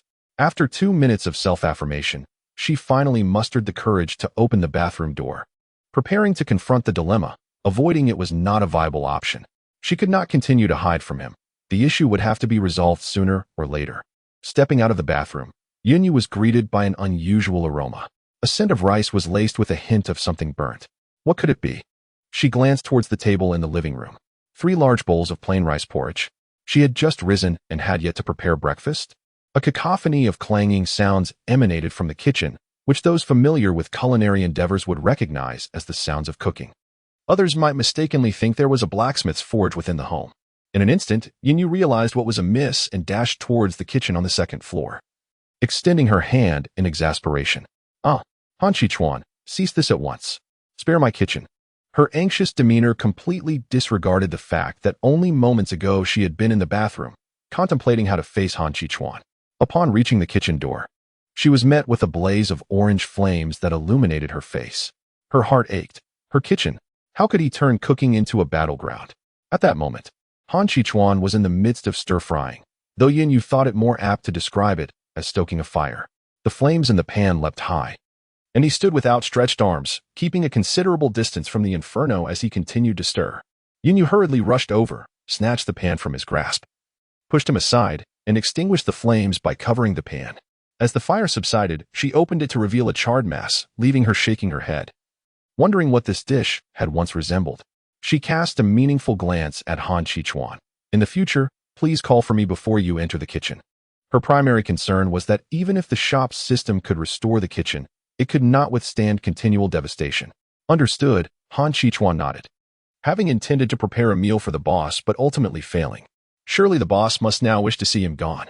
After half an hour of busy work, Yin Yu emerged with several dishes, placing them on the dining table as the orange cat gathered around. Breakfast was ready. It was time to eat. However, this time the rice porridge was somewhat burnt. Why was he able to scorch the rice porridge? Under Han Chichuan's scrutinizing gaze, Yin Yu took a sip and suddenly felt that Han Chichuan had made significant progress, internally rating this rice porridge as edible. Nevertheless, it did not dampen his enthusiasm. After the meal, Han Chichuan took it upon himself to wash the bowls and chopsticks, while Yin Yu hurriedly rushed to the first floor. Earlier during the meal, the system panel had unexpectedly notified her that the Baiyun Yu shop had officially commenced operations. Downstairs, the shop's layout had undergone a remarkable transformation. The supermarket, which had previously been cordoned off, had now been relocated behind the shop's front desk, separated from the tea lounge. The shelves in the supermarket were all brand new, and every area had been meticulously categorized by Yun Yu, achieving perfection. The only drawback was that there were no goods on the shelves at all. How could she sell anything without stock? Wasn't that absurd? This shouldn't be the case. Yin Yu opened the system panel and, indeed, discovered the supplementary goods in a corner. After estimating the quantity of the goods, she feared it would be insufficient to fill the supermarket. Fortunately, she could still purchase items through the system mall, which had now opened to her since the shop was officially operational. However, a crucial point was that she had no money at all. Both her points and system currency were at zero, rendering her incapable of buying new stock. She could only sell the items she had been given to facilitate future progress. Moreover, another important matter was that due to the lack of system currency, many of her abilities were rendered unusable. Within the confines of the store, there was no hint of dissent. However, if the situation were to unfold similarly to the previous task in City C, it would be imperative for Yun Yu to secure the services of a bodyguard. As if summoned by her thoughts, Han Chichuan descended the staircase, his expression inscrutable. Yet his eyes betrayed a profound and subtle sense of loss. Chapter 63. Are you leaving? Upon seeing Han Chichuan, Yin Yu was reminded of the events that transpired earlier that morning, causing her fair cheeks to flush with a delicate hue of pink. She quickly patted her cheeks, silently repeating to herself, it was merely an accident, just an unforeseen circumstance. Indeed, her mantra proved effective, as she soon regained her composure and the earlier embarrassment dissipated. With clarity restored, she recalled the underlying cause of the morning's incident. It was due to Han Chichuan consuming her uniquely brewed fruit tea the previous day. Unsure whether to congratulate or console him, she pondered. Yet, having just escaped from the laboratory, he likely had nowhere else to turn. Coincidentally, she was in need of a bodyguard, and she wondered if he would be amenable to her request. As Yin Yu approached Han Chichuan, who had just reached the first floor, a wave of anxiety washed over him. Was she finally going to dismiss him? He stood still, his body tense, awaiting the inevitable verdict. The seconds felt like an eternity as Yun Yu's approach stretched on, each moment a torment for him. Ultimately, the moment he anticipated arrived. Yin Yu stood before him, poised to speak. I will be leaving. A chilling voice echoed, and the indifferent facade concealed the turmoil within his heart. For reasons unknown, he found himself lacking the courage to confront his employer's harsh words. Perhaps it would be better for him to broach the topic himself. With great enthusiasm, Yin Yu intended to congratulate Han Chichuan on the restoration of his memories and inquire if he would be willing to serve as a bodyguard. Yet, she was immediately taken aback by his frigid tone. What was happening? Hadn't he been preparing breakfast just that morning? Now, he was ready to depart. Could it be? Even the events of this morning seemed to be lingering far too long. Moreover, she, as a young woman, had not even dwelled on her first kiss. It was unimaginable that he, as a man, would be so particular about it. Was it possible that Han Chichuan harbored an unattainable white moonlight, to whom he wished to remain chaste, and that was the source of his ire? This couldn't be. If such a significant matter were true, why had there been no mention of it in the stories? Where are you going? Yunyu asked hesitantly, her heart a mix of laughter and tears. Did he possess some secret hideaway that was imperative to visit, entangled in unspeakable affairs? Han Qichuan cast a glance at Yunyu. The unfolding events seemed to deviate from his expectations. His employer ought not to be so composed. At the very least, his tone should not have been this tranquil. I don't know, Han Qichuan replied calmly. Yunyu, nearly exasperated to the point of laughter, posed her final question. Are you angry because of what happened this morning? Angry? What was there for him to be angry about? Shouldn't it be the employer who was upset? Momentarily taken aback by Yunyu's inquiry, Han Qichuan appeared momentarily dazed, his vacant eyes exuding an unexpected charm. Yes, it was indeed a charming innocence that surfaced in Yunyu's mind. She had never anticipated that his usually stern and indifferent countenance would align so surprisingly with such a descriptor at that moment. Observing his demeanor, Yunyu felt reassured that his irritation was not stemming from the events of the morning. Nevertheless, she proceeded to elucidate. Yesterday, it was I who moved you to the bed. My intention was to allow you, having sustained injuries, to rest comfortably while I took the sofa. However, after treating your wounds, I inadvertently fainted due to exhaustion, and that led to this morning's predicament. I assure you, there was no ulterior motive behind my actions. This morning's surprise was truly unintentional. Upon hearing Yunyu's explanation, the tension within Han Qichuan began to dissipate. It became clear to him that his employer had never harbored any intention of dismissing him. Yet, for reasons unknown, her final statement left him feeling unsettled. Then why do you wish to leave? This question did not align with the thoughts in her mind, prompting Yunyu to take the initiative to inquire further. Han Qichuan, of course, could not reveal the original reason. However, he did possess two motivations, one being a fear of being dismissed, and the other. The atmosphere grew heavy with silence as Han Qichuan lowered his gaze, his expression taut and uncommunicative, just as Yunyu began to assume he would remain reticent. Preparing to discuss the matter of a bodyguard directly, Han Qichuan's voice broke the stillness, tinged with a weighty sorrow. I have regained my memory. Yunyu responded. So, is that all? She had already been aware of this development. After pausing for a moment, Han Qichuan continued, I am subject 001. Yunyu nodded in acknowledgement, yes. And then? She was already aware of much of this, except for the specific designation. Upon finishing his statement, Han Qichuan gazed at Yunyu, falling silent. Yunyu, however, awaited his further elaboration. Thus, another 20 seconds of silence ensued before Yunyu finally realized that Han Qichuan had concluded his remarks. Was that it? Apologies. But she still did not comprehend the significance. So what now? She ventured to inquire, her curiosity piqued. Han Qichuan regarded her and ultimately revealed 3 words. It is dangerous. At that moment, Yunyu experienced a moment of clarity. This was the crux of the matter. If not for their 4 days of acquaintance, she would have struggled to grasp his meaning. Indeed, he spoke sparingly, as if fearful of revealing too much. Han Qichuan's implication was twofold. Firstly, that being a test subject was perilous, and secondly, that those who had previously captured him for experimentation were equally menacing. Regarding the first concern, he felt reassured. For even with the whistleblower's presence, he was confident he would not endanger Yunyu. His primary concern lay with the latter. He feared she might become embroiled in the danger surrounding him. Yunyu, clearly understanding his intent, found it somewhat amusing. I am in danger as well. Han Qichuan's expression turned more solemn. Wasn't I the one who saved you? It is likely that I have made enemies with them.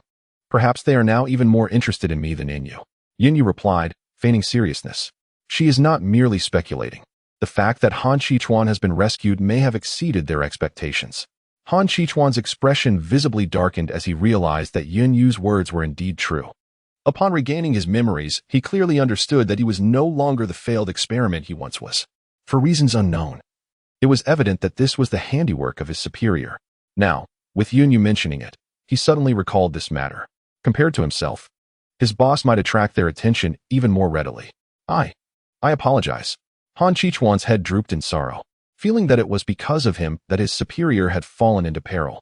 Chapter 64. The store manager's exclusive bodyguard, however, Yunyu nonchalantly replied. There is no need for apologies. Saving you was my choice, and I have benefited from it as well, so there is nothing to regret. With a shift in tone, she continued, it seems I cannot allow you to continue taking advantage of my hospitality. Han Qichuan abruptly lifted his head. a bittersweet sensation enveloping him as he realized that he was indeed to be dismissed, and the reason was that he had been living off her generosity. Yunyu, catching a glimpse of Han Qichuan's reaction from the corner of her eye, couldn't suppress a smirk of triumph. She had wanted him to leave directly without any ambiguity before, yet here he was, wearing the same expression. Sigh, I shall take my leave. Han Qichuan's tone was unusually heavy, though his face bore little change, as if he had resigned himself to the reality, slowly stepping towards the door. Wait, Yunyu's voice called out from behind him. Han Qichuan turned to meet her gaze. She maintained her familiar expression as she looked at him. Big Orange, Yunyu said, quickly bring me the abacus. Otherwise, there won't be the right atmosphere. Lying on the sidelines, casually observing the unfolding drama, the large orange cat was suddenly called upon, wearing an expression of helplessness. It leapt to the stage, swatting the abacus towards Yunyu with a swift paw. Meow, Xiaoyu, take it easy. If your bodyguard truly vanishes, you'll have cause to weep. In her heart, Yunyu silently celebrated with a triumphant gesture. She then tossed the abacus, which soared overhead. But a slight mishap occurred as she attempted to catch it with her left hand. Fortunately, she adjusted in time, and the abacus spun on the table several times before coming to a steady halt beneath her grasp. Observing Yunyu's performance, Han Qichuan was not astonished. Rather, he furrowed his brow. The boss's skills seemed to have diminished. Was this a return to her former state? Previously, she had displayed some self-defense capability. He began to silently strategize. Realizing he could not stray too far, her lackluster skills left him feeling somewhat uneasy. At this moment, Yunyu remained blissfully unaware, mentally awarding herself a rather impressive score. You think you can just walk away? She retorted, not granting Han Qichuan a moment to respond before continuing. Let us settle the accounts. Yunyu began to enumerate. Accommodation fees, meal expenses, medical costs, compensation for emotional distress, repair fees for the kitchen explosion, miscellaneous charges, and that's not applicable. Various other expenses. The lengthy list nearly bewildered Han Qichuan, leaving him questioning the legitimacy of such a multitude. After half a minute, she concluded, thus, the total comes to 76,543. 141, 5926 Tier 3 crystal cores. Oh no, I meant Tier 4. You owe me quite a sum. Yunyu smiled as she addressed Han Qichuan. Is 7654 an approximation of pi? Han Qichuan, yet he nodded calmly. If she claimed he fell short by such a margin, then so be it. With that, he prepared to depart once more. Yunyu, observing everything, the orange cat. Han Qichuan turned again, a look of confusion on his face. Accepting her fate, Yunyu approached him. I was merely teasing you earlier. Do not take it to heart. Yunyu positioned herself before him, proposing. How about we strike a deal? Han Qichuan inquired. A deal? The morning sun streamed through the side window, dancing around Yunyu. She was enveloped in the golden warmth of the dawn light, her smile enchanting, her gaze radiant. I am in need of a bodyguard. Are you willing? All expenses covered, including meals and salary. What do you say? Yunyu said with a smile. Han Qichuan was momentarily dazzled by her smile, hesitant to meet her gaze. Yet his response remained firm. All right, then it's settled. Come over and leave your handprint. We have much to accomplish shortly, Yunyu said with a grin. Then turned and hurried to the front desk. Han Qichuan nodded and turned to follow. In that moment, he realized the sunlight had shifted, and he, who once stood in shadow, was now bathed in brilliance. Hurry over. Why are you still dawdling? Yunyu urged from the front desk. The reception area featured a wooden, curved counter, adorned with the unique grain of the wood. Come on, place your handprint here, Yunyu instructed. Han Qichuan approached, observing the spot she indicated. It was empty, devoid of any other items. Why must he leave his mark there? Although Han Qichuan was filled with uncertainty, he ultimately heeded Yunyu's command and placed his hand upon the designated spot. No extraordinary phenomena occurred. Yet he sensed an inexplicable connection forming between himself and the tranquil white clouds that surrounded the shop. All right, that's enough. Yunyu instructed Han Qichuan to remove his hand, subsequently allowing the system panel to reappear before them. At that moment, an additional entry appeared beneath the manager's information on the panel. Manager, Yunyu exclusive bodyguard, Han Qichuan. Okay, completed. Yunyu then guided Han Qichuan to the supermarket located behind the front desk, retrieving the goods that had been awarded to them previously from the system's storage. There was a plethora of items, predominantly consumables. However, it seemed rather ambitious to expect to fill the supermarket entirely with these products. It was indeed a substantial undertaking, and they needed to begin placing these items on the shelves. Yunyu gestured towards the heap of goods she had extracted, addressing Han Chichuan. She was uncertain whether the shop possessed an automatic placement function, but for the moment, it did not seem to be the case.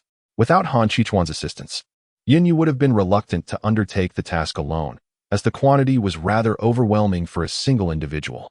Han Chichuan nodded in compliance, even though this task appeared to lie beyond the typical duties of a bodyguard. Let us proceed. If you're unsure where to place anything, feel free to ask me, generally. The shelves are clearly marked, Yunyu instructed before preparing to take action. Suddenly, her peripheral vision caught sight of the large orange cat, who, having finished its snack, seemed poised to make a stealthy exit. She stealthily approached the cat from behind and, seizing the opportunity, grasped the scruff of its neck and lifted it. Meow? Release me at once. Yunyu chuckled ominously. Big Orange, where do you intend to sneak off to? If you refuse to assist today, I shall confiscate all your dried fish. Meow? This is utterly unjust. You even enslave cats. With a playful huff, Yunyu dragged him into the supermarket. For how could she possibly regard Big Orange as an ordinary feline? Han Chichuan observed the playful banter between Yunyu and Big Orange, inadvertently revealing a hint of a smile. How delightful. Fortune had finally smiled upon him. The timeline of the world continued its steady march forward. Yet within that enigmatic and mysterious river of time, it seemed that something had subtly shifted. For those readers still awake, it is time to rest. Good night. Chapter 65. Fortunate star at the encampment. All temporary tents had been dismantled, and the belongings of Long Wei and the members of Songqing were neatly packed, ready for their return journey. Many thanks to Team Leader Du for looking after our group. It has been a laborious task, remarked Lu Linyan. Not at all. The true labor lies with you, Captain Lu. Your efforts in thwarting the Zombie King's attempt to seize the Lingua and City C were substantial. After all, you are deserving of the highest commendation. Furthermore, if it weren't for your team, our weapons researcher might have faced peril. Team Leader Du expressed his heartfelt gratitude. You flatter me. Team Leader Du, Lu Linyan replied, extending his hand for a farewell handshake, looking forward to future collaborations. Both parties were preparing for their journey home when Wang Quan suddenly dashed over. Team Leader, something's amiss. Wang Quan exclaimed, breathless from his hurried approach. What is it? Speak slowly. Do not panic. After a brief pause, Wang Quan stated, we have just received news that Professor Lin encountered danger while conducting research in the Mice Forest and has been taken hostage by those ruffians. What? Captain Du furrowed his brow. What about the individuals assigned to protect Professor Lin? Are they utterly useless? Professor Lin had always been accompanied by two third-tier ability users, whose strength was only second to Qingjun's. How could such an incident occur, especially since Professor Lin had visited the Mice Forest numerous times before? Captain, it is said that the bandits from the Henyuling area launched a surprise attack. The two individuals beside the professor sustained severe injuries and have yet to regain consciousness. Their audacity is appalling. Captain Du gritted his teeth. That band of brigands had long resided in the vicinity of Henyuling, which is relatively close to the Songqing base. They had never dared to cross boundaries, yet they wreaked havoc in their region. The Songqing base had attempted to eradicate these bandits multiple times, but due to geographical constraints, the bandits were not weak, and with limited resources and energy, they ultimately failed. Subsequently, the Songqing base warned the populace of the dangers, advising them to avoid areas where the bandits were active, which significantly reduced the incidence of such occurrences. This state of affairs had persisted for some time. However, this time, they had the audacity to brazenly abduct Professor Lin within the territory of the Songqing base, right under their noses. It was evident that their arrogance had grown unchecked. They could not be allowed to continue unopposed. Captain Du, do you require our assistance from the Long Way? Lu Linyan inquired. The relationships among the four major bases were quite amicable, and it was customary to offer help in times of need. Lu Linyan nodded. Please take care. Take care, was the response. Wait, Team Leader Du, has Professor Lin been kidnapped? Ling Xianwei rushed over from the side, having just learned the news from others, and suddenly recalled something important. Thank you for the reminder.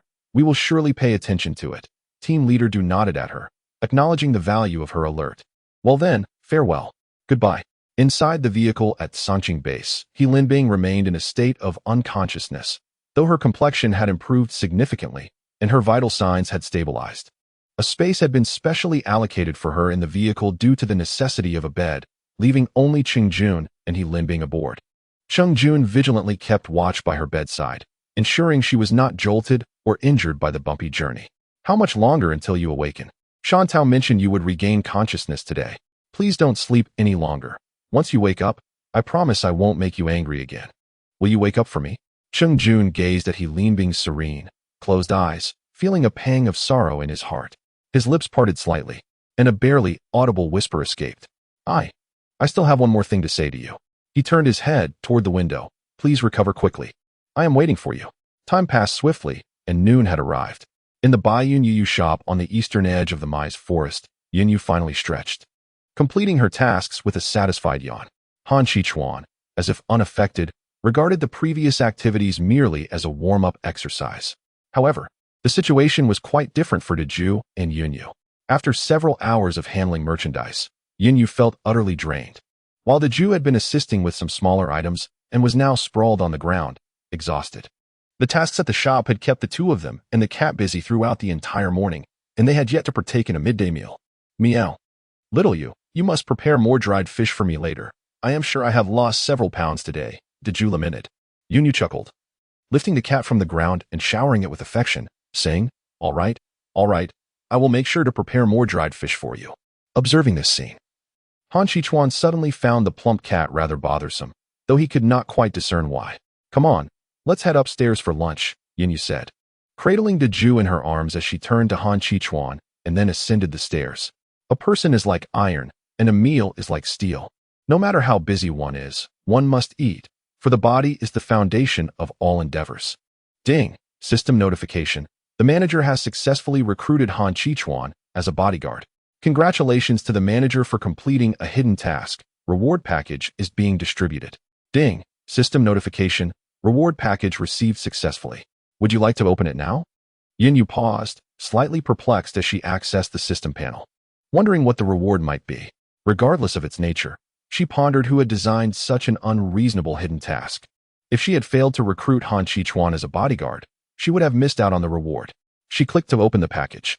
System notification. Congratulations to the manager for obtaining permanent access to the Poker Master skill. Congratulations to the manager for obtaining permanent access to the Earth Rules skill. Yin Yu, momentarily taken aback, covered her mouth in astonishment. My goodness, this is even more bountiful than a novice gift package. Although subsequent usage still relies on system currency, she no longer needs to fret about the number or duration of experience cards, provided she has sufficient system currency. Despite the inadequate design of hidden quests, she was fortunate enough to acquire one. Soon, her voice resonated with excitement. Ah, Han Shichuan, you are truly my lucky star. Han Shichuan, somewhat bewildered, was uncertain about what had transpired.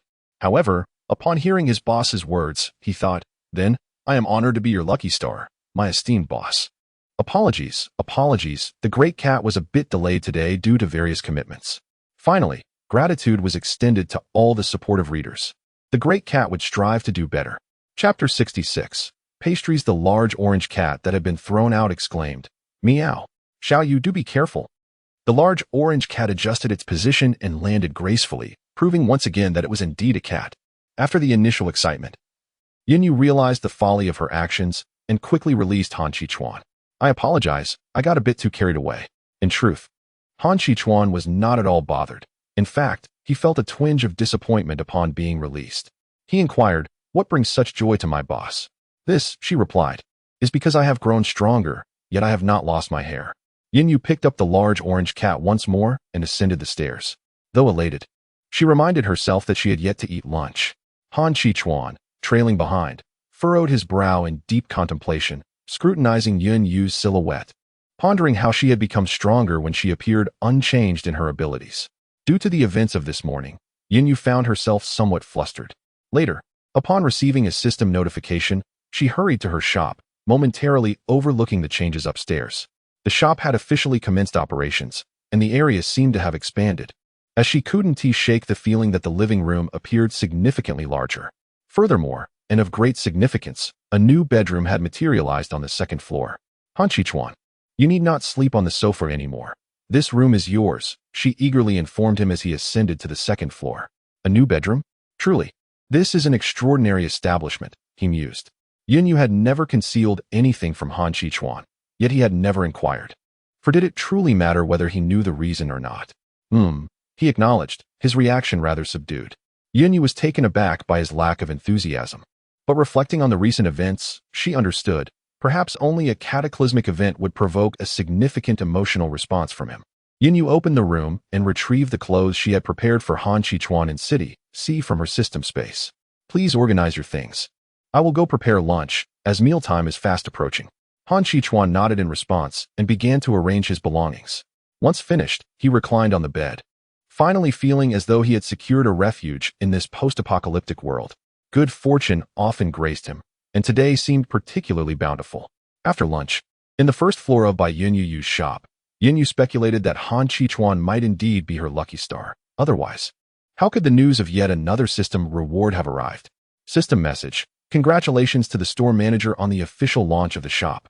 It has been detected that there are remaining fruit nuts, and a relevant pastry recipe has been awarded.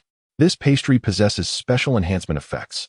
A friendly reminder is given, suggesting that the store manager retains the fruit pit. A new recipe worth exploring. Yunyu pondered upon the system message. Realizing that there were currently no customers and feeling a tinge of boredom, it was the perfect opportunity to experiment with this pastry. She wondered, however, about its flavor. She instructed Deju and Han Qichuan to keep an eye on the store and call for her should any customers arrive. Subsequently, Yunyu entered the fruit tea kitchen on the first floor. Following the recipe meticulously, Yunyu gathered the ingredients one by one to avoid any chaos during the preparation. She began her endeavor by handling the eggs, cracking them open, separating the yolks from the whites, and seamlessly incorporating milk into the mixture. She then blended corn oil with low-gluten flour, whipped the egg whites, added lemon to neutralize any fishy odor, and included sugar without fail. The fruit nuts were pitted and chopped. Finally, she placed the mixture into the oven. After toiling away for most of the day, Yunyu had produced a total of 4 such pastries, primarily due to the fact that it was her first attempt, leaving her uncertain about the final taste. Nevertheless, even if the flavor fell short, the visual appeal was undoubtedly promising. As Yunyu opened the oven, a delightful aroma unique to cakes wafted towards her. As the creator, she took the initiative to sample her creation. With a gentle bite, the pastry proved to be fluffy and soft, melting in her mouth at the instant of contact, releasing a burst of fragrance. With the third bite, the granular pulp of the cone fruit rolled tantalizingly on the tip of the tongue, evoking a natural fragrance. The crisp texture harmonized beautifully with the softness of the pastry, offering a delightful experience that tantalized both touch and taste. However, this cone fruit had undergone a meticulous treatment, as food in the post-apocalyptic world is often tainted, including the fruits of medicinal plants. Without such processing, the cone fruit would bear a bitter flavor, which would certainly detract from its appeal. This tastes exquisite, Yunyu mused, though she lamented that the pastries were rather small. One was hardly sufficient. Just as she prepared to reach for another, a cat's meow interrupted her. Meow? Xiaoyu, you mustn't indulge alone in such delectable treats. Deju rushed over, exclaiming, Meow? What have you made? I could smell it from outside. Oh, it's a little pastry. Deju promptly devoured half of it, smacking its lips in satisfaction. It's quite delightful. While it may not surpass the taste of dried fish, it certainly comes close. Deju, how does it taste? Meow, it's delicious. I wasn't inquiring about the flavor. I meant the other sensations. The system informed me that this pastry might offer additional benefits, yet I feel nothing. Meow? Of course. The enhancement effects are ineffective for you. Deju swallowed the last morsel and addressed Yunyu. Meow. Perhaps your bodyguard should give it a try. Any benefits are lost on me. It's quite fragrant.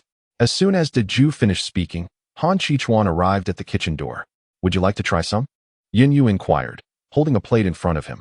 Han Qichuan nodded, taking a piece from the plate and savoring it. His eyes sparkled more brightly than usual, indicating that the flavor was indeed delightful. Yunyu mused. How is it? She asked. Delicious. The taste is quite remarkable, Han Qichuan expressed, using 2 commendatory phrases that clearly indicated his satisfaction with the treat. Is there anything else? Yunyu looked at him with anticipation. What other sensations? Han Qichuan inquired, gazing at her in confusion, as if questioning what else she meant. Did you feel anything enhanced? Yunyu clarified. Han Qichuan closed his eyes to quietly reflect. And to his surprise, he discovered something indeed enhanced within him, a power he had seldom utilized. The ability has increased. His voice resonated, deep and sonorous like a cello.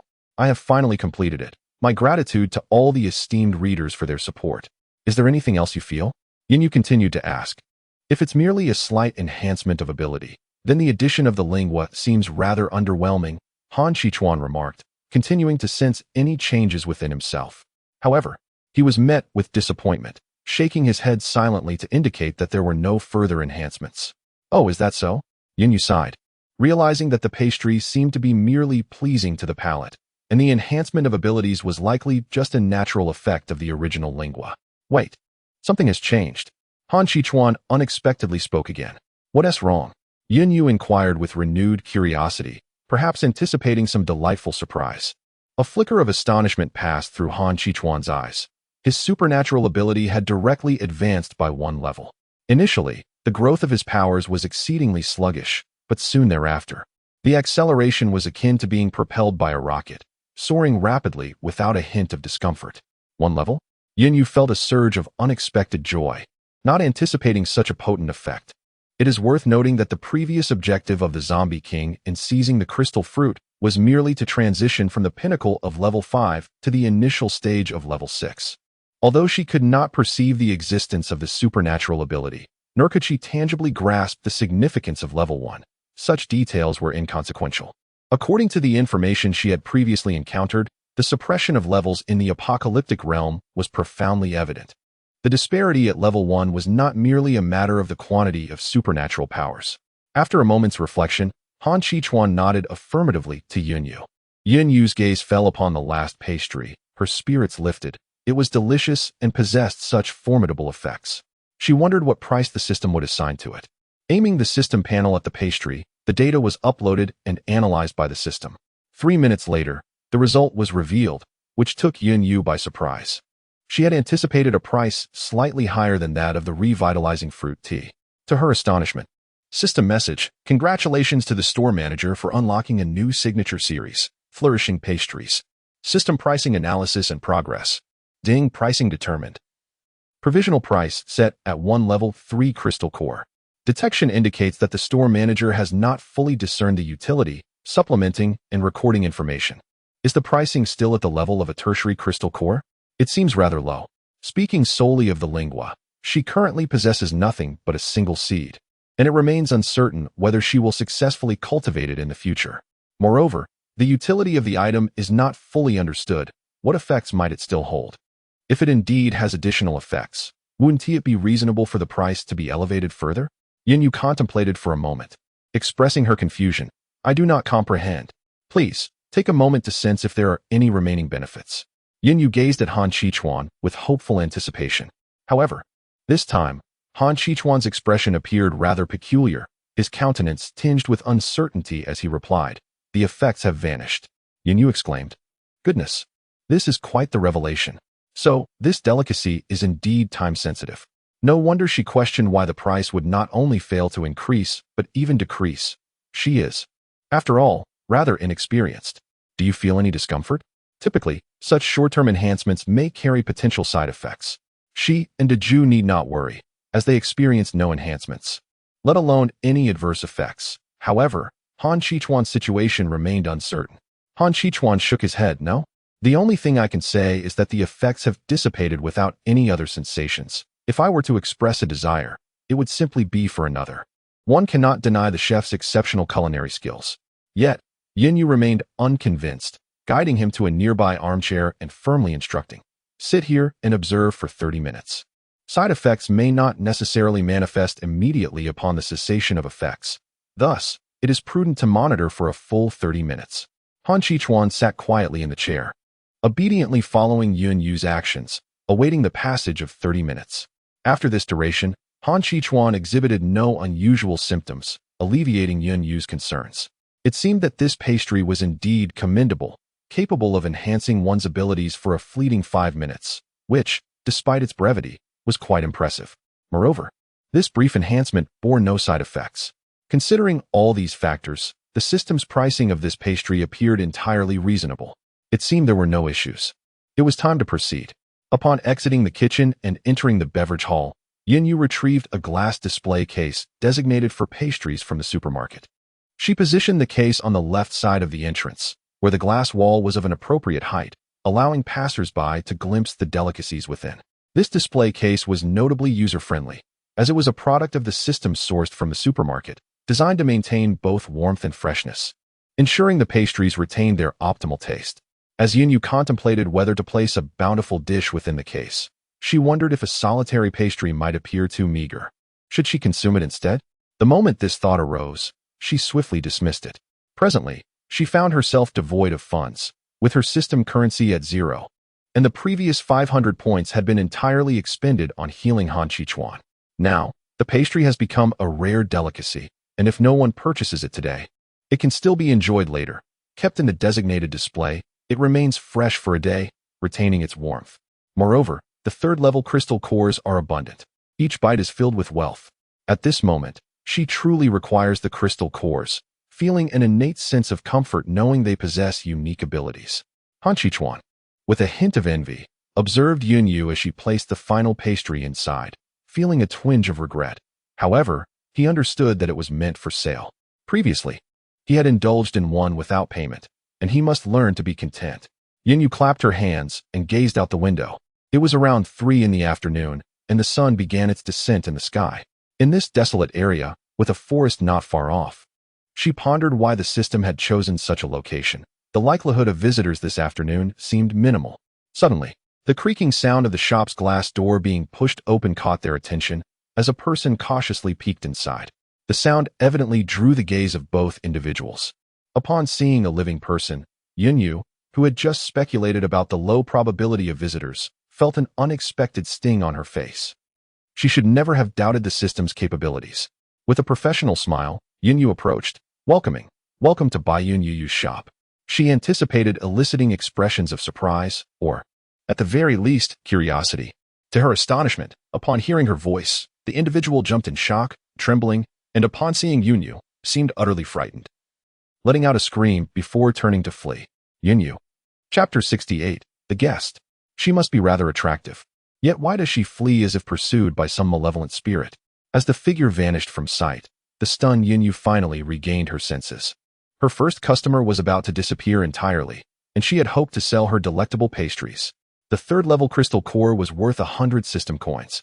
Han Chichuan nodded and immediately gave chase. In the misty forest, Suin was filled with regret. He should never have ventured out alone, nor should he have wandered so close to the misty forest, driven by curiosity. Now, faced with danger, he questioned whether he would survive the day. Suin was a member of a small exploration team from Sanqing. With autumn upon them, the rare fruits within the misty forest had ripened, luring many in search of fortune. The exotic fruits commanded a high price, making even a single find a significant boon. Moreover, as long as one did not delve too deeply into the forest, the risks were generally manageable. The peculiar flora of this forest tended not to attack humans, rendering it relatively less perilous compared to other locales. Their team was among those heading to the misty forest, planning to rest today and venture deeper tomorrow. The tents were already pitched, and the group dispersed to prepare for the evening meal. Suin was tasked with gathering firewood. Although there were individuals with fire abilities in the team, it was unwise to rely solely on them to ignite a blaze. Suin possessed a secondary wind ability, which allowed him to run slightly faster and even briefly ascend above the ground, providing him with an escape in the face of danger.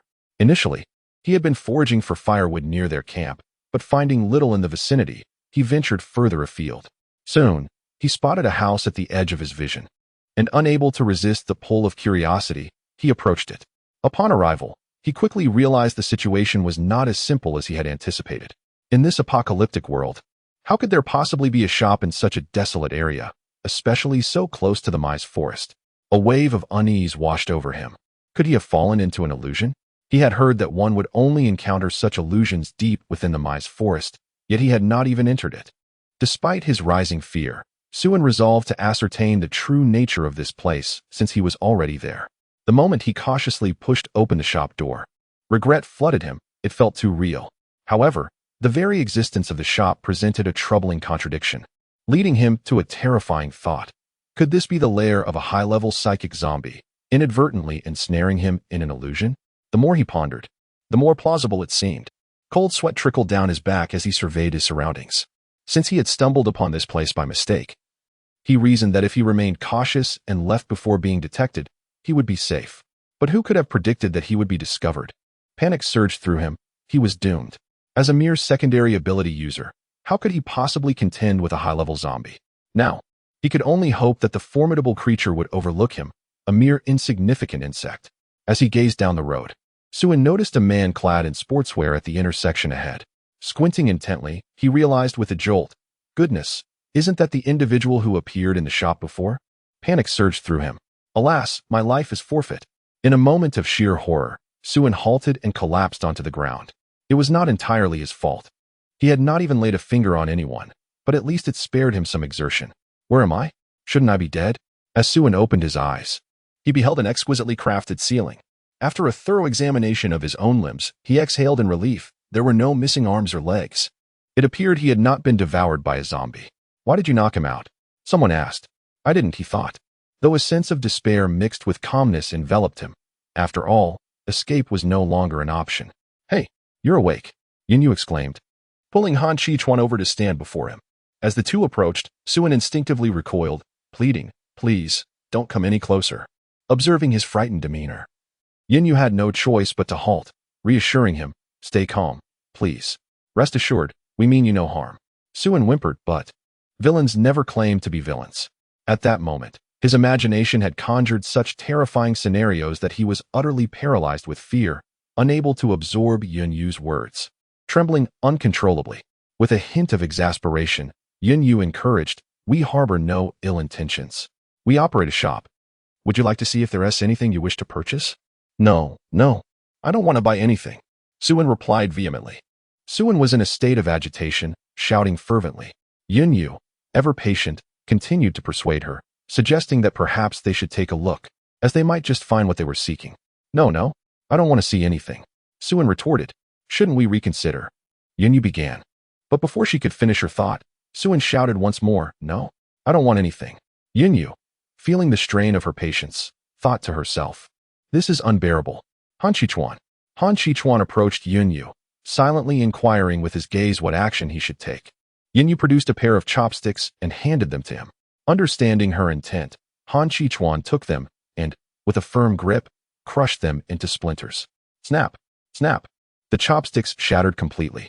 Suen, Yinyu had intended for him to merely break them, yet they disintegrated entirely, which seemed to yield an even better effect, as the person before her fell silent in an instant. Though it deviated slightly from her expectations, the outcome left her quite satisfied. Nodding slightly, with a hint of a smile, she asked Suen, shall we go take a look? Under Han Qichuan's unwavering gaze, Suen replied, yes, I will go. This was a blatant threat. Upon arriving at the supermarket, Suen's eyes sparkled with excitement. Supplies. There are truly so many supplies. How delightful. Boss, can everything over there be sold? Of course. You may select whatever you desire. The prices are clearly marked. Once you have made your choices, simply come to the register to check out. Very well. Suen could hardly contain his eagerness to gather supplies. However, the thought of resorting to theft never crossed his mind. Firstly, he had never engaged in such behavior, and secondly, he lacked the audacity for any underhanded actions. Han Qichuan's prowess vastly surpassed that of Suen, and his demeanor exuded an air of cold indifference, making it clear that he was not one to be trifled with. Initially, Suen had presumed that the prices here might bear a close resemblance to those within the base's marketplace, but upon discerning the price tags, he was taken aback. The prices in the Baiyun Yu store were, at the very least, double what he had anticipated. Thus, his plans for a bountiful shopping spree were curtailed, compelling him to purchase only a modest amount. At the checkout, he could not resist voicing his discontent. Boss, your prices are rather exorbitant, Suen remarked with a weary tone. As someone purchased a considerable amount of goods, Yinyu felt a surge of delight and cryptically remarked, the prices are commensurate with the quality of the items. It is undoubtedly a great deal. Thank you for the unwavering support, dear readers. Good night. Chapter 69, 555. Some things are better discovered on their own, Yinyu mused inwardly. Suen gazed longingly at the array of products in the supermarket, yearning to cart them all away. Yet, with his limited supply of crystal cores, he had to exercise restraint, ultimately selecting only a modest quantity, 5 second-level crystal cores in total. Yinyu suggested, would you care to try our newly launched signature product, the flourishing pastry? I assure you, its flavor will not disappoint. She recommended the pastry, recognizing that opportunities like this are fleeting and must be seized before they vanish. Should this customer be missed, the likelihood of another one arriving thereafter diminishes significantly. In that case, she would be left to mournfully consume the last pastry, forfeiting a third-level crystal core, an amount equivalent to 100 system coins. Mao Sheng. The name struck Su-in as peculiar, piquing his curiosity. May I take a look at what it is? Su-in inquired, intrigued. Come this way. Yunyu, perceiving the potential for a sale, hurried over to showcase it. Following Yunyu's guidance, Su-in eventually arrived at the pastry counter adjacent to the entrance, where a charmingly petite cake lay solitary atop the display. Why not purchase one? The delectable appearance of the pastry had already captivated Su-in's interest. Unable to suppress his curiosity, he asked Yunyu, "How much for this delightful creation?" "Excellent. It seems we might have a sale today," Yunyu thought to herself gleefully. Signaling 3 with her fingers, 3 first-level crystal cores, which was slightly on the pricey side. However, recalling how long it had been since he had indulged, Su-in resolved to treat himself today. After sipping from the drink he had already paid for and preparing to declare his intent to buy, he heard the shop owner remark, "This pastry is our signature item. It can temporarily elevate your first-level abilities." "How remarkable is that?" Su-in raised an eyebrow. "Elevate my first-level abilities? Surely, this must be a hoax.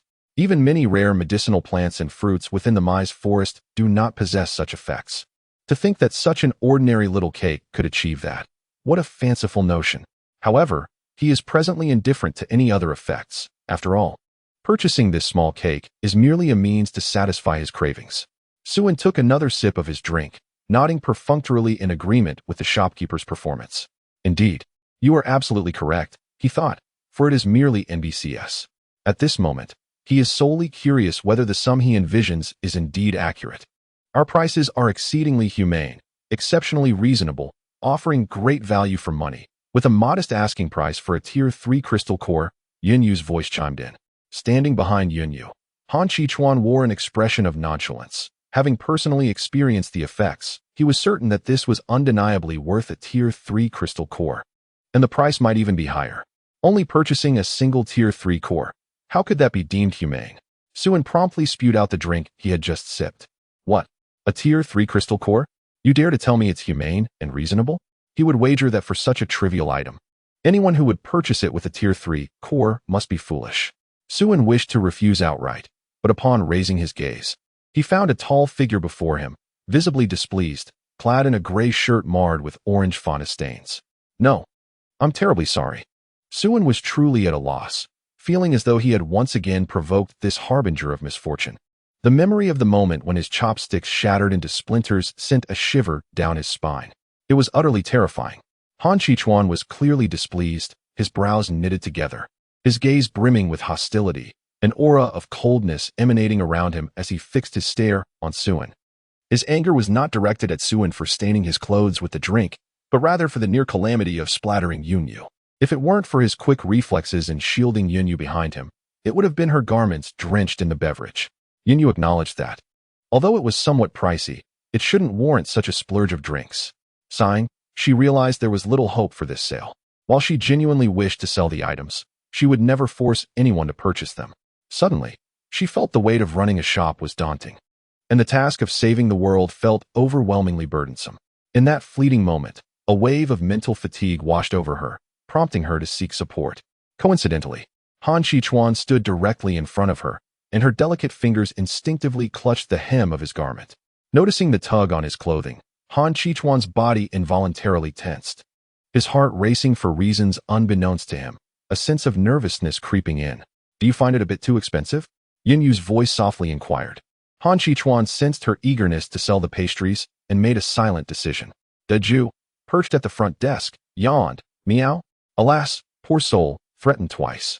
Su-in exclaimed, "This is indeed a threat, a blatant one. I shall not bow to malevolent forces. I will buy it." Su-in emerged, nearly in tears, overwhelmed by his plight. Yunyu was elated, astonished that a customer had indeed made a purchase, rendering her previous distress over the spilled drink pointless. She carefully packaged the item and handed it to him. Su-in, reluctantly, produced his sole level 3 crystal core, a token from their team meant for his future ascension to level 3. Su-in wept bitterly within, acknowledging himself as a prodigal, unworthy of his comrades. Do not be so reluctant. Consider that your third-tier crystal core has procured something far superior. It has fulfilled its purpose, and you ought to feel elated, Yinyu remarked. Observing the customer's hesitance, Suin glanced around and, indeed, spotted the man from earlier gazing at him. Reluctantly, he trembled as he placed the third-tier crystal core on the counter. Subsequently, he grasped the packaged items, turned, and fled, covering his face. We welcome your next visit, Yinyu called out, waving at Suin's retreating figure. Although this customer had initially been timid, he ultimately proved generous, making his first transaction worth 150 system coins, bringing her delight. However, she turned her gaze towards Han Qichuan, questioning curiously, why did he rush off so hastily? Did you frighten him again? Han Qichuan innocently shook his head, merely having practiced his grip. At the sound that echoed behind him, Suin stumbled, nearly losing his footing. 555. I am no longer curious. I shall no longer run amok, and I will never return to this shady establishment. 555. My Crystal Core. Chapter 70. Everything is in progress at Longway Base. Atop the defensive wall, two scouts vigilantly observed their surroundings. Despite the presence of various reconnaissance instruments on the wall, it was prudent to remain cautious. Look, is that not the base's convoy? One soldier pointed towards a faint black line in the distance. Let me see. Another individual picked up the nearby telescope and indeed spotted several vehicles, each adorned with the insignia of the base. Overwhelmed with excitement, their voice rose in pitch, exclaiming, it's them, it's them. Hurry and report. With this advance notice, the base activated the rapid access route, allowing the convoy to swiftly enter. Subsequently, dedicated medical personnel arrived to conduct physical examinations. Due to the presence of the mountain peach, only Ling Xianwei, who had previously engaged in a fierce mental struggle with the zombies, was instructed to take adequate rest. Inside the hospital constructed by the base, Ling Tsong, arms crossed, cast a sidelong glance at Ling Xianwei. You know, because of you, that troublesome girl, I've been training day and night, and my skin is nearly peeling off, he remarked, unable to contain his frustration as he gently poked her forehead. He could not fathom his sister's thought process. She had been so obedient before. Yet this time she had caused quite the uproar. Brother, I'm sorry, Ling Xianwei acknowledged, fully aware that she had no justification for her actions. She allowed her brother to scold her, but if given another chance, she would still choose the same path. Sorry, you can explain it to Dad yourself later. Ling Tsong retorted, irritation evident in his tone. Don't expect me to plead on your behalf. I've been on the receiving end of Dad's wrath myself.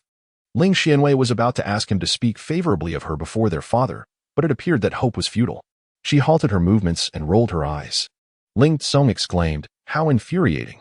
Unexpectedly, he was cast aside as soon as he ceased to be of any use. He resolved to temporarily disregard her for a day. Ling Tsong turned and exited the hospital room, only to encounter Lu Linyan, who had come to visit. Brother, Lu Linyan called out. Is this how you care for her? Ling Tsong's tone was unkind. His sister had sneaked out, and Lu Linyan not only concealed this, but also allowed her to be harmed. I'm sorry. It's my fault for not looking after her properly, Lu Linyan admitted, lowering his head in contrition. Seeing his sincere demeanor, Ling Tsong chose to let him off the hook for the moment. Ultimately, you are still too weak. Come to the training ground later and spar with me. Ling Tsong nodded, feeling a sense of relief.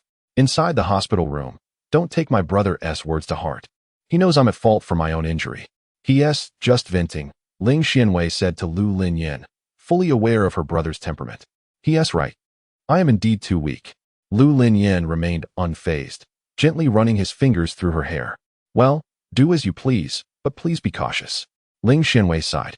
With two powerhouses at Longway Base, any injury sustained was a loss for them all. All right, I promise you, she said, nodding as she lay back on the bed.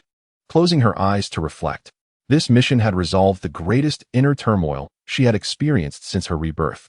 The healing type ability user stood up early, confident that the hospital's capabilities would witness significant improvement henceforth.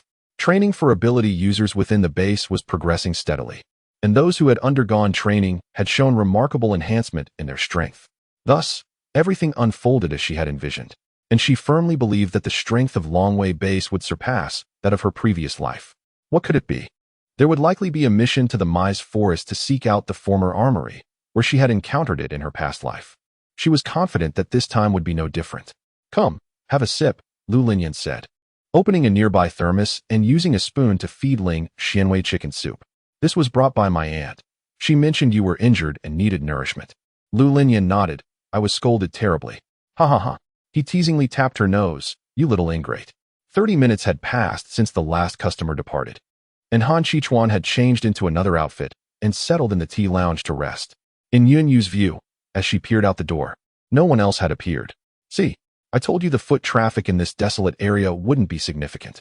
Han Chichuan sat quietly on a nearby sofa, engrossed in a book, occasionally glancing at Yunyu, who paced restlessly within the room. Unlike Yunyu's agitation, he found tranquility in the passage of time. Then, without his awareness, his thoughts drifted back to the events of the morning. His ears flushed, and his once calm heart began to race. After a while, Yunyu leaned her upper body onto the front desk again. The system shop was indeed open, yet her system currency was insufficient to purchase anything. What tempted her the most were the mobile phone and the online system, but their prices extinguished the tiny spark of hope in her heart. Speaking of forced transactions, Yunyu glanced at Han Chichuan, whose thoughts seemed to be in disarray. Han Chichuan, speak frankly, did you threaten that customer? Yunyu felt increasingly uneasy over the past 30 minutes. The expression on that person's face when he first splashed the drink did not suggest a desire to purchase. Han Chichuan, under Yunyu's penetrating gaze, hesitantly nodded but quickly retorted, I merely crushed the residue into powder. I did nothing else. It was merely that the individual was too easily frightened. Yunyu sighed, realizing that this was indeed the case. Well, I'll let it slide this time. But please refrain from such actions in the future. We are running a legitimate business, not a black market. Such behavior could tarnish the shop's reputation. She explained. To ensure the longevity of the shop and her continuous stream of in-system currency, it is essential to maintain a long-term vision. Overexploitation is not a viable strategy. That customer's fragile spirit had been wounded. He might never return to the shop, nor would he recommend it to friends. Consequently, the potential loss of customers could be significant. It pained her. Han Chichuan nodded in acknowledgement. Thank you all for your support. Those who have yet to sleep may retire for the night. Good night. Chapter 71. The shock of hand-torn bread. Though her heart ached, the matter had passed, and lingering on it would serve no purpose. After reminding Han Chichuan, Yunyu chose not to dwell further on the issue. The shop regained its original ambience. A notification from the system chimed. Yunyu perked up, noticing an unusually high volume of system messages today. System message. Congratulations to the store manager for accumulating a transaction volume of 500 system coins, now granting the qualification for store upgrade. Please decide whether to spend 150 system coins to upgrade the store. Upgrade? Uncertain of what the upgrade entails, Yunyu harbored serious doubts about whether the system was acting with intent. Just as she had grasped her newly acquired 150 system coins, they had barely warmed in her hands.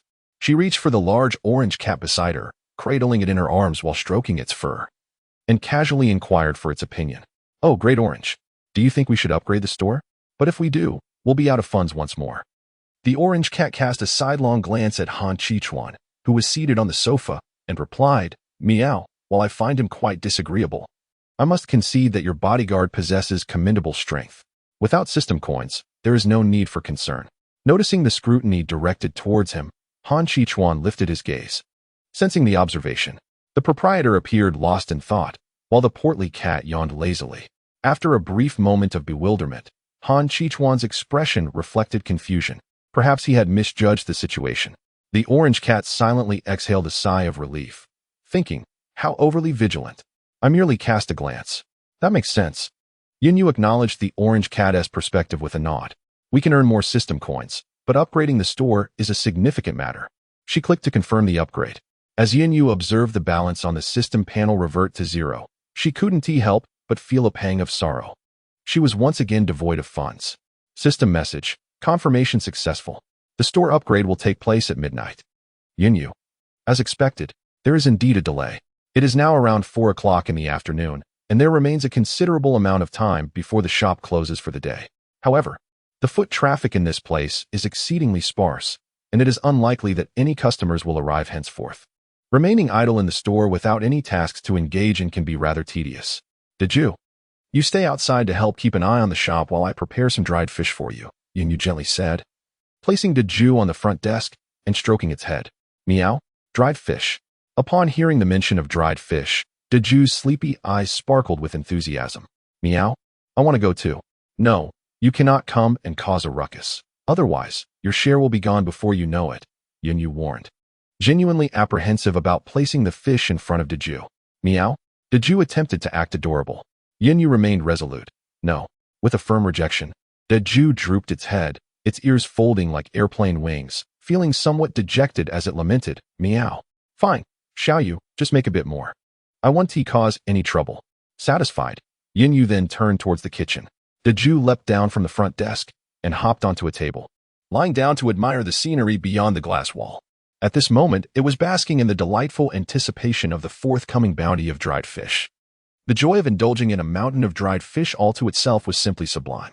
Sitting on the sofa, Han Qichuan cast a curious glance at the cat, wondering what could possibly bring such joy to it. Deju also noticed Han Qichuan, and a disheartening thought struck.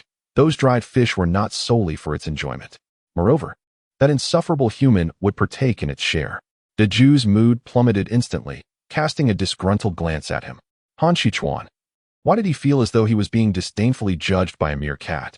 As the hour approached, Suan was nearing their temporary gathering place.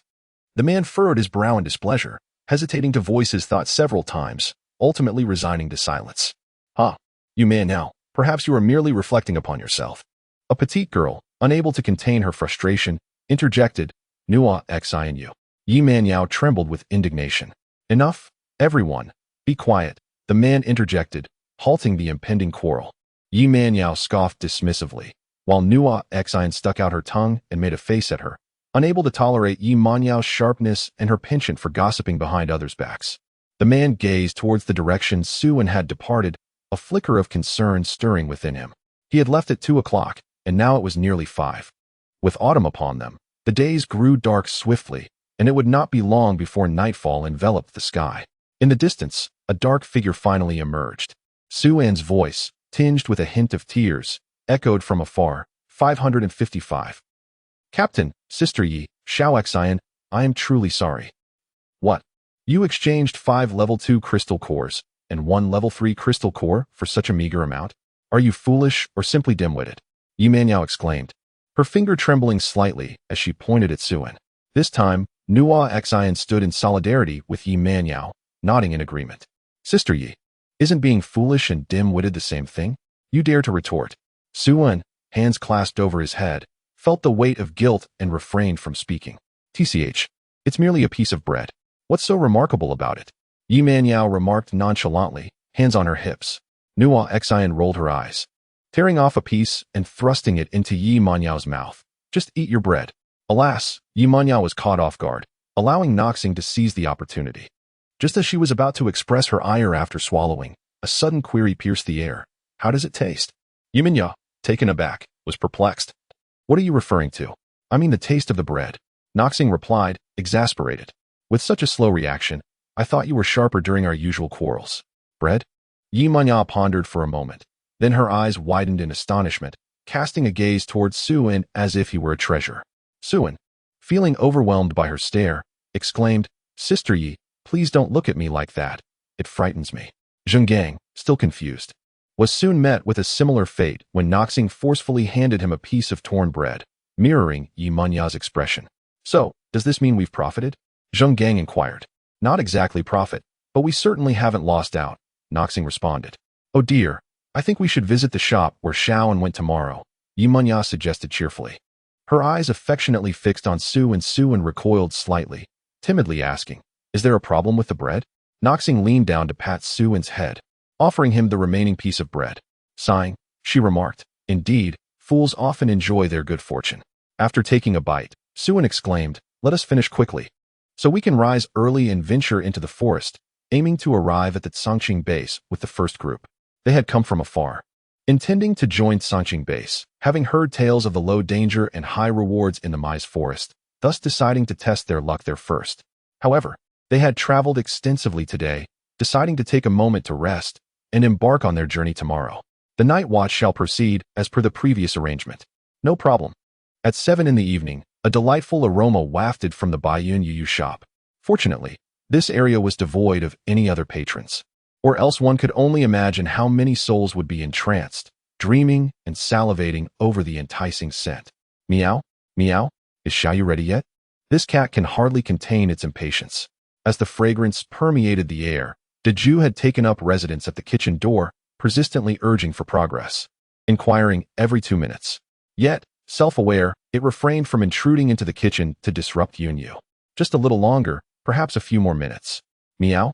Oh, Xiaoyu. Hurry up. Deju circled the kitchen, and fearing it might succumb to temptation, it retreated from the kitchen door and wandered into the tea room to meander.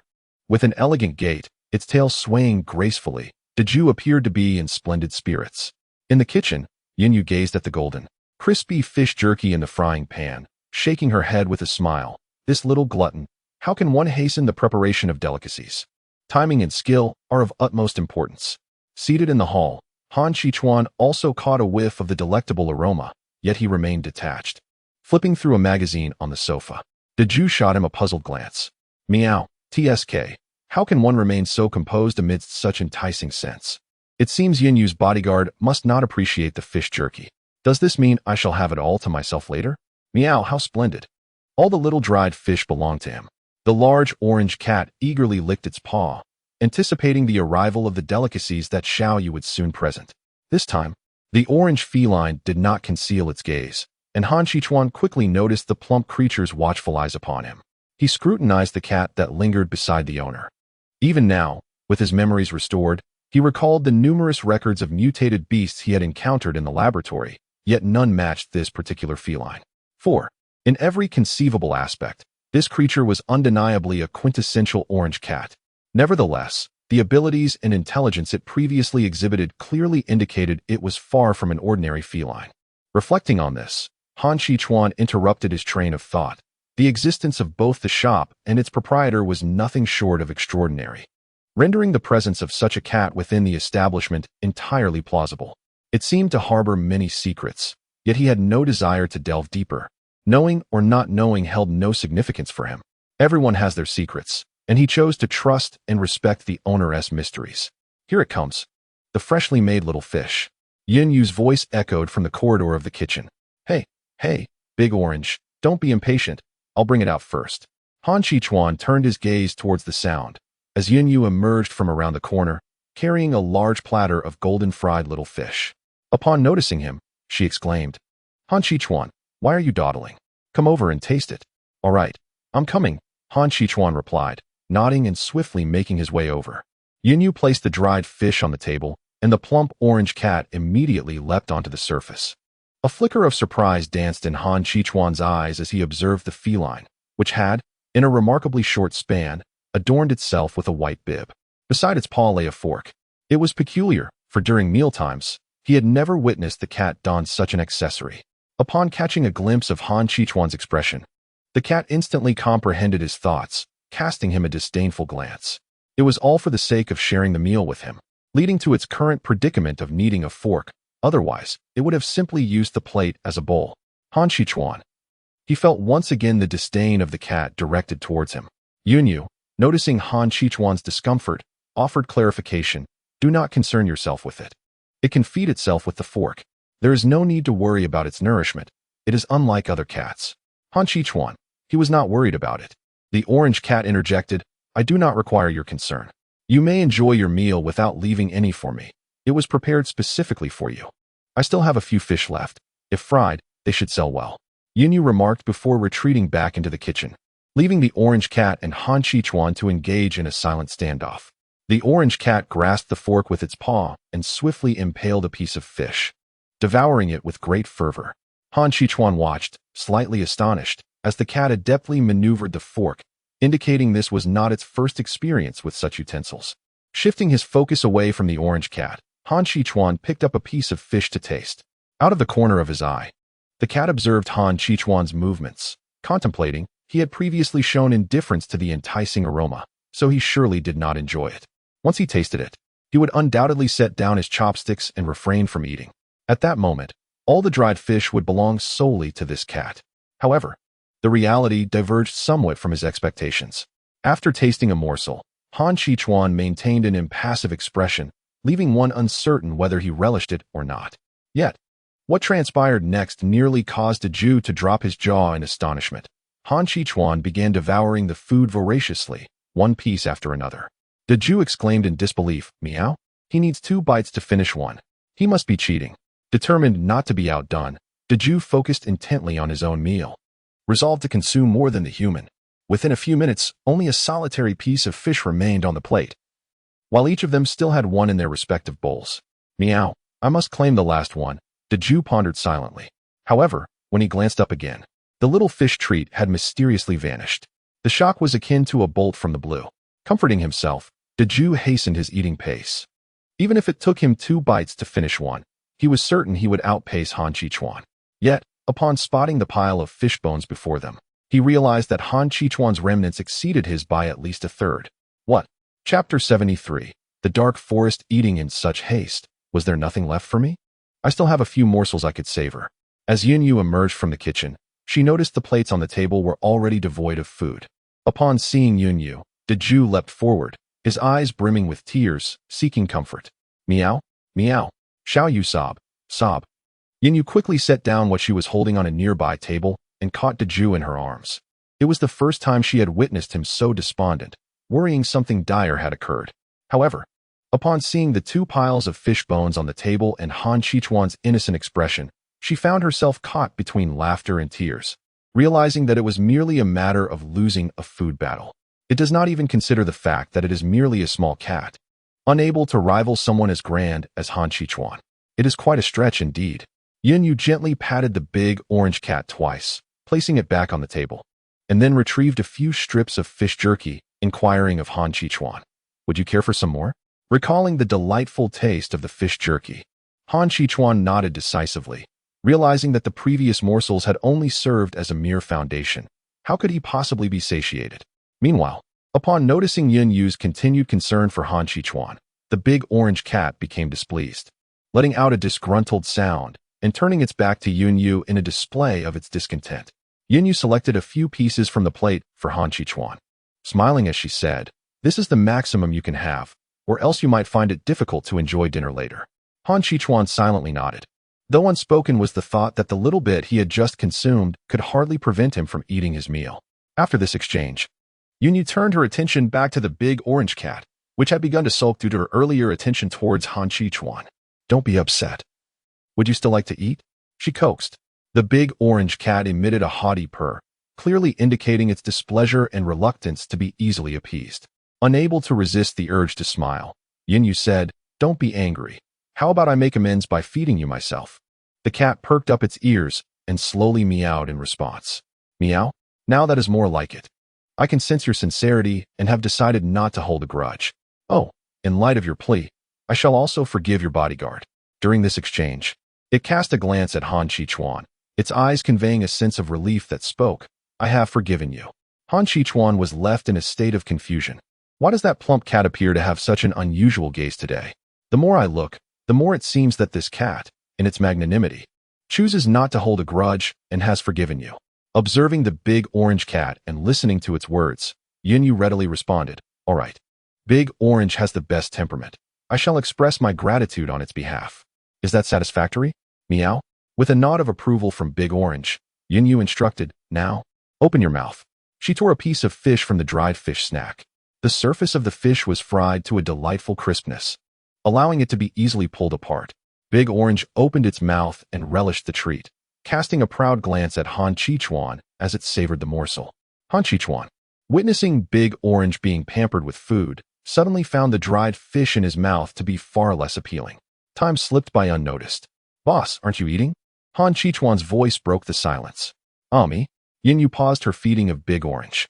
The cat immediately became alert, wondering what mischief this boy was up to. "I'll have one later. These are specially prepared for you.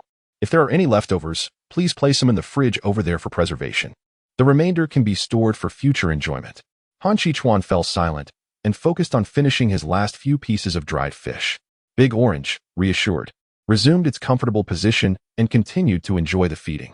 At the Longway base, the essential facilities have been nearly perfected, even at night. The special venues are illuminated to a remarkable degree. It is currently around 7:30 in the evening. Ling Xianwei lay on her bed, enveloped in a sense of desolation. The reason was simple. Her father, amidst his busy schedule, had taken the time to chastise her. Now, she found herself under house arrest. unable to undertake missions for the foreseeable future, and her recuperation period in the hospital had been extended, with the watchful eyes of Shan Tao and Lu Linyin overseeing her. When Shan Tao entered for her scheduled checkup and observed the expression on Ling Xuanwei's face, she couldn't help but remark, "Sister Wei, Commander Ling is merely concerned for your well-being. Everyone has your best interests at heart.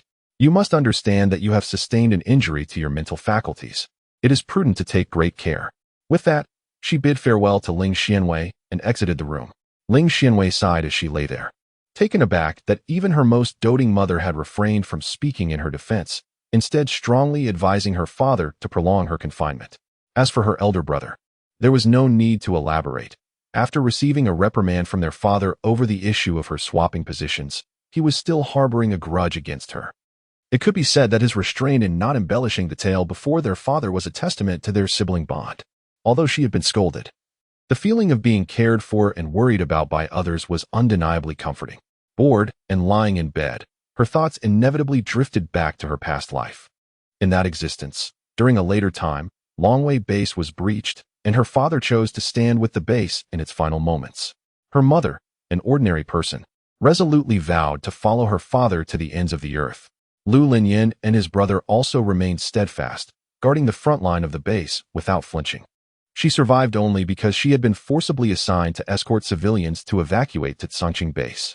To call it forcibly assigned was perhaps an understatement. Given the circumstances, she had been the most suitable person for the task.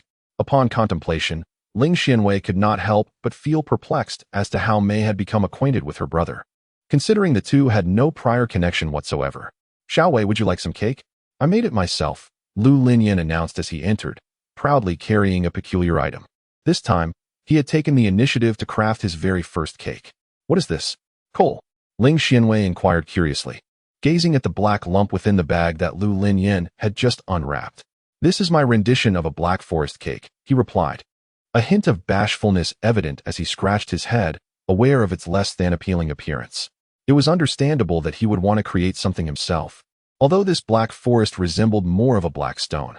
This black stone, forest, she mused internally, relieved to have avoided an outright blunder. For a first attempt, it's quite commendable. "Give it a try," Lu Linyin urged, his eyes filled with anticipation. Ling Xianwei held her breath, ultimately succumbing to his hopeful gaze. Despite its lackluster presentation, the flavor was surprisingly acceptable. The ingredients selected possessed a low pollution index, and with each bite, only a faint bitterness lingered, scarcely detracting from the overall taste. "Why did you use such expensive ingredients?" she questioned. "These were sourced from Sea City. Since you haven't fully recovered, Shan Tao advised me to choose ingredients with minimal pollution, as they aid in your recovery," he explained. Ling Xianwei nodded, realizing she could not fault him, and took another spoonful. Indeed, if the last trace of pollution were eliminated, the taste would be flawless. "I never expected old Lu to possess such culinary talent. The black forest, it tastes delightful." Suddenly, an unsettling realization struck her, and her beautiful eyes widened in alarm. "Wait, why does black forest sound so familiar?" It dawned on her with a jolt. "It's the black forest. How could I have forgotten to mention it?" However, 30,000 seems unattainable. The great cat has exerted considerable effort, but maintaining a daily output of 4,000 while also stockpiling manuscripts is exceedingly challenging. Sigh. Dear readers, please do not place excessive faith in the great cat's speed. I fear you may end up disappointed. Chapter 74, The Restoration Point. What is it? Lu Linyin inquired with concern. Is it unpalatable? Yet, he recalled that the dish had been quite delightful when he tasted it earlier. Fortunately, they arrived just in time. It was not too late to address the matter following their task in the mice forest. She grasped Lu Linyin's hand with a serious expression, observing Ling Xuanwei's earnest demeanor. Lu Linyin straightened himself, signaling his attentiveness. "In a moment, you must inform the Tsangqing Base to exercise caution regarding the mice forest," Ling Xianwei instructed with a grave tone, devoid of any jest. Nonetheless, Lu Linyin remained perplexed. Isn't the safety index of the mice forest considered the highest within the exotic plant forest? Ling Xianwei found it challenging to elucidate the situation. She could not possibly divulge her reincarnation to him. Such an explanation would only complicate matters further. It was a truth she intended to reveal only when circumstances permitted. "Did I not visit the mice forest previously? During that time, I discovered numerous black mutated plants that exhibit aggressive behavior, actively attacking humans. Ling Xuanwei's words were a blend of truth and fabrication, yet the ultimate outcome remained unchanged. Lu Linyan pondered for a moment before deciding to contact Song Qing, as it was merely a reminder. All right, I will inform them shortly. He was relatively familiar with Cheng Jun within the Song Qing base, and it would suffice to notify him. Upon seeing Lu Linyan agree, Ling Xianwei let out a sigh of relief and took another bite of her cake. She hoped that her warning would mitigate the casualties caused by the Black Forest this time. Reflecting on her past life, she recalled the Black Forest, and her lips pursed tightly as her fists clenched. It was a place of dark shadows and ghastly whiteness, where countless souls had roamed in anguished defiance. At the Songqing base, Cheng Jun spoke into the communicator, clearly recognizing Lu Linyan's call. What is it? Team Leader Du was beside him. Is there an issue with the Mice Forest? Team Leader Du rubbed his stubble thoughtfully. It would be prudent to notify the residents with lesser abilities to refrain from venturing into the forest for the time being. We shall investigate further before making any decisions. Cheng Jun nodded in agreement. By the way, has the young girl awakened? Team Leader Du inquired with concern. Cheng Jun's expression visibly darkened. No, she remains unconscious. She is currently in the base hospital. The doctors say her vital signs are stable, but they do not know why she has not awakened. Team Leader Du patted his shoulder reassuringly. Do not worry. Perhaps she will awaken by tomorrow. Oh, by the way, have you already broken through to level 4? Yes. Cheng Jun confirmed with a nod. The base has just assigned you a mission. I hope you can assist in rescuing Professor Lin tomorrow. Very well, I shall go tomorrow. Although he yearns to remain by He Linbing's side, the mission assigned by the base must be fulfilled. He Linbing is quite safe at the base, and there is no need for him to fret over her safety. Furthermore, should she awaken afterward and discover his absence in the rescue effort, he might very well find himself on the receiving end of her wrath. The thought of her icy demeanor, radiating cold fury, inadvertently brings a knowing smile to Cheng Jun's lips. At the Dark Scorpion stronghold, the doctor and Xiong Wu have defected, expressing their desire to join us. Xiong Wu? Mu Zhao paused in his actions upon hearing the name, which was unfamiliar to him. Ah, the bandit from the vicinity of Henyuling. Mu Zhao's expression soured. Since they are bandits, do you not know how to proceed? A ragtag bunch, indeed. These individuals cannot possibly comprehend the significance of the cause they purport to serve. Mu Zhao scoffed. Their experiments are intended for the benefit of all humanity. If these people arrive with the aim of contributing to science, he would welcome them with open arms, as his supply of experimental materials remains critically low. However, Doctor, they claim to have captured Professor Lin and intend to bring him to you. His subordinate continued. Professor Lin? Mu Zhao pondered, recalling the expert in botany, renowned for his profound understanding of biology. If Professor Lin were to assist him, it would indeed be like a fish returning to water, providing immense aid. Mu Zhao set aside the documents in his hands, crossed his legs, and reclined against the sofa. They understand him well, knowing precisely what he desires. Yet, Mu Zhao shook his head. Do these individuals truly possess the means to bring Professor Lin here? Do they genuinely believe that the Songqing base is so easily deceived? They were refused. It is unequivocally impossible for Professor Lin to be brought here. A voice affirmed this. Inside a room, one exclaimed, Boss, we have been denied. A peculiar-looking individual burst in, only to see Xiong Wu surrounded by two alluring women, causing him to panic and kneel before him. He thought to himself, oh no. At that moment, Xiong Wu was in high spirits, about to indulge in a drink from the lips of one of the beauties when he was abruptly interrupted, leaving him quite displeased. Why are you always in such a fluster? Xiong Wu's tone was laced with irritation. The Dark Scorpions do not believe us. They insist on seeing the person before further discussion. Yes, yes. The individual hastily exited the room, wiping the cold sweat from his brow, relieved to be unscathed. Within the room, Xiong Wu set aside the earlier events, still immersed in his revelry, unwilling to contemplate anything else. Come, beauties, let us continue. Later that night, within the White Cloud Leisure Shop, after dinner and preparing for bed, Yinyu received a system notification. System notification, information for the first repair point has been dispatched. Please check it. The repair point information. It has finally arrived. Chapter 75, Shop Upgrade. The large orange cat, nestled in its cozy nook, also heard the system notification. It leapt onto the table, gazing at Yunyu. Meow, what news is it this time? Meow, a repair point? What information has been provided? The cat tilted its head, urging Yunyu to hasten and take a look. System notification. The location hint for the first repair point is lost the path back. Lost the path back? What is this? Yin Yu looked at the orange cat with a puzzled expression, only to see it shake its head in response. Meow. I have no idea, the cat replied. Yin Yu felt a sense of frustration. The task prompt was so vague, leaving her uncertain about what the system referred to. Such ambiguous information was tantamount to providing no guidance at all. Even if she understood that the system might be constrained by the realm, she couldn't help but mentally grumble. After half a minute of internal lament, she said, "Good night, orange cat." But when she turned to look beside her, the orange cat had vanished. Peering into its cozy nook, she found it curled up, purring contentedly. All right then, good night, time to sleep. In the adjacent room, Han Qichuan lay in bed, tossing and turning, grappling with a touch of insomnia. After what felt like an eternity, he finally succumbed to deep slumber, his last fleeting thoughts sensing a void in his embrace. Morning dawned, heralding a new day. After breakfast, Yin Yu decided to tidy up herself instead of leaving it to Han Qichuan, primarily because she felt that having him wash the dishes each time felt somewhat like enslavement. He was merely a bodyguard, after all, and though she had promised him accommodations and meals, she felt a twinge of guilt for burdening him with the chores. Han Qichuan insisted on helping, leading to a collaborative effort in cleaning the dishes, which, with two people involved, took considerably less time. Oh, there's a backyard. Yin Yu exclaimed in surprise as she descended the stairs, noticing the shop's transformation for the day. Conversely, Han Qichuan, who ought to have been more perplexed, remained remarkably calm, showing no interest in the changes within the store. He chose to accept the situation with indifference, as he was certain it was all related to the owner. Most of the items in the shop had undergone no significant alterations. Rather, it was the external structure that had transformed.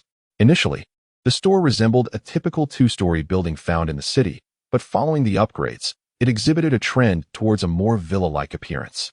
The rear wall of the first floor had been fitted with expansive panes of glass, even incorporating a glass door leading to the back of the shop, enhancing the luminosity of the ground floor. Outside the shop, a large fence encircled the area behind the house, creating a courtyard. Along one side of the courtyard, a patch of tilled black soil awaited cultivation, ripe for planting something. Yin Yu felt a surge of excitement, astonished by the magnificent reward for the store's upgrade. The presence of the yard indicated an expansion of the shop's secure perimeter. Moreover, she envisioned herself cultivating an array of flowers, plants, and even vegetables and fruits in that patch of earth. Although she currently had an abundance of vegetables, there would inevitably come a time when they would be consumed. Now, however, her worries had been perfectly alleviated. Yin Yu began to imagine that during quiet moments in the shop, she could bring out a rocking chair, recline in the backyard, inhaling the fragrant blossoms while basking in the warm sunlight, a truly delightful prospect.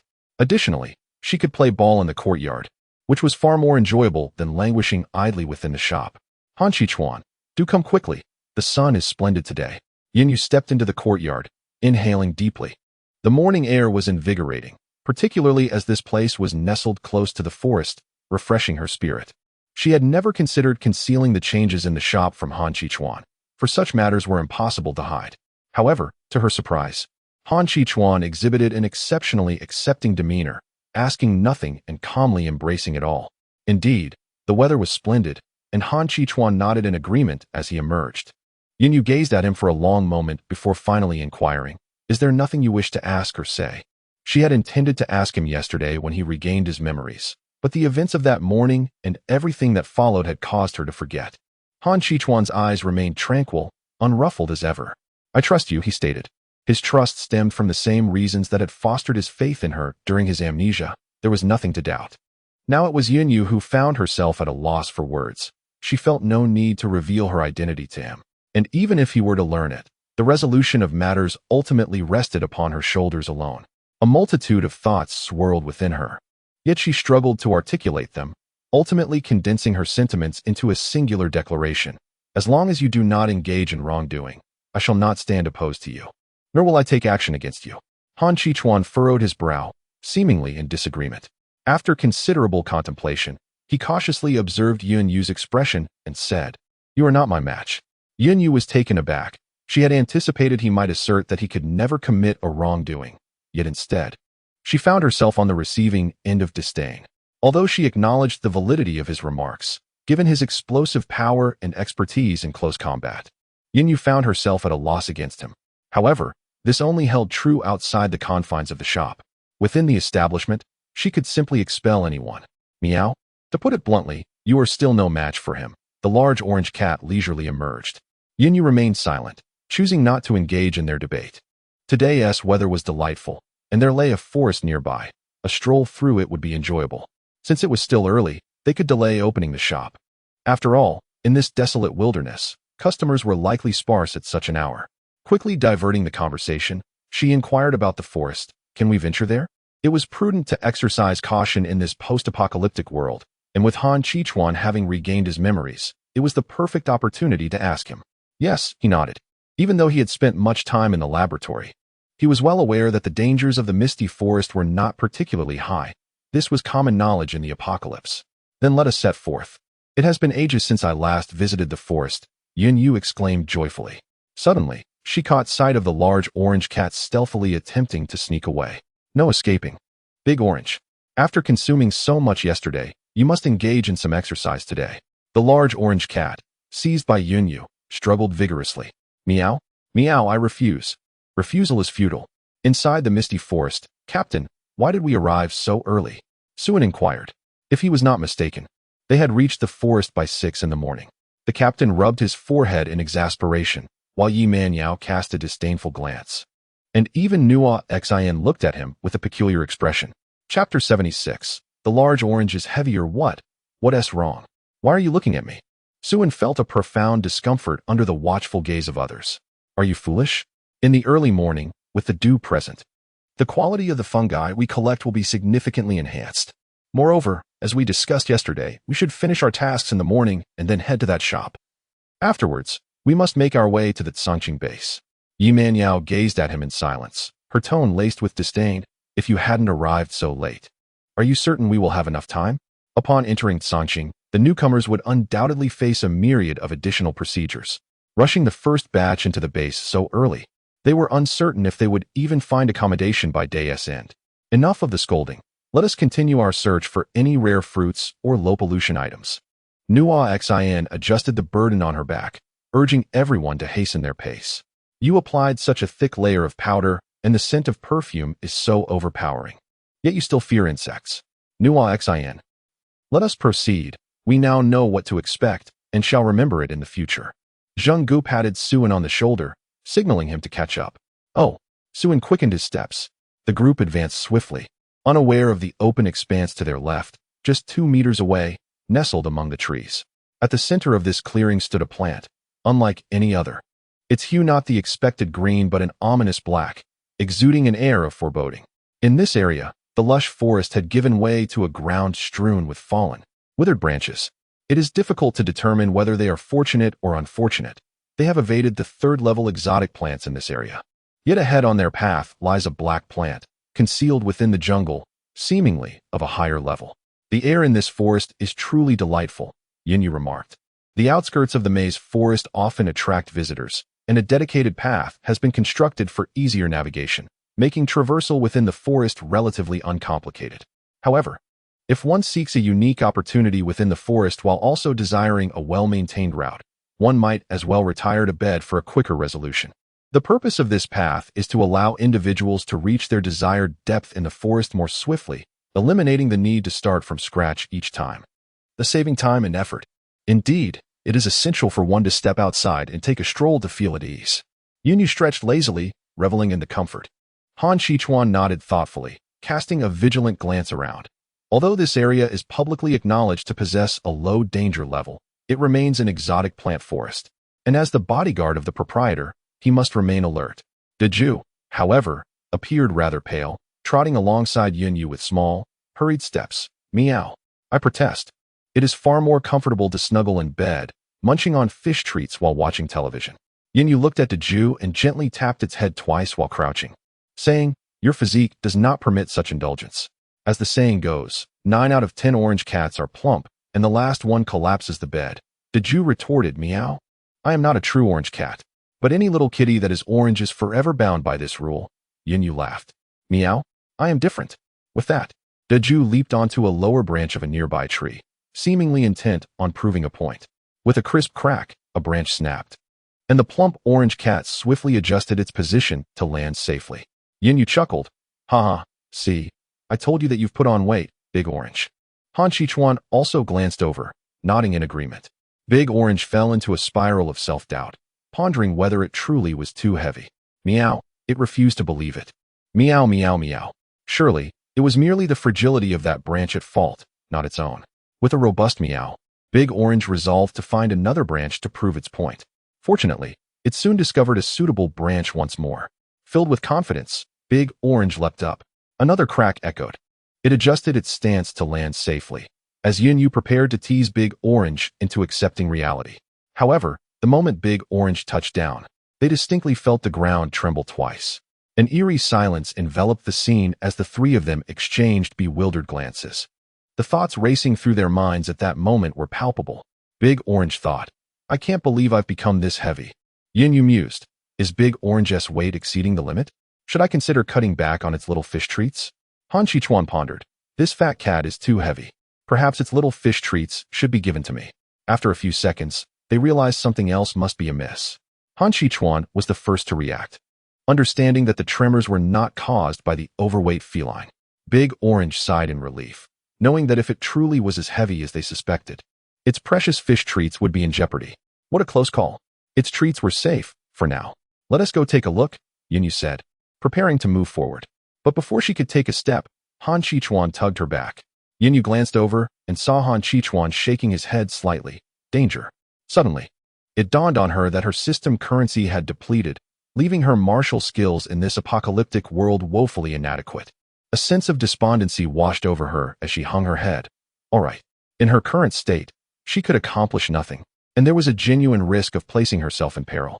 Observing the girl's forlorn expression, Han Chichuan felt a twinge of sympathy. He assessed his own strength against that of the anomalous plants surrounding the forest's edge and ultimately concluded, he could protect her. Stay close to me. Han Chichuan said with solemnity, the path ahead is treacherous. Yin was elated. This was an unexpected stroke of fortune. Her curiosity had simply driven her to explore.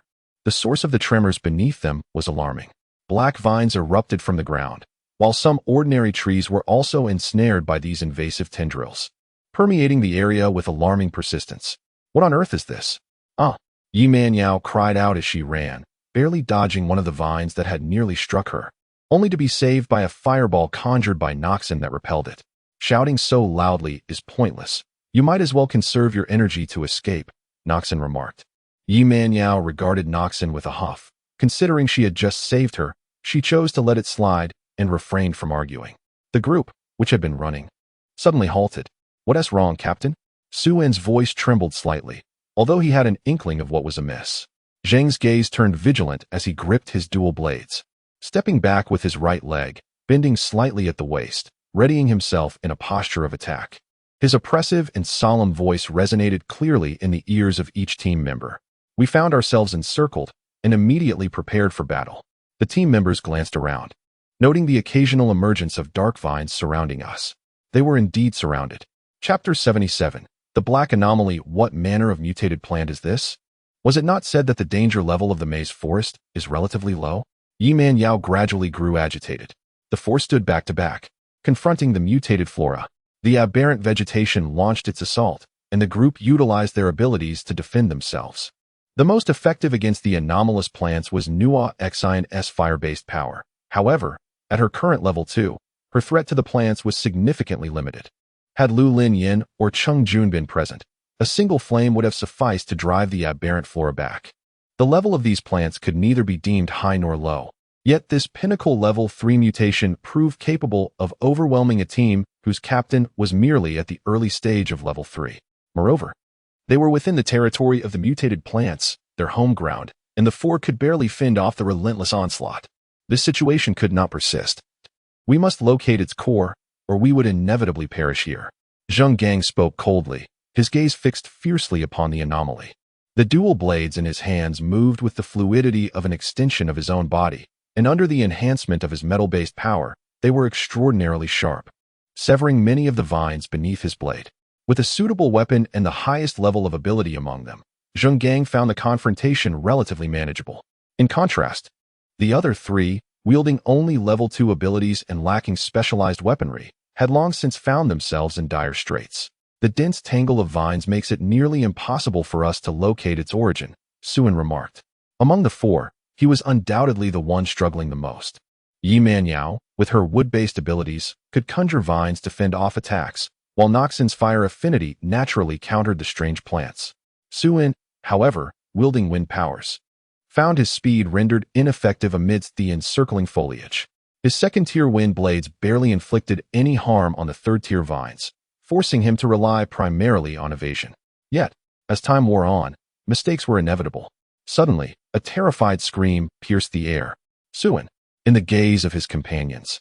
Suen had been ensnared by a black vine, dragged upwards toward the lofty branches. With Suen captured, the group's concentration faltered, and Noxon found herself exposed to an attack from the strange plant. A sense of dread gripped her as her pupils dilated. This is bad. A black vine surged directly towards her, leaving her with no chance of escape. Just then, she felt a tightness around her waist and swiftly retreated to Yi Manyao's side, evading the vine's grasp. Yi Manyao retracted the emerald green vine that had ensnared Noxon's waist, not missing the opportunity to chide her. TSK, even with fire abilities, you still find yourself in such a predicament. However, before the words left her lips, she shouted, "Be careful."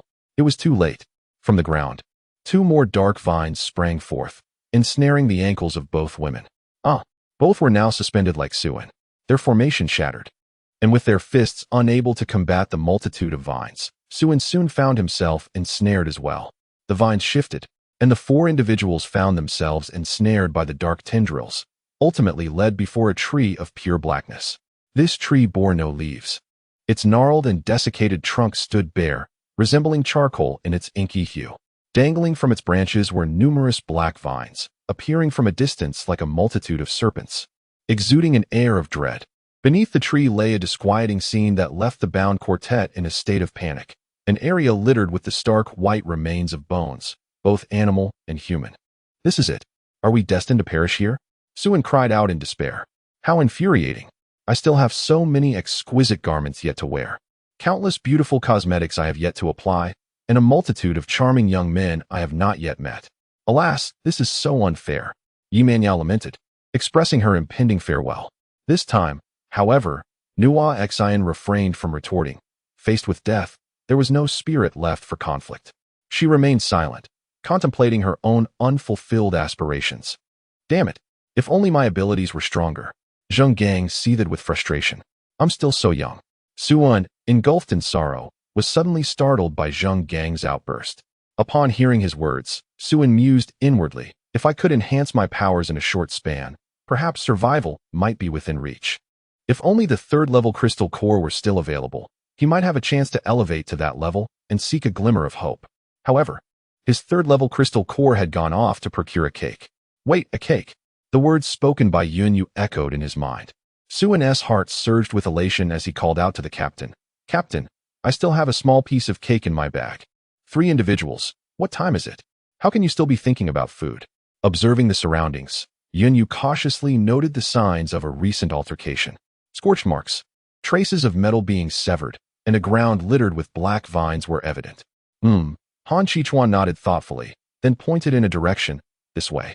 All right. Let's not delay any further. Yunyu promptly followed.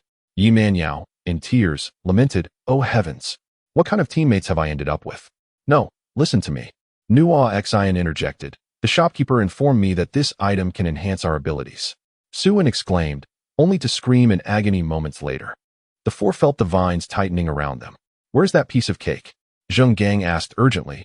Time was of the essence, as the cake was their last hope for salvation. In the backpack behind me, on my left shoulder, Suen gritted his teeth while speaking. His metal-based ability allowed him to manipulate metal, and 2 double-edged blades shot from his hands. He had previously tested his ability, finding it effective in severing a single vine. However, the vines were numerous, and for every one that snapped, another emerged to take its place. His current level of power was insufficient to dismantle so many vines at once. The tightening of the vines accelerated, and Zheng Gang felt his bones creaking under the pressure, the excruciating pain nearly distracting him from controlling his dual blades. Captain, be careful. Don't poke me." Due to the excruciating pain, Zheng Gang struggled to maintain control and nearly inflicted a deep cut on Suen enough. He commanded, gritting his teeth against the agony. With great effort, he maneuvered the blade to slice open Su An's backpack, positioned directly in front of him. Through the gash, Zheng Gang caught sight of an oiled paper bag. He deftly inserted 2 knives into the bag and lifted it towards himself. Suddenly, the tendrils tightened once more, releasing an unknown corrosive liquid. Fortunately, the 4 of them were clad in long sleeves, sparing them from severe harm, though their garments did suffer some corrosion. Had they delayed any longer, the outcome could have been dire. Struggling against the pain, the blade nearly slipped from his grasp, but Zheng Gang persevered, inching it closer to himself. Almost there, he thought as he bit down on the oiled paper bag, slicing it open just enough to retrieve the small cake within. Chapter 78. A reunion. Though he had bitten into the packaging, he managed to extract the delightful treat with the combined effort of his tongue and teeth. Though some fragments of the oiled paper bag inevitably accompanied it, this was of little concern. He could easily spit out the remnants, as the bag would not dissolve in his mouth. The cake was delectably soft, adorned with crunchy bits that, despite the presence of the oiled paper, did not diminish Zheng Gang's enjoyment. It was simply exquisite. Not a trace of bitterness tainted its sweetness, and the tender flavors burst forth on his palate, while the crisp, fruity bits added a unique touch to this delightful confection. Upon consuming the pastry, the effects manifested swiftly. Within mere seconds, he felt an overwhelming surge of vitality coursing through his body, significantly enhancing his control over the blade. It became more powerful, and he sensed its edge sharpening further.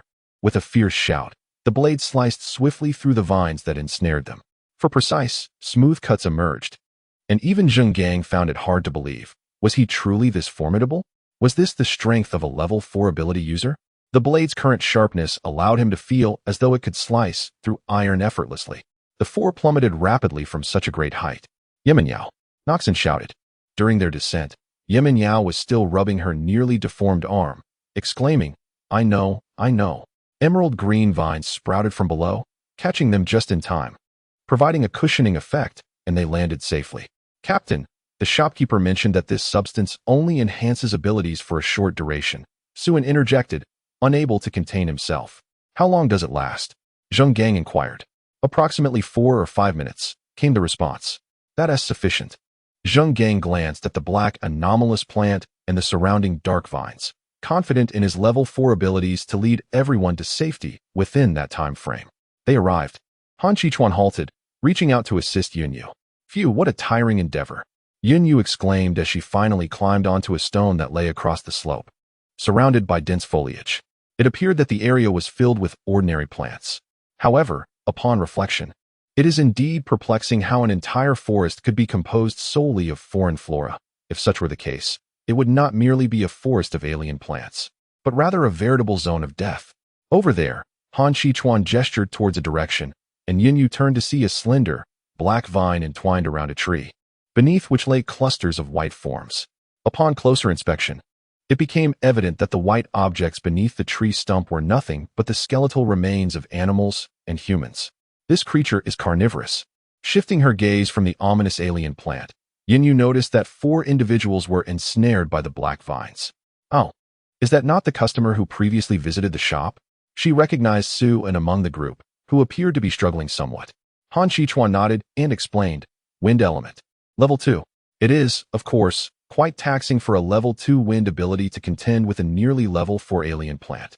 They possess level 4 abilities, so there is no need for concern, Han Qichuan added, indicating the formidable Zheng Gang, who was fiercely engaged in battle, his 2 blades moving swiftly, slicing through the black vines with ease, akin to chopping cabbage. It is thanks to his presence that their team has not been scattered but instead has steadily coalesced, gradually advancing towards the black entity.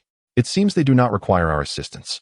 Yunyu observed the skirmish. The team managed the situation with remarkable ease.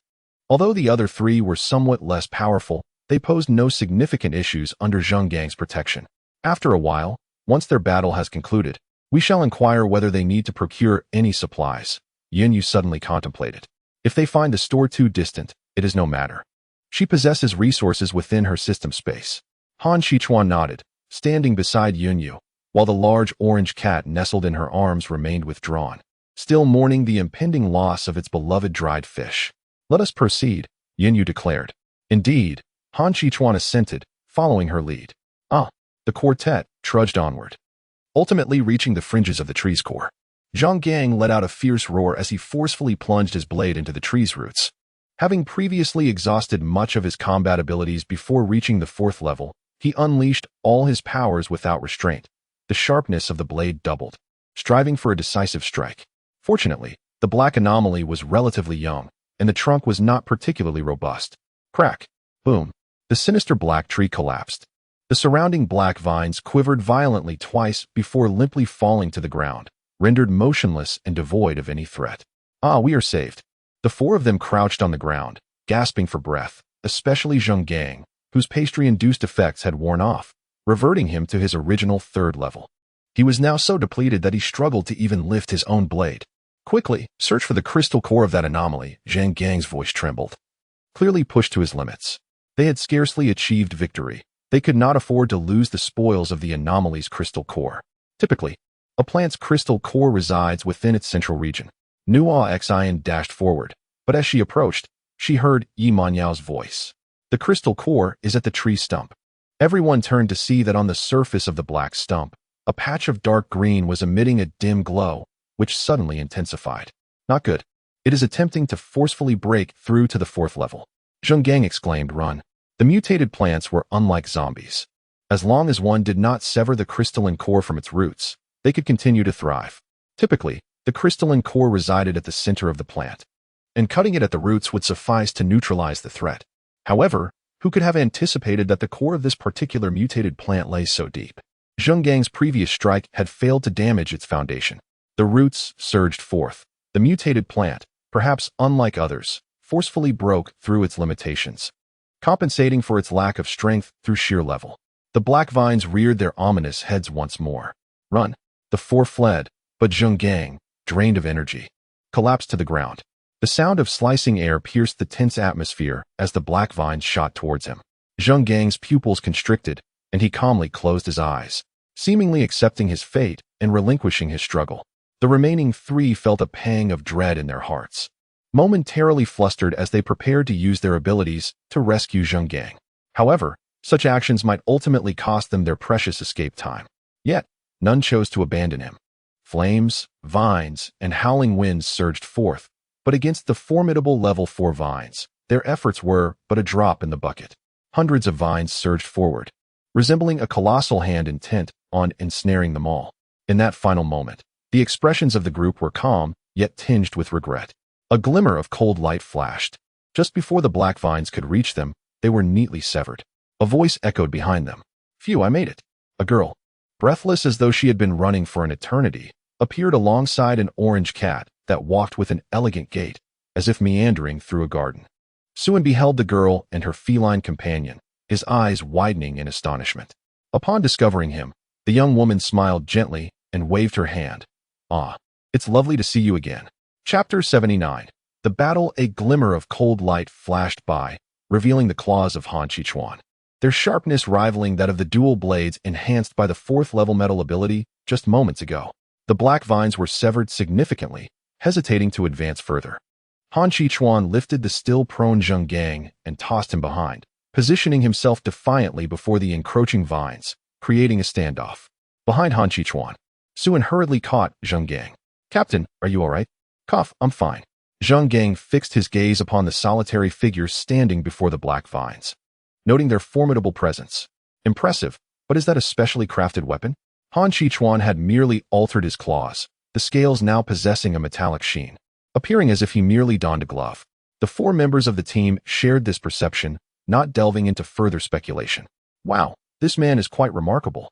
A cold type that truly appeals to my taste," Yi Manyao remarked, clutching her heart as if struck by Cupid's arrow. "Hey," Nuo Xian poked her, casting a disdainful glance, then pointed behind her. Yi Manyao turned in confusion, only to realize that a beautiful girl in a white long-sleeved sports outfit was waving at Suan. Her demeanor exuded vitality, starkly contrasting with the hardened survivors of the apocalypse. "Alas, what a pity, it appears she is already taken," Yi Manyao lamented, expressing her disinterest in those already taken. "It's fine if this one doesn't work out. I believe there will be many charming young wolves and fresh faces awaiting me in the future." "Huh, even if they are unattached, they would hardly cast their eyes upon someone like you," a shallow woman, retorted Noxon. Shallow. I prefer to call it living life to the fullest. Traversing through the vast fields of existence without a care, Yi Manyao countered nonchalantly. Suan, do you know her? Who is she? Yi Manyao inquired, noticing an unusual expression on Suan's face. Why do you look as if you've seen a ghost? The beauty was smiling and greeting you. Suan helped the captain to his feet and, with a peculiar expression, whispered to Yi Manyao. She is the proprietor of the unscrupulous shop I mentioned yesterday. Noxon gazed curiously at Yunyu, while Yi Manyao exclaimed in delight. Is she the one selling pure food at ridiculously low prices? I mean, the good owner. Yunyu interjected.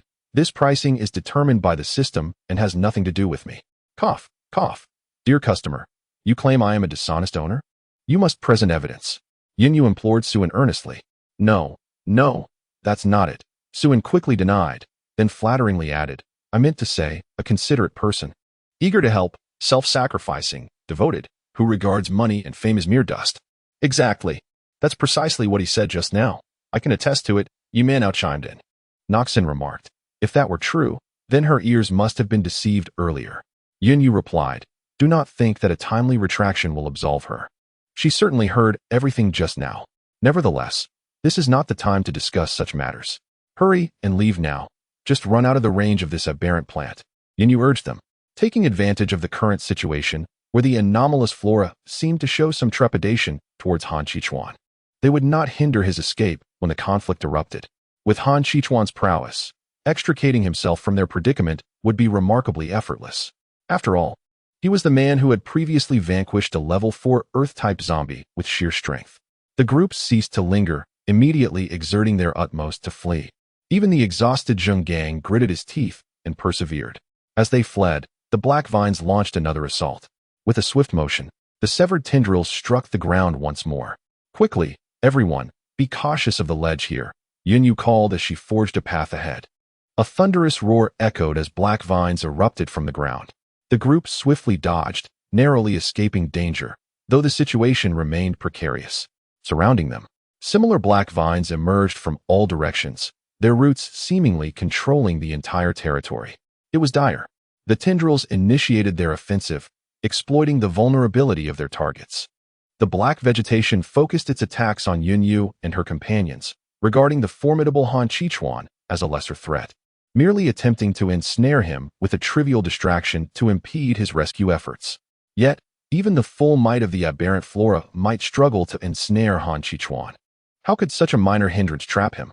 In the moment before the Black Vines lunged at Yunyu, Han Qichuan's claws had already obliterated the tendrils that sought to obstruct him. The distance was too great. He lacked sufficient speed. He could not reach the area before the Black Vines descended upon them, rushing towards the boss instead. Han Qichuan's gaze sharpened, his eyes deepening with intensity. The scales enveloped his entire body, resembling a formidable armor draped over him, yet it did not impede his speed. Rather, it elevated it to an extraordinary level. Meanwhile, as the vines ascended on Yunyu's side, aside from the exhausted Zheng Gang, everyone else was prepared to confront the impending threat. Noxon's flames flickered to life in his hands, poised to strike as the tendrils descended. Yi Manyao had long shed her previous fragile and enchanting demeanor. The verdant vines had already manifested on the ground, ready to intercept. The winds around Suan, though gentle, began to swirl. Yunyu fanned out the cards in her hand. Despite lacking the enhancement of a card master, her ability to throw cards remained remarkably precise. Beside her, Deju appeared utterly indifferent, lounging next to Yunyu, as if a pillow would render him instantly asleep. Deju, at least show some respect for those dark plants over there. Your drowsy demeanor is utterly inappropriate. Yunyu silently scolded Deju in her mind. Meow, I'm not interested. I'll only engage when you are truly in danger. My energy is limited, and my effectiveness against exotic plants is subpar. Meow? Deju finally stood up, albeit still nonchalantly regarding the cluster of black vines. As the vines launched their assault, Han Qichuan's transformed speed was astonishing.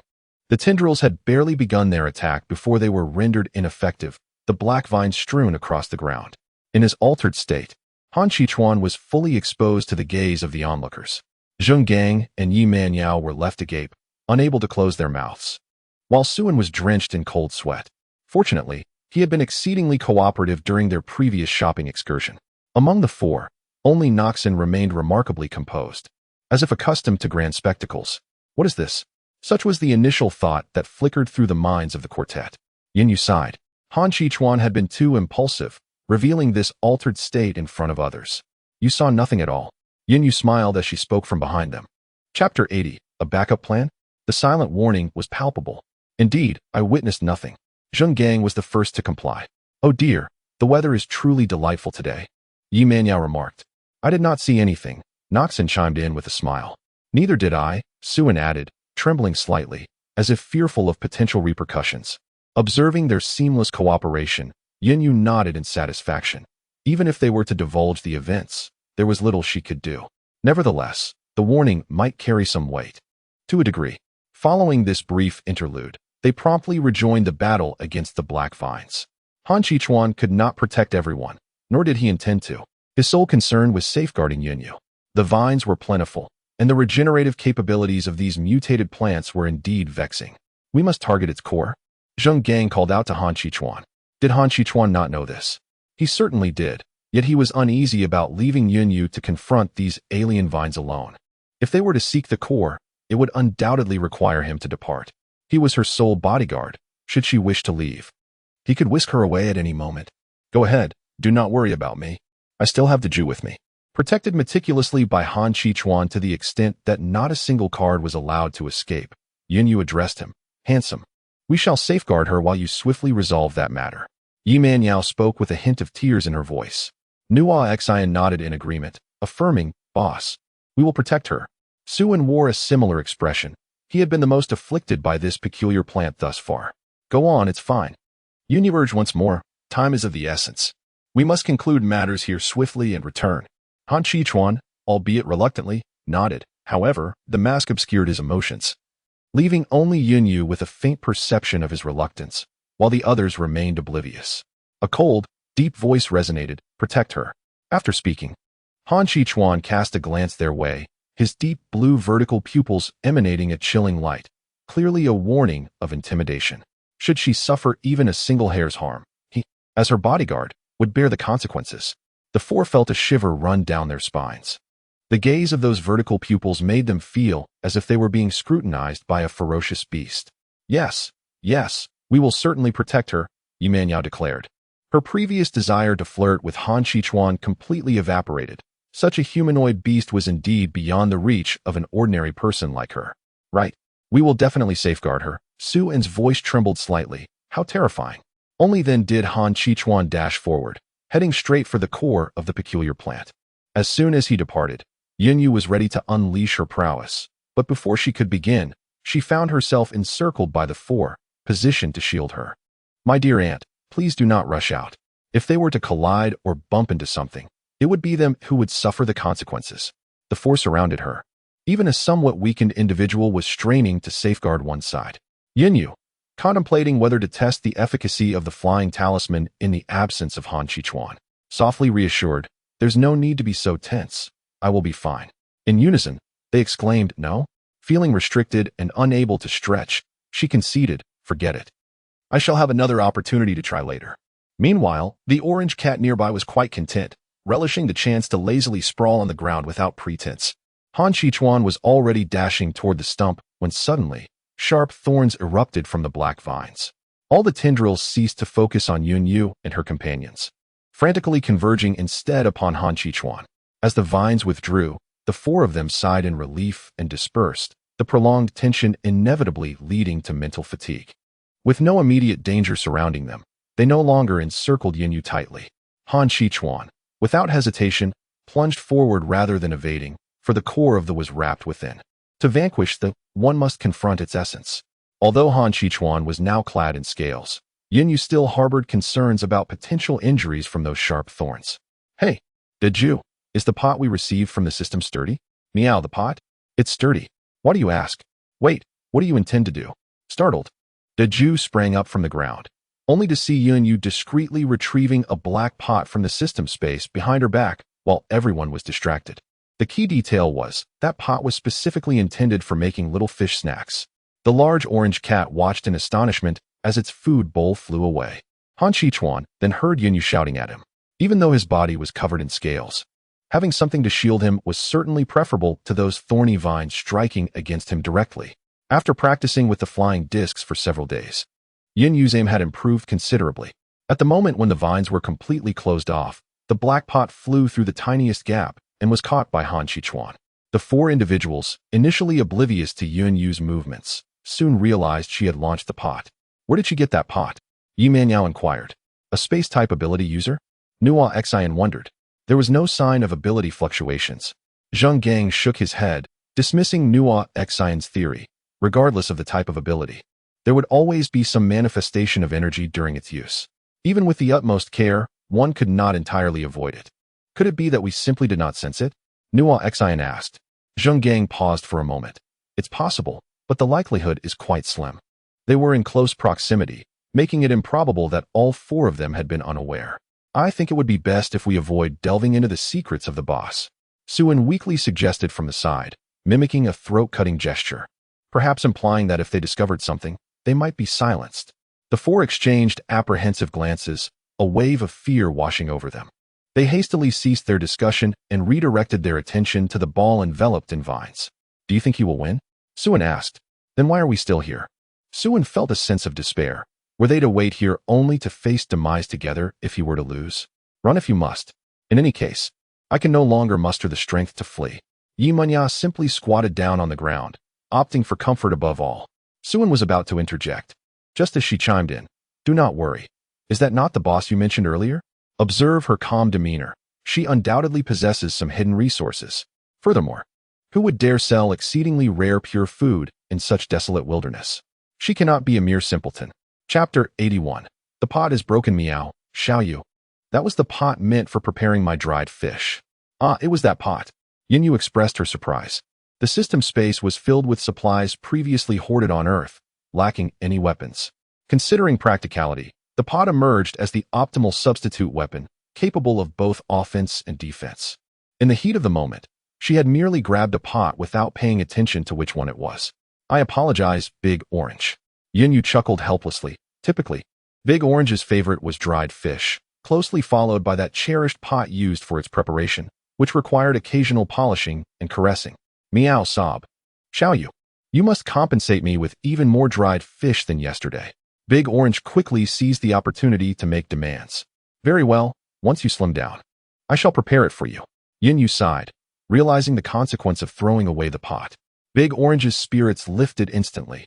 Even without that pot, another could be procured. After all, there could never be too much dried fish, and the fondness for that particular pot stemmed from its association with Yin Yu's culinary creations. Moreover, that pot was a quality gift from the system, unlikely to be easily broken. The cacophony of clashing sounds emanated from the confines of the vine prison, a testament to the ferocity of the battle. The great orange cat felt its heart bleed, lamenting, "Oh, my poor pot." The conflict concluded swiftly. The vines quivered violently for a moment before falling silent. The massive sphere collapsed, its black tendrils losing vitality, cascading outward in layers. Yin Yu observed the scene, likening it to a colossal black flower blooming, remarkably splendid.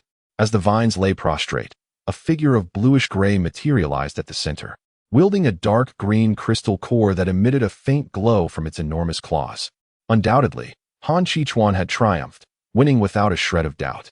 Shedding his mutated form, he approached Yin Yu, his back to the morning light, resembling a hero returning from victory. Yin Yu mused that had he been brandishing a lance instead of a pot with a gaping hole, he would have appeared even more gallant. Momentarily entranced, she failed to notice the great orange cat. Meow? This is absolutely intolerable. The cat leaped from Yin Yu's embrace to the ground, charging toward Han Qichuan. Meow, meow, meow. Foolish human. Take this, a swipe from me. How could he have shattered her beloved pot, one of such fine quality? She vowed not to rest until she taught him a lesson. Han Qichuan, contemplating presenting the crystal core to Yin Yu, was abruptly confronted by the irksome orange ball charging at him with a fierce glare, as though harboring a deep-seated grudge. Although he was perplexed by the turn of events, he had no desire to suffer from its claws, particularly as he found it rather disagreeable. Yin Yu could no longer bear to witness the ongoing discord between the two. Han Qichuan presented the crystal core to Yin Yu, only to observe the large orange cat, which she had just set down, now clinging to him.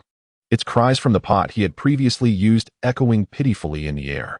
Was it not the case that he had not struck it just moments ago? Noting the expression on Han Qichuan's face, Yunyu could not help but exclaim, "That pot is for making dried fish." Han Qichuan responded with astonishment. How remarkable! Despite being aware of Han Qichuan's prowess, witnessing him effortlessly resolve the fourth-level aberrant plant left Su-yin somewhat taken aback. The other three shared a similar sentiment. Such strength. Yet it was neither a supernatural ability nor a zombie. What exactly was he? The questions in their hearts deepened, yet none felt inclined to pursue answers. As Su-yin had previously stated, knowing more about such a formidable being was unnecessary and potentially perilous.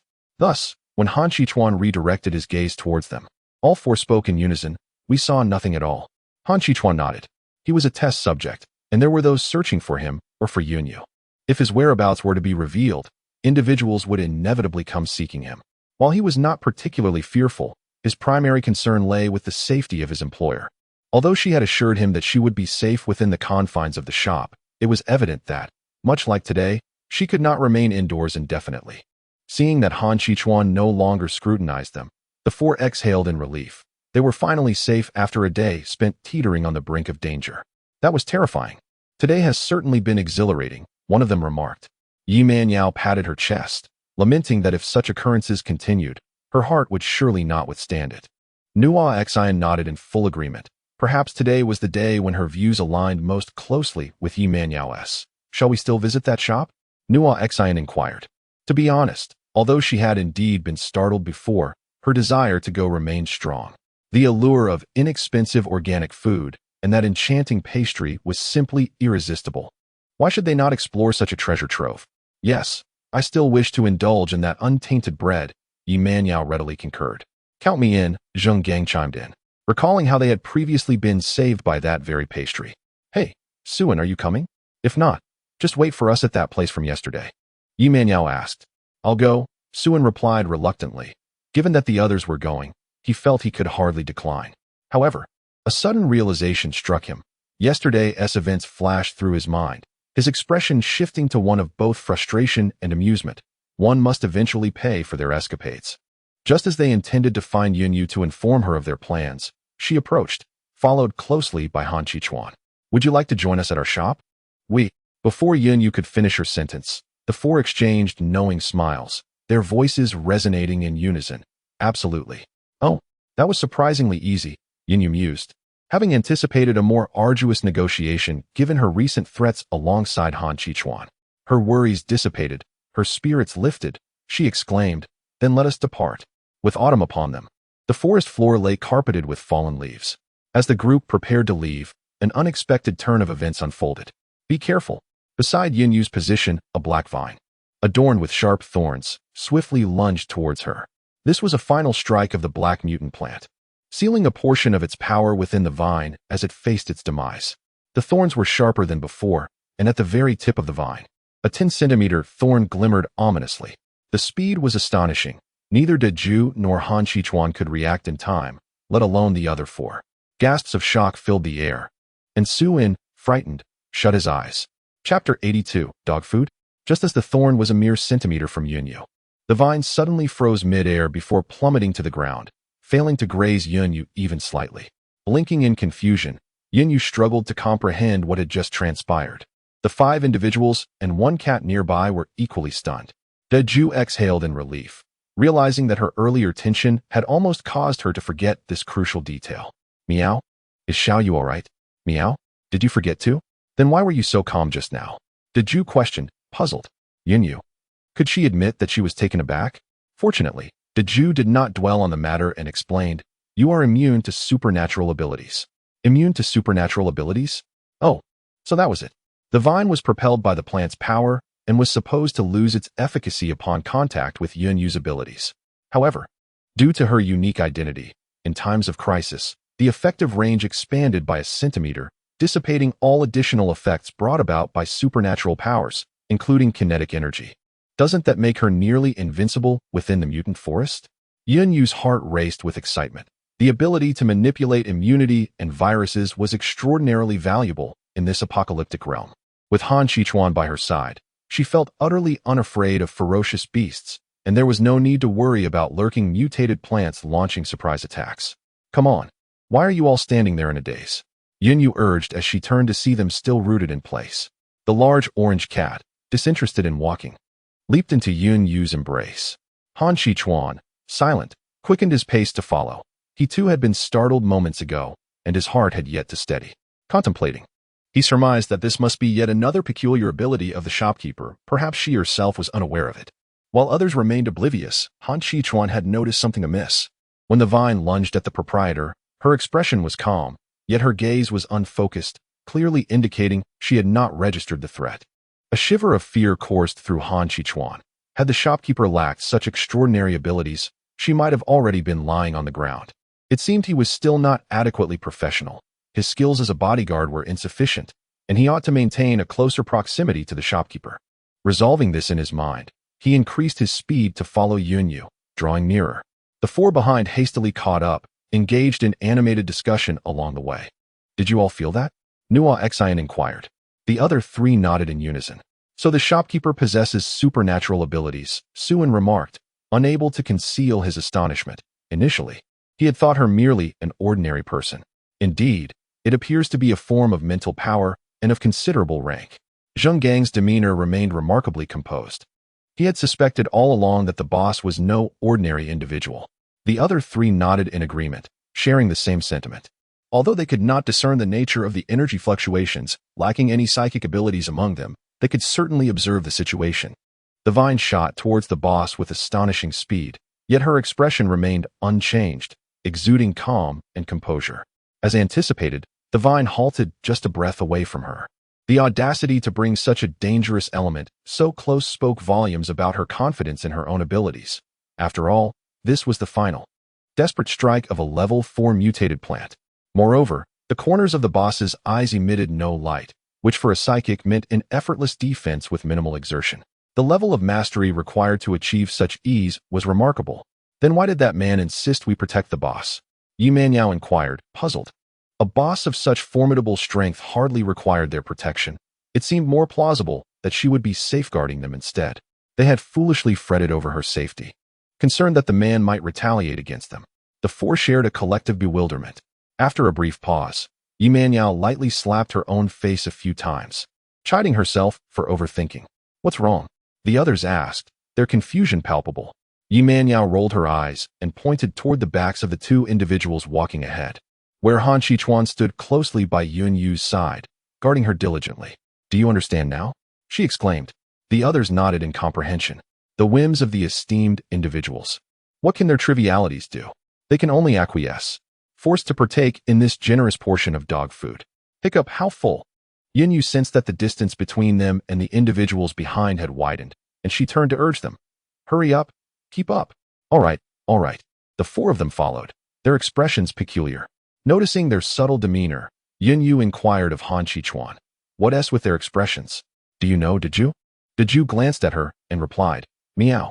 You humans are oblivious to your own affairs. How could this cat possibly know? Well then, Yunyu dismissed the thought and focused on walking. Upon recalling that 4 more customers had arrived at the shop, a smile unconsciously graced her lips. From the perspective of the 4 at the back, after the boss urged them on, he turned to converse with a man.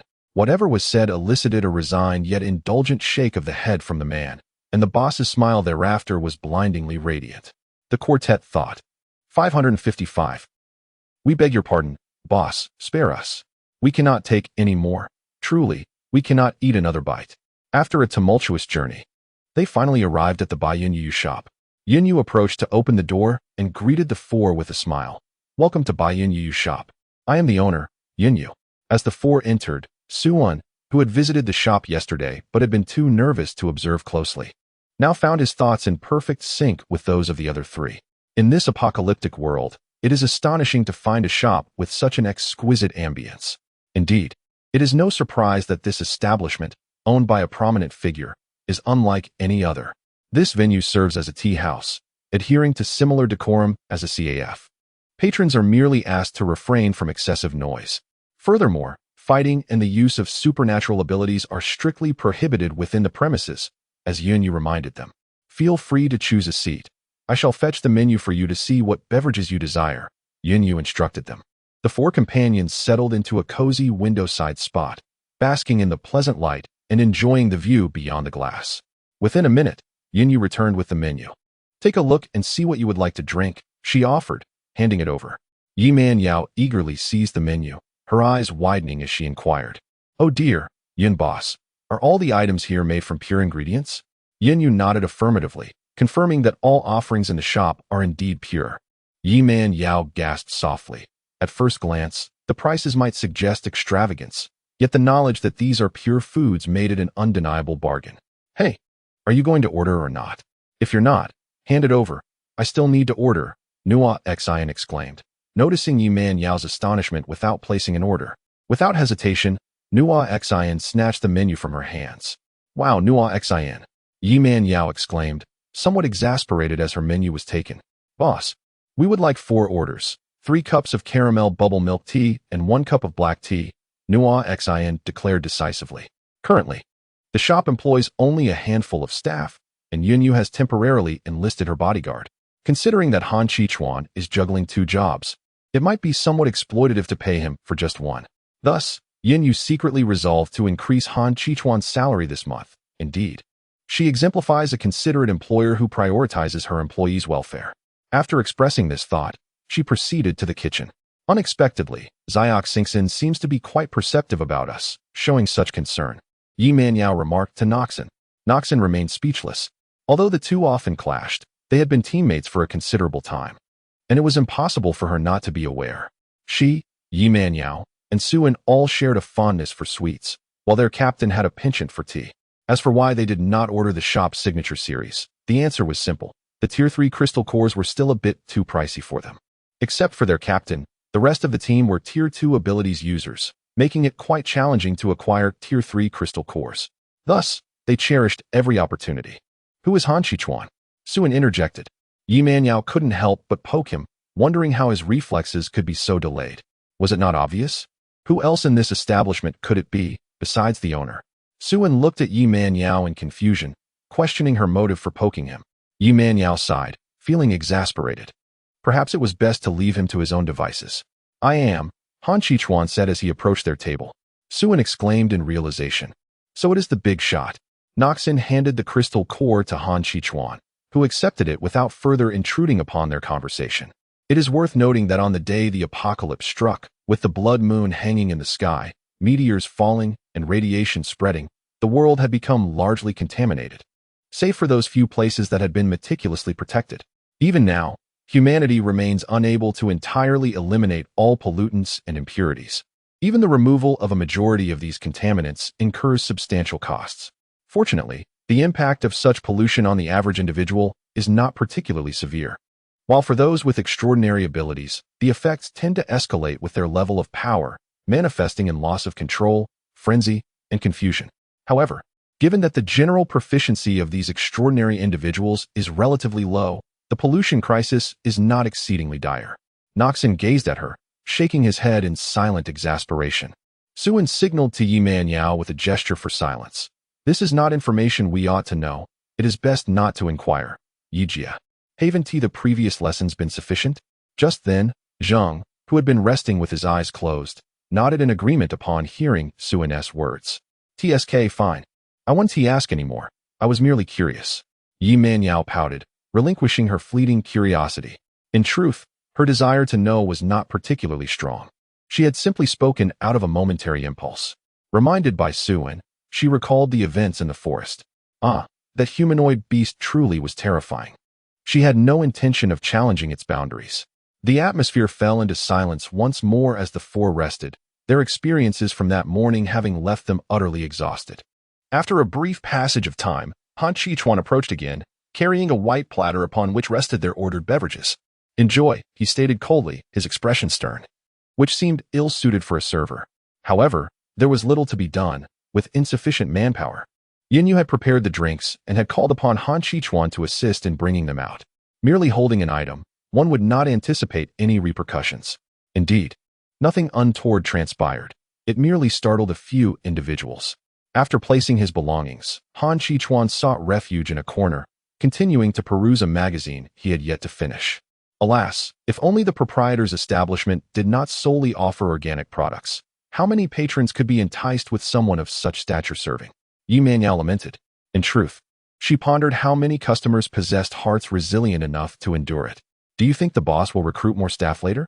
Yi Manuel speculated. It's quite possible. Nua Xian replied, somewhat in agreement with Yi Manuel's whimsical musings. Presently, the boss's location might be rather remote, compounded by the possibility that the establishment had only recently opened, thus lacking a reputation, leading to a dearth of clientele. However, given the quality and affordability of the organic products offered here, it is only a matter of time before the business flourishes. When that happens, if it remains solely the boss and the esteemed individual attending to customers, they will undoubtedly find themselves overwhelmed. Moreover, considering the esteemed one's temperament, it is a complicated matter. Thus, Nua Xian concurred with Yi Manuel's conjecture, deeming it merely a question of time. Quickly finish your drinks. Let us venture to the supermarket, Zheng Gang urged. The true purpose of their visit was to procure some organic supplies. All right, third master, there's a shop ahead. Shall we take a look? Outside the store, a pair of eyes greedily surveyed the white, cloud leisure shop. How audacious to open a shop in such a desolate area. It is as if they are inviting us to seize the opportunity. Let us go. Why not? Fortune favors the bold, boasted the leader with blonde hair, laughing heartily. Indeed, gather the brothers to explore that spacious place. There may be an abundance of items. Let us also invite Professor Lin. We wouldn't want him to slip away while we are all present. Yes, third master. I shall summon them immediately. The Baiyin Yu store. The quartet, having finished their drinks and taken a brief respite, prepared to visit the supermarket to select a few items before departing. As they aspired to join the first batch entering Sanqing today, with a loud clang, the glass door of the shop echoed. Alas, the big cat, Caven, was delayed by 10 minutes. Chapter 84. The bandits of Hanyu Ridge. A piercing scream shattered the air, drawing the attention of the crowd. As they turned to investigate, they beheld a yellow-haired man in a leather jacket, rolling on the ground while clutching his foot, his face contorted in agony, uttering a string of curses. Third master, are you all right? The man in the leather jacket retorted, damn it, do I appear to be fine? What kind of glass is that? It's indestructible. Get out of my way. Can't you see I need the door opened? His frustration found an outlet as he vented his anger at the subordinate who had approached him. Yes, yes. The subordinate grumbled internally, thinking, what nonsense. He clearly brought this upon himself, yet he blames me? However, despite his grievances, he dared not show it and reluctantly moved to open the door. Ha ha ha, third brother. It's amusing how you blame your subordinate for your own foolishness in failing to open the door, chuckled a bald man wielding a knife, his scarred face twisting into a more sinister grin. The bald man is the second in command of the rogues from Hanyu Ridge, renowned for his ferocity and bloodlust. It is said that during a previous robbery, he single-handedly slaughtered an entire village. The figure writhing on the ground is the third in command, infamous for his venomous nature, vendettas, and insidiousness. Should he set his sights on you, he will not relent until he has taken a piece of your flesh. The second brother chuckles, claiming he is merely offering them guidance for their own good. The yellow-haired man, clutching his injured foot, gradually rises, contorting his face into a smile that sends chills down one's spine as he addresses the subordinate approaching the door. Isn't that right? The man feels a chill run down his spine. Upon opening the door, he immediately kneels before the yellow-haired man, saying, what the third brother says is true. Thank you for your guidance. Humph. The bald man rests his knife upon his shoulder, choosing not to engage further with the yellow-haired man, whom he despises for his cowardice, daring to act yet unwilling to own up to it. He can hardly be bothered to argue, turning to his comrades. Let us go inside. Perhaps there are beauties awaiting us. Ah, splendid. Let us proceed. Among the 8 bandits stands an elderly man with white hair, clad in a white lab coat, his eyes filled with fury as his voice trembles with indignation. You vile scoundrels will all face retribution. Old man, retribution? Huh. If you weren't still of use to us, do you think you would still be alive? The bald man scoffs at Professor Lin's words. After committing evil for so many years, he has lived quite well. Moreover, in this apocalyptic age, who still believes in retribution? Strength, one's fists, are the true means of survival in this world. Brother, why not bring him in too? Let him witness how we rob this place. Huang Mao gritted his teeth against the pain in his foot as he reminded the bald man, harboring a long-standing disdain for the old man. Haha, splendid idea. Old man, observe well, what nonsense retribution is this? All just a bunch of clouds. Initially, he intended for himself and the third brother to lead the heist, while leaving two outside to watch over the old man. But now he had changed his mind. Second in command. Just clouds, one of his companions cautiously advised. Indeed, all mere clouds. As the shop door was forcefully kicked, Han Chichuan frowned in displeasure. Placing down the magazine he had been reading, he glanced towards the entrance, where a group of approximately 8 individuals was blocking the doorway, a sizable footprint evident on the glass. Although such occurrences highlighted his role as a bodyguard, the proprietor would surely prefer these incidents to be infrequent. Thus, he relished the peace, content to assist the owner with moving items. However, with trouble brewing, it was time for him to fulfill his duty. Han Chichuan rose from the sofa, fixating on the group outside the door. If they intended to cause chaos. The quartet was startled by the sound, recalling that the owner had just instructed them to keep noise to a minimum in the lobby. The sudden thud caught them off guard. They turned in astonishment, wondering who had the audacity to provoke such a disturbance, only to find a crowd obstructing the entrance. Who are they? Yi Menya inquired with curiosity. TSK, aren't you the one who usually knows the most about these matters? She countered. Nua Xian, she's not an encyclopedia. The two individuals turned their gaze towards Zheng Gang. Su In, trembling slightly, exclaimed, I recognize them. They are the bandits from Henyueling, notorious for their acts of arson, plunder, and unspeakable atrocities. Good heavens! How did they arrive in this place? We must find a place to hide, quickly. Su In fidgeted anxiously, akin to an ant on a hot skillet.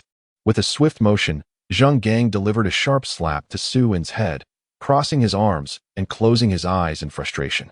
He admonished, calm down. What kind of behavior is this, being reckless all day long? Su In, cradling his head, remained silent, daunted by the presence of a formidable figure in the establishment, particularly since it was owned by the boss. Zheng Gang, a level 3 adept in this post-apocalyptic world, had resolved to view the boss as his life's aspiration since that morning. Did he not notice that the boss had already walked past? Nua Xian and Yi Man Yao nodded in agreement with Zheng Gang's assertion. Within this establishment, it seemed there were no others more formidable than these two. With their presence, what was there to fear? Awakened from his daze by Zheng Gang's reprimand, Su In realized he had been worrying for nothing. Oh, if only we had some sunflower seeds, he mused, when Yi Man Yao interjected, wait, the supermarket. Suddenly, she spotted Yin Yu emerging from the aisle, cheerfully making her way over. Nua Xian facepalmed, exasperated with Yi Man Yao. After a moment's reflection, she found the idea of sunflower seeds to be quite appealing. Yin Yu, having heard the commotion, was puzzled, wondering if someone had collided with the glass door. It seemed she would need to affix something to the door soon. As she stepped out, a group of individuals stormed in with an imposing presence. Oh, this is indeed a troubling matter. She has been in this apocalyptic world for just a few days, and this is the first time she has encountered such a situation. As she was contemplating approaching, Yi Man Yao suddenly dashed to her side. Boss, are there any sunflower seeds in the supermarket? Huh, yes. Where can we find them? How much do they cost? The first shelf to the left as you enter the supermarket, third row. Since they are self-arranged, Yin Yu is quite familiar with the location. The price is 1 primary crystal nucleus per bag. Here, boss, that's 2. We'll take 2 bags. Once Yi Man Yao handed over the crystal nuclei, she hurried into the supermarket. Why the rush? Yin Yu mused, although she did not dwell on it for long as she noticed Han Chichuan had already confronted the group of people ahead. She needed to hurry over to see what was happening. Come on. No watermelons, sunflower seeds will do just as well. Chapter 85. Let's take action. Quick. Sit down. What are you standing there for? Yi Man Yao urged them. Is this really a good idea? Zheng Gang inquired uncertainly. The others exchanged glances and ultimately found comfortable spots to sit down, beginning to crack open the sunflower seeds. At the entrance of the store, the bandits had already entered. TSK, what a fine place indeed, remarked the bald man. Oh, look over there. There are still people. 3 women, no less. Ha ha. He prepared to step forward, but a figure blocked his path, his expression dark, none other than Han Chichuan. In a deep voice, he commanded, leave. He refrained from taking direct action. For Yin Yu had previously informed him that striking first inside the store would be considered assaulting customers. Only when outsiders initiated violence could he act according to the standard protocol of a bodyguard. Hey, pretty boy, do you even know who you're talking to? A figure shouted at Han Chichuan from behind the bald man. The blonde, wearing a look of eager anticipation, reveled in the rarity of someone daring to stand before his older brother. It seemed that a splendid spectacle was about to unfold. It had been ages since he had witnessed such a gruesome scene, and he felt a twinge of excitement. However, this fellow hardly appeared capable of matching the bald man. The bald man, observing the man blocking his path, chuckled with delight. "Young man, do you know what happened to the last person who stood in my way?" Han Chichuan's brow twitched. He found the excessive banter tiresome and wondered why they had yet to act or retreat. The bald man's threats echoed ominously. "Your grave grass might already be." "Oh, wait. You have no grave, no place to rest." An elderly man, bound and gray-haired, anxiously warned Han Chichuan. "Young man, you must leave quickly. He is a villain." "Ugh, you old fool. Why do you talk so much?" "Seal his mouth," commanded one of the bald man's henchmen. "Yes, you will. Wail. Face retribution," the old man stammered. The bald man, his grin turning menacing, directed his gaze back at the man before him. "Are you still going to block my way?" He hefted his large, snow-white blade onto his shoulder and slammed it down onto the ground with a thud. Yin Yu approached just in time to witness this scene. "My floor," she thought, tears welling in her heart, yet maintaining an air of composure. One must never show even a hint of weakness in the face of such individuals. Otherwise, one would become as inseparable from them as a stubborn adhesive. With a smile gracing her lips, Yin Yu's expression was so meticulously calculated that even the upward curve of her mouth appeared flawlessly precise. "I apologize, but if you are here to shop, I must insist that you adhere to the store's regulations. No dangerous items are permitted within these walls." With a shift in tone, her demeanor turned distant and frosty. "However, if you are not here to make a purchase, I kindly request that you leave." "And how could you treat the elderly in such a manner? Is the principle of respecting one's elders and cherishing the young unfamiliar to you? It seems someone requires a lesson." The elderly man with pale hair appeared somewhat touched, tears gathering in the creases of his wrinkled eyes. Yet he still shook his head at Yin Yu, signaling for them to depart. Laughter erupted from the bald man, a sound brimming with arrogance and delight. His mirth was infectious. All those behind him joined in the mocking ridicule. In this apocalyptic era, how could one still utter sentiments of respect for the elderly and love for the young? In this predatory world, the survival of the fittest reigns as the fundamental truth. Who is this beauty, a flower sheltered from the storm? Her laughter is enchanting. Even the chilling thread in her voice is melodious. What am I to do if I find myself so drawn to her? The bald man leered, his gaze shifting from Han Chichuan to Yin Yu. Observing his fixation on her, Han Chichuan stepped forward, positioning himself protectively in front of Yin Yu. His eyes now colder than ever. Had it not been for Yin Yu's presence, he would have already struck. The bald man's gaze was unsettling to Yin Yu.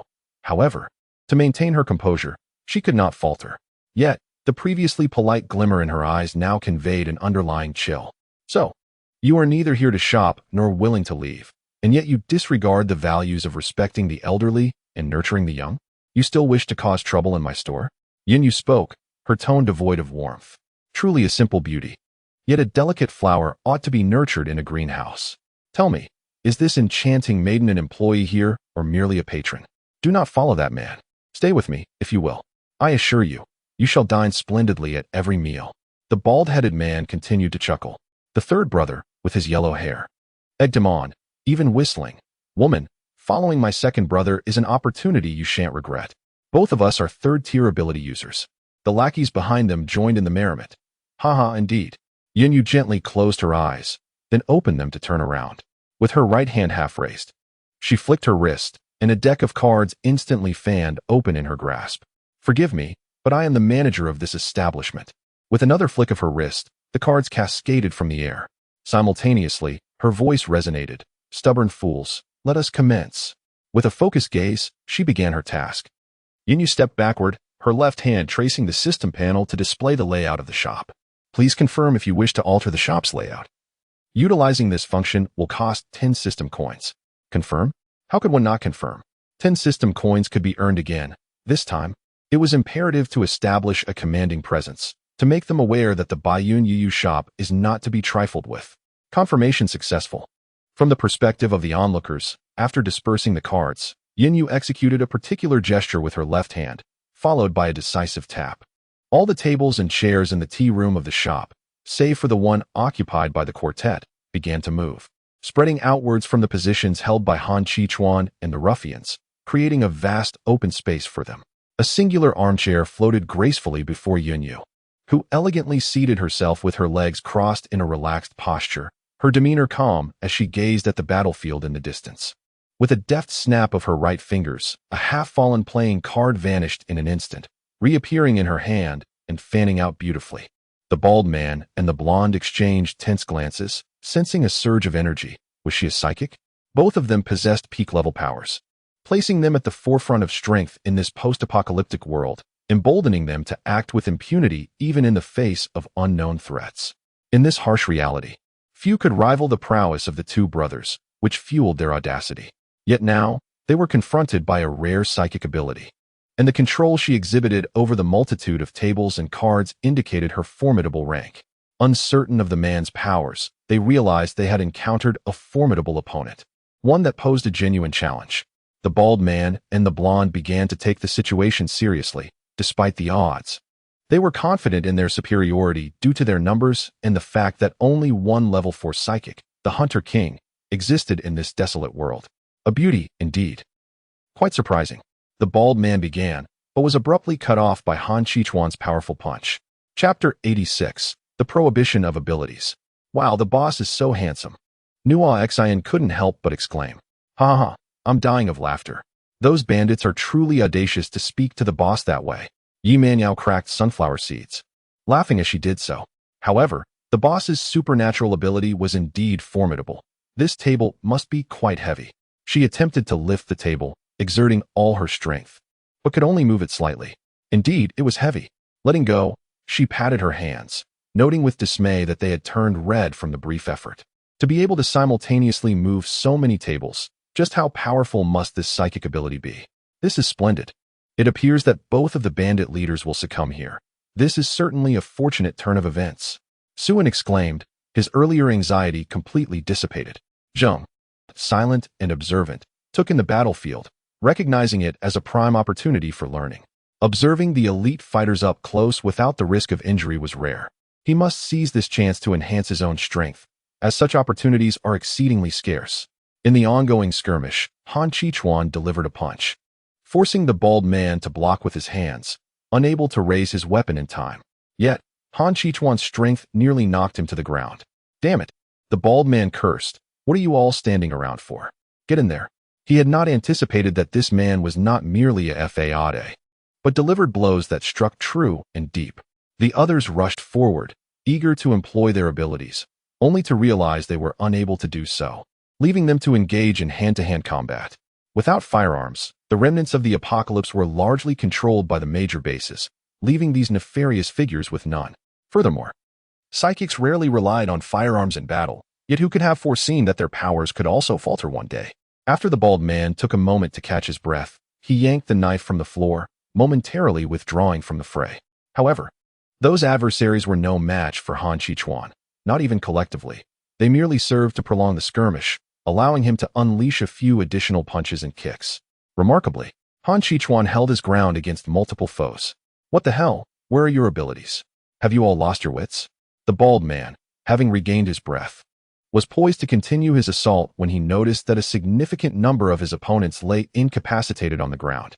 His subordinates, on the verge of tears, wished to unleash their powers but had not yet found the opportunity to voice their intentions. Third brother, what are you doing, counting ants? The bald-scarred man shouted in exasperation towards the yellow-haired individual. Why haven't you made your move yet? The yellow-haired man, equally frustrated, retorted, damn it, second brother. See for yourself if you can use your abilities. What? The bald man exclaimed in shock, sensing that indeed, his powers were somehow restrained. He abruptly turned his gaze towards the woman seated on the sofa nearby, who was observing them intently. The woman, with a fan partially concealing her face, revealed a hint of amusement mingled with derision in her eyes upon realizing he was watching her. The bald man, astonished, concluded that this woman must be the source of their predicament. All their abilities had been rendered ineffective. What on earth was this power? A mental ability capable of suppressing others' powers?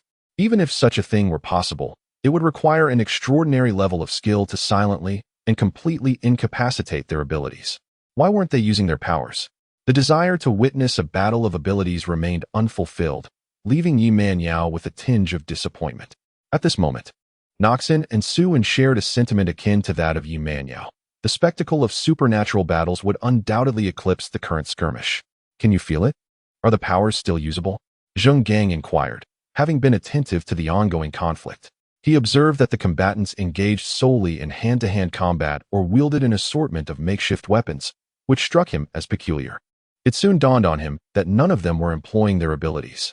Furthermore, Suin had previously mentioned that both the third and second leaders were third-tier supernatural beings, potentially at their peak capabilities, yet they were refraining from utilizing their powers. This anomaly raised his suspicions. Upon introspection, Zheng Gang realized that he, too, was unable to access his abilities. He was confined. It was then that he comprehended the implication of the owner's prior warning about the prohibition of supernatural powers within the establishment, not a choice of abstention, but an utter impossibility. What? Noxon exclaimed, astonished, as she turned to Zheng Gang. He nodded affirmatively. Their assumptions were confirmed. Is this the power of a mental supernatural being? Terrifying. Fortunately, we are not the owner's adversaries, Yi Man Yao remarked, with others nodding in agreement. Huang Mao, who typically relied heavily on his peak-level third-tier wood ability, found his powers nullified, rendering him weaker than even his subordinates. Second brother, we should retreat. This situation has exceeded our expectations. Huang Mao began to falter, eager to flee this dreadful place. Useless fool, the bald man hissed through clenched teeth. Han Qichuan's expression remained impassive, his gaze directed at the villains with an air of disdain, utterly oblivious to their own limitations. It was already too late to retreat, and the bald man had no intention of doing so. He wielded a large blade in his hand. With a thunderous roar, he swung the sword at Han Qichuan, who deftly sidestepped, attempting to disarm the bald man. However, to his surprise, the bald man possessed considerable agility. Due to the disparity in their weaponry, Han Qichuan found himself momentarily at a loss. His brow furrowed as his right hand itched to transform into claws, yet he reminded himself to remain discreet and ultimately refrained from revealing his true form. What a nuisance! The blade was exceedingly sharp, and the bald man fought with reckless abandon, fierce and merciless. Han Qichuan, unarmed, relied solely on his strength and skill, resulting in a temporary stalemate. The bald man chuckled lightly, growing increasingly frenzied in his attacks, cunningly leveraging his weapon to gain the upper hand. How despicable! I must find something for Han Qichuan to use as well. Yin Yu felt a surge of indignation as she observed the battle unfold. After a brief search, she found it, a few new pots delivered by the system. Han Qichuan, catch! She exclaimed, tossing a black pot directly toward him. Not another pot. Han Qichuan lamented. The lazy orange cat dozing on the windowsill jolted awake at the sight of yet another pot, suddenly recalling that it had yet to select a new pot for making dried fish. Huh, that's not mine. Then it's of no concern, the quartet remarked. Why does this smell so familiar? One must admit that a pot is indeed a remarkably useful object, capable of both offense and defense. After Han Qichuan caught the pot, the tide of the battle shifted, leaving him unafraid of the bald man's sword. The sound of clashing metal resonated, sparks flying from the collision. After the black pot struck down with a resounding blow, Han Qichuan delivered a swift side kick, causing the bald man to retreat, clutching his side. Seizing the moment, Han Qichuan brought down the black pot lid with a resounding bang, delivering a solid hit that left the bald man dazed, stars dancing before his eyes. Han Qichuan capitalized on the opportunity, maneuvering behind him to twist his arm, disarming him and pinning him to the ground. Chapter 87. A severe beating as the scarred bald man found himself subdued. Huang Mao, sensing the tide turning, caught sight of Professor Lin still bound nearby, and a nefarious plan began to form in his mind. He swiftly approached, wrapping an arm around Professor Lin's neck, and shouted, "Stop! If you make another move, I will strangle this old man." Although the elder brother had previously commanded that no harm come to the old man, as he still served a purpose, the urgency of the moment rendered such orders irrelevant. With their lives hanging by a thread, who could afford to heed distant commands when plans faltered in the face of chaos? The woman had spoken of cherishing the elderly and young, perhaps out of some foolish benevolence. Huang Mao's body trembled slightly as he issued his threat. Deep down, he was uncertain if this woman was truly formidable. Yet, with their abilities suppressed, this was their only chance, and he had to take the risk. Fortune smiled upon him, as his gamble paid off. Han Qichuan, cease. Yin Yu's voice rang out, unwavering, and unsurprising. Han Qichuan halted his assault on the bald man, turning his attention to Yunyu. As her bodyguard, he was sworn to protect her safety and obey her commands. Very well, now step back, Huang Mao continued, gesturing menacingly with the arm he had draped across Professor Lin, emphasizing that non-compliance would cost the old man's life. All of this should be attributed to the individuals in this establishment. Why did they threaten the lives of his brothers? Would it not have been better to comply with their demands? Nothing of this nature would have transpired thereafter. Step back, Han Qichuan. Yunyu's voice resonated once more. The elderly man with pale hair bore a look of sorrow in his eyes, shaking his head. He lamented that if his frail existence were to cost the lives of two young men, he would indeed be a sinner. Han Qichuan released his grip on the bald man, retreating a certain distance, though his gaze towards the bald and yellow-haired men grew increasingly menacing. The yellow-haired man merely felt a chill run down his spine from a mere glance. What a despicable act, Suin remarked, filled with indignation. Indeed, such individuals are all too common in a post-apocalyptic world. While Yi Manyao was equally enraged by the villains, she had grown accustomed to such intimidating tactics. So, you have employed such threats as well? Nua Xin inquired. Pa, how could I? Although I can be a bit harsh at times, I disdain such morally reprehensible actions, Yi Manyao strongly retorted. Nua Xin nodded, recognizing her own self-awareness. Those people are truly shameless. I hope the boss remains unharmed. Nua Xin expressed her concern, though she felt powerless to assist. Zheng Gang, however, remained calm and spoke softly. Why the panic? The boss is a psychic ability user. The control capabilities of a psychic are virtually unassailable. I wonder what sort of mindset the third in command possesses to dare threaten a psychic. Near the misty marsh forest, a military green off-road vehicle sped across the grasslands in an easterly direction. Inside the vehicle, Cheng Jun was assisting in the search for Professor Lin. The forest was rather vast, and despite Ling Xuanwei's previous hint regarding the eastern direction, it was still challenging to locate him. Moreover, they had not entirely abandoned other potential directions, as Ling Xuanwei's suggestion was merely a possibility. Suddenly, the communicator buzzed. Hello? Cheng Jun answered. Captain Cheng, we have made a discovery. We have found traces of the group of robbers and identified a suspicious building. It is anticipated that all the robbers have entered that structure.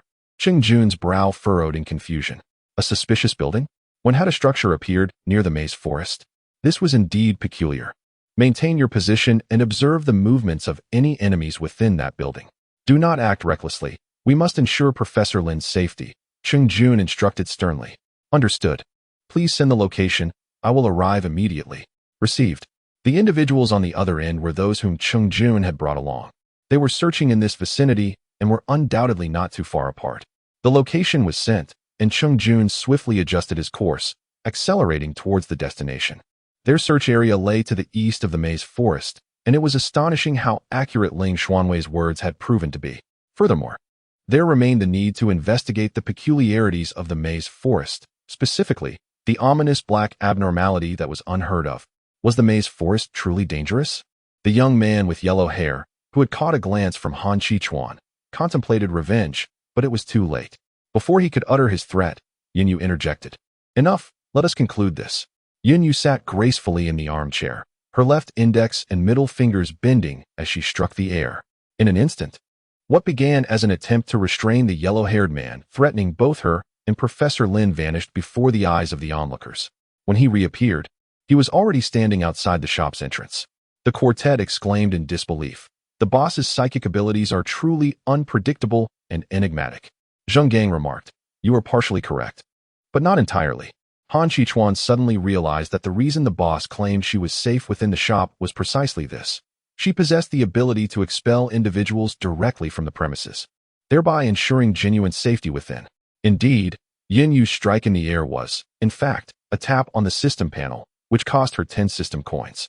Fortunately, the imminent crisis had been averted, though it was regrettable that the 22 system coins she had just acquired dwindled to a mere 2. Yunyu mourned silently, tears welling in her eyes, lamenting the cost of repairing her floor. As the yellow-haired man felt the air shift when Yunyu struck, he experienced a dizzying sensation, the light around him warping. When he regained his senses, he found himself in a new location, but instead of grasping Professor Lin, he was clutching at thin air. With the leverage gone, the yellow-haired man reacted swiftly, turning to flee. In his moment of panic, he failed to notice that his own abilities had become accessible. Han Qichuan, Yunyu called out. Han Qichuan immediately understood, seizing a black pot and rushing through the door, colliding forcefully with the back of the yellow-haired man's head. The violent impact sent him into darkness, rendering him unconscious. After casting the bald man aside, Han Qichuan immediately resumed his assault, unleashing yet another wave of blows, while simultaneously venting the pent-up rage that had been accumulating within him. The bald man howled in agony. The quartet exclaimed in unison, "How ruthless, how bloody, how violent! All right, let him have a breath," Yunyu interjected, her gaze reflecting her dismay at the sight of Han Qichuan's relentless aggression. "Can't you see he's on the verge of fainting? Bring in the one outside who has already lost consciousness," she added. Han Qichuan's brow furrowed slightly, his reluctance palpable. What if the bald man inside inadvertently harmed their boss? The second in command, who was already battered to the brink of despair, muttered incoherently, "I." Suddenly, he cast a desperate glance towards the quartet, pleading for assistance. The four, who were casually munching on seeds, responded eagerly, "Understood, boss. No problem at all." Chapter 88. The rules. Yunyu sighed and addressed Han Qichuan. "Han Qichuan, please refrain from frightening the customers." Han Qichuan met her gaze with a calm demeanor, his deep eyes concealing a myriad of emotions, rendering his thoughts inscrutable. In a tranquil voice, he replied, "No, I merely asked them for assistance." After speaking, he cast a nonchalant glance at the quartet. "Boss, we'll head to the supermarket to see if there's anything else we need to purchase. Don't mind us." They chimed before promptly vanishing from the tea room, heading to procure the supplies they required. Han Qichuan, with an innocent expression, glanced at Yunyu, as if to say he had done nothing wrong, and that those individuals had merely gone to the supermarket, not to flee. Yunyu, exasperated, placed a hand on her forehead and sighed. However, it is prudent to first address the matters at hand. Yunyu gazed at the bald man lying on the ground, utterly battered by Han Qichuan, his visage marred and swollen, resembling a pig's head. Such brutality seemed excessive. She couldn't help but exclaim, "What a tragic sight." Yet, he deserved it. Rising from her seat, Yunyu approached Professor Lin, assisting him in unbinding the ropes that constrained his hands and removing the rag that muffled his speech. Han Qichuan promptly fetched a sofa chair, and Yunyu helped Professor Lin settle into it. "Are you all right, sir? Are you injured?" she inquired softly. No, thank you, young one," Professor Lin replied, his gratitude genuine. He had initially believed that it would be quite some time before the personnel from the base arrived for his rescue, never anticipating that these two young individuals would come to his aid first, and one of them was such a kind-hearted soul. At that moment, the disheveled bald second-in-command on the floor suddenly erupted into laughter. "My apologies, old man. I must attend to some matters," Yunyu expressed to Professor Lin before turning her attention to the man on the ground. Han Qichuan closely followed Yunyu, determined to shield his employer from any potential treachery that the bald man might still harbor. It was his duty to ensure her safety. As Yunyu advanced step by step toward the bald man, she felt a certain element was amiss, lacking a degree of assertiveness. A glance at the sunbathing orange tabby on the windowsill revealed what was missing. When Huang Mao initially threatened everyone, even the orange cat had shown signs of distress. Fortunately, once the crisis was averted, it returned to its languid repose, basking in the warm sunlight. After a while, it suddenly felt a chill creeping down its back, prompting an involuntary shiver. An ominous premonition washed over it, the air turning distinctly cold. As if to affirm its unsettling thoughts, Yunyu's voice resonated within its mind. "Big Orange, hurry here, the moment we need you has arrived. For the future development of our shop, we must project an aura of strength." Big Orange. Meow. To be honest, it was somewhat reluctant to cooperate. Big Orange, time waits for no one. Meow. Alas, this is its temporary caretaker, so it might as well comply. However, meow, the dried fish cannot be lessened. Okay. With this promise in mind, Big Orange leapt down from the windowsill, bounding towards Yunyu with agility. Jumping into her arms, Yunyu gently stroked Big Orange as she approached the bald man, looking down at him with an air of superiority. "Have you lost your wits at such a young age?" Yunyu queried coldly. "Ha ha ha. Do you even know who stands behind us? Do you not fear the retribution for treating us this way?" The bald man laughed heartily. Then, shifting his tone, his voice turned sinister and venomous, brimming with malice and a frenzied satisfaction. "Oh, right, you've already crossed that line. There's no escaping now. You will surely face retribution, without a doubt. Who stands behind you is of no concern to me. I have no desire to know, nor is it necessary. Yin Yu continued to caress Big Orange. I do not care what your apocalypse looks like or what rules govern it. Regardless of who you are, within this establishment, the rules are dictated by us. As for you, it would be prudent to contemplate the impending consequences. Although Yin Yu has yet to devise a strategy for dealing with this group, it is imperative to utter some stern words. After all, is it not said that the unknown is the most terrifying? Let them conjure their own interpretations. Han Chichuan nodded in agreement. On a small hillside several hundred meters from the shop, a figure in camouflage, concealed among the underbrush, observed with binoculars and remarked, "Oh dear. Has he fainted from the impact of that heavy pot? Hey, what do you think happened to them?" inquired another armed individual. "I suspect they may have experienced an internal conflict. Perhaps the second and third leaders have clashed. Isn't it said that the bald second leader is particularly ruthless? That seems plausible. The pot was indeed sent flying a considerable distance. But why a pot? Wasn't it claimed that the second leader wielded a knife?" As this critical question emerged, an uneasy silence enveloped the scene. Someone hesitantly suggested, "Could it be over food?" The crowd responded with disbelief. "That seems utterly improbable. Look, someone is emerging. They're bringing him inside. Those four do not appear to be bandits. What on earth is happening inside? I wish we could seize this moment while their third leader is unconscious and rush in. When will Team Ching arrive? My anxiety is truly mounting." No sooner had this thought crossed their minds than the sound of an off-road vehicle echoed from behind them. Ching Jun concealed the vehicle and swiftly exited, rushing towards the hillside where he joined his fellow members in a crouched position. He grasped the binoculars and gazed in the direction they had indicated, inquiring, "What is the situation now?" However, a long string of responses went unheard as he was captivated by a shocking sight. In the direction his teammates had pointed, he beheld the very shop owned by his boss. Chung Jun momentarily doubted his own perception and rubbed his eyes, yet upon looking again, the shop remained. Astonishing. How could Boss Yun have relocated a shop such a great distance? Nevertheless, Chung Jun felt a sense of relief. If those bandits had entered Boss Yun's establishment, then Professor Lin might have already been rescued. Considering the previous reports from his teammates, Chung Jun felt reassured that the group had likely been dealt with. Without hesitation, he declared to his companions, "Let us proceed directly." Directly? The others questioned, incredulous, given that they were facing a peak-level third-tier ability user. Did they not need to discuss tactics? Chung Jun mysteriously replied, "I know the owner of that shop. It will be fine. Bring the vehicle up. We might even be able to load something." The others were left bewildered. The updates for this week could be uncertain, and it was anticipated that after the adjustments next week, the updates would return to the previous schedule of 001. Tomorrow would only see a single update. Chapter 89. Venting. Observing Yun Yu's demeanor, it was evident she was unperturbed, revealing not a trace of fear. The bald man, growing anxious, gritted his teeth and said fiercely, "Whoever it is, do you not fear the Dark Scorpion?" "What? Dark Scorpion?" The four individuals, concealed behind the glass doors of the supermarket, were taken aback. How could it possibly be Dark Scorpion? Dark Scorpion, a clandestine organization shrouded in mystery within the apocalypse, possesses unfathomable strength and influence. It is rumored that the infamous human experimentation laboratory, once eradicated by the four major bases, bore the fingerprints of Dark Scorpion. However, the four bases have never divulged any information directly linking them to this organization.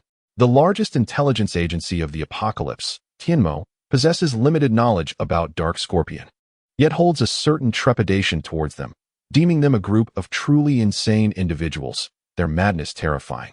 After a moment of shock, Zheng Gang was the first to shake his head, asserting that Dark Scorpion would never collaborate with them, let alone serve as their backing.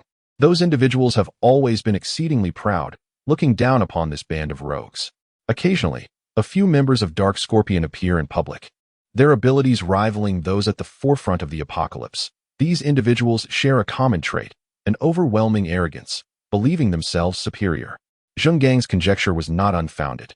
However, at present, they have lost their leverage and found themselves captured. The bald man was thus compelled to feign authority in a desperate bid for the slightest chance of hope. Were it others who heard this, even if they deemed it improbable, they might still hesitate to gamble on such odds, possibly just gritting their teeth and releasing them. Yet, this was Yun Yu and Han Chichuan. Upon hearing the name Dark Scorpion, Yun Yu took a moment to recollect. remembering that she had encountered this entity while perusing the storybook detailing Han Chichuan's past. Recalling the content she had witnessed, Yunyu cast a nervous glance at Han Chichuan. The dark scorpion was perhaps the very thing he now loathed the most. How could this foolish bald man dare to mention it? As expected, Han Chichuan's expression remained remarkably calm, devoid of any frenzied rage, yet his eyes grew increasingly frigid. The bald man, under Han Chichuan's scrutiny, felt an involuntary shiver run down his spine, a sense of unease creeping in as he pondered whether he had miscalculated. However, Han Chichuan remained motionless, suppressing his own turmoil. The shadows of the past had faded. He ought to forget. He must forget. He should forget. I am now the bodyguard of the boss. There must be no terror or brutality here. He engaged in self-hypnosis, yet his fists tightened, veins bulging ominously. Observing Han Chichuan's state, Yunyu wished to speak, but ultimately, she merely exhaled a sigh. Placing the large orange cat down, she approached Han Chichuan's side. Just as he intended to reassure her of his well-being, Yunyu interjected, "Do as you wish, do not worry about me." After saying this, she moved to Professor Lin's side and remarked, "Sir, let us step outside for a moment." Professor Lin nodded in agreement, sensing the subtle tension within the room. Han Chichuan's previously restrained emotions shattered with Yunyu's words. After a prolonged silence, during which Yunyu had already exited the tea room and wandered into the rear garden, he gently nodded in acknowledgement. He then approached the bald man, his voice icy and hoarse yet eerily calm. "The dark scorpion, is it?" The pupils of his eyes subtly began to take on a vertical slit, and upon closer inspection, the once obsidian orbs appeared tainted with a hint of crimson. The bald, scarred man now found himself steeped in regret, realizing that his previous actions were nothing short of self-destructive. He shook his head in dread, uttering, "No, no, not, ah." Han Chichuan forcefully kicked him back to the ground, his gray sneakers pressing down upon the bald man's hand. The man's pupils constricted, and his gaze darkened. Han Chichuan gradually intensified the pressure. A faint cracking sound echoed, which soon escalated into a cacophony of similar noises. The air reverberated with a scream akin to that of a slaughtered pig. "Little girl, if you are frightened, why do you not stop your boyfriend?" In the back alley of the shop, Yunyu was taking a leisurely stroll with Professor Lin, who inquired about her. With a gracious smile, she replied, "Elder, he is not my boyfriend. I am the shopkeeper, and he is my bodyguard." After a moment's pause, Yunyu looked up at the sky and continued, "Moreover, Elder, I am not afraid. Even if I were, I would not interfere. He suppresses himself too much. It is essential for him to vent his emotions rather than bottling everything inside. Furthermore, this conflict belongs to him. I do not possess the standing to intervene." Her reasons for stepping outside were twofold. One was to provide Han Chichuan with a space of his own, and the other was out of concern, for she had come from Earth and feared that the scene might turn excessively gruesome, leading to nightmares, given that she had never witnessed a pig being slaughtered. As for her earlier indifference towards their battle with the zombies, it was primarily because the blood of the undead was not red, which lessened the impact of the scene. "Ah, it seems I have been misunderstood," she chuckled. Professor Lin chuckled. "My goodness, how ruthless and brutal the esteemed one is." Su-in, hiding behind the supermarket door, remarked, no longer daring to peek out. TSK, the esteemed one is indeed formidable, unafraid even of the notorious dark scorpion." Yi Manyao wore an expression of amusement. The demeanor of the esteemed one appeared somewhat unusual. Nuo Xian observed intently, sensing that there must be untold stories beneath the surface, though they were not for them to explore. Zheng Gang spoke gravely. Han Chichuan noticed a gaze directed their way and glanced over. The quartet exclaimed, "My goodness. Let us hurry and choose our items. We mustn't linger here." The esteemed one was evidently in a foul mood. Should he catch them now, it would be akin to a trip to the gates of hell. 100 meters away from Baiyun Yuyu, a vehicle was parked. "Captain Chung, you don't think our friend has violent tendencies, do you?" one individual inquired cautiously. TSK, listen to the wails of that bald second-in-command. How loud and filled with despair they are. "Not at all," Chung Jun replied with a smile. "How could the store manager possibly have violent tendencies?" "But listen to the pitiful cries, so tragic and desperate," the individual countered. Chung Jun paused for a moment, realizing that this was likely the man who had previously been with the boss. "Oh my, that cry truly is heartbreaking. What misfortune has befallen this unfortunate second-in-command to incur the wrath of that demon? TSK, so pitiable." The screams lasted for a full 3 minutes before gradually subsiding, interspersed with the sounds of various items crashing to the ground.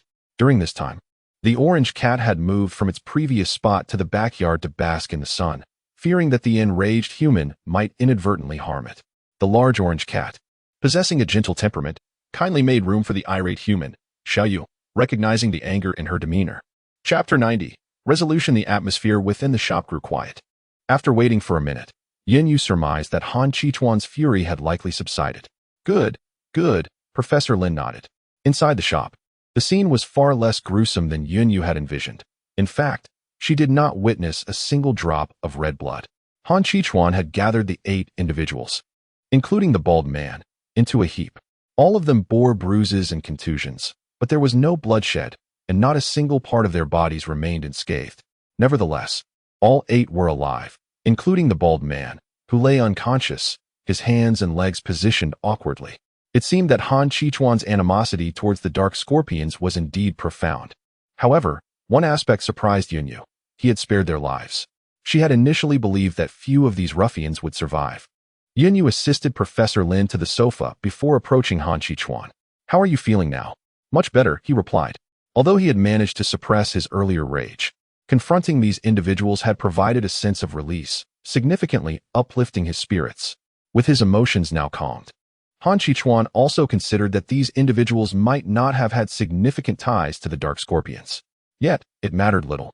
He had already vented his frustrations by dealing with them, and they were preparing to rob the shop, hardly virtuous characters. As for the Dark Scorpions, perhaps they would encounter them in due course. Han Qichuan cast a glance at her. They were all holding their breath.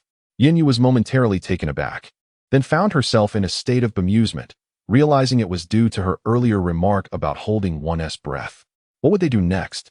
Han Qichuan looked at her, leaving the decision on how to deal with this group of robbers to the store manager. Yu blinked, uncertain of how to proceed. Perhaps it would be best to confine them all for the time being and devise a plan for their disposal later. Fortunately, a solution presented itself. "Boss Yun." A voice resonated, and the shop door swung open to reveal Cheng Jun, followed by 5 individuals clad in identical camouflage uniforms. Gazing at the spirited young man with red hair, Yu momentarily struggled to recall his name and cautiously inquired, "Who are you?" Cheng Jun's smile faltered, a hint of sadness crossing his face as he realized the boss did not remember his name. The individuals behind him could hardly contain their laughter, reveling in the fact that the friend Cheng had mentioned was entirely unrecognizable. Cheng Jun. After a prolonged pause, the name suddenly emerged in Yu's mind. "Ah, it's me." Cheng Jun attempted to alleviate the awkwardness with a chuckle and extended his hand to Yu for a handshake. "Hello," Han Qichuan interjected sternly, determined to eliminate any potential threats to the boss. "Cheng Jun." Yu sighed, feeling somewhat helpless, and suddenly remembered she had yet to introduce Han Qichuan. Thus, she said, "This is my bodyguard, Han Qichuan, also a member of the store." Cheng Jun nodded in understanding, realizing why this individual had been following the boss for so long. "By the way, how is He Limbing doing now?" Yu inquired, recalling He Limbing's name with vivid clarity. Cheng Jun's expression darkened as he replied softly, "She is no longer in danger, but she is yet to awaken." "Has she been in a coma for 2 days already? Still not awake?" Yu asked, perplexed, before recalling the information she had previously reviewed, leading to an epiphany. "Do not worry. She may be on the verge of awakening her abilities." "What? Really?" Cheng Jun exclaimed, pleasantly surprised by this unexpected turn of events. Yu nodded affirmatively. Indeed, in this post-apocalyptic world, the awakening of abilities was not limited to the initial group, as a subsequent, albeit smaller, cohort would also emerge. This detail had been prominently noted in her earlier research, though it had yet to circulate widely within the current circumstances. "That's wonderful," Cheng Jun expressed, visibly excited. After regaining his composure, he signaled for his comrades to assist the professor and turned to Yu with gratitude. "Thank you, Boss Yun, for saving Professor Lin." Observing their actions, Yu quickly grasped who they referred to as Professor Lin. She smiled and remarked, "If you wish to express gratitude, it should be directed towards Han Qichuan. It was he who dealt with these bandits." Cheng Jun turned to Han Qichuan, saying, "Thank you, brother." At that moment, Professor Lin was being helped over by other members. "Professor Lin, are you all right? Are you injured?" Cheng Jun asked with concern. Professor Lin waved his hand apologetically, saying, I am fine. I am merely sorry for the trouble I have caused you. Professor Lin, farewell.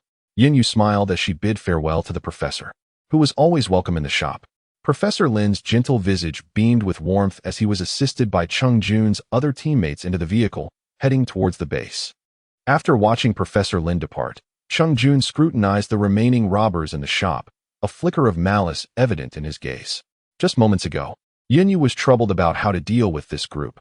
Now, fortune had favored her with an unexpected opportunity.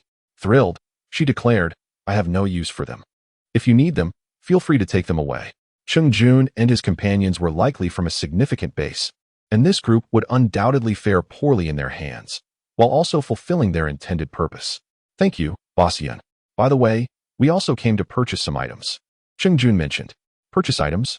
Yin could almost envision the system currency beckoning her. Chapter 91. News recently, the shop underwent a renovation, now offering an even greater variety than before. As Yin led Cheng Jun to the supermarket, she remarked, with Han Qichuan nodding in agreement behind her. This is the supermarket. Simply select what you need and proceed to check out. Wow, so many items, someone whispered in awe. I heard from Team Cheng that everything inside is pure food. What are the prices like? They felt a surge of excitement. But the thought of the cost of pure food in a post-apocalyptic world brought a hint of worry. I previously asked Team Cheng, and they said the prices are significantly lower than outside. Is that true? Indeed. Cheng Jun did not attempt to deter his teammates from their hushed whispers. When he first arrived and discovered the availability of pristine provisions, his emotions mirrored theirs to a significant extent. It is but human nature. Moreover, this time, Boss Yun had astonishingly produced an abundance of goods, even relocating the previous supermarket. His current disposition was merely a fraction calmer than theirs. Thank you, Boss Yun. Cheng Jun expressed his gratitude to Yun. No need for thanks, Yun replied with a smile. They will have to pay for these items. It is merely a transaction. Since it is a transaction, thanks are unnecessary. Cheng Jun gestured for his comrades to enter and gather the supplies. Let us retrieve the items first, and we shall settle the payment afterward. Surely, you have ample crystal cores on you? We brought some, but not in abundance, they admitted, slightly embarrassed as they scratched their heads. They were unaware that this outing would involve purchasing goods. Members of the apocalypse often carried crystal cores, not only because they serve as a form of currency in this dire world, but also because they allow for the upgrade of their abilities and the swift replenishment of their powers to better confront unforeseen circumstances. After all, should their abilities deplete and await natural recovery, the required time would be considerably lengthy. The absorption of crystal cores for recovery, while effective, does not compare to the revitalizing effects found in Yunyu's shop, and the process of absorption is quite uncomfortable. Cheng Jun sighed. Well, let us take as much as we can. A throng of individuals surged forward, scrambling eagerly as if they had not encountered food in centuries. Yunyu. This seems a bit exaggerated, doesn't it? Cheng Jun, who lagged behind, gazed at his swiftly moving companions. You are truly bringing shame upon the Tsangqing base. Can't you wait for me? However, since he had fallen behind, Cheng Jun no longer felt anxious. A sudden thought crossed his mind. Although the boss was formidable and the bodyguards were no less capable, he deemed it wise to issue a warning. Boss Yun, your establishment is situated here. Please exercise caution regarding the Maize Forest, Cheng Jun stated with a serious expression. The Maize Forest? I was just there this morning, Yunyu replied, puzzled. Why? We received reports of an unknown black anomaly appearing within the Maize Forest. Unlike the previous anomalies, these entities now pose a threat to humans, Cheng Jun elaborated. After a brief pause, he continued, although the veracity of the news remains uncertain, Boss Yun, I advise you to be cautious in the upcoming days. We will investigate the matter in the forest. Han Qichuan, standing beside Yunyu, interjected, no need to investigate. Cheng Jun's expression shifted to one of clear confusion as he looked at Han Qichuan, seemingly inquiring why. Yunyu smiled, and in an explanatory tone on behalf of Han Qichuan, she said, you needn't verify the information. It is indeed true. We encountered it ourselves earlier this morning. Around 7 o'clock, Cheng Jun's eyes widened in disbelief. Just then, a voice interrupted, Boss, we are ready. The group of 4 had just emerged from the supermarket. Having completed their purchases, preparing to leave for the Tsangqing base, they encountered the individuals who had rushed in, initially startled by their presence. However, upon noticing their attire, they quickly realized their identities. Wow, Those are the uniforms of the Tsangqing base guards, Yi Manyao whispered to her companions. Zheng Gang involuntarily straightened his back. These individuals represented his future aspirations for entering the Tsangqing base. There's another one, Noxon remarked, and Yunyu turned her gaze towards the quartet. Smiling, she added, they were the ones who discovered it first. Han Qichuan and I only arrived later. You can inquire about the specifics from them. Cheng Jun nodded in agreement. As the quartet approached to settle their bill, Cheng Jun intercepted them before they reached Yunyu. The quartet looked puzzled. Yunyu stepped forward to take the items from their hands. I have a few questions for you. Please hand these over to me, and I shall take care of the calculations. Zheng Gang, momentarily stunned, nodded and handed the items to Yunyu, his excitement mounting at the prospect of conversing with his idol. Cheng Jun addressed them. Greetings. I am Cheng Jun from the Tsangqing base. May I ask you a few questions? Zheng Gang exclaimed. Cheng Jun, the renowned Cheng Jun. I've heard he is now a top-tier level 4 powerhouse, one of the prominent figures at the Tsangqing base. Cheng Jun observed him in silence, slightly furrowing his brow. May I ask, dear friend? She spoke up. I. Go ahead. Suddenly, Zheng Gang squeezed in front of her. Ask. I shall speak without reservation and share everything. Noxon, pushed aside, thought to herself that it was the first time she had witnessed such a side of their captain. She decided to settle the bill with the boss, which amounted to a single tier 3 crystal core. Yunyu handed the items back to Noxon, who nodded in agreement, as this was anticipated. After all, they were purchasing at a known price, and Noxon readily provided the tier 3 crystal core. Although their supply of tier 3 crystal cores was limited, there was no hesitation. For pure food products were undeniably profitable for them. With their purchases completed, they noticed that Zheng Gang and the others were concluding their conversation. Thus, the situation unfolded. Had it not been for the boss and the esteemed figure, the 4 of them might have found themselves in dire straits, Zheng Gang remarked. Not everyone possesses such fortuitous luck to encounter the nearby boss and Han Qichuan. Cheng Jun expressed gratitude. You're welcome. It's the least I could do. Zheng Gang replied with a smile, feeling somewhat embarrassed. Captain, we must set off. Noxon called to the other 2. We need to hurry. Time is of the essence. Yi Manyao urged. Where are you headed? Cheng Jun inquired, perplexed, speculating whether they were en route to Tsangqing, given its proximity. Chapter 92, Procurement. Captain Cheng, to be frank, we have come from another location. We initially intended to enter the Tsangqing base after traversing the forest today.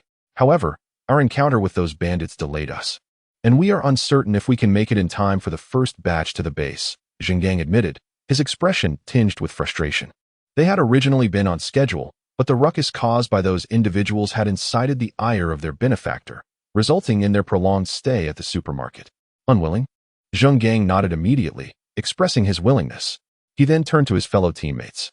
I am willing too, Suan remarked, for he held a certain admiration for the guardians of the Grand Base. Let us proceed together, Nua Xin affirmed with a nod of agreement. Cheng Jun interjected, very well. But please bear with me for a moment. My teammates are still shopping, and we must wait for them. Please take a seat while I check inside. After a moment's contemplation, he added, we might as well assist in carrying some items. Thank you, Cheng Jun replied graciously. Once the group had placed their belongings on the sofa, they followed Cheng Jun into the supermarket. Several minutes passed. Yunyu, having completed the transaction at the counter, successfully converted the crystal cores into system currency, totaling 202 units. Quite impressive, she mused, tucking away the system panel. She then glanced towards the supermarket entrance. Why haven't they emerged yet? How long does it take to choose? Han Qichuan shook his head, uncertain. Let us go in and take a look. All right. Thanks to the supermarket's glass walls, which provided excellent sound insulation, and its design aimed at reducing noise, the tranquil atmosphere of the tea lounge remained undisturbed. As soon as they stepped into the supermarket, Yunyu could hear their voices. Careful, careful. Can you still hold on? Grab a few more bags of instant noodles from here.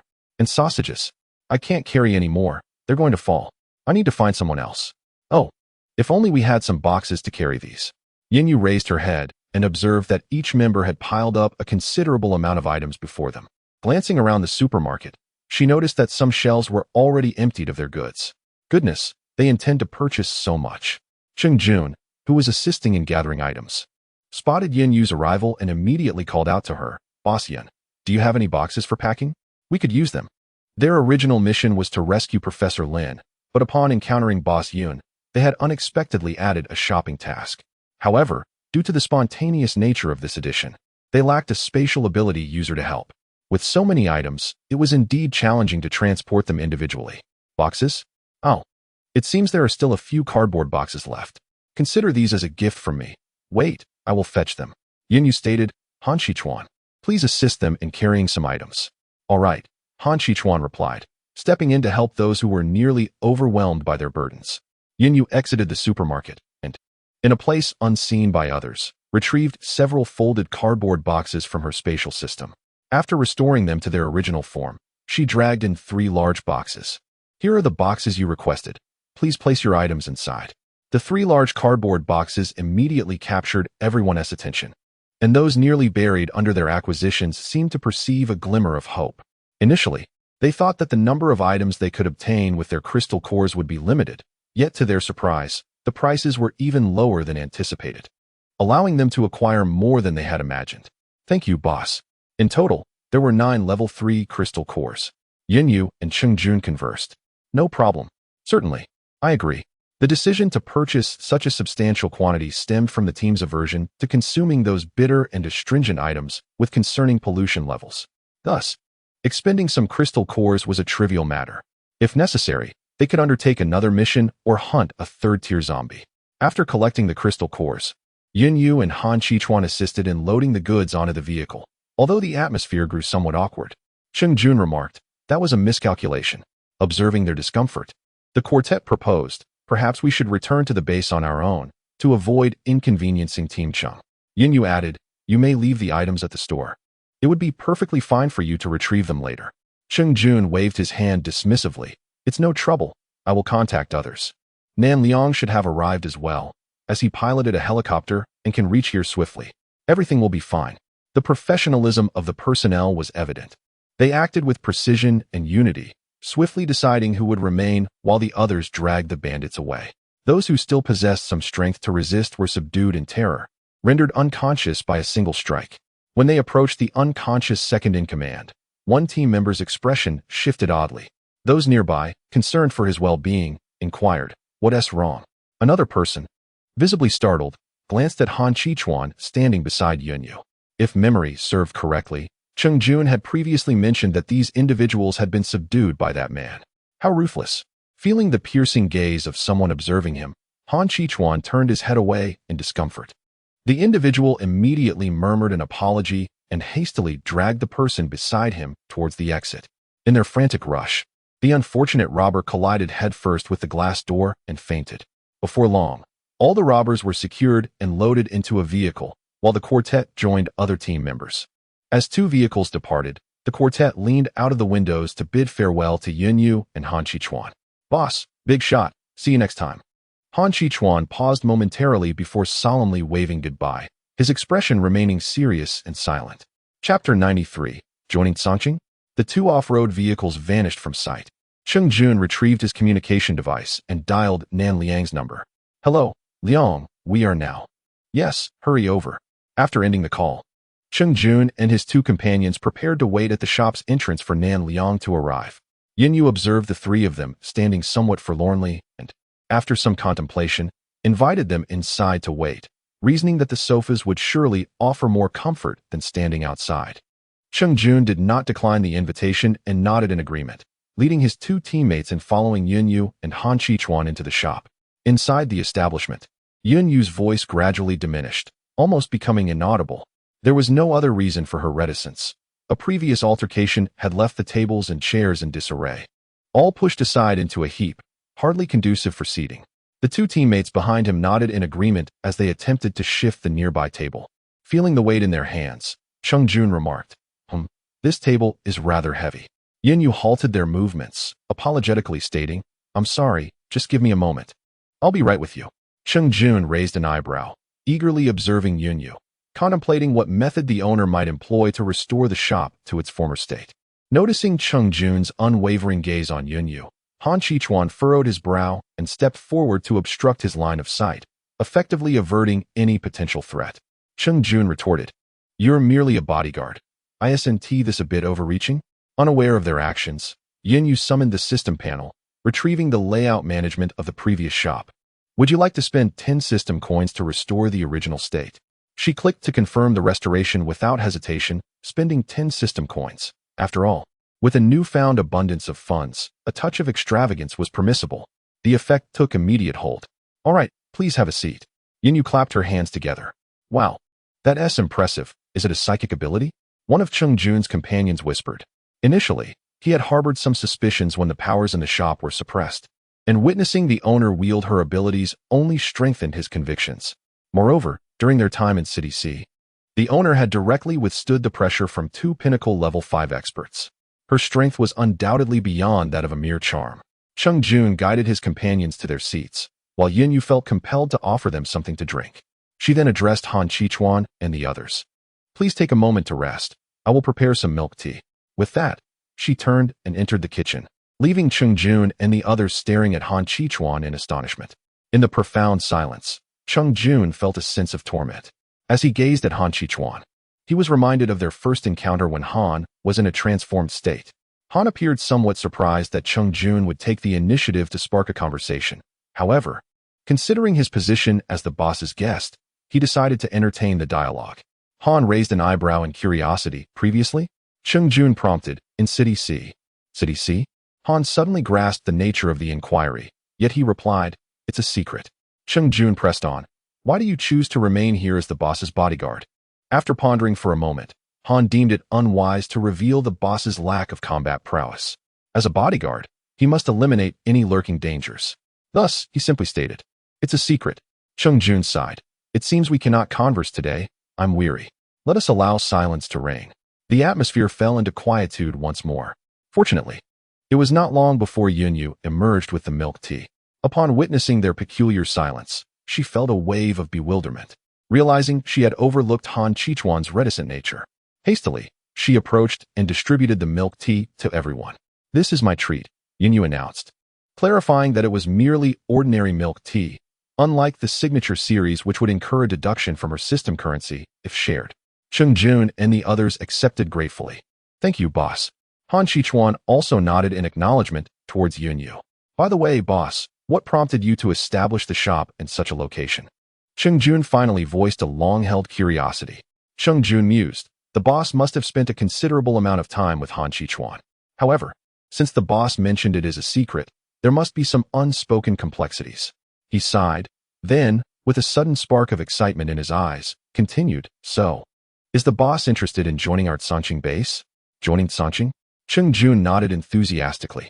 Yes, Boss Yun, our Sanqing is resource-rich and boasts a commendable atmosphere. The order within is remarkably stable, and we possess formidable defenses against external assaults. Even in the face of a large-scale zombie tide, Sanqing would undoubtedly prevail. Therefore, would you consider it? Cheng Jun suddenly recalled the violent zombie tide in City C, which had inexplicably dissipated, the reason for which remains unclear. They speculated that it was likely due to some action taken by the boss, indicating that he harbored no fear of such tides. Yinyu, unaware of Cheng Jun's shift in demeanor, listened to his words and recalled the information she had previously seen. Indeed, Sanqing base had survived until the very end in the previous timeline. Just before the time reset, Sanqing had merely faced a breach in its city gates. It could be deemed the most powerful base within the apocalypse. If she were to venture into the apocalypse alone, Sanqing would certainly be an excellent choice. However, she was here on a mission, with her shop's location predetermined by the system, and moreover, she was accompanied by Han Qichuan. Cheng Jun felt little disappointment. After all, he had merely mentioned it in passing without harboring significant expectations. It seems I have been rather presumptuous. Cheng Jun chuckled, saying, Boss Yun, feel free to express any request you may have. Although I cannot speak on behalf of the Sanqing base, I believe that since you saved Professor Lin, Sanqing would certainly not turn you away. Professor Lin is a pivotal figure at the Sanqing base. Recalling the kind elderly man, Yinyu, perplexed, inquired, why did they want to capture Professor Lin? Chapter 94. Speculation. We are uncertain as well. Professor Lin is an expert in botany and possesses extensive knowledge regarding the purification of food contaminants. The reduction in the food contamination index within Sanqing is largely attributable to Professor Lin's research. Initially, we speculated that the group of bandits might aim to abduct Professor Lin to coerce the base. However, we dismissed that notion, as Sanqing is a significant base. Even if the base leader were taken hostage, the base would not capitulate. Those villains are not foolish enough to think otherwise, Cheng-Jun elucidated. The population of a major base typically exceeds 1 million. It is implausible that the safety of the entire populace would be jeopardized for one individual. As for the specific reasons, the base is still investigating, Cheng-Jun added. Yin-Yu nodded in understanding. Dark Scorpion, Han Qichuan suddenly interjected. Cheng-Jun, puzzled, repeated, Dark Scorpion? Realizing the implication, Yin-Yu quickly clarified. The bald man mentioned that their backer is Dark Scorpion. Is it possible that the mastermind behind this could be Dark Scorpion? Cheng-Jun responded earnestly. It is highly probable. Thank you both. I will report this matter upon my return. However, isn't Professor Lin a botany expert? What purpose does capturing the Dark Scorpion serve? Yin-Yu inquired, her expression laced with confusion. Wasn't it said that the Dark Scorpion was involved in human experimentation? At this juncture, Cheng-Jun's teammate interjected. Although Professor Lin is now an expert in botany, it is said that he was once a specialist in biology, particularly in the field of genetics. Indeed, Cheng-Jun affirmed. Moreover, there have been persistent rumors that the Dark Scorpion conducts clandestine human experiments, with individuals mysteriously vanishing from the base each year. The most severe cases have occurred at the Minglei base. Yet, the 4 major bases have yet to uncover the Dark Scorpion's main stronghold or any direct evidence. He continued. While no evidence directly linking to the Dark Scorpion has been found, we have encountered a considerable number of mutated entities, the most significant of which appeared recently in City C. If I am not mistaken, the individual opposite me is likely a product of the Dark Scorpion's dealings. However, even this does not definitively prove any connection to the Dark Scorpion. I see, Yin-Yu nodded thoughtfully. I wonder if my storybook might yield any information on the Dark Scorpion. Perhaps I shall explore that possibility later. At that moment, a resounding roar echoed from outside. The group turned to see a dark green helicopter landing just beyond the shop. It seems your friend has arrived, Yin-Yu remarked, gazing out the window. Yes, let us assist you in transporting your purchases, she offered, eyeing the considerable heap of items with concern about their transport. Cheng-Jun glanced at the 3 large boxes outside, hesitated for a moment, then nodded in agreement. Very well, let us proceed, Yin-Yu declared, calling for Han Qichuan to join them. The helicopter came to a halt on the grassy expanse, and a figure promptly leaped out from the cockpit. Cheng-Jun immediately approached. A resounding voice echoed, "Not bad, Orange. Not only did you locate Professor Lin, but you also secured the supplies. Haha, it's merely a stroke of luck, and I had the assistance of some experts." Orange replied modestly. The two exchanged a robust embrace before making their way over. "There's quite a bit to carry. I could use a hand. Hey, could you spare me a little?" "Of course. Really, this isn't like you, Orange. Payment in crystal cores is required." "I knew it. Wow, there's even a shop here," Nan Liang remarked with surprise as he approached. "The expert I mentioned is actually the owner of this shop, that girl," Cheng-Jun introduced to Nan Liang. "And she's quite the lovely young lady," Nan Liang said, his demeanor brightening as he extended his right hand towards Yin-Yu. "Hello, beautiful, I am Nan Liang. It's a pleasure to meet you." Yin-Yu smiled warmly. "Hello, I am Yin-Yu, the owner of this shop." She found this person rather amusing. Just as she was about to shake his hand, Han Qichuan appeared beside her with an air of coldness, preemptively grasping Nan Liang's hand. "Han Qichuan," he stated curtly. Then he turned his gaze toward her, "Stranger," to prevent potential danger. Yin-Yu sighed, conceding that he was indeed diligent in his role as a bodyguard. The two men were subtly vying for dominance, Han Qichuan's expression darkening while Nan Liang appeared displeased. "Cough, all right, Liang Zai. We need to move the items and prepare to leave," Cheng-Jun reminded. The two then released their grip. Han Qichuan furrowed his brow slightly, while Nan Liang discreetly shook his hand, thinking, this person's grip is truly strong. Together, they transported 3 large boxes to the helicopter. During the process, Cheng-Jun wondered why Boss Yin did not simply use his abilities until a remark from Yin-Yu dispelled his doubts. While moving, Yin-Yu remarked, "It seems I haven't exercised in quite some time. My strength is somewhat lacking." Cheng-Jun pondered this, realizing that the body is indeed the ultimate asset. While honing one's abilities, one must not neglect the importance of physical fitness. Perhaps the boss felt that relying too heavily on psychic powers was not prudent and believed in the necessity of regular physical training. Once everything was loaded, they boarded the helicopter, which ascended slowly under Nan Liang's control. The group bid farewell to Yin-Yu, saying, "Goodbye, Boss Yin." Yin-Yu waved in response. Nan Liang even blew a kiss towards Yin-Yu, exclaiming, See you next time. Beautiful.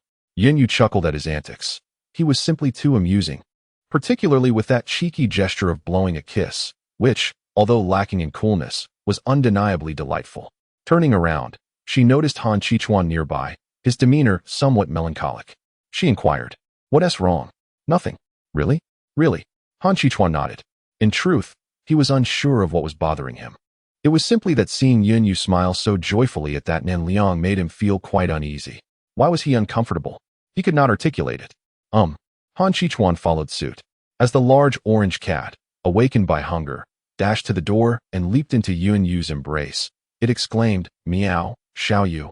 Why is lunch not ready yet?" Han Chichuan observed this scene from behind, clicking his tongue in annoyance at the cat's persistent intrusiveness. "Lunch." Yu swiped open the system panel, only then realizing the time. "Goodness, it's already 12 o'clock. It seems today's lunch has been delayed. Are you hungry?" she inquired. "If so, grab a piece of bread to tide you over while I prepare lunch." After a moment's contemplation, she ultimately acquiesced. Since he was eager to learn how to cook, she would impart her knowledge to him. She firmly believed that with continuous learning, Han Chichuan's culinary skills would undoubtedly flourish. Chapter 95. The Unknown Flower Seed White Cloud, Yo-Yo's Shop. Second floor kitchen.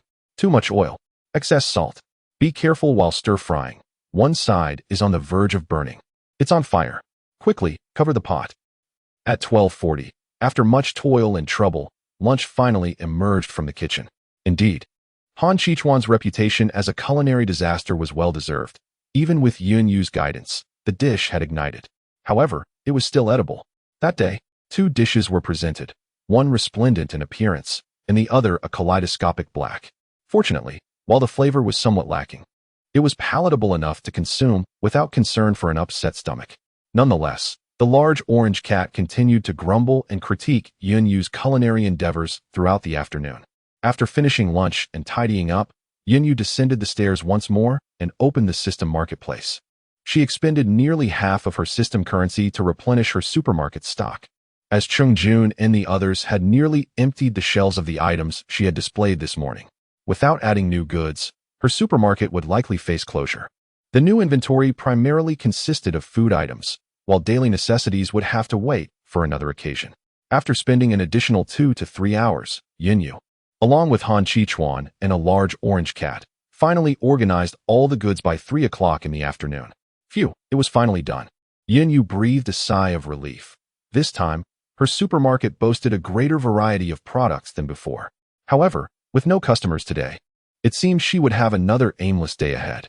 At that moment, a new notification from the system suddenly appeared. Ding.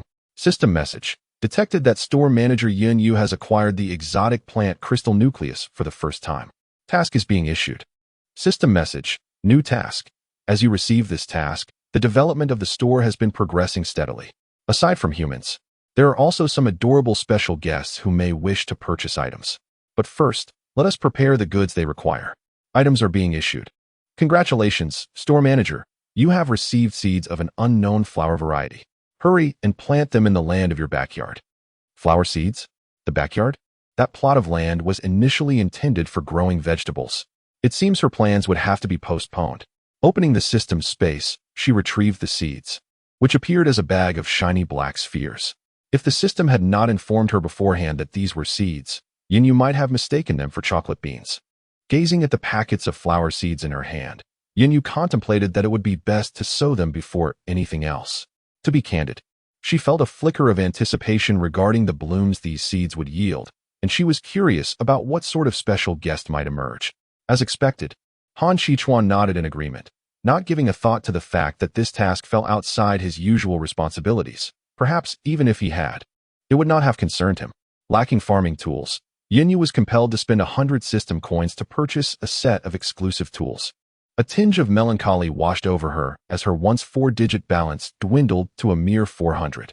Accompanied by Han Chichuan, Yu was ready to head to the backyard, but upon reaching the door, she hesitated, as if she had forgotten something important. Oh, she recalled, lying languidly on the couch was the chubby orange cat. Upon noticing Yu at the threshold, the cat felt a slight relief. It seemed this time it would not be summoned for labor. Perfectly poised to indulge in a delightful nap, the cat had just curled into a cozy ball. Come here. Big Orange. Don't sleep.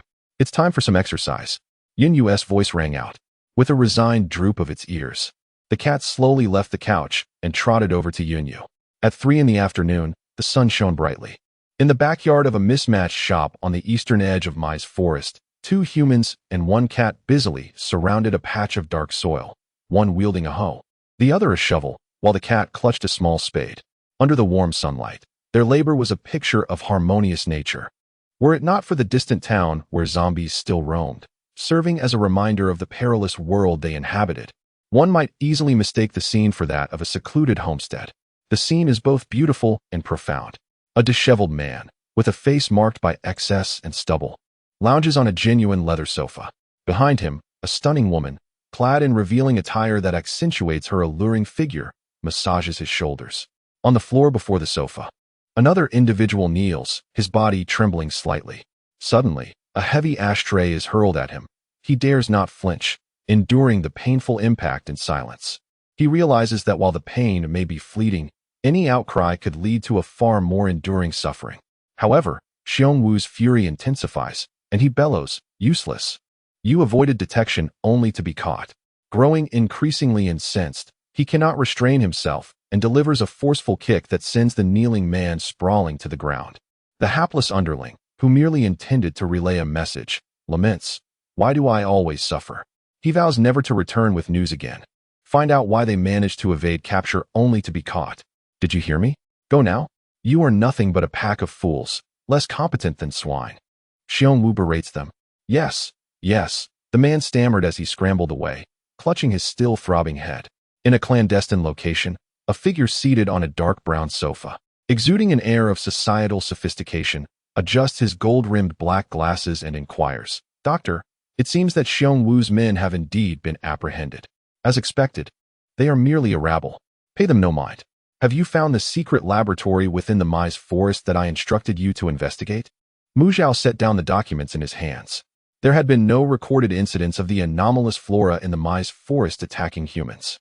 The proliferation of the black anomalous plants might have been exacerbated by pollution, and he urged them to expedite their efforts. If the situation continued to escalate, the presence of these black plants would only increase.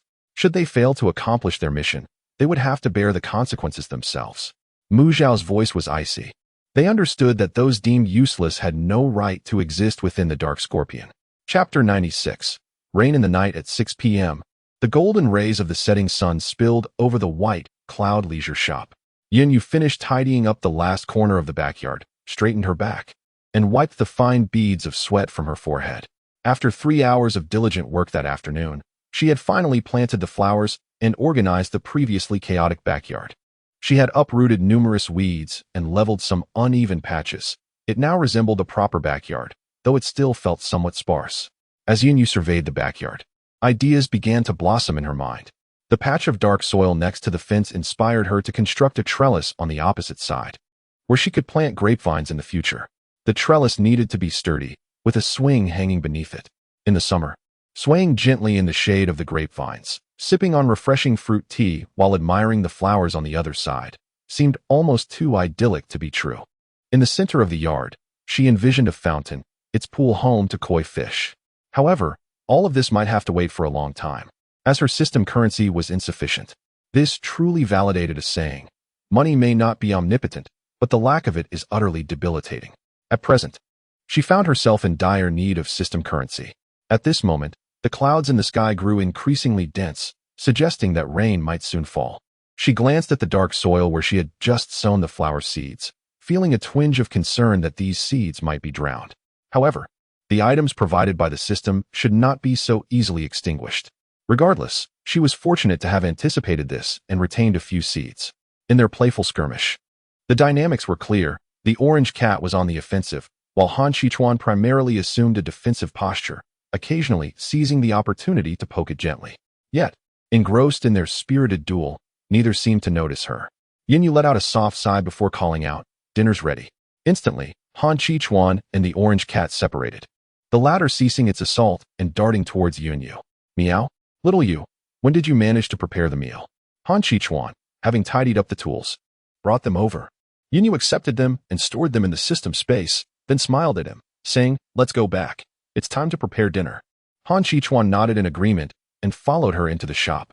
Outside, the clouds loomed ever lower, the air thick with anticipation as a strong wind swept through, heralding an impending downpour, possibly accompanied by thunder. At the Sanqing base, in the training ground, Cheng Jun inquired of Du Zheng, "Has there been any news?" Du Zheng, the former team leader, was a veteran of the base, possessing the qualifications to attend base meetings and maintaining a considerable network among the higher-ups. Although Cheng Jun holds a certain position within the Sanqing base, he is not the sole level 4 ability user there. Moreover, Du Zheng possesses greater proficiency in the art of communication. Cheng Jun nodded, acknowledging that given the current dangers, it is prudent to avoid putting the populace at risk. Furthermore, you mentioned that extraordinary mental prowess. The base has praised your commendable performance. Sanqing is reluctant to make enemies of such formidable individuals, so it is advisable to cultivate amicable relations whenever possible, Du Zheng advised earnestly. Cheng Jun nodded, recalling another matter. By the way, Captain Du, have those individuals divulged any information? Indeed, after only a few exchanges, that so-called third lieutenant capitulated rather swiftly, though the second lieutenant held out for a longer duration. Du Zheng remarked, his expression revealing disdain for the third lieutenant, whose hair was yellow. He continued, it was their elder brother who ordered the capture of Professor Lin. They have been lying in wait for a considerable time, as it is rumored that their goal in apprehending the professor is to facilitate their smooth integration into the Dark Scorpions. It seems our earlier suspicions were indeed correct. Cheng Jun replied, certainly, had we not been aware of the broader implications, leading them to believe we were informed. Compelling them to disclose the entire process might have prolonged our efforts. Du Zheng nodded in agreement. Oh, by the way, Professor Lin expressed a desire to investigate those black anomalous plants and the flora at the forest's edge. He may venture there, and it might require your assistance. Let us settle on a location near that establishment you mentioned, Du Zheng said to Cheng Jun, primarily for the reassurance that Cheng Jun would oversee matters more reliably. Well done, young man. Du Zheng chuckled. By the way, news has come from the infirmary that young He Linbing is showing signs of waking up. Shall we go take a look? Truly, goodbye for now, Captain Du. Cheng Jun, having spoken, hurriedly made his way towards the infirmary. Watching his retreating figure, Du Zheng shook his head with a smile. Ah, the youth. So impulsive. I wonder if that young girl is even aware of his feelings. Haha, really. Why should I meddle in the affairs of the young? I can only hope that this lad, Cheng Jun, will win the heart of his beloved. Checking the time, Du Zheng leisurely strolled across the training ground with his hands behind his back. He observed some newly joined guards still frolicking on the field and smiled. Youth truly radiates vitality. A sharp whistle pierced the air, signaling everyone on the training field to get into formation. All right, time's up. The teams will continue training under their captains. At 9:30 in the evening, the Baiyun Yu shop had closed for the night due to a lack of customers. By that hour, dinner had long been finished, and the kitchen cleaned up. Tonight's meal was prepared by Yun Yu, who had watched Han Qichuan cook a dish. Though his culinary skills had not improved significantly, there was at least some progress. The evening meal was at least a vibrant array of shallow blacks, a shade lighter than the midday offerings. However, the large orange cat remained unimpressed, refusing to take a single bite.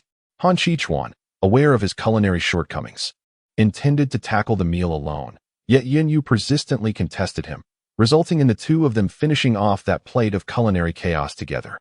As she consumed the first bite, Yin Yu felt an overwhelming urge to convey a sentiment to Han Qichuan. You have done remarkably well, but please refrain from repeating this in the future. One should never undermine the confidence of someone who has resolutely made a decision. Thus, her words transformed into, there is progress. Let us strive for further improvement next time. As night descended, the clouds loomed ever lower, and with a thunderous clap, the first drop of rain cascaded into the embrace of the earth. The tempestuous winds ravaged the landscape, while the forest writhed and danced as if in a wild revelry. With the final glimmers of light extinguished, the world was shrouded in darkness, stripped of all color, and the entire misty forest resembled a foreboding realm, clamoring to consume all. Chapter 97.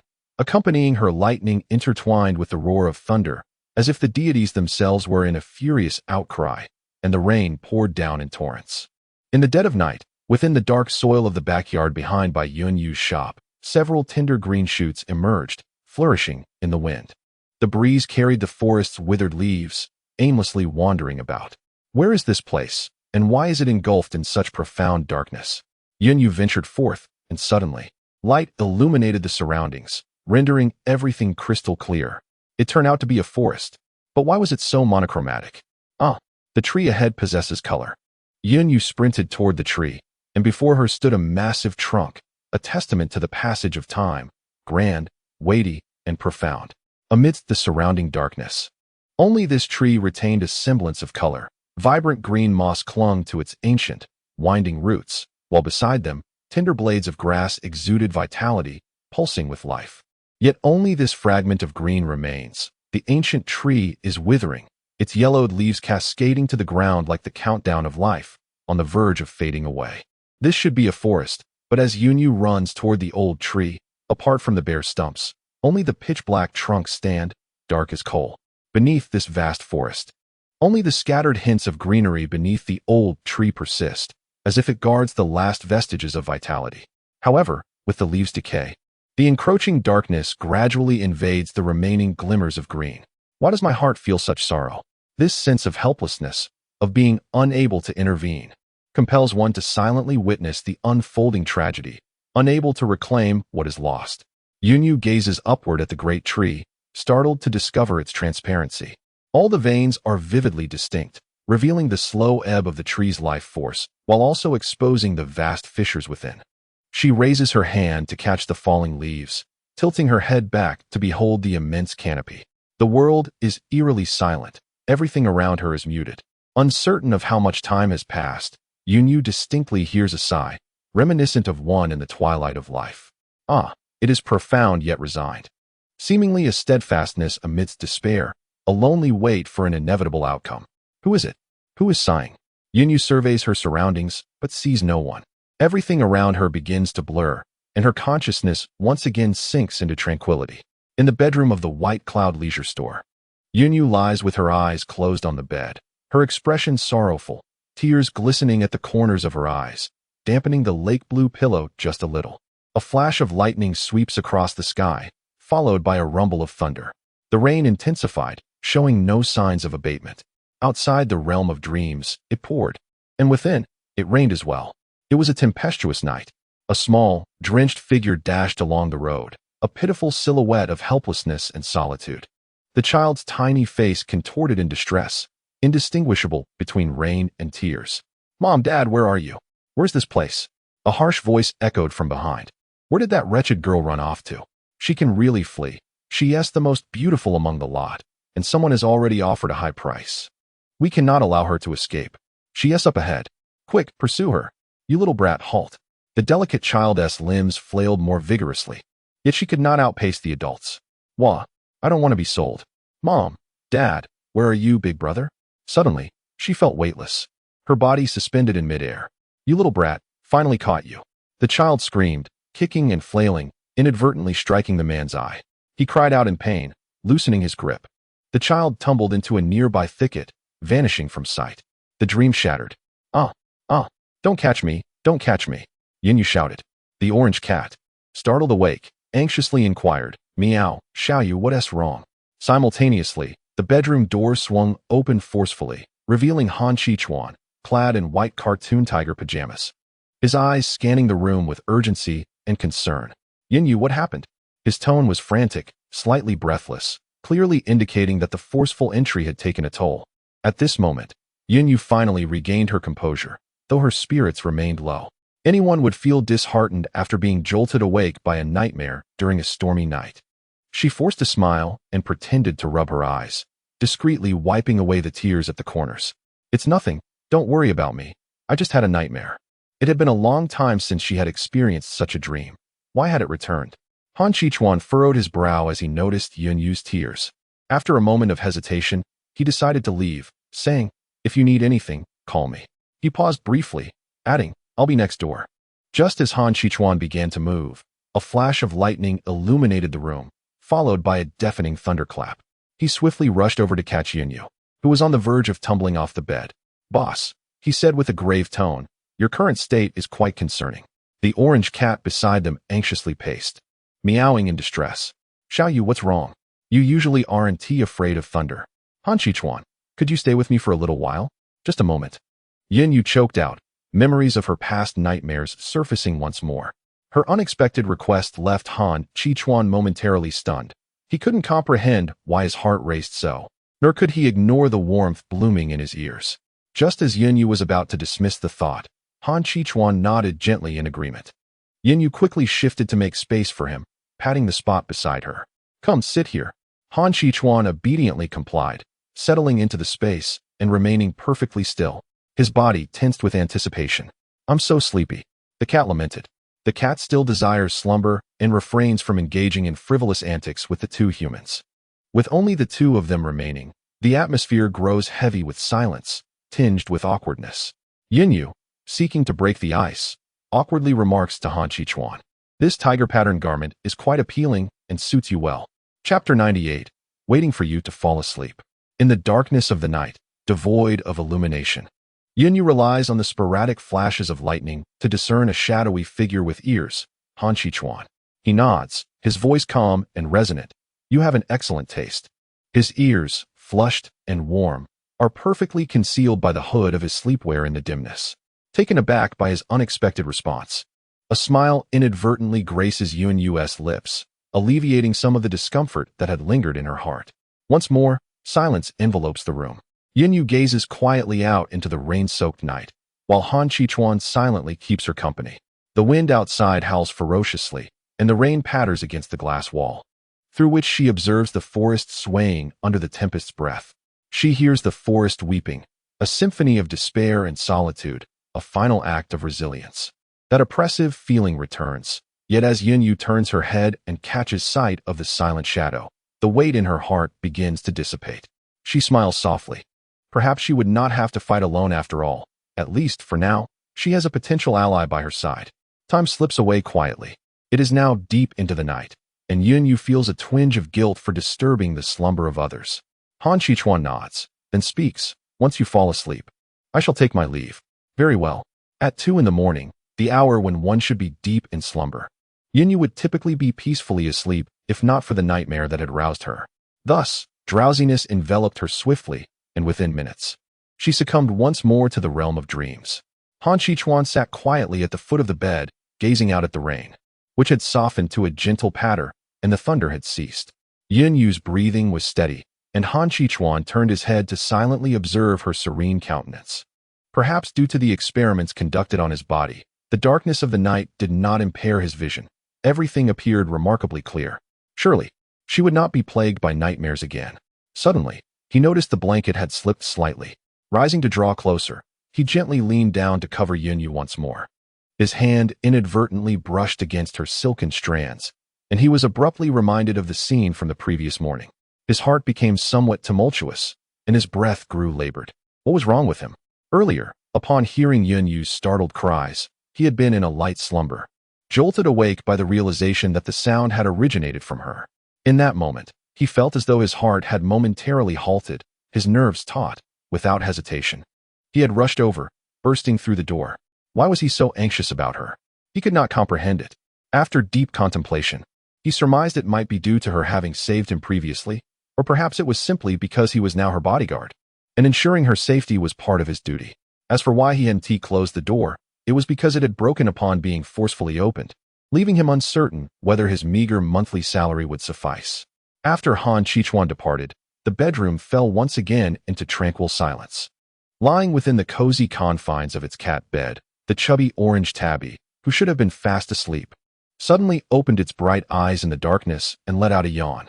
Meow. This human named Yunyu isn't so bad after all. Finally, it's time for a proper slumber, it mused. The night gradually faded away, the rain having ceased at some unknown hour, yet dawn arrived as expected. In the morning, at the leisurely cloudy store, that was such a refreshing sleep. Yunyu awoke, stretched luxuriously, ready to embrace another beautiful day. She entered the ensuite bathroom of her bedroom to freshen up, and after changing her clothes, she approached the curled-up ball of fur in the cat bed, gently poking at the tabby. "Big Orange, it's time to get up." "Meow." "Just a little longer," it replied sleepily. "No, you must join us for a morning run shortly. Physical exercise cannot be neglected. The early morning is perfect for jogging, especially since we are near the forest, and the air is so fresh after last night's rain." "Meow, can I skip the run?" The tabby in a state of resignation, lifted its fluffy head, gazing at Yunyu with drowsy eyes, attempting to feign an adorable expression to evade the situation. She gently placed Big Orange on the floor, rubbing its furry head. "All right, hurry up and get ready." Meow. Big Orange shot her a resentful glance, yet complied with her request, slowly meandering into the bathroom. Primarily, the fear of being discovered by the captain regarding its weight sent a shiver down its spine. Oh dear. Too terrifying. Consequently, the tabby involuntarily quickened its pace. Observing the reaction of the large orange cat, Yunyu nodded with satisfaction.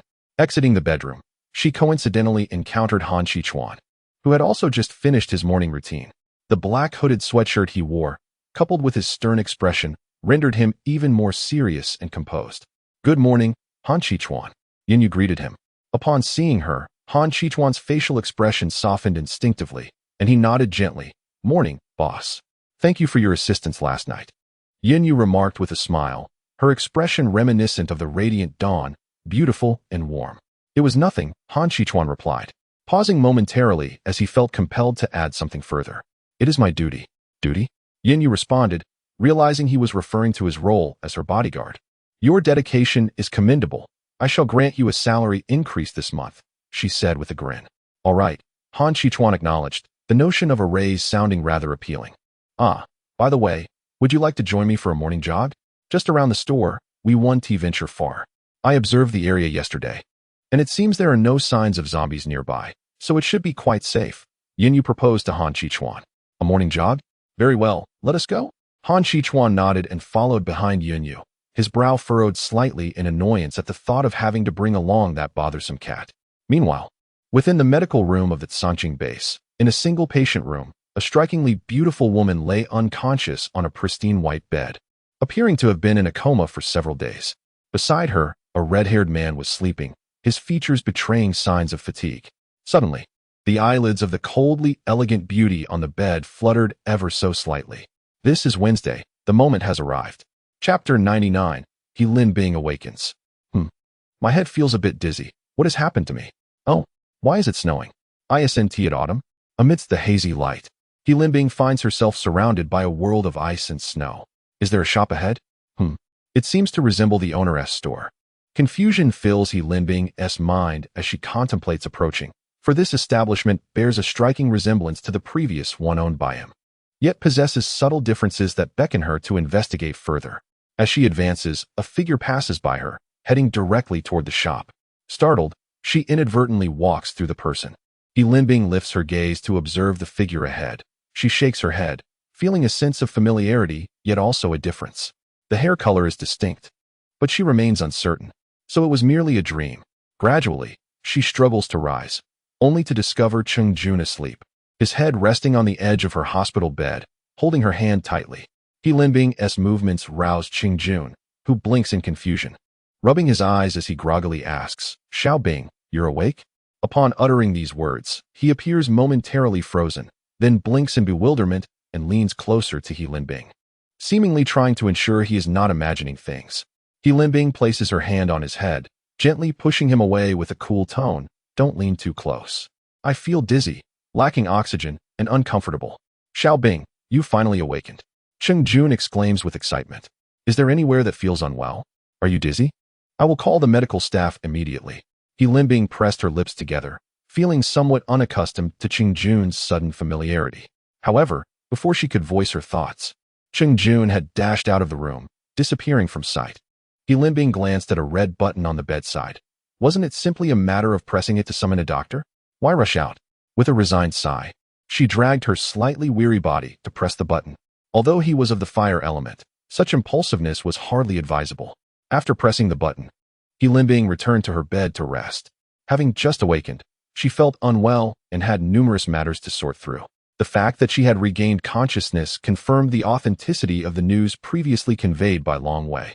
Cheng Jun had certainly exerted himself. She wondered how their mission had fared. Perhaps she would inquire about it later. Suddenly, a memory of a dream she had earlier surfaced. That shop bore a striking resemblance to Boss Yun's establishment. Could it be that she had dreamed of it because she had visited before? It felt rather peculiar. Unbeknownst to He Linbing, at the very moment she vanished, the person she had encountered earlier was fixated on the spot where she had last been seen. He scanned the surroundings anxiously, as if searching for something. His pallid complexion and bloodshot eyes suggested he had not enjoyed a restful night in quite some time. Hey, slow down. A breathless voice of a doctor echoed from outside. Cheng Jun had hurriedly dragged the doctor along. Doctor, please, conduct a re-examination. Cheng Jun's anxious voice rang out. He Linbing turned her gaze toward the doorway, exasperatedly rubbing her temples, and said softly, Cheng Jun, you can set the doctor down now. The doctor meticulously recorded details on the case presented before him. After nodding thoughtfully, he offered a few additional cautions before taking his leave, for in his mind, there remained a significant disparity between the qualities of ordinary individuals and those endowed with extraordinary abilities. That's wonderful, Xiaobing, Cheng Jun exclaimed, momentarily overwhelmed with excitement as he lunged towards He Linbing, eager to embrace her. With a tone laced with concern, she inquired, Cheng Jun, are you all right? What on earth happened? Cheng Jun, with a mischievous smile, felt a surge of delight within. Xiaobing's anxiety for him suggested that he held a certain significance in her heart. Flames erupted from his arm, causing the ice to swiftly melt away. After all, a second-tier ice ability was no match for a fourth-tier fire ability. Not a problem. Congratulations, Xiaobing. You've attained a secondary ability, Cheng Jun said, beaming as he stood by the bedside, gazing at He Linbing. She was momentarily taken aback, then turned her attention to the ice flowers crystallizing in her hand. Me? I possess an ability now, and it's already at the second tier. Nearby the Baiyun Yu shop, a card spun through the air, striking down the last of the zombies. Confirming that the undead had ceased all movement, Yun Yu finally exhaled in relief. In this battle, she had not relied on the prowess of a card master, but solely on her innate card-throwing skills. She wished to assess her survival probability against zombies should her system currency dwindle to 0 in the future. It appeared, at present, that the odds were still quite favorable. As long as she wielded her cards, she had no fear, for they were bound to her and would never fall away. Boss, Han Chichuan exclaimed as he finished dispatching the zombie beside him and hurried towards Yunyu. Are you injured? Han Chichuan surveyed her thoroughly, and only after confirming her safety did he feel a sense of relief. Fortunately, there was no danger. However, it appeared that the boss had not utilized the previous talisman's powers, nor had her own abilities undergone any transformation. Indeed, there seemed to be some underlying restrictions. The number of zombies in the Maize Forest was scarce, with only a slim chance of encountering one. This morning, while jogging nearby, he and the boss had encountered an unusual number of low-level zombies, which struck him as rather peculiar, especially since they seemed to have just emerged from the town. What could have drawn them here? Was there something within the forest that attracted them? The questions lingered in Han Chichuan's mind, refusing to dissipate. Hey Han Chichuan, catch up. We haven't had breakfast yet. Yinyu called out, noticing he had fallen behind. Han Chichuan quickly rejoined her, no longer paying attention to the scattered zombies. Something might happen here soon. However, with the boss at the store and himself present, there should be no cause for alarm. Chapter 100. Departure to Maize Forest. No. You cannot follow. You have just awakened, Cheng Jun said sternly to He Linbing. By this time, it was already afternoon, and the Sangqing base had alerted the public about the dangers lurking in the Maize Forest, advising them to temporarily abandon their plans for treasure hunting and gathering in the area. Due to the matter concerning the enigmatic black anomaly, Professor Lin is preparing for another expedition.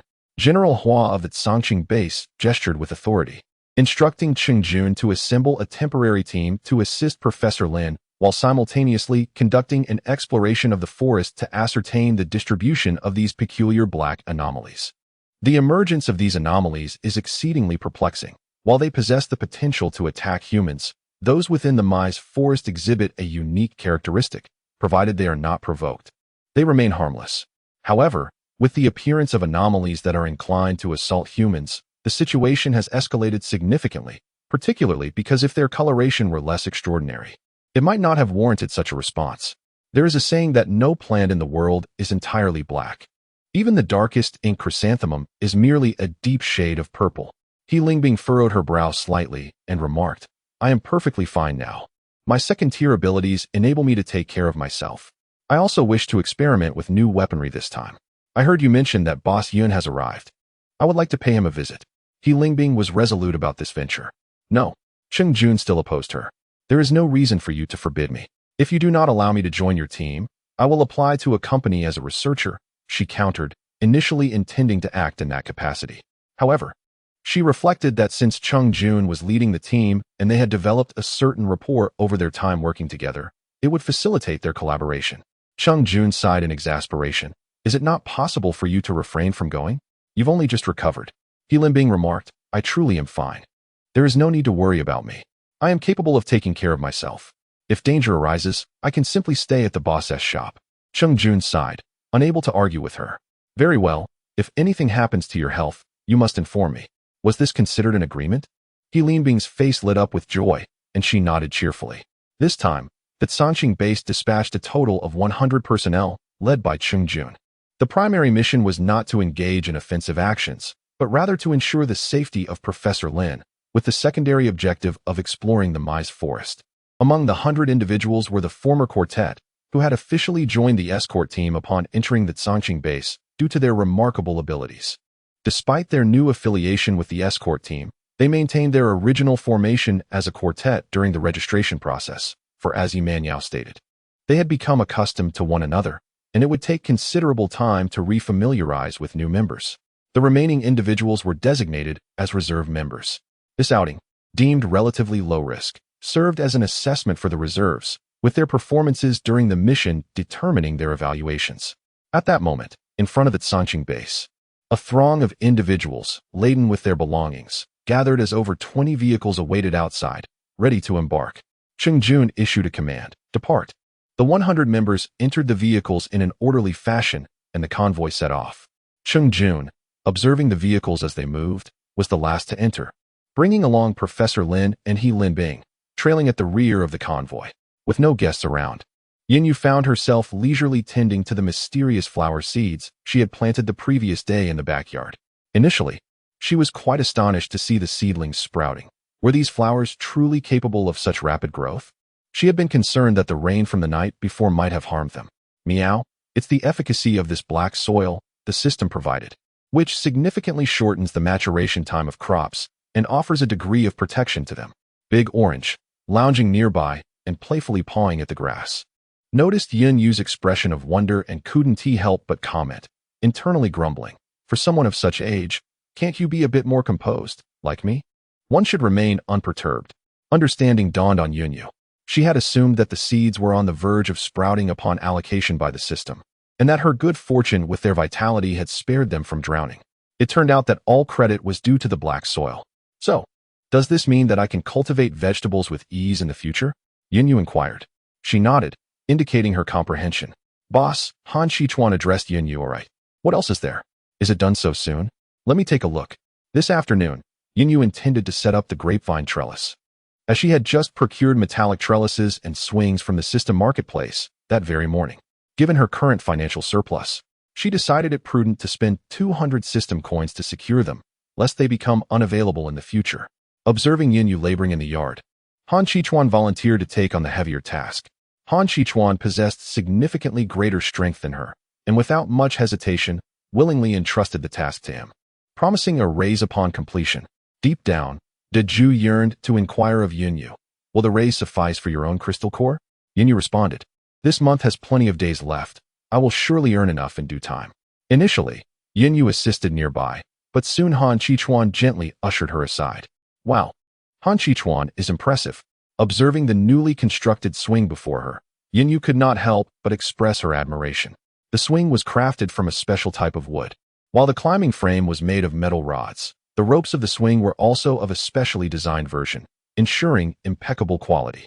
Yin Yu felt a sense of reassurance regarding this aspect of the system.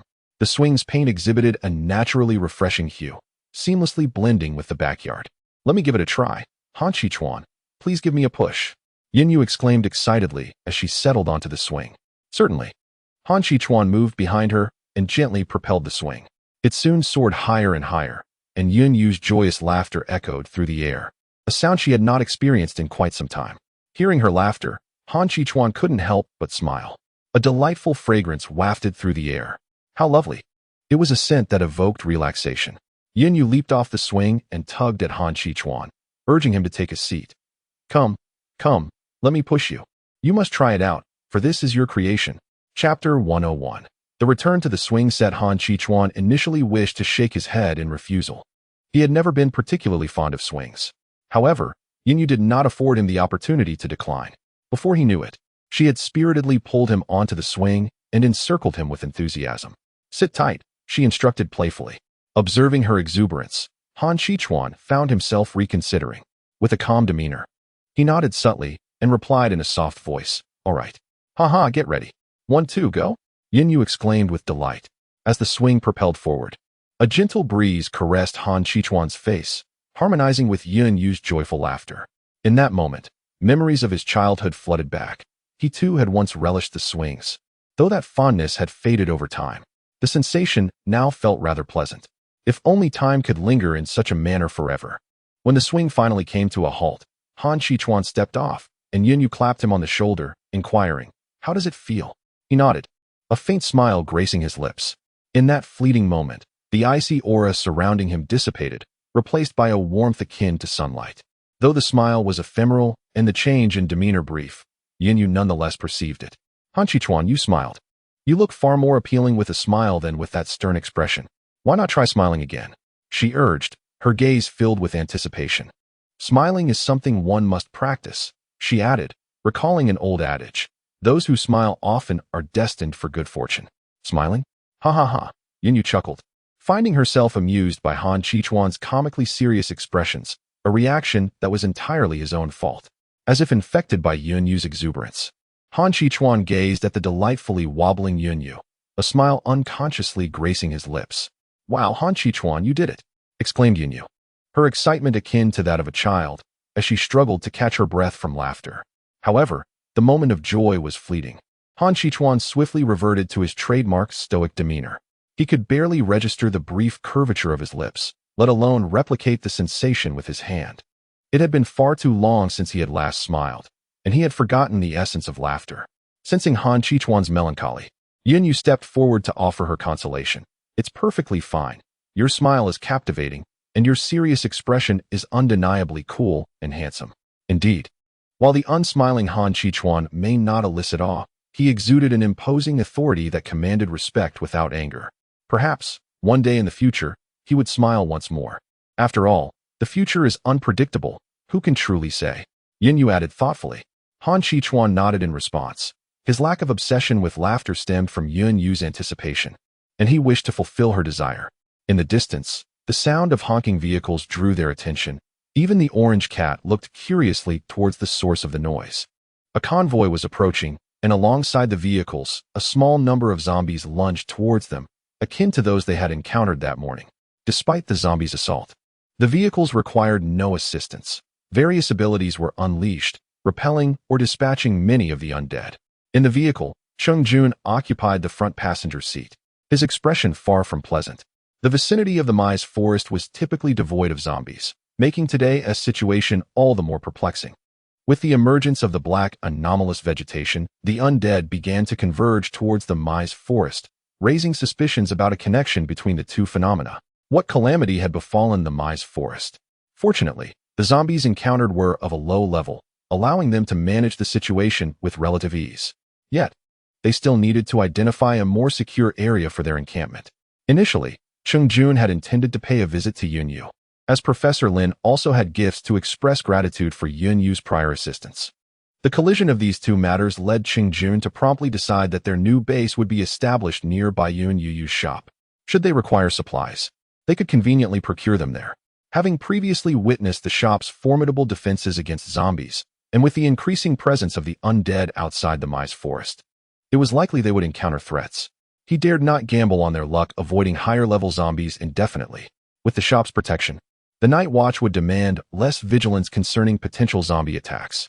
In the courtyard, Yunyu gazed enviously at the 20 military green off-road vehicles before her. She pondered when she might acquire a vehicle of her own from the system's marketplace. Observing the convoys speeding down the road, she couldn't help but wonder about their destination. What purpose could such a large number of vehicles serve? Yunyu mused in confusion. In truth, she harbored a desire for that group of people to visit her shop. With so many vehicles arriving, it was certain that the foot traffic would be considerable. Perhaps she would finally be able to gather enough resources to purchase the items from the system's marketplace. Uncertain, Han Shichuan shook his head. He had been confined within the laboratory for so long that he remained oblivious to the various rules and procedures of the base. Yunyu had merely inquired out of curiosity, without the habit of probing deeper. In such a vast establishment, oddly situated in this remote wilderness, it was only natural for curiosity to compel one to pause and investigate. Han Qichuan hastened to keep pace with Yunyu. Attention, everyone. Attention. The staging area for this mission is situated around the building ahead, Cheng Jun announced from the vehicle, relaying commands through the communication device. Received. The vehicle sped along, one after another, passing by Yunyu's shop, ultimately coming to a halt on a vacant patch of grass in front of it. Inside the shop, Yunyu sat at the entrance, keenly observing the movements of the vehicles. Initially, as she watched them drive past, a sense of disappointment lingered in her heart. However, to her surprise, all 20 vehicles came to a stop not far ahead. Judging by their equipment, it appeared they hailed from the Sanqing base. Could Cheng Jun and his team be among them? Yunyu turned to Han Qichuan and inquired. Perhaps, he replied, glancing at the line of parked vehicles. Wait, that silhouette looks so familiar. Cheng Jun, Yunyu exclaimed with delight. It seemed that this individual was once again likely to be here for procurement. Yet, this was only the beginning. Yunyu observed as Cheng Jun alighted from the vehicle and promptly circled to the other side, assisting a frail, elderly gentleman to disembark. Accompanying Professor Lin was the silhouette of a woman, suggesting that Lin Bing had indeed awakened.